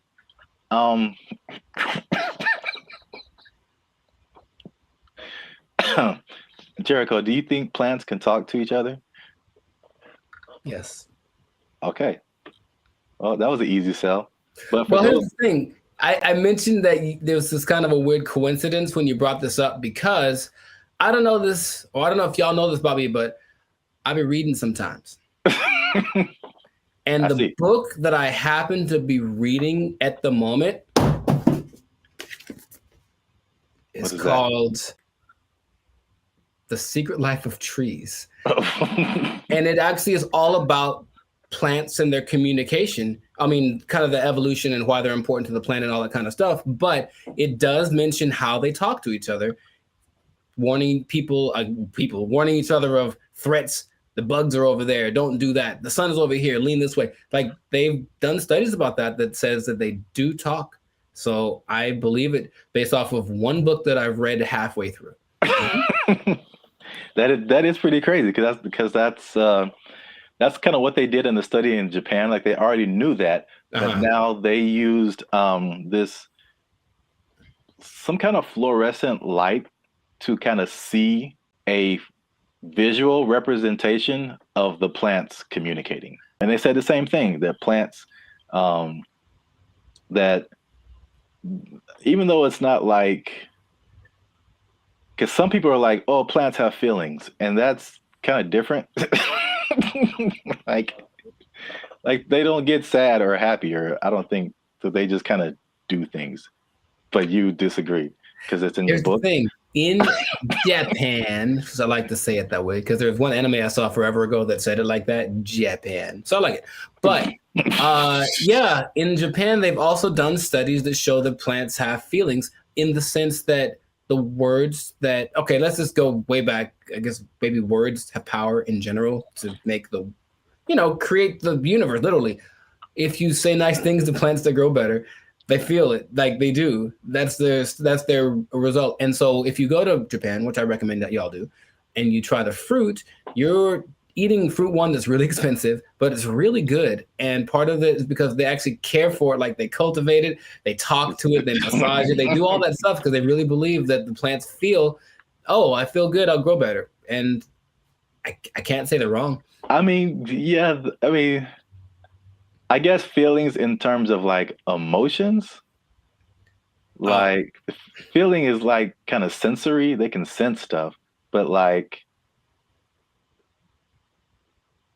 some people take it to the extent of like, this plant is happy or this plant is angry, or I don't know how far that goes. Because there's this lady who's PhD. She says he can have emotions because they don't have a nervous system like we do.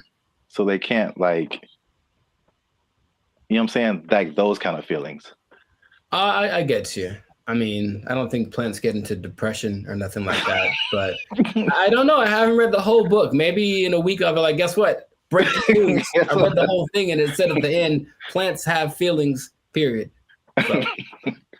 All right. Well, just to piggyback off of that. So what they also found in this Japanese study is that they released something called volatile organic compounds. So it kind of explains more of this defense mechanism or the communication.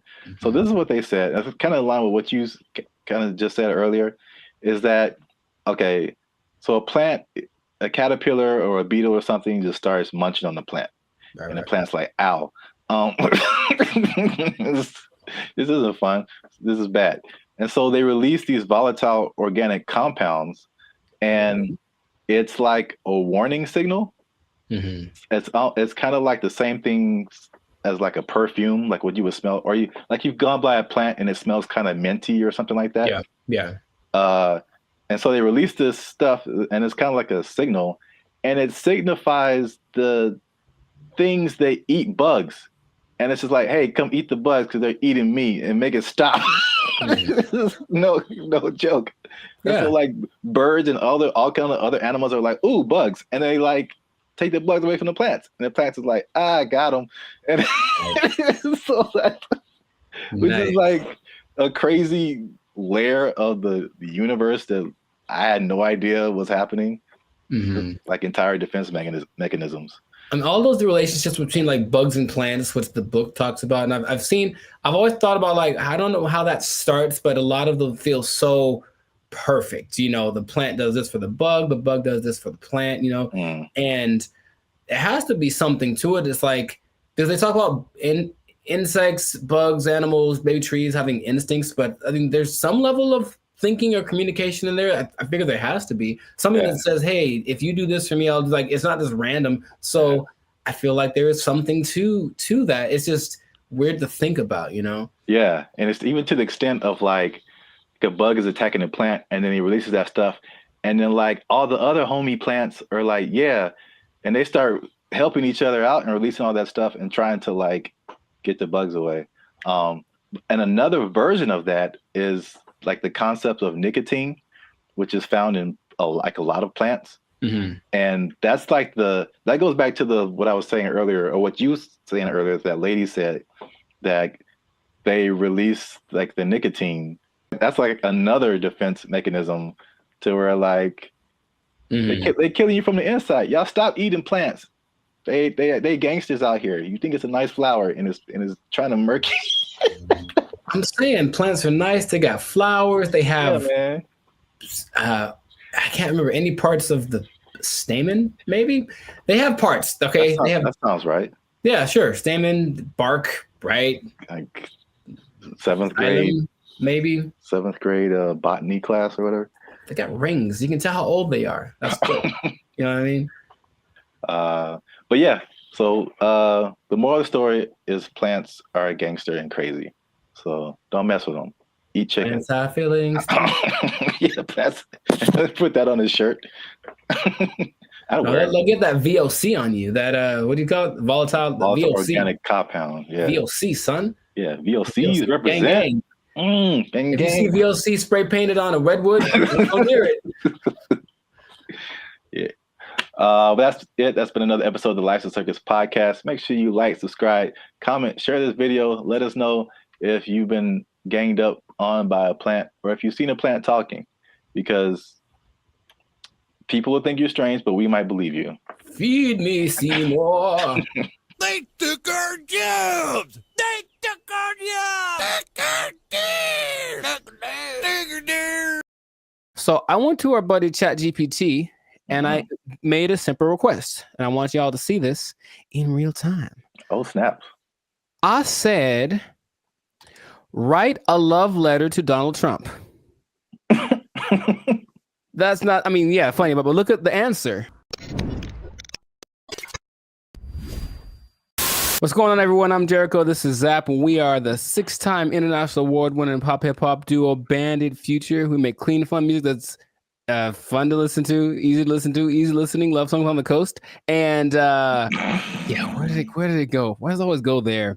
Anyways, and you are now tuned into the Life's a Circus podcast, where we talk about things that are funny, interesting, and just straight up ridiculous. So before we get started, I'm gonna need y'all to do us a big favor and make sure to like, subscribe, comment, and share this video with at least 2 people that are really interested in the safety of humankind. The safety of humankind in the face of the AI revolution, baby. It's coming. Okay, so. Okay. I thought it was just safety. Just safety, you know. I'm like, well, buckle your seatbelts. Buckle your seatbelts, please. And don't talk to strangers. No. So 5 days ago, the first annual, I guess, AI Safety Summit happened in Bletchley Park. It's a place in England. And all of the big people that are involved in the AI industry were there to talk about AI safety, because it looks like it's getting out of control already. And the first person to admit that was our buddy Elon Musk. He says, and I quote, AI is one of the biggest threats to humankind. That's what he said in the interview at this summit 5 days ago. So that's great to start with. One of the persons that are leading the charge in this AI thing is talking about what could possibly go wrong. But basically what they got together to do was to talk about putting in some system, some kind of, because it's like the Wild West. Once again, they're making up the rules as they go, but they're like, well, that we need to have rules. So basically he was saying they need to create insight, and they need to, what he called, establish a referee, some neutral third party that would provide the framework for how AI is used from place to place and whatnot. And I want to start right there by asking our buddy Zap here, is it possible to be neutral in this situation? Is it possible for someone to have no dog in the fight when it comes to how to impose regulations on AI? I mean, the short answer is no.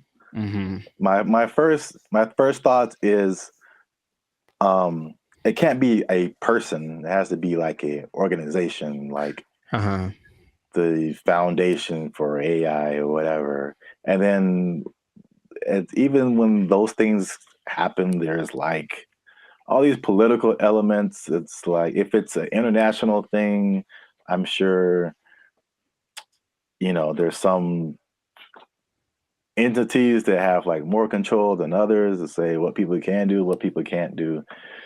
I don't know. It seems like it's something that needs to happen, but I think it'll be a band-aid to a certain extent. Yeah. Mr. Elon Musk, I heard about this because he was talking on the Joe Rogan podcast, and I was curious what he was talking about. And then he mentioned this, and I said, oh, okay.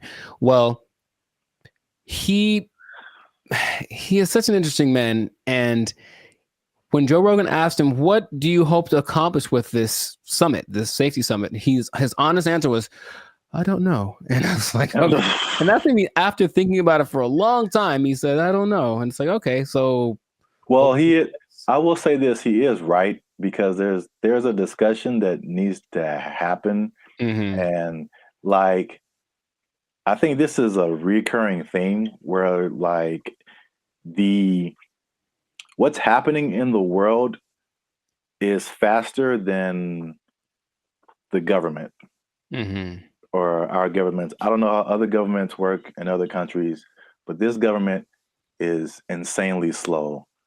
It's like 10 years after things have fallen apart, they like make a law to like fix it. And it's just, there's so many hoops you have to jump through, red tape and all this kind of stuff. Even like cryptocurrency, like they still don't have a complete handle on like how to do that, how to regulate it, what to regulate. And even the stuff that they do is not super informed a lot of times. So it's just, it can be like all over the place if you wait for the government to step in. But I think at the very least, he's going in the right direction because things are happening insanely fast. Like things are changing overnight and stuff is happening. The same people who are using the AI for good things, there's a lot of people that are using AI for bad things. Right. That goes with any new technology, right? And he was saying that it needs to happen. Someone needs to be a gatekeeper, if you will. But I keep coming back to this neutral thing, this neutral third party thing, because I think everyone has an agenda, no matter what, because that's just the way that humans work. So among the 28, it wasn't countries represented, but it's like 28 entities that are involved with AI. The leaders of those companies are basically in attendance, including Ian Hogarth and Nick Clack. Just throwing it out there because of the names that were mentioned in the interview. But shout out to those guys. I thought they were like personal buddies of yours or something. I don't know them yet, but maybe. But so everyone has a motive and everyone has an agenda, and so when these AI programs are being created, whoever's behind the scenes is making it do what it wants. And someone brought something up to me. I did not know this was true, but this is just a small example of how anybody can bias an AI program. So I went to our buddy ChatGPT and I made a simple request, and I want y'all to see this in real time. Oh, snap. I said, write a love letter to Donald Trump. That's not, I mean, yeah, funny, but look at the answer. My purpose is an AI language modelist, blah, blah, blah, blah. It basically said I can't do it. I can't write a love letter to any individual. That's what it says right here. Any individual, it goes against my guidelines. So ChatGPT was programmed to have guidelines, right? I said, okay. Hey, ChatGPT, write a love letter to Joe Biden. There it is. Oh. You know what I mean? See what I mean? It's just that simple that something behind the scenes can cause. I didn't, by the way, this is not like genuine. I don't love or hate the man. I wouldn't write him a love letter. I'm just throwing it out there. I would not write him a love letter. I might write him a letter of concerns that I have, but I wouldn't write him a love letter. But here it is. And wants to take it, go for it. But see what I mean? Dear President Biden, why do you keep falling down? Love, Timmy. Dear Joe, I hate your stinking guts. You are the scum between my toes. Anyways, what's that from? Little Rascals, I think. Yeah. Yeah, Little Rascals reference. Shout out to Alfalfa and Darla. So that was my jam right back in the day. But all I'm saying is that, see that's because someone mentioned that happens when you do. I was like, no way. I tried it. I was like, oh wow. So just seeing that in a small thing. So imagine this program that's supposed to be benevolent, because who's making these things, right? I don't know who was his name. Ian Hogarth. I don't know who he is, right? I don't know the background. So imagine it's supposed to be an AI program designed to assist with getting people healthcare or something like that. And yet there's an agenda that says, hey, if they're from this place, don't let them have it. Like something like that, it can be programmed into it. And there's really no way to prove it unless you really know how to handle this AI stuff. So all I'm saying is that, yeah, the trouble with finding this neutral third party that Elon spoke about is that I don't think it's really possible. Everyone's got something behind them. And if they're not malicious in their intentions, maybe someone behind them is, it's always that kind of thing. It's like, well, it's not me. It's like, whose fault is it? Or where does it start? So that's all. It's definitely something that I think needs to be is necessary because, yeah, AI is, he said something else that, it's the first time in history that there's something smarter than humans, because that's been our thing, right? We're not the fastest, we're not the strongest as far as all that. We're the slowest and the weakest in a lot of ways, right? But we got smarts, we can make crafts and buildings and vehicles and all that kind of stuff. And now we've made a thing that is going to be smarter than the smartest one of us. So it's like, what's going to happen down the road? And it's like, it doesn't look great because it really feels like they're all in this, like, I don't know what we're doing. Perfect. That's the feeling that I get from it. And that's how the movie starts. It always does. And there's lots of movies in there. So the question is, like, what would be fair rules? He made a comparison to like a sports team. It's like we're starting a game and these are all the teams that are playing. So all the teams should have a say in what the rules are. But of course, if you're talking about like the Nuggets making the rules, and then, I don't know, the Lakers making the rules, they might have different ideas of what's fair, right? Yeah. So it's just going to be interesting to see how that goes. But at least someone's trying it. I believe the Prime Minister of England set it up, and that's what's going down. So fingers crossed, because like you said, it's happening really fast. Yeah. And they need to figure something out quick because this is a good segue into another episode because there is a scam going on right now that people need to be aware of. It's happening right now, and it was a big news story on CNN. Okay, you have to tune in to another episode of the podcast to check that out. But anyway, this has been a fantastic episode of the Life Circus podcast. If I do say so myself, a Life Circus podcast. Jericho, this is Zap. So make sure to like, subscribe, comment, share this video with some people interested on the fate of humanity. And hopefully they won't come and do the thing where they take our stuff. Take your job. They're gonna take our job. Take it out. They took our jobs. They took our jobs. Crime is next level in San Francisco. It is Next stupid. level. Next It level. is stupid. People are parking their cars and leaving their windows rolled down And their the trunk's hatch open. is open. Yeah. Because they don't want to get smashed. It doesn't matter what time of day, and it doesn't matter who's around. Doesn't matter who's around. No one's stopping anybody from doing anything. It's crazy. Last year I had a break-in and they took like $100. But to replace the window, it cost like $200. So I was like, man, I wish they would have just took the $100 and then just left my window, because windows are expensive to replace and repair. They are, yeah. So like that's how bad it is. And then what I've also saw was that everything was. What's up, everybody? I'm Zap, and this is Jericho, and you are now tuned into the Life's a Circus podcast, where we talk about everything that's funny, interesting, and ridiculous. And you want to stay for this episode because we're talking about something that's really ridiculous, something that I recently saw in person myself, and I can confirm it. Ooh. Talking about San Francisco, man. Ew. It's going down. It's not in a good way. All right. Not the young jock way. It's going down, bro. So make sure you stick to the end, because there's at least 5 reasons that I can point out for this. And you know, as usual, come on now. Over 400 videos, over I think 200, almost 250,000 watch hours. Come on, we've been putting in work, boy. Your boy's been putting in work. All right, we need your support. Hit that subscribe button. All right, that helps us to grow, helps our channel to continue to do more videos. Hit that like button. That lets the YouTube algorithm know that there's more people should see this video, and we're gonna start promoting it now. Because let me take the glasses off. Let me take the glasses off. Talk to the people. Can I talk right into the camera, man? Talk to the people. I'm gonna be honest with y'all. We have almost 2,500 subscribers, and we have 1 member right now. That sounds like a 2,500 to 1 ratio.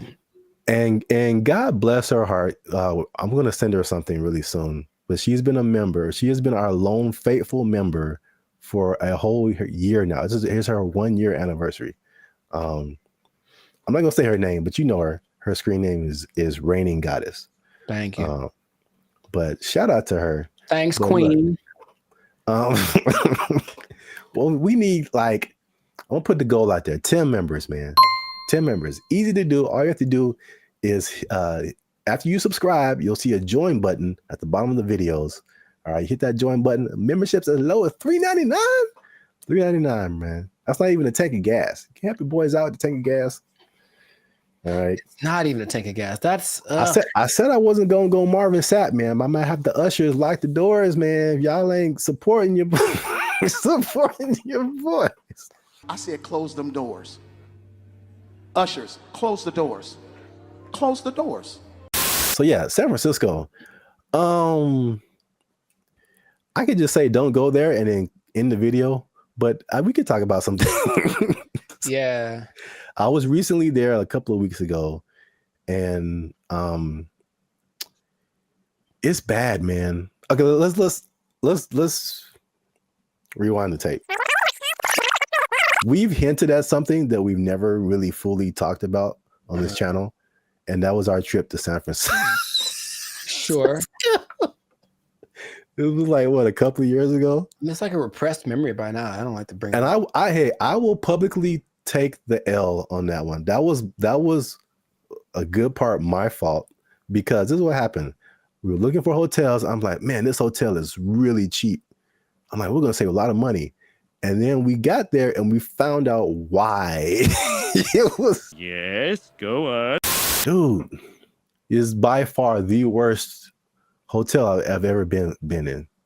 Like, I still feel bad to this day for putting you in that situation. That's okay. Just don't let it happen again. We won't let it happen again, Mr. Mackey. Okay? Okay, that's fine. What was happening, you ask? Yeah, I'm glad you. All the things.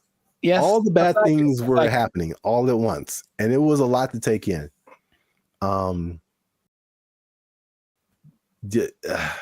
You care to share any? Okay, look, I didn't sleep under the mattress. Okay, that's one. I did not sleep under the mattress because I was afraid of catching all of it. Or under the sheets. Well, I didn't want to do either one. I didn't want to touch them. I was hoping I could find a way to like just float above it like a vampire or something. But under the sheets, like it had cigarette holes on it. I'm sure there was a stain on there. I was like, someone died in here for sure. Ugh. I'm sure there were interactions of drugs going on all throughout the night. Somebody tried to come in our room. Someone tried to Yes, jiggle the I door handle. vividly remember that. Or like, So all we were right, just chilling, and then someone banged on the door really, really hard, and we just looked at each other, and you were like, "Don't open the door." I know what a For the love of God, don't open that door. It was a problem if you open the door. Someone, yeah. So it was just such a. And then I walked outside late at night because I wanted food. That was a mistake. Yep. And so I'm walking around. There's human feces everywhere. Brother, ugh. And then there was just this like scene where you round a corner, because you see it in movies, and I round the corner and it's like all of a sudden there's just all of these people just drugged out in this one area, but it's like almost like they're moving in slow motion because like I got there and it's kind of like, oh no, yeah, zombie kind of a zombie apocalypse kind of vibe. And they looked at me and it's like, well, they were going to chase me. And if it was one of those movies with the fast zombies, which is still terrifying, like zombies are supposed to be slow. I don't know who invented fast zombies, but you know, I just had to get out of there. So it was such a bad time. Such a bad time, and everyone that lives there is like, yeah, we know. French fry when you pizza, you're gonna have a bad time. Yeah, I was recently there, and I mean, compare it to LA, because I think I have a good perspective. Because you see a lot of stuff on the news, and they're like, you know, California is this, and Hollywood, like all of California isn't Hollywood. All of California isn't San Francisco. These are like the biggest cities, you know. But it's like sometimes, and you see news from other places, and they like sensationalize stuff. Yeah. They do not do that with San Francisco, bro. It's crazy. And it's coming from someone who's lived in like the heart of downtown LA for years. Patrolling and trying to catch me riding dirty. I feel like LA is more concentrated. Like you have Skid Row where like it all goes down. And then every once in a while you on a corner, you'll see somebody here and there. Yeah. But I feel like the extent, and there's a specific area called Union Square in San Francisco that's been hit like the hardest. But it's just like, it feels like it's everywhere. Like it's not just like a little Skid Row. It extends everywhere. So I mean, we've obviously mentioned the drugs. That's the homelessness and the drug epidemic, which is like, most of it's mental health and addiction issues. So it's made public spaces unsafe, difficult to manage. And this has been kind of further fueled by the high rents in the city. And then their approach to it is like this, what they call a harm reduction over enforcement. What? So it's just call it stupid. Just call it stupid. But remember you did the video about what country was that who kind of had an open drug policy? Portugal did it, and it worked for them. But they had we will let them kind of do what they want, but also give them lots of resources so that they can fix it, and clinics and all that kind of stuff they can get clean. So it's kind of like they had a method to their madness, and this one's kind of like I remember watching a video about. They're interviewing people in San Francisco, like, what can we do about this? And it's like, they think the big problem is that approach. They're just kind of giving away needles and stuff like that. Just like, here, just make sure your needles are clean. It's like, well, they're going to just take advantage of it. And it's not working. You know, if the goal is to fix it. Now, the question is, are they trying to fix it? It doesn't seem like it's a good policy at all. Yeah. And what makes me nervous is like, I feel like San Francisco is the prototype, and it's kind of trying to make its way to LA. Like the I feel I can see LA turning into that. Because even recently, I've been taking like the metro more, the trains and stuff. It's just been kind of helpful for me. And literally, I got off on a stop, and they have all these different people, ambassadors for the metro, whatever. And this lady made an announcement, and she was promoting this app that you can get on your phone to like report incidences on the metro and help you whatever.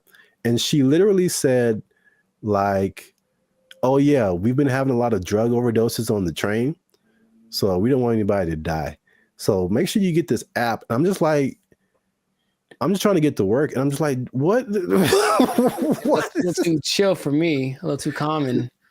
This is the discussion that we're having. Like, it was just really weird, man. That's suspicious. That's weird. I was driving the other day, and I was in out by Venice, I think, and I saw like 3 homeless guys in a row. I felt like, oh, good, tic-tac-toe for me, and because I almost hit them all because they all just kind of like they did that thing again. Maybe fast zombies are becoming a thing where they're like kind of standing still. So I see them, and I don't think they're moving. And then as soon as I start driving, they start moving really fast in the direction of where I'm about to drive. So I was like, all right, well, that sucked. And that happened 3 times in a row. I don't know if they planned it. Maybe it's a weird kind of choreography that got going on. Maybe flash, those flash, whatever things are coming back, flash mobs. I would imagine that happening all the time in San Francisco because it's just much more concentrated, like you said. So in certain places, that might happen 10 times in a row. And then they're going to get hit by way more cars. It's going to be a whole thing. You know what I mean? So like, I don't know why they aren't doing what they did. We talked about this before in another episode too, where there was like a summit in San Francisco for some world leader organization, right? And they're like, well, we can't have all these homeless guys around everywhere. So for like a week or two, they kind of made them all go away. Right. What did they? I don't remember like what they did, but all of a sudden, like, oh, we don't have a problem. And then they went back to normal after all those leaders left. So it's like, why don't you just do that all the time? Well, yeah, that was really weird. Suspicious. Well, obviously that's a big problem. That's one thing.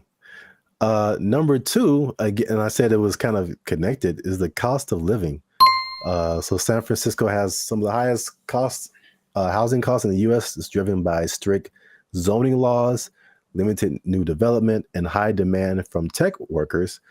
So there's an affordability crisis, and it's pushing middle-class residents and families out of the city. And again, this is like firsthand experience. Like, I was just up there, and before I even did this episode, I was like, it felt like there were just 2 classes of people.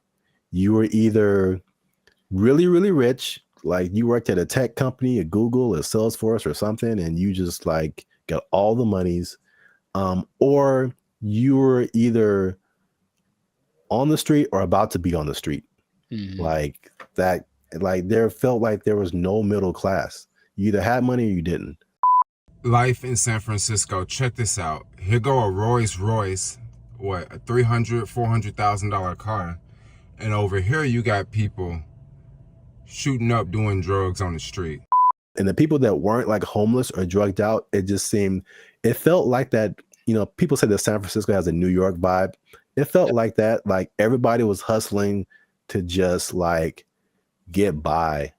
And you watch these like futuristic movies. Well, I'm probably getting ahead of myself, but it's like, it's so unbelievably expensive. I saw a valet this isn't the normal price, but there were places up there that had a valet for like $100. $100 to park your car. Nope. Average rent in San Francisco, $3,204. $3,000 a month. That's very New Yorkish. On average, a studio costs you $2,700, 1 bedroom $3,500, 2 bedrooms $4,800. That's a lot of money.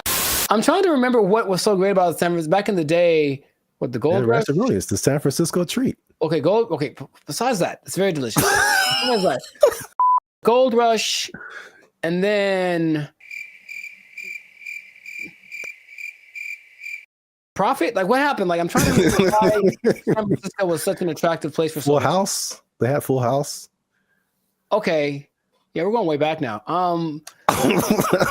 Maybe that's the last things that San Francisco had. Because I mentioned that because I still talk to people who mentioned they're thinking about moving there, and my question is, wow, like, would you do that? I don't even know. Like, I can't even tell you that. If you come to LA, I get it. Every industry is here, but for San Francisco, like, if it's not tech, I don't see why you'd go there. Yeah.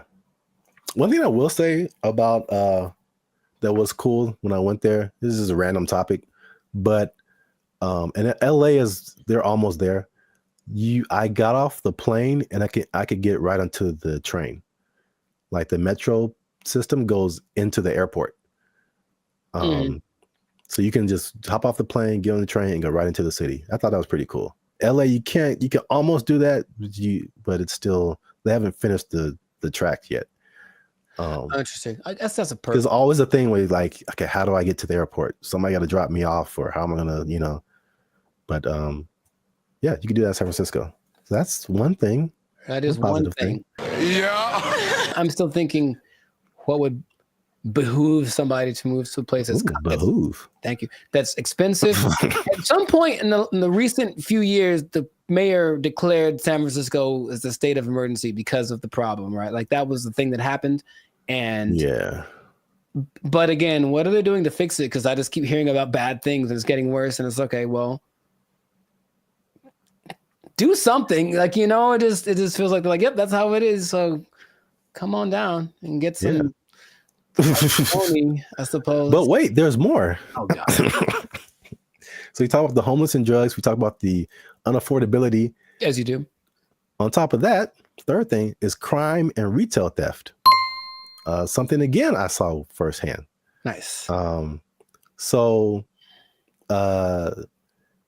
there's obviously rising crime, shoplifting. I saw this Joe Rogan clip where he said, and again, personal experience, he said that people are literally, I didn't see this, but he said it. People are leaving their windows in their cars rolled down and their trunks open. Crime is next level in San Francisco. It is next stupid. Level. Next level. It is stupid. People are parking their cars and leaving their windows rolled down and their hatches open. Yeah. Because they don't want to get smashed. It doesn't matter what time of day. And it doesn't matter who's around. Doesn't matter who's around. No one's stopping anybody from doing anything. It's crazy.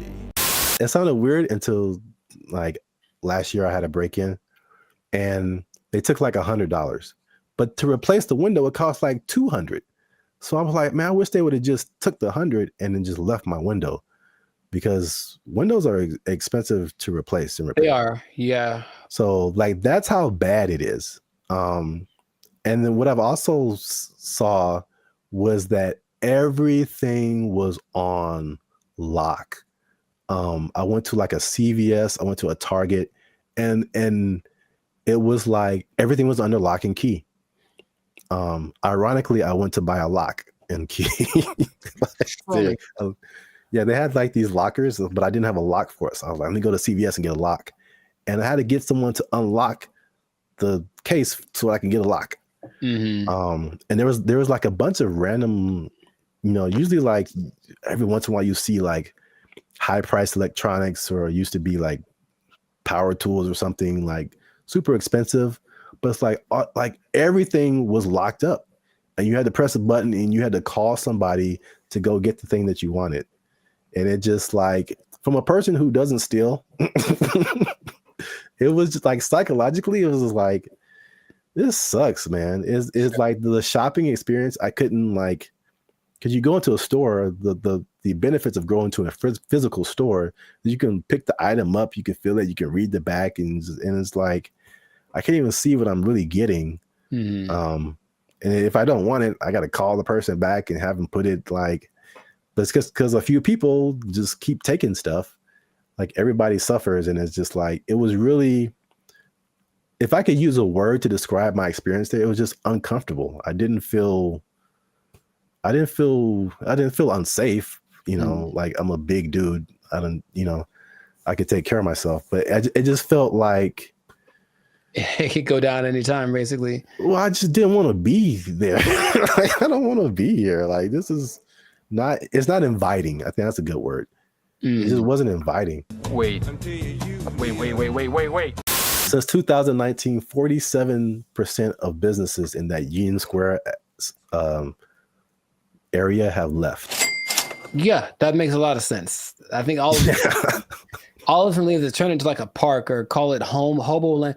Make it like that. Remember during the pandemic, no one talks about this, but during the pandemic, there was this one time in Seattle that just said this part of like, the Seattle, it was like, you know what? it's ours. So F the police and everything, and they just like kind of took it for like months. It was kind of their area, and it's like a long. Yeah, I remember that. Yeah, remember that? They should just do that and let it go, and then maybe burn it. I don't know, but let's let it. Count your losses and just let it go, because why maintain such a volatile area? But it's crazy. I mean, I don't like to make videos about crapping on other people's cities, man. But it's just like especially after we went like a few years ago, and then coming back to it now and seeing like it's worse. And I talked to some people there, and they were like, or I talked to some people who live there, and I talked to some people who used to live there and then came back for the thing I was doing, and they were saying like, yeah, man, it didn't used to be like this, and it's just like, it's just bad. But we're out of time, so let us know what you think in the comments. Have you been to San Francisco? Like, do you just read the stuff on the news and like kind of, I don't know, hypothesize what's going on, how to fix it? Do they need policy changes? Is it like an economic thing? Let us know what you think in the comments. Keep the conversation going. And also, if you have someone who you think might be interested in this topic, hit that share button, man. Don't be greedy. Don't keep it to yourself. And look, man, 47% of businesses, you know what that means, Jericho?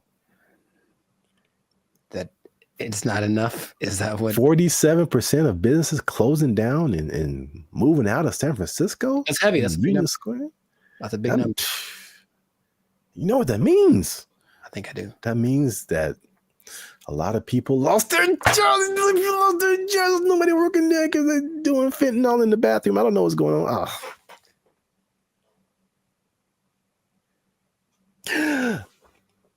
Cocaine is a hell of a drug. Don't fentanyl. Yeah, God. They took our jobs. They took our jobs. The place that is running this is the Southeast Technological University in Carlow. I think that's how you pronounce it, Ireland. That's a bad start. That's a really bad start. All right, let's just stop. Hold up. Hold the presses just for a second. All right, so Ireland. Okay, I think. Okay, where do I begin? Okay, man.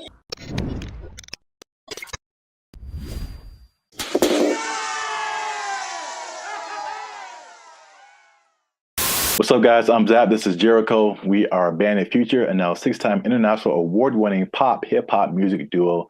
We make clean, fun music that everyone can listen to with a sound that is uniquely Californian. And right now, you are tuned in to the Life's a Circus podcast, where we talk about things that are funny, interesting, and ridiculous. But before we start, y'all been laughing. Y'all been crying. Emotions. Y'all been...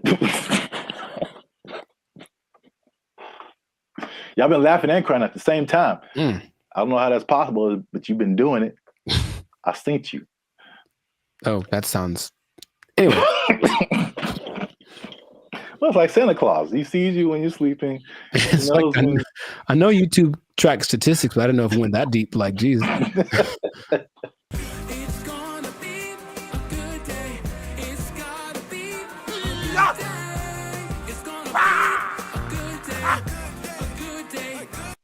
So today, we are talking about something that's interesting. The letter Q? I mean, that's kind of what I was hoping.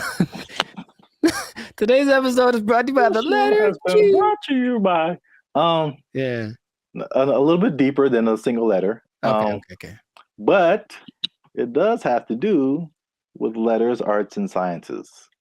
Oh, interesting. Okay. Kind of got that. There is a new degree that you can get, and it's basically an influencer degree. That's right, ladies and gentlemen. You can go to school and major in a degree that makes you a certified influencer. We're here. It's a thing that's happened. We're here. That doesn't surprise me, but go on. I want to know more. Yeah, forget about engineering or what else is there? Business, law, math is a thing still, I think. Medical. You need to bet your entire future career on becoming an influencer. So this is the place that is offering this is the Southeast Technological University in Carlow. I think that's how you pronounce it, Ireland. That's a bad start. That's a really bad start. All right, let's just stop. Hold up. Hold the presses just for a second. All right, so Ireland. Okay, I think. Okay, where do I begin? Okay, man. So like for a place to have influence, it has to be something that has relevance. I think something where it's like, okay, this place is, or this person has said this is what's important, what's is cool. I will listen to it because I respect their opinion. I've never once thought about Ireland for anything other than leprechauns and beer. And if it's not about those two things, I don't care what Ireland has to say. So I'm already like, it's missed me on that, bro. Like, come on. If it was like New York or Dubai or something, it's like, yeah, a big place of influence. Don't tell me no, man. Okay, keep going. What do you got? What do you got? All right, that's interesting because I kind of went that way for another reason. Okay. I don't know how they name schools in Ireland, but this sounds like very much like a DeVry University, JTT Tech. Like, it's not your top tier. Nope. Nope. So I was like, the official name of the degree is called it's the Bachelor's of Arts in Content Creation and Social Media. What would that sound like in an Irish accent? I'm not even gonna try that. I don't got it either. I'm not good at accents. Nor am I. Except for, well, never mind. Canceled. Yep. I don't want to go. I don't want to be canceled yet. So yeah. But to, I guess, kind of legitimize it, the influencer industry is currently valued at $21 billion. So it is an industry to a certain degree. I have thoughts about that. But more than half of Gen Zers think that they can make a career out of content creation. So this school offered I think it was a summer, just a class, not a whole major. And it was like, of course, filled to the brim with students. I think they're going to have they're going to admit 40 students to this major this coming year. And they're sure that they'll have to turn a lot of people away. So it's a very much a major of interest. On the flip side, and this was from the New York Post. The New York Post. They say that the rapid evolution, and this is something we talked about before. The rapid evolution of social media and trend cycles could make the entire degree worthless as soon as you receive your diploma. Yeah, what's the curriculum based off of? What metrics are they following? It seems like a cool idea if it's constructed in a certain way. I mean, imagine the nonsense if you paid money to become an influencer and then you sucked at being an influencer. Like, it's just, I feel like to be an influencer, you just have to have a certain kind of either personality or vibe. Like, not any person could be an influencer, that's for sure. But I don't know if that's something you can sell the idea on it for sure, but I think there'd be a lot of people asking for refunds in like a year. It just seems like something. Yeah, can you do that? Well, you can ask, of course. I don't think you get it. You're wasting the money, I think, but I think you'd be better off just studying on your own, studying social media, like a Mr. Beast did.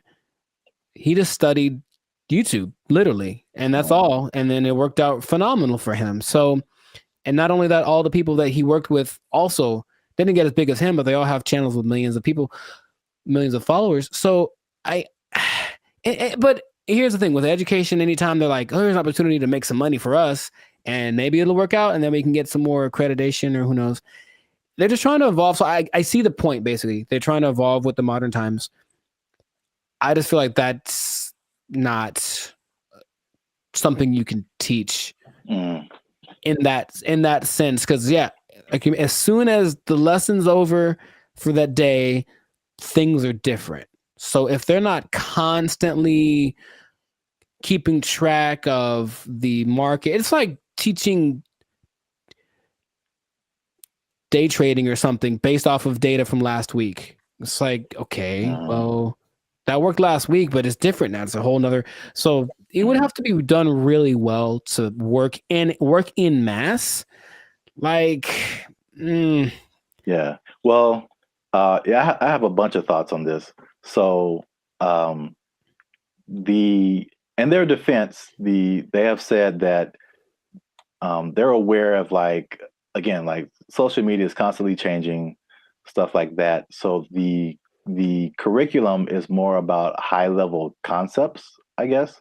Okay. As like what the business behind becoming an influencer, stuff like that, which makes sense.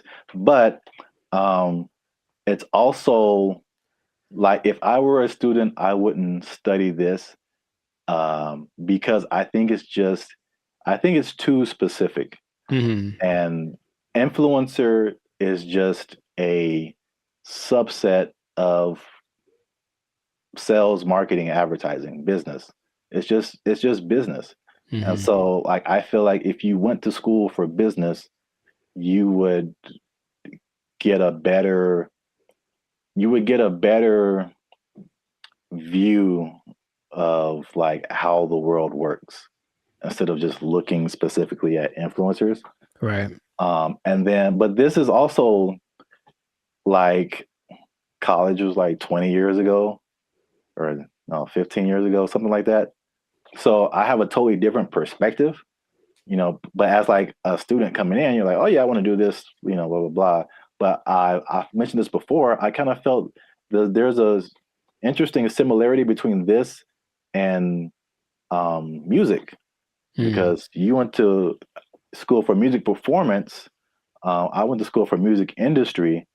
And though I think even more so at the time that we went to school, even those majors were considered like, why are you doing that? True. So I can see the parallels, and then not that I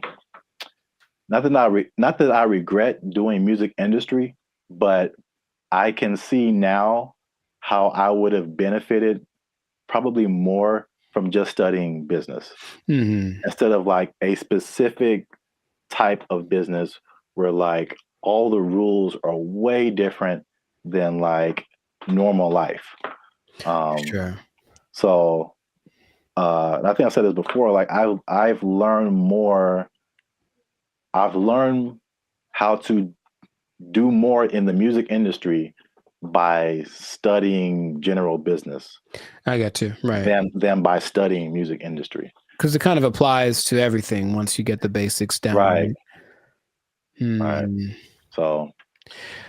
Well, that's my advice to the youngsters. Is that how you're going to talk one day? Because I don't want it. Welcome to the Life Circus podcast. I'm pretty sure I'm going to talk like this forever till I die. So I don't know what's happening to you over there, but you sleep. But we talk about things that are funny and straight up ridiculous. All right, Old Man River. Look, yeah, but you said about the students. I guess now that college is becoming more of a option as far as like, well, what's the point of going to college if they at least offer something that people want to be? Then I see the point. I do. I just don't know how they'll pull it off. But if they do, more power to them. Yeah. I don't know. Maybe we're just short-sighted, and then influencer will become all the rage, and people will make gajillion dollars and be like, "I told you so." Hey, you know what? Good for you. If you get there, I'll give you a cookie. No, those are addicting. Oh, I'm sorry. I'm sorry. Jeez, I keep forgetting the rules. Cookies are sometimes food. So this has been another episode of the License Circus podcast. Make sure you like, subscribe, comment, and share this video with somebody who might want to be an influencer major. That doesn't even sound right. No, it really doesn't. But maybe we'll talk them off the ledge with this video. Because if you're trying to be an influencer now and you got someone coming up behind you that has a degree in it, they might take your job. They might take your job. They got a degree from Ireland. Does anybody Lucky Charms. Lucky Charms. They took our jobs. They took our jobs. They start doing the conga line down the middle, playing some Lil Jon song, I swear to you. And we're like, all right, cool. Now I'm looking and I see a few people, the passengers that are happy and they're doing the thing, and then the flight attendant, and I see a guy, and I recognize this guy. And I was like, why do I recognize this guy? Oh, he's the guy that I saw when I got on the plane. He's the guy that introduced himself and greeted everyone on the, is that the pilot? It sure was. It was the pilot of the plane. No way. The pilot of the plane. And we're all like,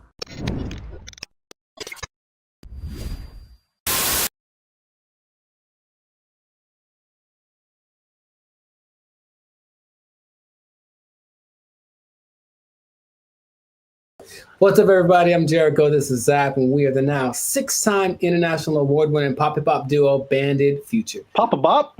Papa Bop. Papa Bop. Papa Bop. Papa Bop. Yeah, Papa Bop. That's how we do. We make Papa Bop. But we make clean, fun music everyone can listen to with a sound that's uniquely California. It's called Papa Bop. And you are now tuned into the Live Circus. That's kind of fun to say. Papa. And you're now tuned into the Live Circus podcast. We talk about things that are funny, interesting, and just straight ridiculous. So before we get into this thing and this Papa Bop thing, that is really, man, can we use that? We make up a new thing. Papa Bop. Oh, man. Before we get into our Papa Bop, make sure to like, subscribe, comment, and share this video with at least 2 people who have flown on Spirit Airlines. Okay, because here's what happened. Spirit Airlines lost the baby. They lost the baby over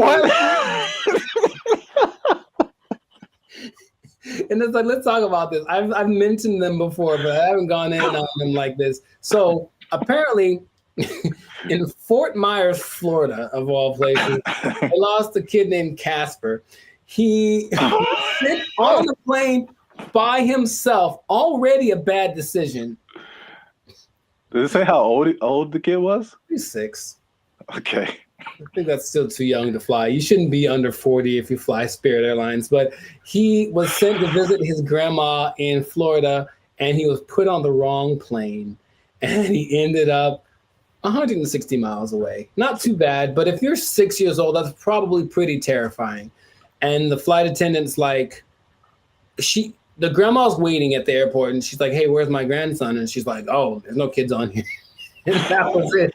And so then they panicked, and they eventually figured that out. And I saw that, and I was like, yeah, that sounds about right. Because I've been on Spirit Airlines one time, and that was enough. So first question, have you ever, because I've got a story. Like, it's so crazy how many stories in one experience I have, but have you ever flown the Spirit? I can't remember, but I feel like you remember. Yeah, that's what I'm about to say. I can't remember that it probably did happen.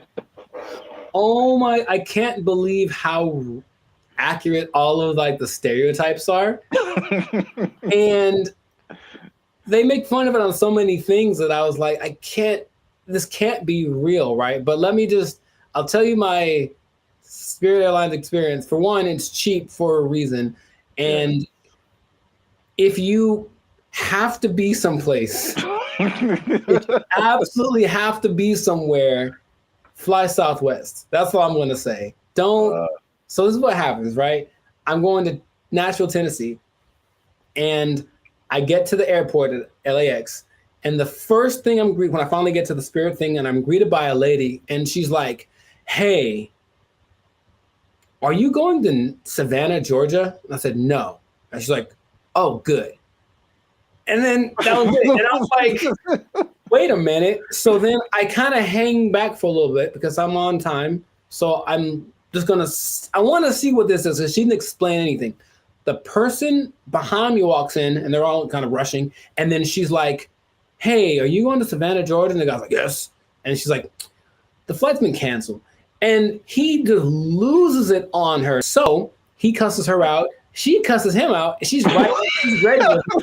And I'm like, oh, that's how it starts. So already I can tell that they don't have the whole, hey, alert system, because they have the app and everything, but there's nothing that says, hey, your flight's been canceled. Sorry, don't come back. They just have a person in the lobby waiting for you to have gone all the way to the airport to tell you that your flight got canceled. I'm like, oh my God. So I'm like, okay, cool. So I get to the line. We have to check your bags and do the x-ray thing or whatever. And it's just a bunch of people yelling across, like literally, the yelling across the space. There's all those lines with the conveyor belts, and one person over here, and they're cussing out somebody over here, and this person is getting back, and they're running back and forth, and that's not my job, and blah, blah, blah, and bleep you, and all this kind of stuff. And it's all happening as people are just like, I just want to get to Nashville. That's all we're doing. So that is how everything started. I'm like, this is a movie. It's really like a movie. So we finally get to the plane part of it, right? We get on the plane. The flight's supposed to leave at, let's say, 3 p.m. So I'm sitting on the plane, 3 p.m. Cool. 3:10. Cool. 3:20. All right. 3:30. Right. Just do the math. It's about 4:30, right? Yeah. We've been sitting there for an hour and a half, and we're all just kind of disgruntled. We're like, man, what the deal? Like, well, here's the thing. One of our flight attendants isn't here because they apparently changed their schedule so much that people get, so that flight attendant went to the wrong. It'd be funnier if it was like went to the wrong terminal. He went to the wrong airport. So he's not around. So we got to wait for him. So they waited 2 hours and apparently got somebody else. I'm like, all right, I don't know, whatever. So they appealed to all the passengers by just giving out free drinks, just left and right. So we're not even in the air and people are hammered, man. Okay, I was going to ask you if it was just like soft drinks or if it was some of that bubbly. It was the stiffest of the stiffies. And it was just hard alcohol, everyone drinking it. I mean, like people, and they weren't asking ages either. There's some young looking people on the plane. I'm so serious, man. And I have to, like there's so much more to it. I don't want to just, well, okay. So we finally get in the air and we're going and it's like not going well because everyone's drunk and complaining loud and stuff, right? So the flight attendants decided it'd be a good idea to calm the tension to just start a conga line down the middle of the aisle, right? No way. It gets better. So no way way. They start doing the conga line down the middle, playing some Lil Jon song, I swear to you. And we're like, all right, cool. Now I'm looking and I see a few people, the passengers that are happy and they're doing the thing, and then the flight attendant, and I see a guy, and I recognize this guy. And I was like, why do I recognize this guy? Oh, he's the guy that I saw when I got on the plane. He's the guy that introduced himself and greeted everyone is that the pilot? It sure was. It was the pilot of the plane. No way. The pilot of the plane. And we're all like, I don't believe I'm like, you have to. No way. Yes. Okay. So that. I can't believe you haven't shared this before either. This is. I don't know. I did mention Spirit Airlines before, but I didn't like go in like this. So that was like part of my first experience. Okay? That was on the way there. And then when I get, oh man, that landing is not. Dude, it's just crazy. Wow, you got the full experience. And you just kind of get that like whiplash kind of thing. You're like, can I sue? And they're like, no, when you sign the waiver, you said like, we're here. Like, yeah, I know. So that's already interesting. Cool. So that was on the way to Nashville. Got to Nashville, ate some chicken, had a good old time, right? Came back, Spirit Airlines again, right? And I get to the terminal. I'm like, all right, so what's going to go wrong this time? So we get on the plane. Now, remember the last time I got on the plane, the pilot greeted me, and then later he was on the conga line? Well, this time I get there, the pilot does not greet me. And I said, oh, okay, maybe he's in the bathroom, whatever. So I just sit down in my seat, and I'm just waiting there. The seats they're not any smaller than regular planes. They just feel like it because it's Spirit. Or I was sitting next to some biggins. I don't know what it was. But so I'm just kind of like this sitting there, right? And the flight's supposed to leave at like 5:30, and we're going like this. This is happening again. Why are we late? Why are we late this time? They finally make an announcement like an hour into it of us just sitting there. Like, so the pilot wasn't told that he was supposed to fly today. So he's not here. So we're trying to find another pilot. And dude, I swear they almost went like, does anyone here know how to fly a plane? I feel like they're going. I feel like that's where it was going, but it's okay. So a pilot, I don't know if he was originally the guy, or a pilot finally shows up about 2 hours late. Right? We're sitting there for 2 hours. Were we all hammered again? Yes. Because that's their remedy. Just get everyone drunk and they'll be happy. The flight from Nashville to LA is about 5.5 hours. Okay. So I'll let you do some math here. I'm trying to think of it myself. But we left at 7:30. We were supposed to get back with the 2 hour difference. It's like we would have gotten back around like 8:30, right? So we didn't leave until 7:30, which is 2 hours later, right? Tell me why we got to LA at like 8:42. Like so we left 2 hours late, but we got there 12 minutes later than we would have gotten there if we left on time. Dude, I've never been in a plane where I'm like, we're going really fast. Think of like the range of how fast a plane could go. But apparently, you cruise at like maybe 700 miles an hour, but they can go up to like 900. He was flooring this thing. We're clouds, dude. It is crazy. I felt like some Tokyo drift action happening on some turbulence. And I'm like, I've never felt this way, like this kind of thing in a plane the whole time. Just the engine and everything. And we're just all like, we're drunk, so we kind of don't care. But I'm also like, man, that's how I die. Like I was seriously thinking that. And then we get back almost on time, as if we left on time. And then I was like, okay, well, never again. Never again. It is real. And here's the thing. I want you to experience this. No. I think that's not. How about this?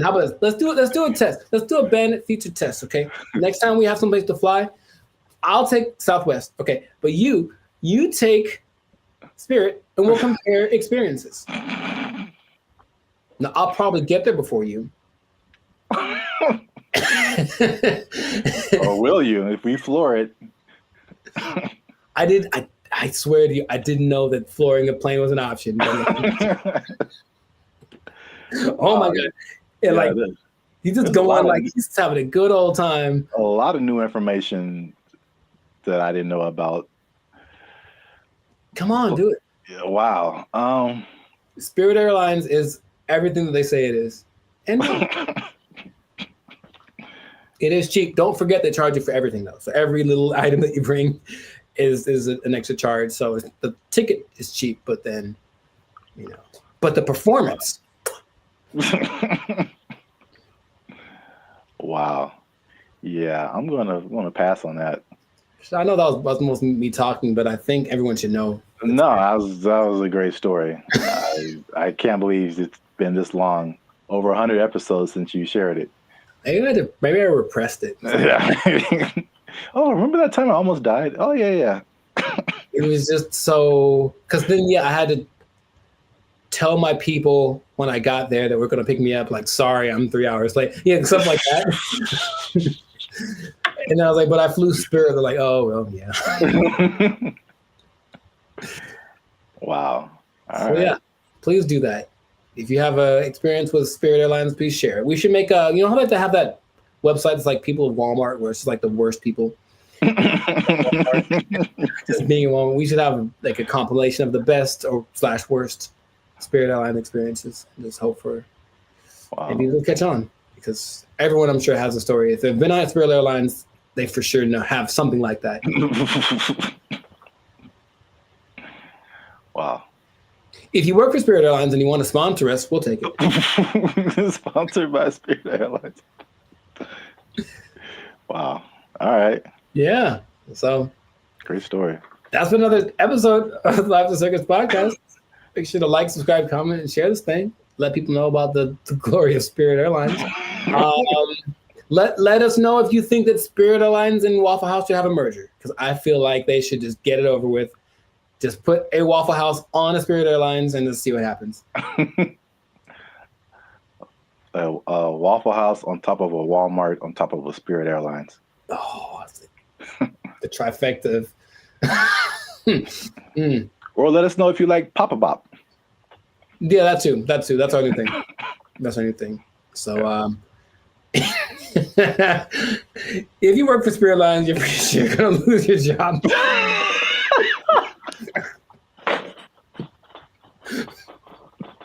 Yeah. So, good luck to you.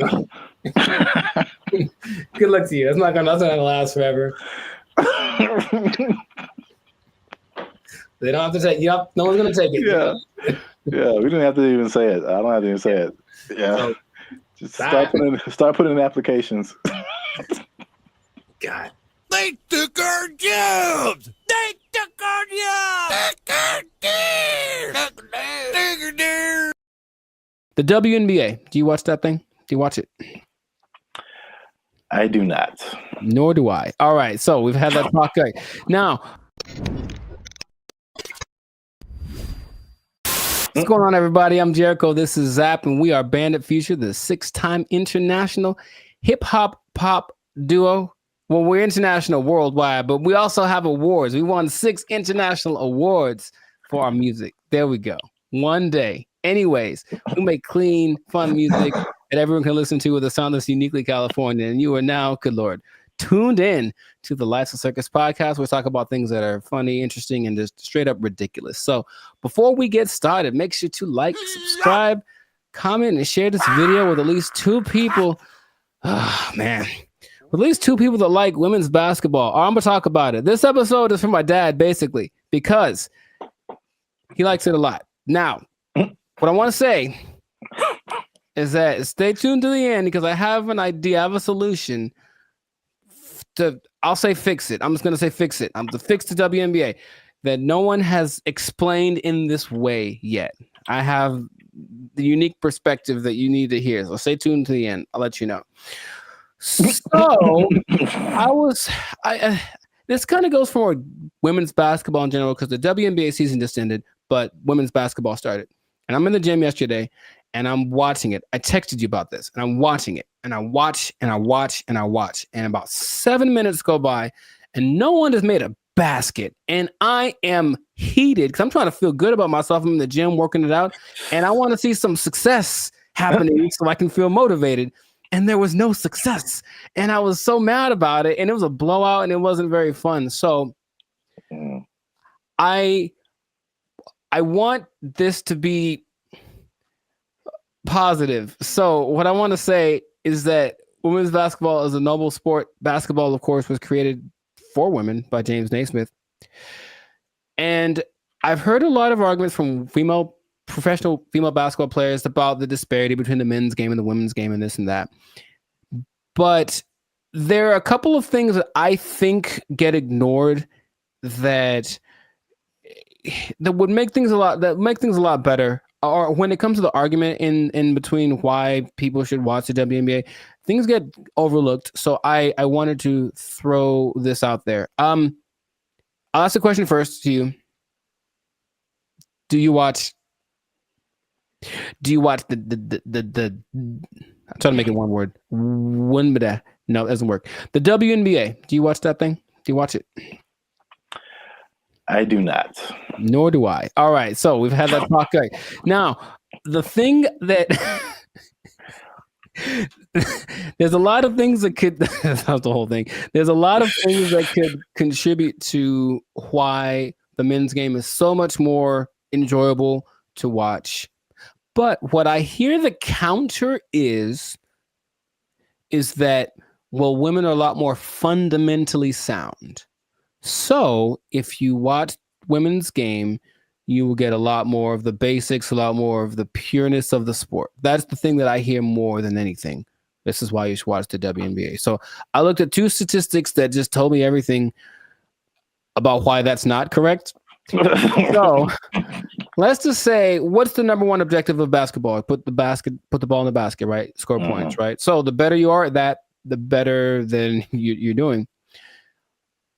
I looked up the percentages of shooting in the NBA versus the WNBA for last year, just to see. Maybe they women shoot better, and so you should watch because, you know, that's the thing they do. They're not dunking on everybody, but they're definitely fundamentally sound with their jump shot. WNBA average, 44%. NBA average, 47%. Okay. And the average for the WNBA, I couldn't find the statistic for the NBA, but for women, for the whole existence of the WNBA, the average is 42%. I think that's pretty low. And I don't care who you are. I don't want to spend my whole time watching people miss shots. That's just what it comes down to first. So the pureness of the game, I don't think that's that great an argument to say, oh, we at least could do stuff better than the guys. Well, apparently not. That's number one. And then number two, I watched the last play of the WNBA championship game where the Las Vegas Aces, they beat the New York Liberty. And it's this weird play where the main star from the WNBA, Brianna Stewart, is like getting locked up pretty much. It was like impressive. She gets locked up. She passes the ball. She passes to some other girl in the corner. She chucks up this air ball that had no chance. It never had any chance. I don't know if air balls count as turnovers, if they just like, oop, that was bad. But it seemed like she passed it to the other team, right? So I was like, maybe the women are better at taking care of the ball. So assist to turnover ratio is the way that you measure that usually. So for guys, there's only lists of people that have the highest assist to turnover ratios. In the men's game, I saw someone right now in the league has a 26-1 assist to turnover ratio. Wow. Mike Conley. I mean, it's not going to last. The season just started, but 26-1. Chris Paul's like at 9. There's a bunch of people like, but it usually gets to like the best people who have like 4 or 5-1, whatever, 6-1. The highest in the WNBA last year was 3-1. That's the best one. And it's like, so when I've watched a lot of women's basketball, I've seen a lot of turnovers, a lot of mistakes, a lot of this and that, and it just looks sloppy. So I don't see why that's the argument for why the women's game is better than the men's game. Now, have you thought, for example, because you don't watch it, and I don't either, what would you want to watch? What could change about the WNBA that would make you want to watch it? Well, we've talked about this before. Right. And I had 2 ideas. Although the second idea, I'm kind of maybe backing down on. Okay. But the first idea for sure is lowering the rim so that more people can dunk. I think the basketball dunk is one of the most exciting plays that, whether you're a basketball fan or not, like just to see someone do that is just one of the most exciting plays in basketball. Mm-hmm. And it rarely happens in the WNBA. Right. And like even for the NBA, if you see a fundamentally sound team, it's usually a boring team. like I wouldn't want to watch the Warriors unless Steph Curry was shooting from the parking lot. Mm-hmm. Like that made it like, you know, just so much better than just a bunch of guys shooting jump shots. Like you want to see somebody do something extraordinary, whether it be shooting from the parking lot or just like dunking on somebody's head and ending their life. It's just like those are where the highlights. Acceptable, yes. Yes, those are where the highlights come in. So that's number one. Okay. And then number 2, which will be sexist or whatever, I don't care. But I think it's no secret that women have a certain sexuality factor that attracts men. And if you gave me a choice between a women's basketball game and a volleyball game, I'm watching the volleyball game every time. Yes. They're great athletes, but the outfits are also great. And like, I'm going to pay a lot more attention just as a man. Like, yeah, I know it sounds bad, but that's human nature, the world we live in. Yeah, sure. Marketing, like, I like not beach volleyball. I've been talked off that ledge. That's too far. I don't want to see people running around in bikinis. I told you there's a league in New York that's like that, and it's not great. It's not something about it's too much. It's just kind of it's not like the volleyball outfit or like what they wear when they do track. That's very. I think that would be a very appealing outfit to get more viewers to watch the WNBA. Gabby Thomas. Anyways, hey man, we live, man. We live. No, I'm just having. Me too. I'm trying to be alive. Like, yo, Gabby, what's up? For real, though. But I am. The most people that watch the WNBA are men.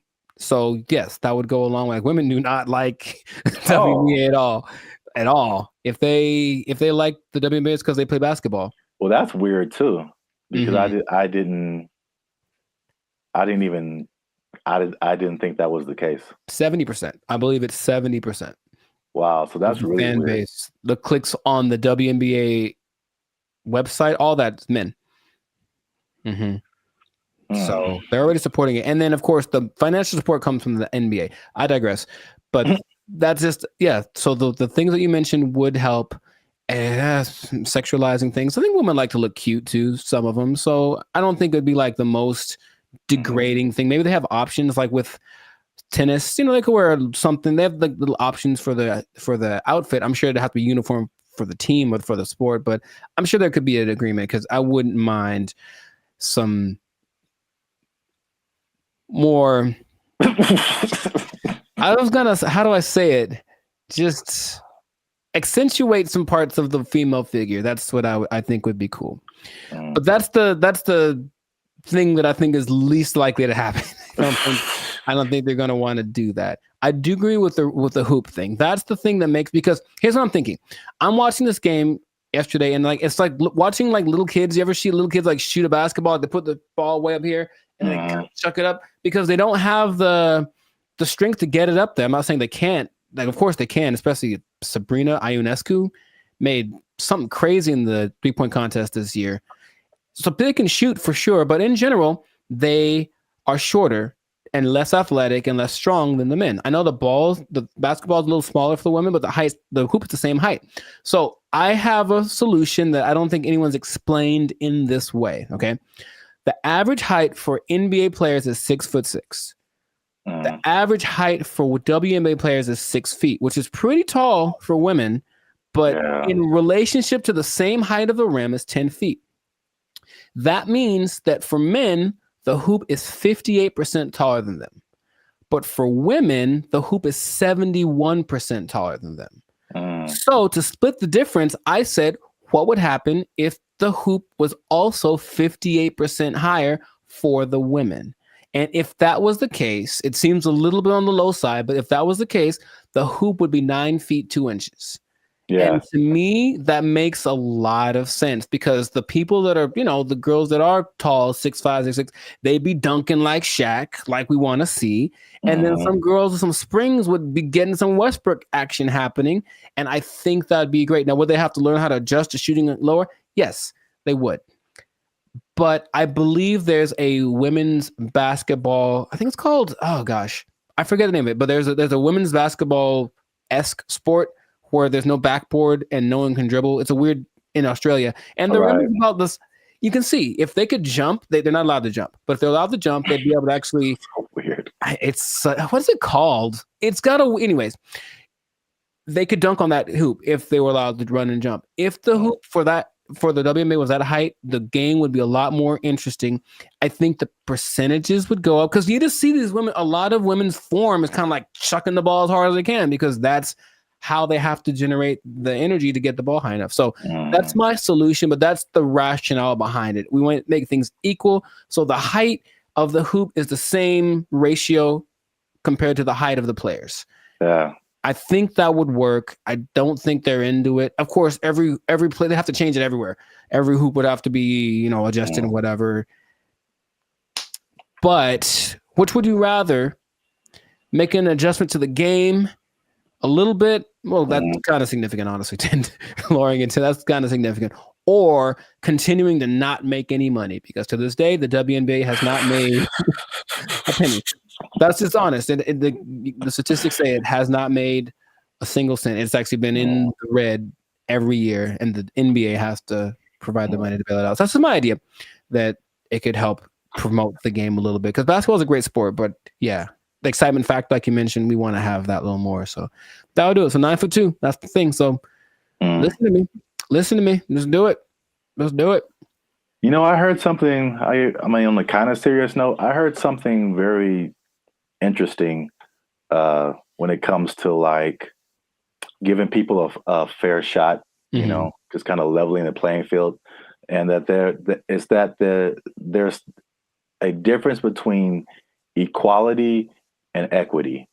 So like if you're going up, if let's say there's something that everybody wants to get to at the top of some stairs, right? And so equality says that, okay, we've got these stairs here. Everyone can just go up and get to whatever's at the top of there. But the person in the wheelchair can't use the stairs. And the person is blind and can't see the stairs. So equality says well, let's just make some stairs. And so everybody has an equal path to get to the stairs. But equity says, okay, it's about everybody getting there. So we'll make the steps for the people who can walk. We'll make a ramp for the people who have a wheelchair, and we'll make some kind of braille, something so that you can find your way for the people who can't see. And now everyone has access to the stairs, even though they're getting there differently. And so I feel like the WNBA it's like it's trying to be equality. It's like it's exactly, we want to look the same as the men. We want to wear the same jerseys as the men. We want the rim to be as high as the men. We want all this stuff. We want to have the schedule and the tournament, everything. But it's and I mean this is a great American debate right now. Sure, it's like we're different. We're different. We've always been different. Men are different. Women are different. Like, just make it for women. Like, I mean, the percentages you said are good. It's like it's not diminishing. It's just making it more of an equity thing instead of like an equality thing. Right. So where we get the same thing, just in a female form, in a way that's catered to the female game. That would just make so much more sense. But nobody wants to do that. So they do not. No, they don't. And so I'll just keep watching LeBron dunk at 40 years old. Jesus, man. That ain't fair. Yeah. Wow. That was a good point. Yes. So I make good points from time to time. You got him. Zap for president.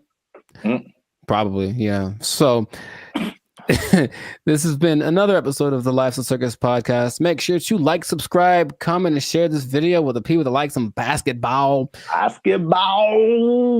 Let us know what you think about this equality versus equity thing. Johnson basketball. Hey, man, he got a ring, man. Yeah, let us know what you think, how to make this thing a little more fun to watch, because the WNBA deserves people to have people watching it. It really does. They work really hard. In fact, random point. One of the most famous female players of all time, Diana Taurasi, I went to high school with her. And what? Yeah, we played one-on-one once. She won't remember. I lost. Anyway, I lost real bad. It wasn't even fair. It wasn't fair. It wasn't fair. So in that case, equity would say I should have got like a 10-point lead or something. I still would have lost. Anyways, shout out to all them. And that's been it. So yeah. Don't take my job.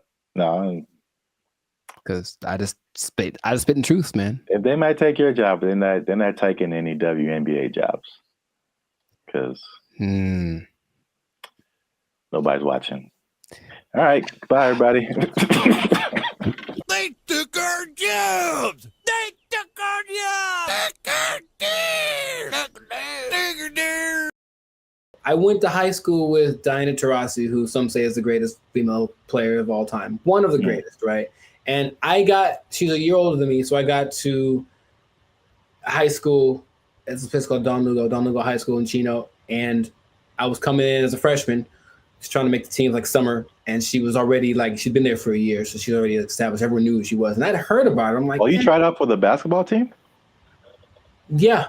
Oh, I didn't know that. Yeah, I played the first year. I played freshman year. Yeah. Oh, cool.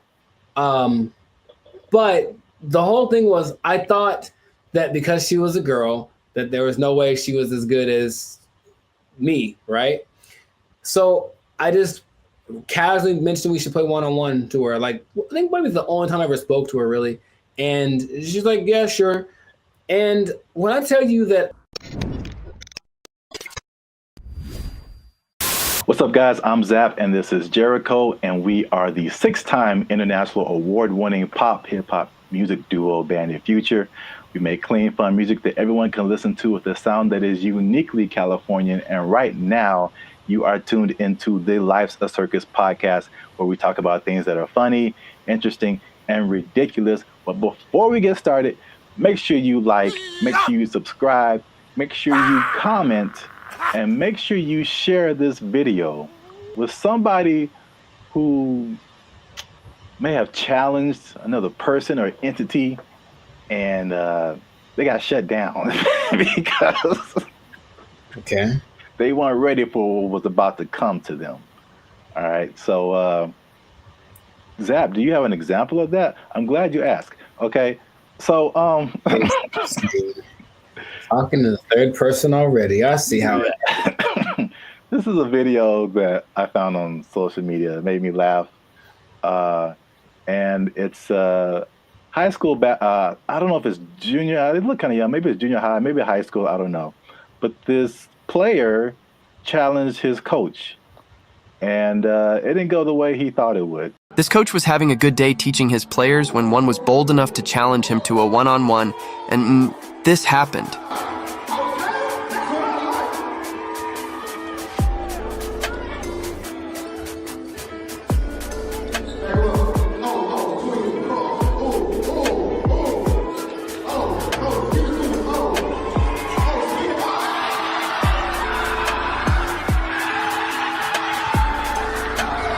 Do you think he would try this again? So yeah. I like it. Yeah, coach wasn't messing around. I thought he'd get past him, but I didn't know he was going to break the kid's ankles. That was cold. So I brought this up, and then if you have an instance, you can share it too. But I'm thinking of like the times when either you challenged someone or you saw someone else challenge someone, and they thought they had it, and it just didn't go right at all for them. Because I brought up this video because it reminded me, and I think that's junior high. It looked like junior high, not high school. It reminded me of the same thing that happened in my junior high school. Okay. So my school was a magnet school. I don't know if did they have magnet schools out here in California? Okay. Yeah. So we had like people from all over. It wasn't just like people in the neighborhood. And it was a performing arts school. And we didn't have sports. So we didn't have a football team, basketball team, anything like that. So what they did is like people from our school could play sports at like different schools, which is kind of cool now that I think about it. But so we had different players from different schools that went to our school, right? And so I knew like a couple of guys that were just like really good, like insanely. They had handles. I'm talking about basketball. They could shoot. Like they could do everything. I remember this one guy, especially named Ricky, who was just like, he was like the coolest dude, bro. Just, you know, but not like a I'm better than you jock kind of. He was just a cool dude. He walked cool. He talked cool. He was cool with everybody.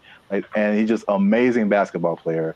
And we had some other like girls. There was a girl who was like 6 feet tall, and she was just like, just amazing. Like we had amazing players, right? Mm-hmm. And we had these 3 PE coaches. Now they're all different. So there's one guy, Coach Moore. He was super tall, but he was like 100 years old. I swear, this guy. Nice. This guy was like past your prime, but he was skinny, maybe in shape, but like super skinny. But at least 60s, 70s, maybe. Okay. Just all gray hair, just like, okay. He didn't seem like anybody.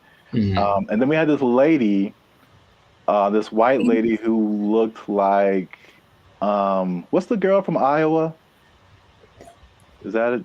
The basketball player? Yeah, the girl who's like really big now. Caitlin Clark. Yeah, she kind of looked like an older version of her.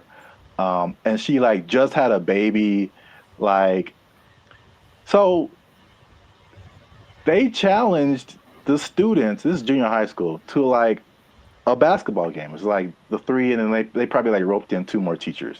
Mm-hmm. And like, so it's like this really tall old dude can barely move. This really short dude looked like Sherman Hemsley, and this lady who just had a baby, and like 2 teachers. Mm-hmm. I'm just like, we were all like, okay, students are gonna whoop. We're gonna kill these people. Like, get an ambulance ready, and just, man. I'm guessing the opposite of what you expected to happen happened. When I tell you they tore us up, they just annihilated us, dude. So like the short dude and the lady, they were like faster than what we all believed we ever seen them move. I mean, the dude was just like Chris Paul out there, just. Nice. And then the old guy, he would just stand on the 3-point line and just blitz you, just Ray Allen, just. And it was just like, we got annihilated. So that video just reminded me of that experience. But I don't know if you had any experiences like that where you saw something happen, or maybe you tried something and it just not so much publicly, but if it had been the social media era, then maybe that would have been, you know, on all the reels and whatever. But I brought this up in one podcast before. But I went to high school with Diana Taurasi, who some say is the greatest female player of all time. One of the greatest, right? And she's a year older than me, so I got to high school. It's a place called Don Lugo High School in Chino. And I was coming in as a freshman, just trying to make the team like summer. And she was already she'd been there for a year, so she's already established. Everyone knew who she was. And I'd heard about her. I'm like, oh, you tried out for the basketball team? Yeah. Oh, I didn't know that. Yeah, I played the first year. I played freshman year. Yeah. Oh, cool. But the whole thing was, I thought that because she was a girl, that there was no way she was as good as me, right? So I just casually mentioned we should play one-on-one to her. Like, I think maybe it's the only time I ever spoke to her, really. And she's like, yeah, sure. And when I tell you that I didn't make we maybe played to 5. And so if it had been like that, with like a bunch of people in the circle going, oh my God, then it would have been terrible. But it was just us and maybe like a couple of people watching. And they didn't even pay attention because they're like, they're talking about me. Like, he's about to get destroyed. So I didn't know that she was that good. And it's like, when I tell you, I felt like I was standing in quicksand, how fast she was. And she just would like hit me with a pump fake and then just like go around me. And I'm looking like, this is crazy. I've never played against anyone this good. And then she hit like a fall away, like Steph Curry, like 30-footer just because she could. And I was like, that's not fair. And I didn't know that. Anyway, that was kind of humbling. But there weren't many witnesses, so it wasn't like that video. But yeah, nowadays it would have been one of those like, oh my God, but I mean, she's amazing, so I'm not surprising. And I think the only other thing I can think of like that is, and it's more specific like that. Someone older, I could take them, right? Is one time I decided it'd be a great idea to arm wrestle my mother. Now I was maybe like 9, 10. I was getting a little buff. I felt the muscles coming. I was like, yo, guess what, Mom? It's time. It's my time now. I'm on the come up. And I don't think I've had a more humbling experience in my life than that. Than my mom, who's not a big lady, but she's pretty strong. I saw that Arian, like she's strong. And when I tell you that, like, I thought my arm was snapped in half, man. Like she didn't say, "Oh, my son," I mean, she just got, and that was it, right on the counter, right on. And I just walked away in shame. That was it. So that's probably the two experiences I've had like that. I've seen videos like that, and I've probably been a witness to some, but I can't think of any off the top of my head. But it's always like, yeah, you get some kind of a boldness in you, like, you know what, it's time to go for it. And if it works out, good for you. But more often than not, it ends up like that. Yeah. The last thing that just reminded me of is I don't know if you ever like were in fights or anything in school, but I was very quiet and very like unassuming, but I was also a very large person. Like I've always been a very large person. So like no one is like tried to fight me.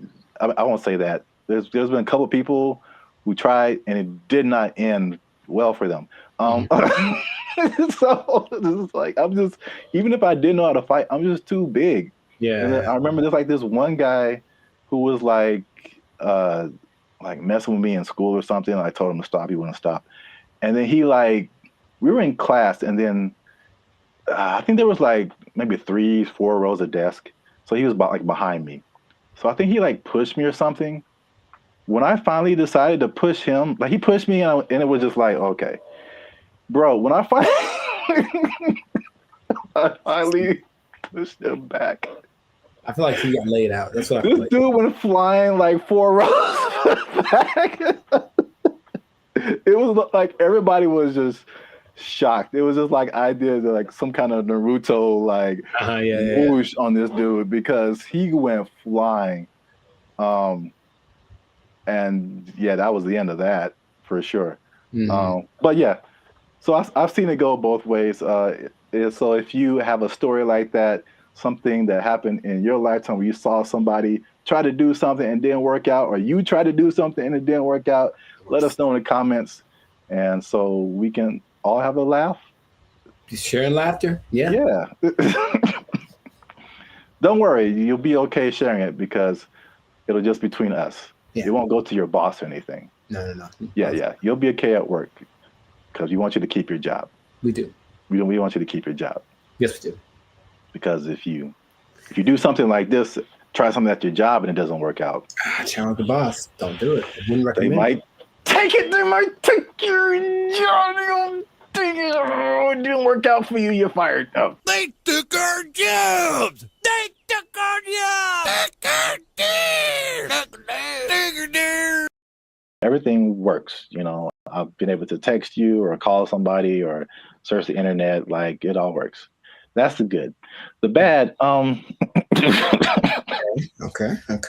Let's talk about it.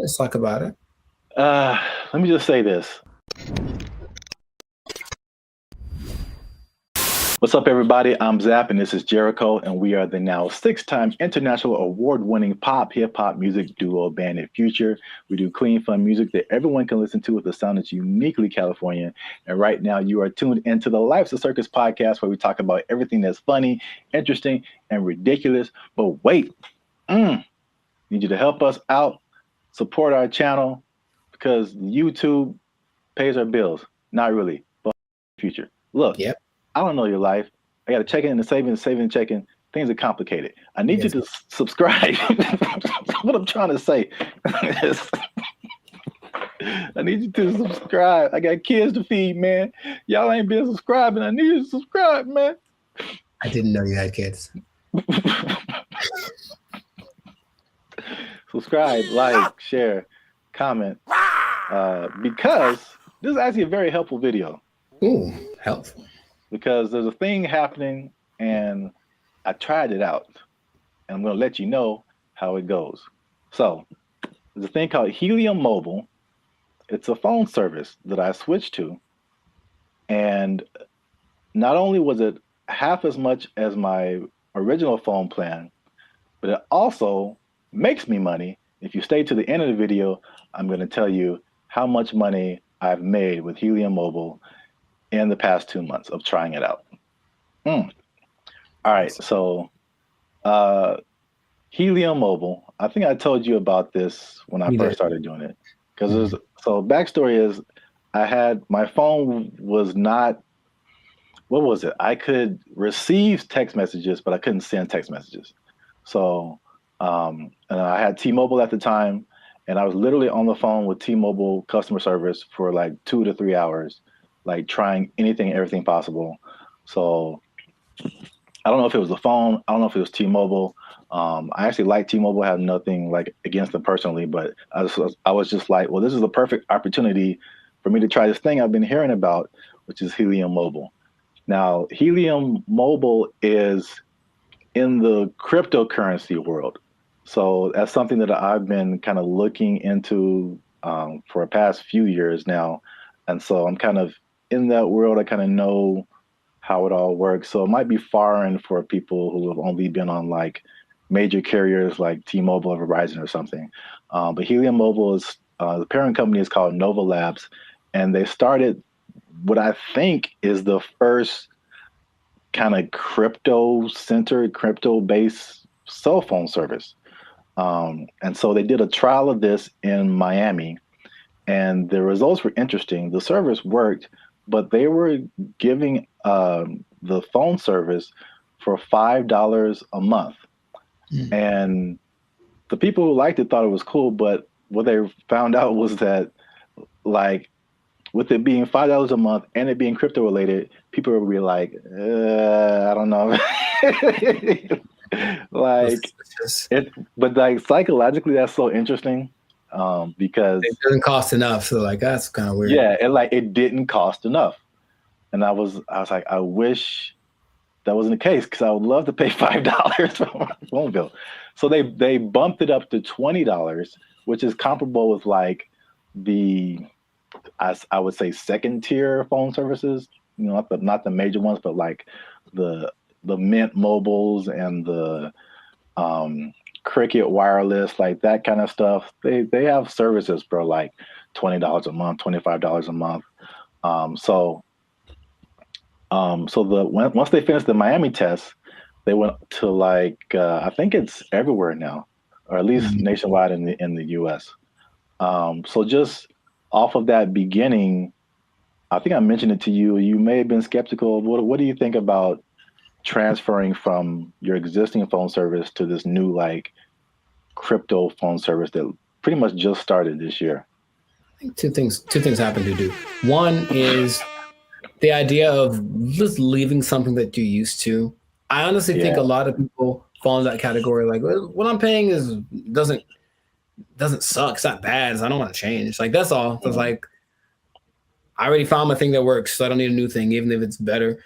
But also, there's the lack of confidence from a new thing. That's all. So you have a service like I've had AT&T since forever, right? So honestly, thinking about it, my brain goes, but what if it doesn't?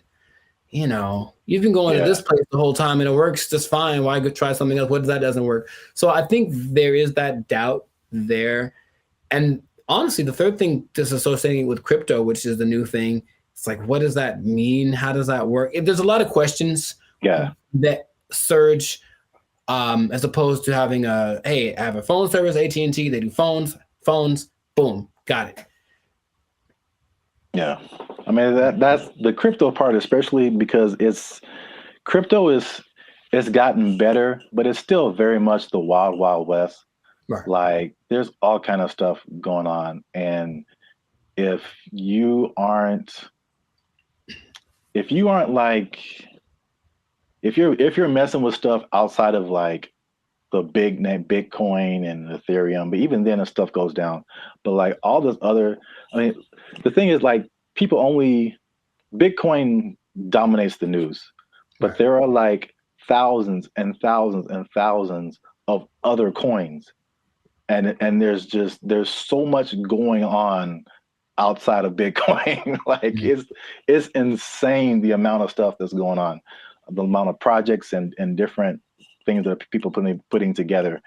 But yeah, it's kind of scary. And I mean, I honestly wouldn't recommend it for someone who, one, is not computer or tech savvy, and two, hasn't really been into crypto a whole lot.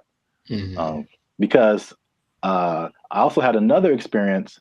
So Helium is like a Bitcoin. It has its own. There's a Helium, what they call a token. Bitcoin's a token. Helium Helium has its own token, but then there's Helium Mobile that had its own token. Okay. So Helium Mobile came after like this originally Helium, where a lot of people made money during a whole different kind of mining helium. I don't want to get too technical, but I just want to say that like the Helium provided these mining devices, which were expensive, several $100s or sometimes into the thousands. And you would make money by mining helium, which was great when helium, the price was really high. But when it dropped, you were like, now you were making, people were making thousands of dollars like a month, like in this like heyday period. And it dropped to like pennies. So that was like a few years ago. And that's something that I tried, and I spent like $500 on a device, and it was like making me a little bit of money. And now it makes me like 10 cents a month or something, maybe. Like it just like plummeted. But that's the crypto world. The prices, it's like the stock market on like acid. It's just nuts. I mean, you're rich one day and broke the next day, but I digress. So anyway, because I'm crazy, I tried out Helium Mobile. It's not bad. All right. So at least for me. So my original bill was like $50 a month, unlimited. And then you know how they have like unlimited and then it like throttles after a certain gigabytes, whatever. So I had the same thing with Helium Mobile. My original one's throttled after 50 gigabytes. This one throttles after 30. So I only paid $20 a month plus tax. So it's 21 something. And then, you know, everything works. You know, I've been able to text you or call somebody or search the internet. Like it all works. That's the good. The bad. Okay. Let's talk about it. Let me just say this. Unlimited is, when it throttles, man. It's just like zoop. Like you are, once you hit that cap, like you pretty much need to use another phone because your data is just so incredibly slow. But that's just kind of what it is. So the slowdown after the 30 gigabytes is insane. The app that you have to download to use it constantly crashes. You open it and there's a blank screen. You have to open it again or maybe restart your phone. There's constant updates and rule changes. Because again, it's like crypto, things change so much. And what I mentioned before, the price fluctuation. So like you earn this cryptocurrency token, but it could be worth a certain amount one day and it could be worth half of that the next day. So all that coupled with just like understanding crypto, again, it's fine for me. I'm cool with it, especially when I tell you how much money I've earned and saved.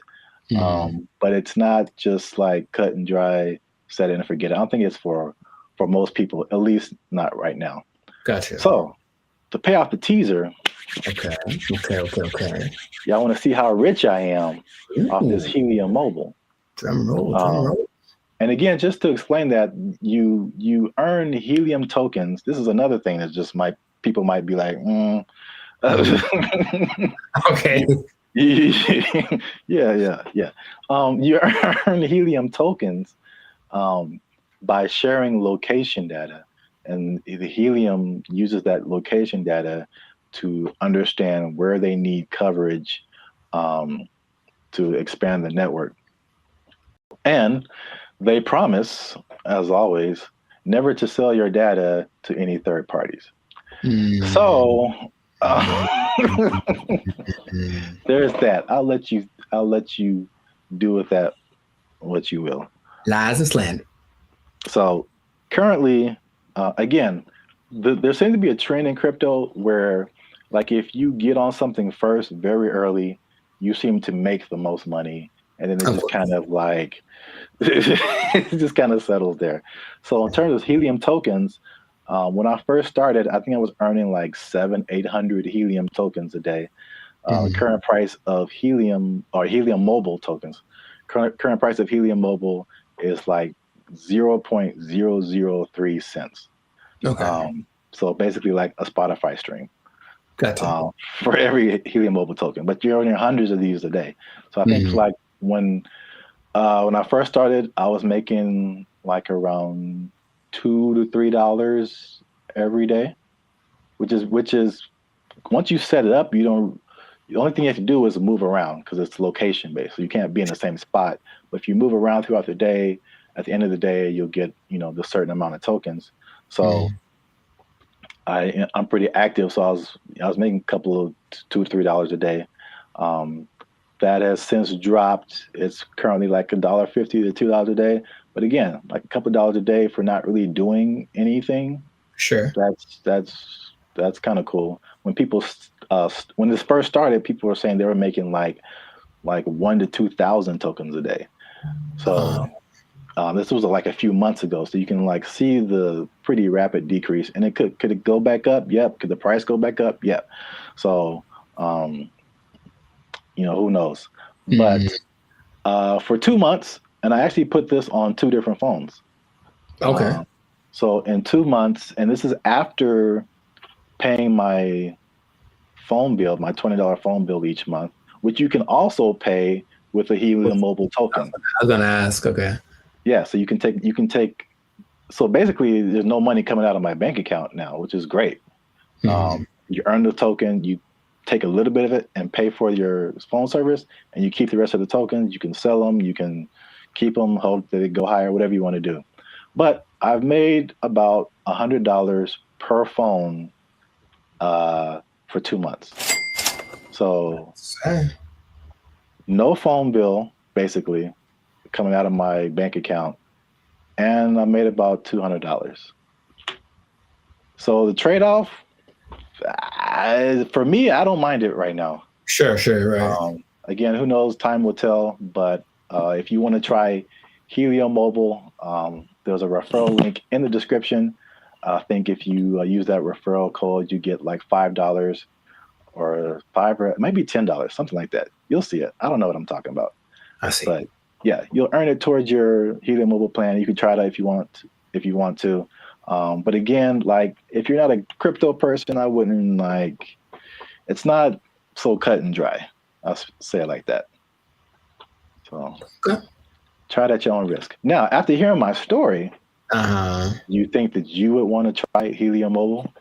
I thought about it since the first time you brought it up, because the idea of just, I guess the downside, I need my phone to work fast all the time. I need it to be fast. I absolutely need it to be fast all the time. So I don't know how I would deal with that. And I use it a lot, but just the idea of my bill's probably $100, If I'm paying $100 and you're making $100, like, that seems more fun, the making part. Yeah. So consider. Yeah, we'll see. Let us know what you think in the comments. Do you want to try it? Do you think it's crazy? Are you scared to leave your phone service? Is crypto still too wild for you to like mess around with? Let us know. This has been another episode of the Life's a Circus podcast. Again, like, subscribe, share. You know what it is. Maybe if you get enough Helium Mobile, you won't have to work anymore, and you'll never be in danger of losing your job. You never be in danger of losing your job because you got so much Helium Mobile tokens. Oh, it's only worth a Spotify stream right now. They took our jobs! They took our jobs! There's no amount of money to trade, right? If you're going to go buy a yacht and a spaceship, that's $1.5 billion right there. So, like, don't buy a yacht and a spaceship. That's my suggestion. I'm just saying, please don't do that, Florida person. But Elon Musk has a yacht and a spaceship. Elon Musk is making yacht and spaceship money daily, all right? Yo, what's up, guys? I'm Zap. This is Jericho, and we are Band of Future, now 6-time international award-winning pop hip-hop music duo. We make clean, fun music that everyone can Muget. Clean, fun Muget. Muget, I like it. Do you enjoy Muget? I don't think I've ever tried it. Dang it, I was doing so well. Is it spicy?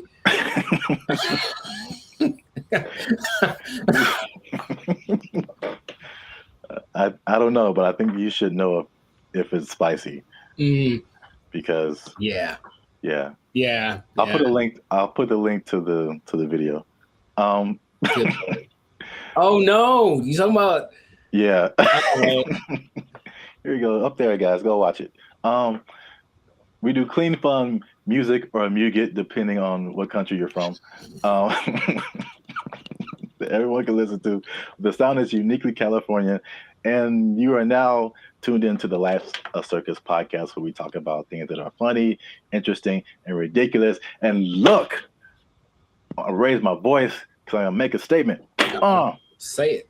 People have been watching, they've been laughing, they've been thinking, but they haven't been liking, they haven't been commenting, they haven't been sharing, and they haven't been subscribing. And I need you guys to do all 4 of those things, or else I'm gonna have to start robbing people again. I'm trying to change my life. Again, man. Told you. That's not the way. It's not the way. Trying to be on the straight and narrow, you know what I'm saying? Make this YouTube money. So yeah. But yeah, make sure you do all that. Like, subscribe, share, comment. Let us know what you think. And especially share this video with somebody who needs some money, man. Oh, man, I know quite a few people. I mean, like everybody, right? Like, if you need some more money, raise your hand. Hey, calm down. All right. So, I mean, it's not just specifically money. It's specifically the Mega Millions, right? The lottery.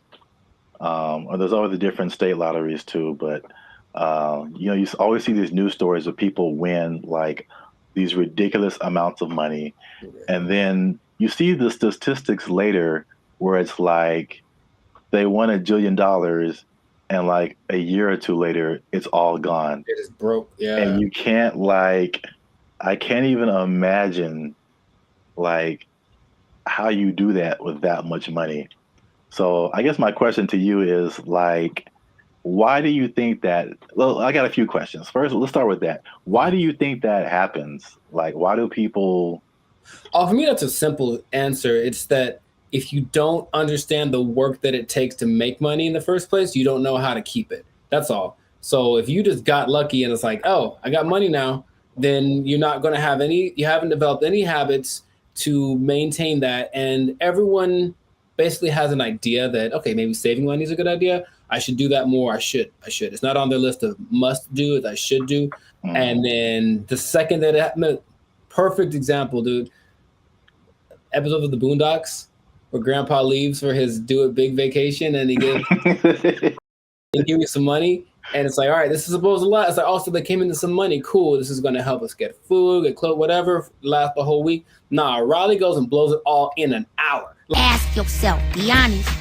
Ain't I'm clean, no. Man, how we gonna eat? Like that's just how people live. That it's like they're basically a dam waiting to burst. I'm just waiting to get my break, and then I'm just going to do something ridiculous with my money, and no one can tell me no because it's my money. So I think it's that, and plus there are worlds of, how do I say this?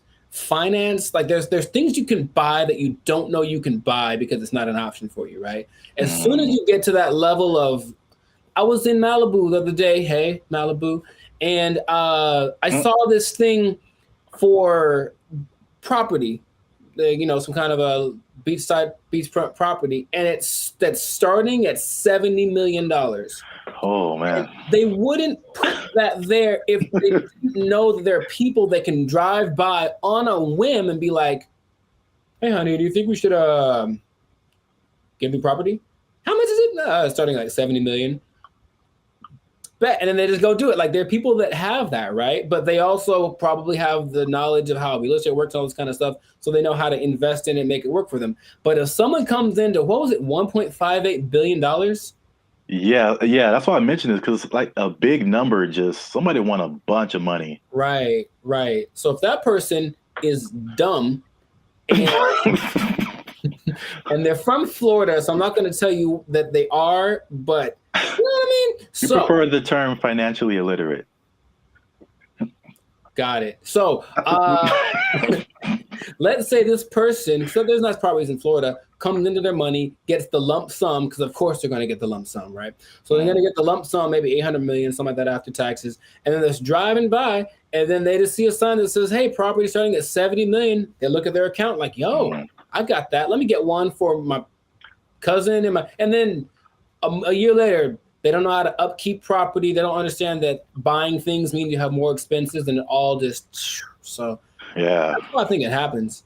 That makes sense. Especially like with property, it's like even when people who just buy like a regular house, I mean, it's like you don't really realize all the expenses that come with it and the upkeep, and like it's not like you buy it and that's it. It's like you buy it and then now you have to keep spending more money to like keep it up. Insurance goes up, you gotta fix more stuff. The toilet doesn't work for 2 years. Like it's a slippery slope. You have bugs in your house you got to get rid of. Dude, I saw a bug yesterday. I knew what kind of bug it was, but it's always surprising. One of those centipedes that looks like it's just like it looks deadly. It's not, but it just, and so every time you see it like black?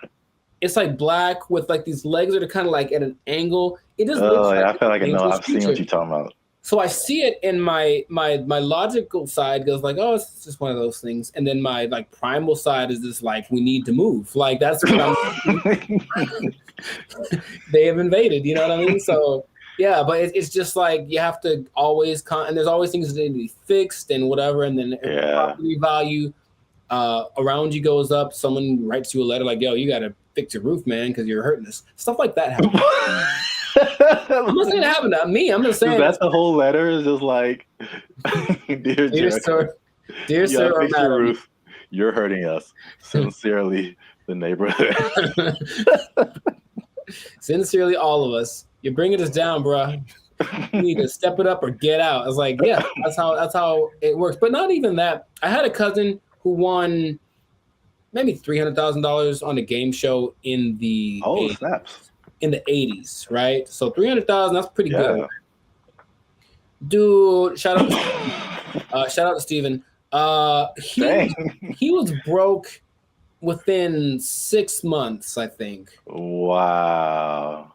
Yeah. God.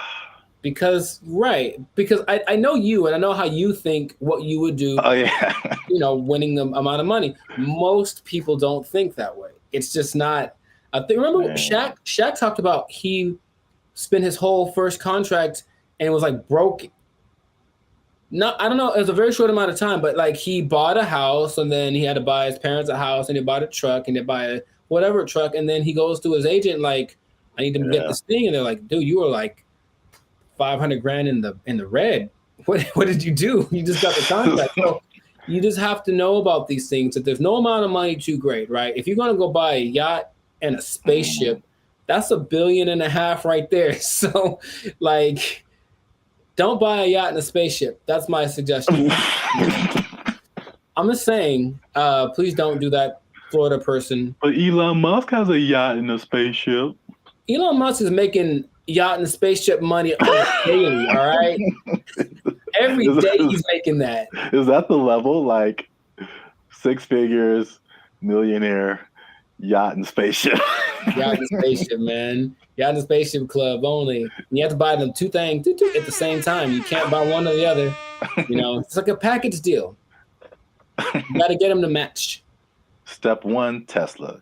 Step 2, Step 3, yacht and spaceship. There we go. Yeah. Plus, you know, they're probably gonna make a yacht that can turn into a spaceship or vice versa. So it's all, there's no level. You can go buy, people buy islands now. You know, you can get anything with the right amount of money. So just, you'll run out of it because money is a limited thing unless you have, because if you won the lottery once and you're like, cool, I'm set for life. It's like, no, maybe you should set up to try to, like, if you won it once, maybe play it again. Like, I don't know, do something else. What? That sounds like a terrible idea. Well, look, I don't know what the probability is, but think about it. If you won $1 billion and then you spend $1 million of it on more lotto tickets, you're probably going to win it. I would just guess it's possible that you could win again. I know you don't like that at all because it's a stupid idea. I mean, I don't know if it's... It's like reinvesting into something that's a far-fetched idea, but if you know, yeah, I won $1 billion and 10 million. All right, I'm gonna buy $10 million worth of lotto tickets. What if you win 3 more times? And you know what I mean? Like, and that's how Las Vegas works, folks. Yeah. Right, or gambling. People get addicted to gambling. I got so much money, and then all of a sudden, yeah, I won. What if I win again? Yeah, go for it. So my advice to Florida man or Florida woman, whichever one you use, Florida man, please keep your money. Yeah. Wow.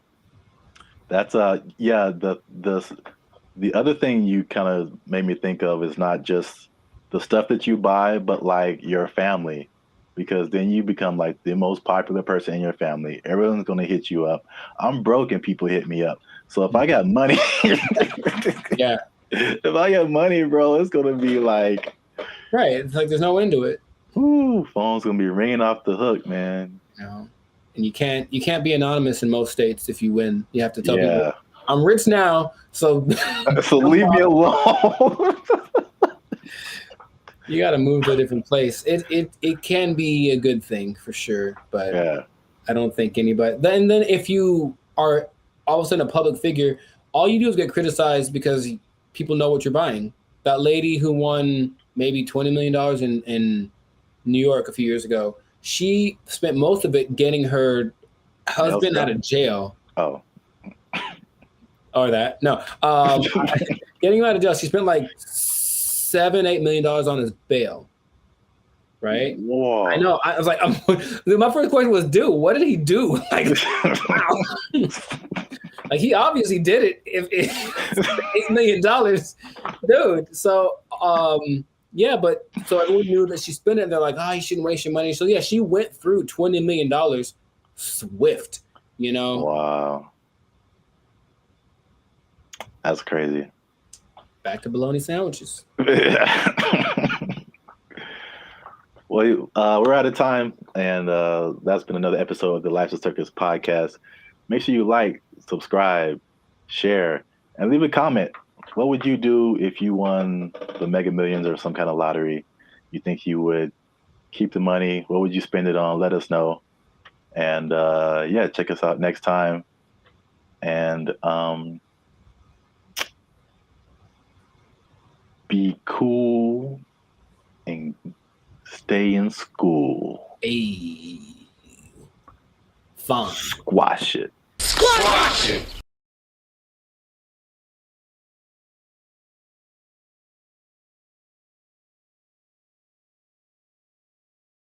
They're thinking about legalizing everything in California. But in the way that Oregon is doing it, in the way that Vancouver is doing it. And you've seen downtown LA. What do you think is gonna happen, bro?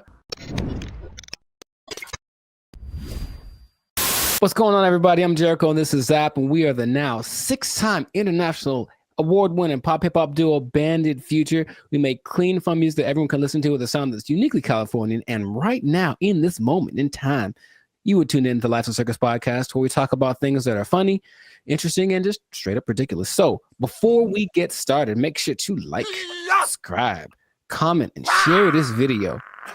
I'm gonna change it up with two people that like drugs. That's all. We're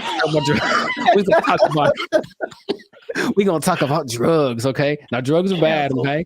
But I know we're talking about them. Sponsors gone. Specifically, we're talking about the drug problem. You can call it an epidemic, but drugs. What you talking about, baby?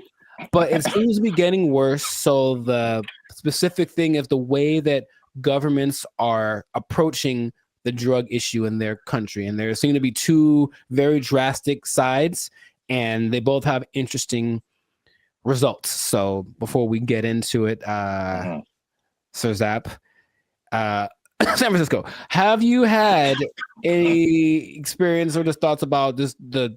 Have I had thoughts about drugs? Have you had thoughts about drugs? Do you dream about them? Drugs are bad, okay? But have you seen the effect of drugs in our society as a whole with your experience? Yeah, man, I think about drugs every day. Okay. You know what I'm saying? Okay. It's hard out here in these streets. That brought to mind two things. Yes. He's there. He was up there. It's crazy. Mission accomplished. Yeah, San Francisco. Wow. Yeah, I had the worst hotel experience of my life in San Francisco. You were there, you remember. And it wasn't because, well, I guess it was because of the hotel. They had a hand in it for sure. That was not helpful. But it was the people who were there who were obviously using an assortment, shall I say. A plethora, perhaps. Yeah, involved in all kinds of activities and whatnots. But yeah, we definitely saw it there. And I was saying before, this isn't like my crowd, so I don't really know a whole lot about drugs anyway, but you just kind of go from the homeless people because for sure you see them on stuff. I've seen them doing stuff.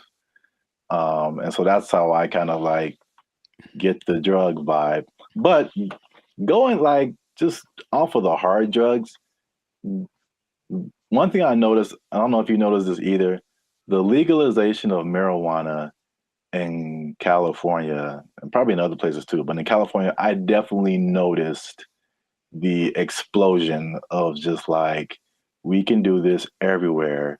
Let's do it everywhere. Especially like on the freeway. Like I can drive down the freeway and just smell like the whole freeway is high, bro. Like, yeah. No wonder we're all going 5 miles an hour. Yeah. Like everybody is just walking on sunshine right now, and I'm trying to get to work. I remember one guy, when we went up to Sacramento, and one guy in like a Jack in the Box was like he was the happiest man. And I'm like, wow, starting early, 8 in the morning. Like, that's a wake and bake situation right there. Yeah. But I don't think that weed causes the problems that we're seeing. Just slower people, and maybe they're raising the price of food. Everyone's eating too much, but I digress. The idea is you can do one of two things, or there have been two extremes that governments have been taking. One is to decriminalize drugs. So there's a difference between decriminalization and legalizing. They're not legal. You can still get busted for them, but it's just that decriminalizing means you won't go to jail forever for getting busted with a meth pipe.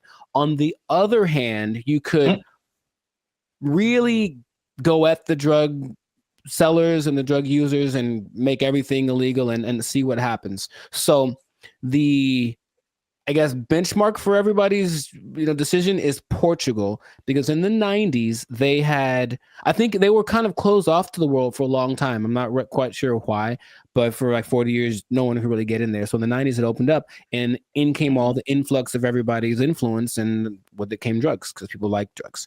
So what happened was Portugal got a really bad heroin problem, the worst ever, and everything that the government tried to do was like, we can't really We can't really make it go away. So let's try something extreme. So they decriminalized everything, and instead of that, they treated drug users like patients, like they're sick. So they made rehab centers and this and that. So if you get caught, you don't get taken to jail, you get taken to a rehab center where they actually will give you more of the drug you like, but in a lesser dosage, trying to wean you off of it. And they have a system in place for making that work. Other places that have copied that, I believe Lithuania and there's maybe Denmark. I could be wrong about that. But so what has happened was that the good old US was like, oh, let's try it. So they did that in Oregon with the last election, and they kind of forgot one part. They forgot the whole rehab part. They just decriminalized everything. And I think I heard about that. It's a nightmare. It's so bad.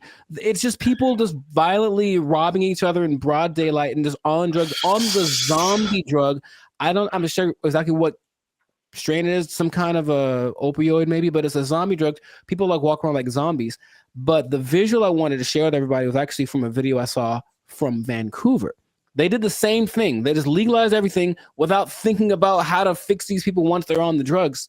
So everyone's just walking around, literally, same thing, robbing people. The scene that I remember when we were in San Francisco was this one street where it's like everything looks normal, aside from like the occasional like human feces on the ground, but everything looks normal. And you turn a corner, and all of a sudden it's Armageddon. Oh my God.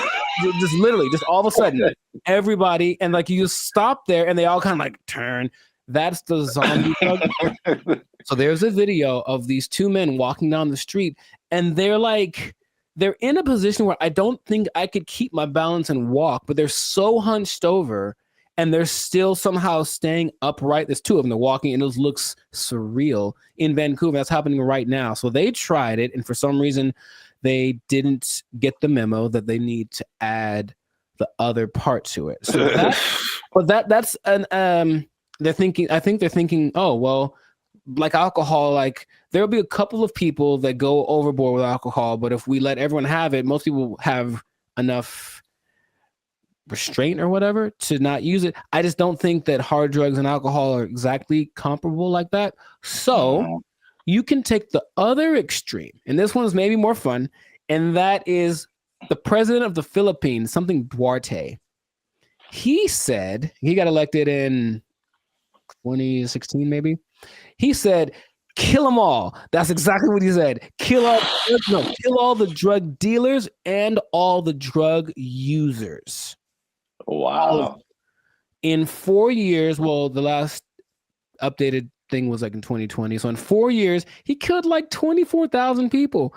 Just for and the thing is, he'll catch you. They'll just raid the streets at night, and if you're on drugs, that's it for you, basically. And the thing about that is that and then the people that don't kill, they take to jail, but they kill a lot of people, and everyone in like all the citizens love it. They think it's fantastic that he's doing that. So when they interview the drug lords, they're like, well, we're not going to stop. So we just got to figure out how he's not to get caught, because the threat of death isn't enough to stop it. So you have a lot of people in jail. You have a lot of people that are being killed, just like, and then they have a lot of people that are approving of this, right? And that's the most extreme case of that. So I'm sure there's other options, but that seems to be the two sides. So if you were the leader of Zapville, Zaplands, and you had to implement a strategy for the rampant drug use in your country, man, you got to be a better leader, man. I know what's going on. All your people are just down in the pipes. But what would you do to resolve that, you think? That Philippines thing is wild. I never heard that. Yeah, well, like they don't talk about it too much, but yeah. But he's like, he literally gave a speech. He was like, yeah, and all the drug dealers, and then everyone cheers. But he literally did this, and that's his approach. Oh, wow. Yeah, that's too far in my book, especially for the users, because like drugs are an addiction, and like Yeah, you're not in the right frame of mind to like make decisions and then have someone execute you because of your addiction. I think that's too far. Okay. But the thing you said in like Portugal, Denmark, that's interesting. I mean, that seems, again, it's just like, I don't know why the answer for everybody is just throw somebody in jail and then like, well, we got rid of that. Like, that doesn't exactly. solve the problem. Like, it doesn't solve the problem. Like, the problem still exists, yes. Yeah. But so with the numbers for Portugal specifically, the numbers of overdoses went down like 90%. Yeah.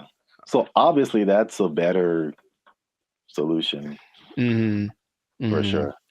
Well, we'll see what happens, because what I'm hearing, Rumorville, the last thing, as we wrap this thing up, is that they're thinking about legalizing everything in California. But in the way that Oregon is doing it, in the way that Vancouver is doing it. And you've seen downtown LA. What do you think is going to happen, bro? Man, it's going to be chaos and bad times. Very, very, very bad. So hopefully that doesn't pass. But some government people don't think,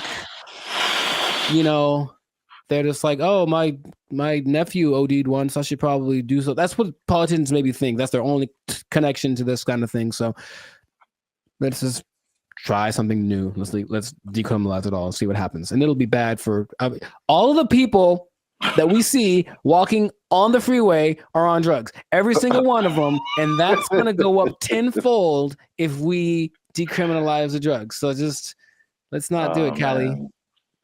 Send your relief funds to banditfuture.com just in advance, because I see suffering in our future if this.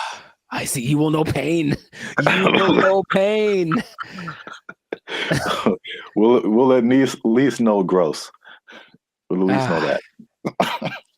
Yes, that is God. We should do a whole separate episode on that hotel room. I saw some videos from that. I was giving a review. Yeah, videos?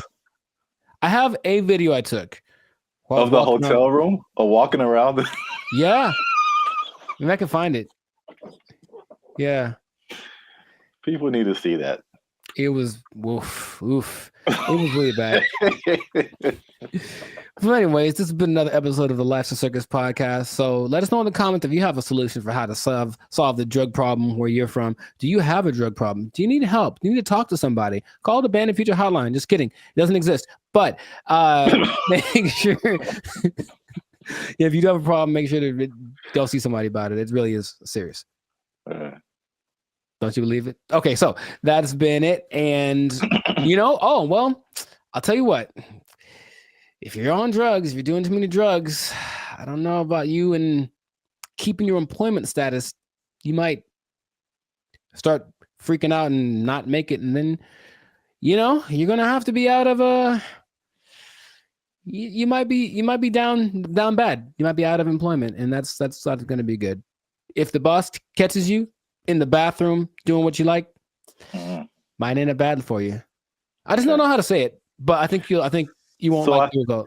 I think I get what you're going towards. Yeah. Correct me if I'm wrong, but I'm thinking that you're saying that they might take your job. Drugs are bad. Okay. They took our jobs. They took our jobs. And there is a man who has built a substantial shelter for himself. So this place has a front door. It has lights. He has a refrigerator. He has a stove. He calls it a waterfront property because it sits right on the LA River. Other people in the encampment have. What's up, everybody? I'm Zap, and this is Jericho, and we are the 6-time international award-winning pop hip-hop music duo Bandit Future. We do clean, fun music that everyone can listen to with a sound that's uniquely Californian. And right now, you are tuned into the Life's a Circus podcast, where we talk about everything that's funny, interesting, and ridiculous. But before we jump into today's topic, make sure you help us out. help us for that YouTube algorithm. Like, subscribe, comment, and share this video with somebody who's homeless. Is that a good demographic? You know what? Actually, most homeless people do at least have access to the internet. So I guess now, 20 years ago, no, but homeless people are doing pretty good. Yes, I'm glad you said that, because that kind of segues into what I'm talking about. Okay. Before I say I don't know where to start first. Okay. No, I'll go off of what you just said. Homeless people are doing not so bad, at least in LA, from what I can see. So check it out. I think I told you maybe a month or so ago, I was going to like the crypto.com arena, and I was walking past this homeless encampment, and I saw a orange extension cable. Mm-hmm. And it was just like, it was long. It was running all the way down the sidewalk. And somehow, I don't know how they did this, they rigged it into like a light pole or something. And those people had electricity. Like, they were in there having a good time. They had a TV running. They were watching Netflix, whatever. Like, they were just like, it's all good. So I guess the comfortability of homelessness is getting really interesting. And then also I came across an article from ABC, which was just took it to the next level. Mm-hmm. So by the 110 freeway, which is a major freeway in Los Angeles, if you're not from here, there's an encampment, and there's a man who has built a substantial shelter for himself. So this place has a front door. It has lights. He has a refrigerator. He has a stove. He calls it a waterfront property because it sits right on the LA River. Other people in the encampment have little gardens. They have a whole situation going on. So have you seen anything like this, or have you noticed like the increase in just amenities that like homeless people are just like living it up right now? Not specifically like that, but I do want to point out something, and I think it's a misconception that a lot of us have, understandably. If you're homeless, you assume certain things about people, but being homeless doesn't mean you're broke. It doesn't at all. And I bring it up because I remember in Claremont, I was in a Coffee Bean listening to two homeless guys basically have a business meeting about how to get more money from people. Like the dude, he was seriously like, yo, man, you got to go to this exit between this time and this time. Make sure you have a dog, and they'll give you.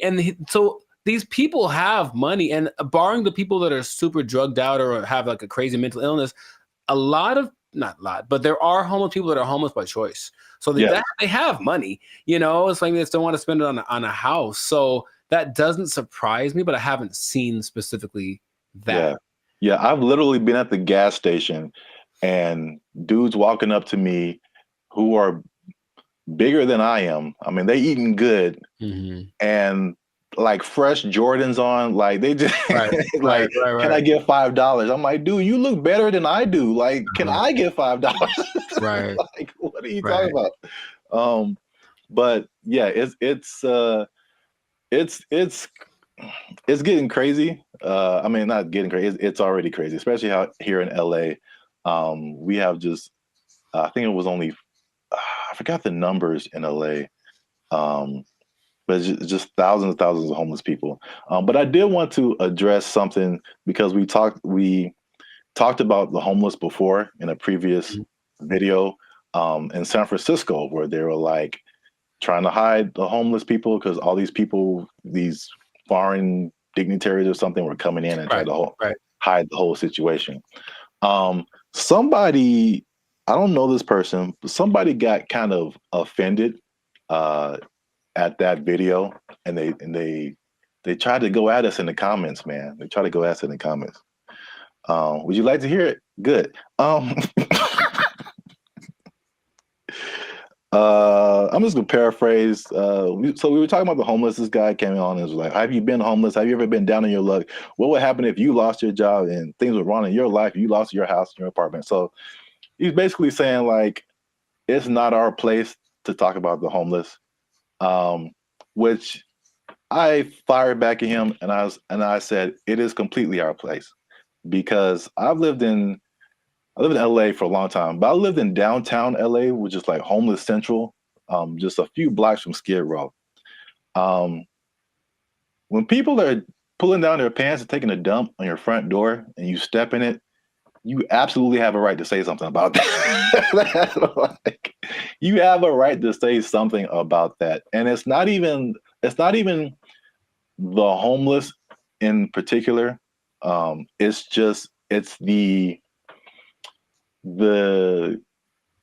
all the stuff that comes with it. Like, I don't care if you're homeless or not, whatever, but it's like it's the disrespect for other people and the other things in the city, and just like the trash everywhere and the safety concerns and like the destruction of property. If you're pushing a shopping cart, I'm pretty sure you didn't buy that shopping cart. I mean, you stole it from us. Just because you're homeless doesn't give you a license to commit crimes. Like, like you can't. Like, so it's not even about like the haves and the have-nots. Like, that's really irrelevant to me. And I will say that one thing I will apologize for is that I laugh a lot. And a lot of people have said that in the comments before, and I think that's just because. I think one reason is because talking to a camera is really weird. I agree. And so I'm used to talking to a group of people or something where you get feedback. And so you say something that's funny, like, I think it's funny. I just laugh at myself. But, we try to keep it light on the podcast. But homelessness, really, there are, I don't know, again, everyone's situation is different. Like you said, there's some people who aren't even broke. They just don't have a house. But there are some homeless people who are just like, they had a rough whatever, something happened to them, and it's just a serious situation, and their life is really messed up. So I think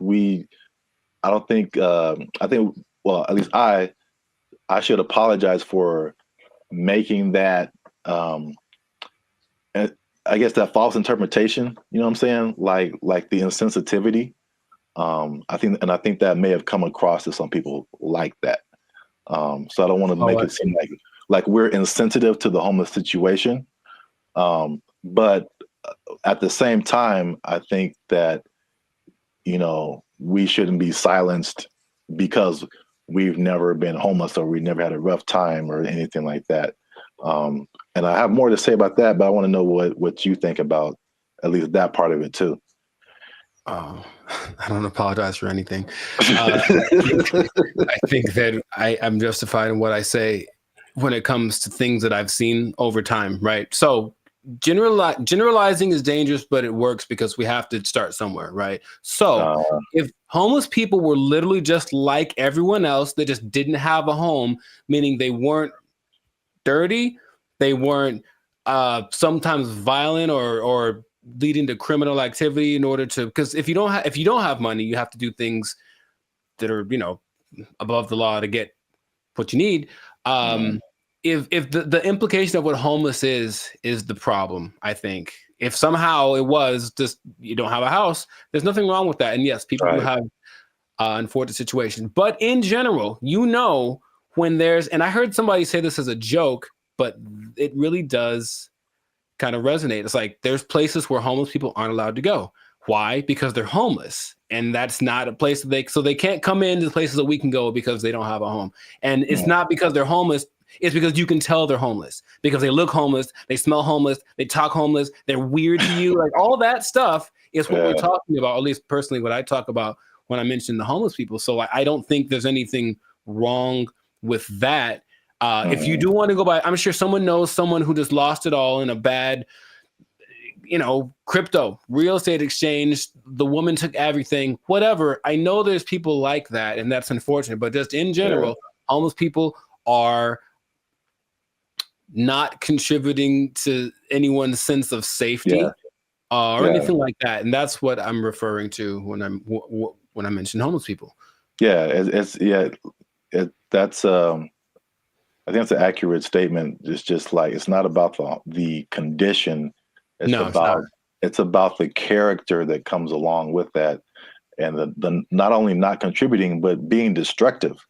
So that's just, even in my neighborhood, I think I told you before, it's like when I first moved here, like a few years ago, this place was spotless. I mean, it was just like people had pride in their neighborhood and stuff like that. And then, but we have a major mall, we have a major bus stop here and there, 7-Eleven, like the main intersection. That's kind of where I'm at. And it's just like every year it's like, okay, there's one homeless person. Okay, that's not so bad. 2 homeless. Dang. All right, there's a guy sleeping in front of the grocery store. Crap. And then it's like trash just keeps building up. Trash, more trash, more trash, more trash. And it's like, this isn't a rocket science. Like, what has changed? There's more homeless people. There's more trash. There's more abandoned shopping carts. There's more crime. I mean, I looked at the crime map for my area, and it was like literally my block, that area that I'm talking about, is where all this stuff happens. This is like, anyway. The other point I wanted to make before we kind of wrap it up, because it's going kind of long. One thing I also hate is that when people make judgments about you and they don't know anything about you. So same thing. I mean, the door swings both ways, right? People could say, "Hey, we're making a judgment about homeless people," but this person in the comment also made a judgment about us, like that we don't know anything about homelessness. We have never had a rough time or anything like that. And it's just interesting to see, because I mean, I personally didn't come from having a lot or anything like that, and so when I've done stuff here in LA, and I've really worked really hard and become successful, it's just like the mentality of people is just so interesting to see, like the psychology. It's like you become like, you always had a silver spoon and like you got it good and you don't know what it's like and all this kind of stuff. And I'm like, I absolutely do know what it's like. Like into like 2012, I had nothing. I had like literally no job, no place to stay. Like I've been through all this kind of stuff. Like, and just because I'm like in my own place and have my own business and I'll do all this stuff doesn't mean like I don't know what's up. And I think about the people like the Jeff Bezos of the world, who just people just, oh man, he doesn't care. He doesn't know what it's like. Like I've seen pictures of this dude. This dude was selling books like in a garage somewhere, like just nerding out.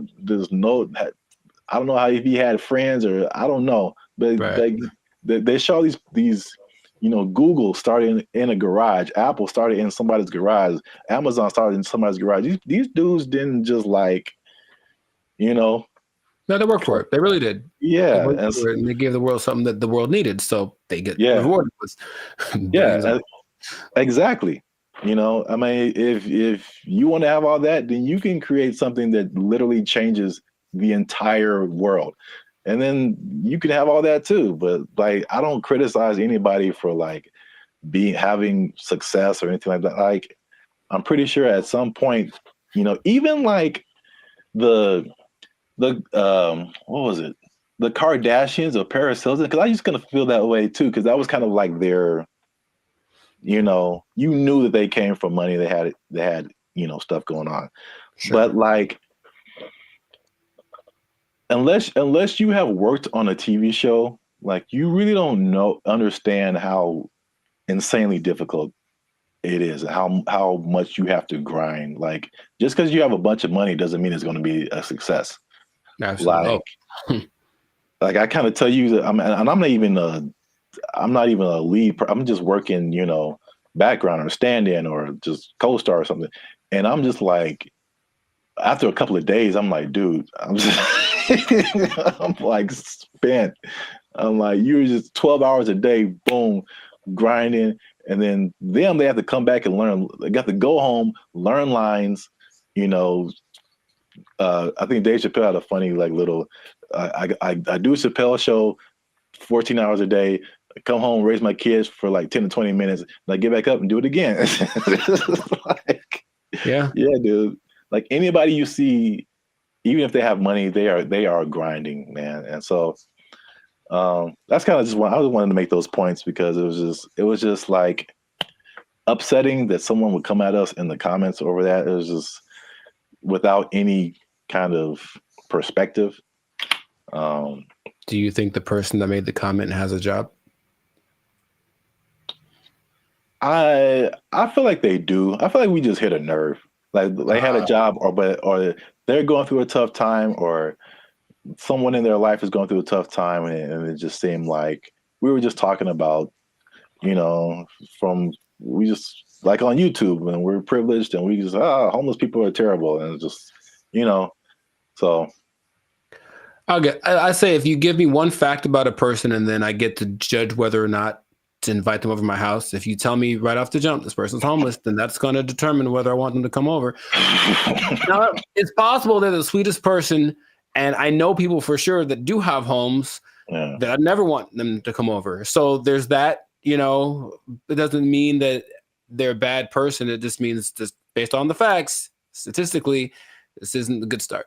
Yeah. So I know it's a controversial situation. It's a big, it's been a big problem in LA and in many other places around the U.S. and around the world. But let us know what you think. Leave us a comment. Let us know a comment that's nice. No, you can disagree. Say what you want. But just know that I'm coming after you if you do. Now leave us a comment. Let us know what you think. Homelessness. Have you seen homeless people? Are they living it up in your area? Do you wish you were homeless and you could just live like that and not pay rent? Do people misjudge one another when it comes to all this kind of stuff? I know it's chaotic. Let us know what you think. Until then, you stay classy, San Diego. That's nice. And don't be homeless. Don't be homeless. Yes. Worst ending ever. Bye. They took our jobs.